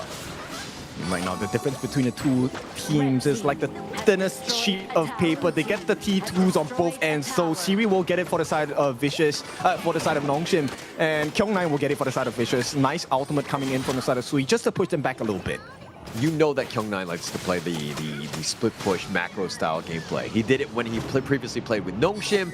You expect to see that going into this. So both of these teams need to understand what is at stake, and those side lanes are not being pushed. Yeah, they're not for Nongshim at least. They want to go for the kill instead. Kyung-Nai is falling a little bit low. If they get the kill here, it's going to be huge. The ultimate saves his life here, forces suppression. But right now, the structural damage is the main point. Vicious playing according to the win condition. They get the T2 at the bottom. These needs to be traded out by Rattel instantly. I mean, he takes it out. Look, I think the T3, if they're able to take this would be massive for Vicious, right? That's a huge advantage, but now they're getting gone on. The Sea of Fate had been committed already. Oh, they can't do this. What's happening? Do actually gets a stun. And then with that, Haku's in the middle of 4 different members. Ghost committed as well. This is going to be a full 5-on-5 fight finally for the first time in the game. And nobody's falling that low just yet. Faye will have to give his life. First trade. Do is the second one to fall. Haku is 2 of the members. Siri, third one. Namu as well. Huge kills, but it's a 3-for-3 trade. And Vicious does have the advantage on this one. slight advantage, but not anymore. I mean, Rattel on cleanup duty, that triple kill. Again, Kyung9 stuck around a little bit too long. He needs to just disengage. Sway was already out of there. He was too low to fight. That wasn't going to continue. Kyung9 has to get that memo of retreating as well. Okay, I have to give my piece on this. I think that was a perfect play. Kyung9 giving his life, I don't mind it. Because end of the day, they're holding them back, right? And the T3 was already taken. Now, the question was, what was supposed to happen here? I mean, look at Sway, right? I mean, he's disengaged. They got the kill onto Rattel, which is a huge piece. Sway solo, he cannot fight.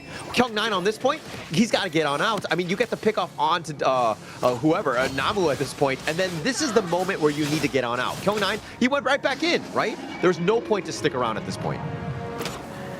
Yeah, I think that's a good point. Yeah, not really worth, but it doesn't really damage the economy that much as well. Well, I mean, I think any death right now... Look, this is an elimination game for them, right? Like, throwing... You got to get tremendous value out of what you're doing. If not, you got to just stay alive. Board is going to be laid down. They do catch Faye. Where is that finish? No, it's not going to be there. The Sea of Faye saves his life, and this is going to turn into a 5v6 really soon. I think Faye should be coming back here. The main objective here is actually the 10-minute mark Shadow variant of the Overlord. That's going to aid Vicious Esports in their claim towards tying the series up. And right now, it's not looking good. All the stuns are coming in. Namu is really low. And on the back line. Yep, he's going to come in from the flex, but Haku instantly melted down, and it is going to be a turnaround. Rattel with the rampage as well. It's a 1-for-2. Do is down. The lack of damage is going to be really apparent if they can take the life of Cliché as well. But Cliché is not going to make that mistake. In the meantime, T1 in the mid, under pressure from the side of Nongshim. Vicious Esports needs to respond right now.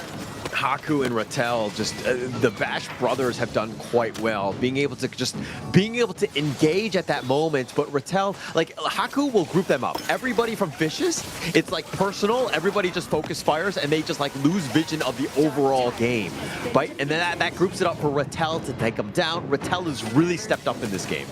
Yeah, because Nongshim wants to fight, right? They know about the win conditions because that's how they lost the previous game. If Vicious takes a bad fight, they lose the game. It could be just as easy as that, right? I mean, if they're able to just, again, for Vicious, at the same time, they have a decent amount of control. If they're able to take a team fight, and you know, we go back and forth in terms of the value of kills, but if Vicious were to get a good team fight, they could end the game too. I mean, not from the mid lane. That's true, but you know what? It's getting a little bit difficult because Rattel has found those very nasty flanks. We saw that just now. And if he finds one good one here, it will be, you know, the final blow towards the Vicious Esports here.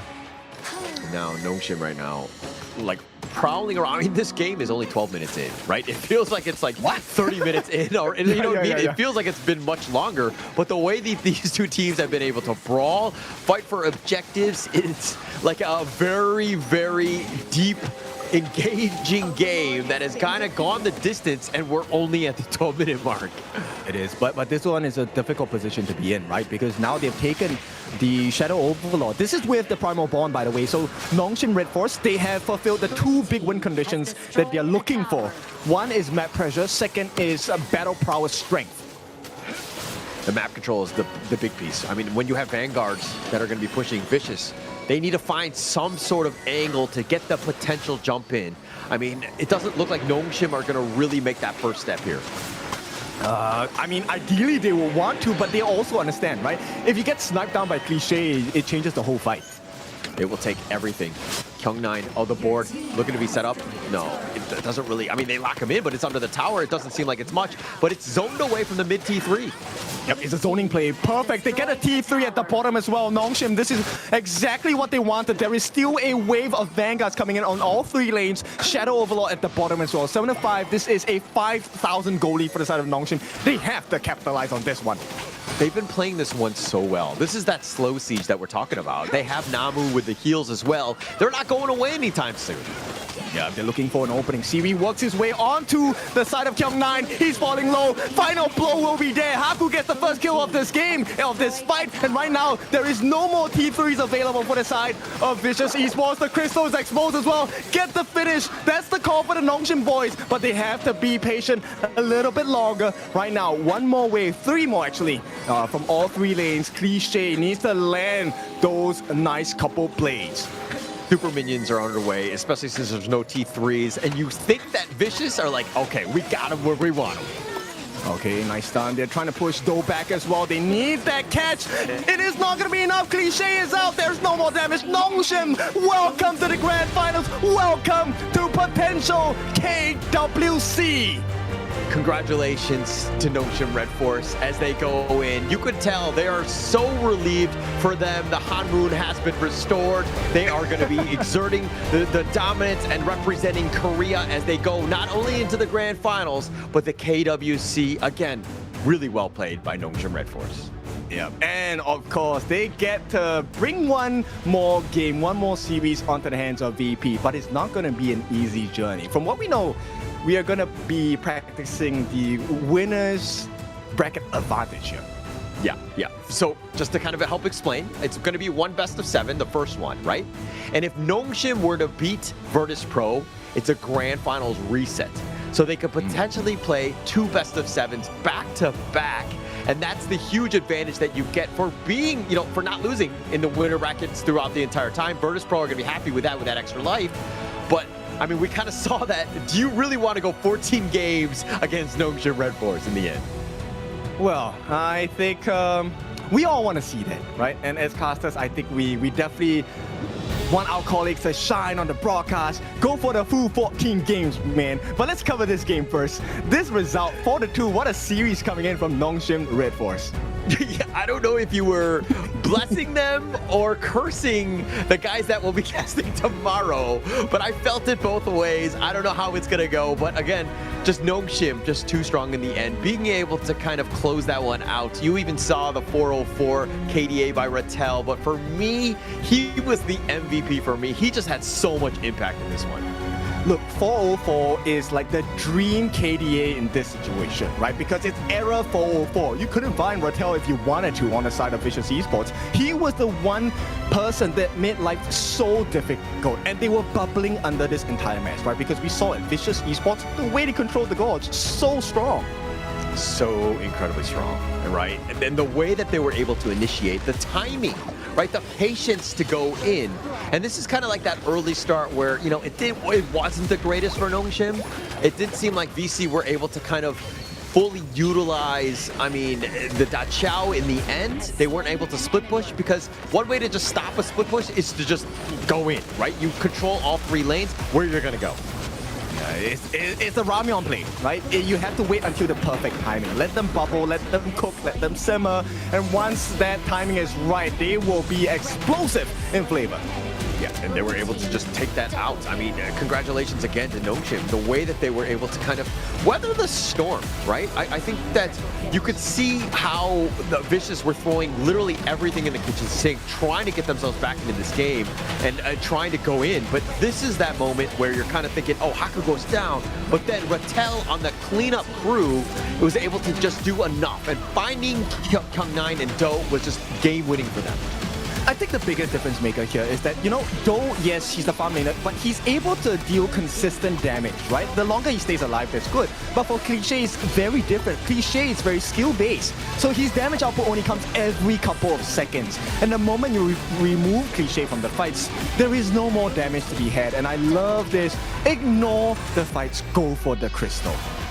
Very smart. It's all about the objectives. I think we saw overall Nongshim had done a better job, and it looks like the 404, here we go, the error, if you will. Rattel with the MVP on that Umbrosa just had a great game. He just had so much impact, didn't die a single time, used that final frenzy to the maximum advantage, ensure that he was able to get to that back line and kill Doe multiple times.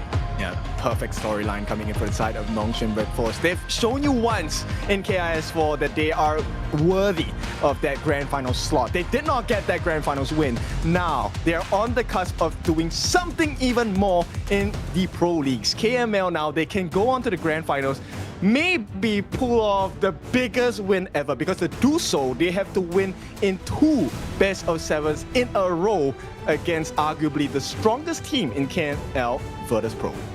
Not going to be easy, right? I mean, but they just played 13 games. I think that they're going to be very relieved.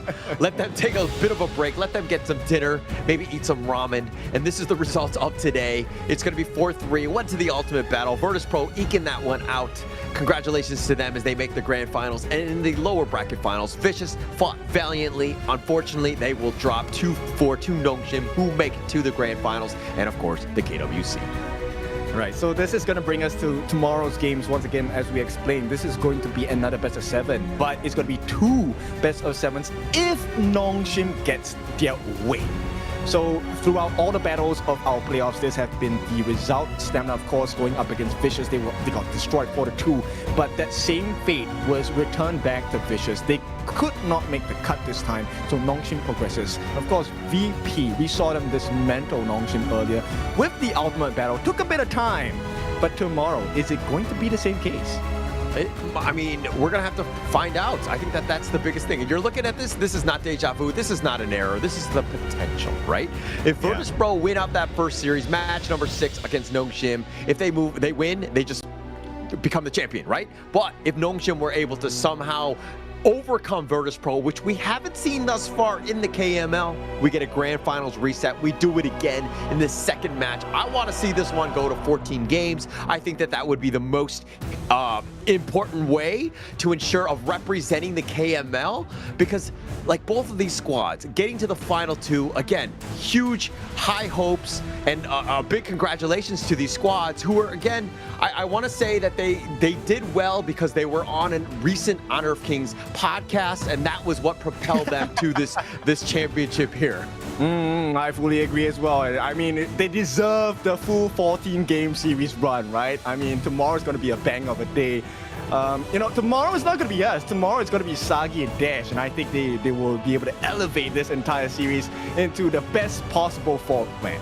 Yeah, I feel like both Dash and Sagi won't hit the maximum level until we're at least game 10, 11, right? That's where these series should be going. I mean, if it goes the 14th, you will see Super Saiyan, Sagi, and Dash. They're going to bring it down, and it will be absolutely amazing. I'm about to manifest it right now. Yeah, okay, I have the golden hair. I can pass it on to Sagi. I want to see this boy scream. And I want to see Nongshim come back into this game, because there is no better ending than a 14-game series in a row.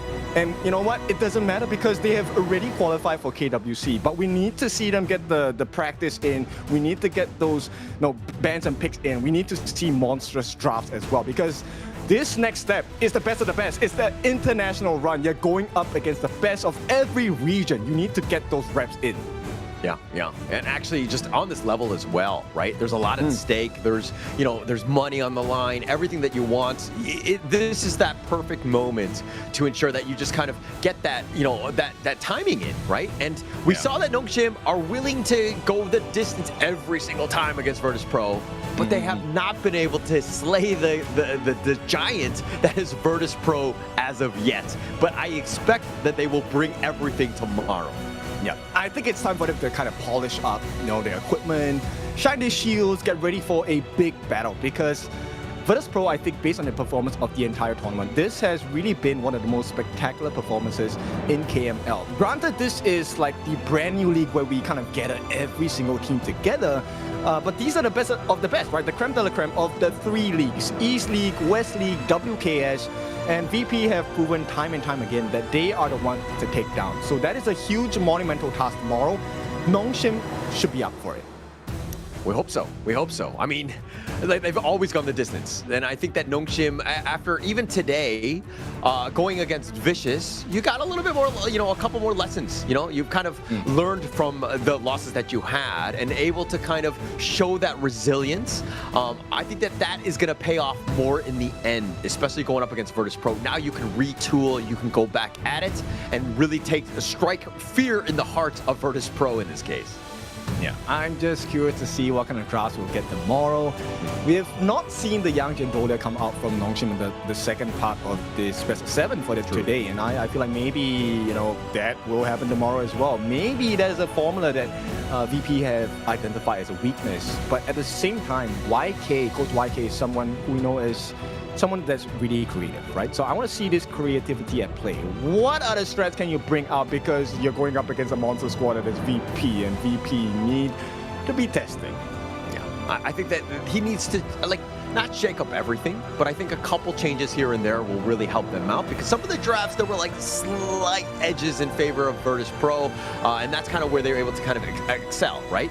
But going into this grand finals, everything, throw everything at them, all the little rabbit out of the hats that you could find, just go. I think that that's going to be great. But hey, we had a great time at the KML. My name is Holler, and with me is Kindofu. Any final words before we sign out for the last time here? I think tomorrow we'll get to see that goated play right at the rim, right? Like a basketball going in with the toilet bowl move. That could be the defining moment for either one of these teams. But we'll see. That is all we have for today. We had a lot of fun, a lot of action. We will see you tomorrow at the grand finals. And by we, I mean Sagi and Dash will sign out. Bye-bye.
off the rain.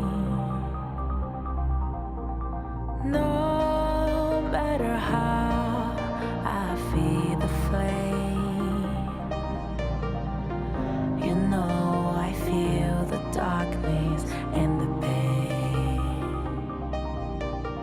All of the ways we try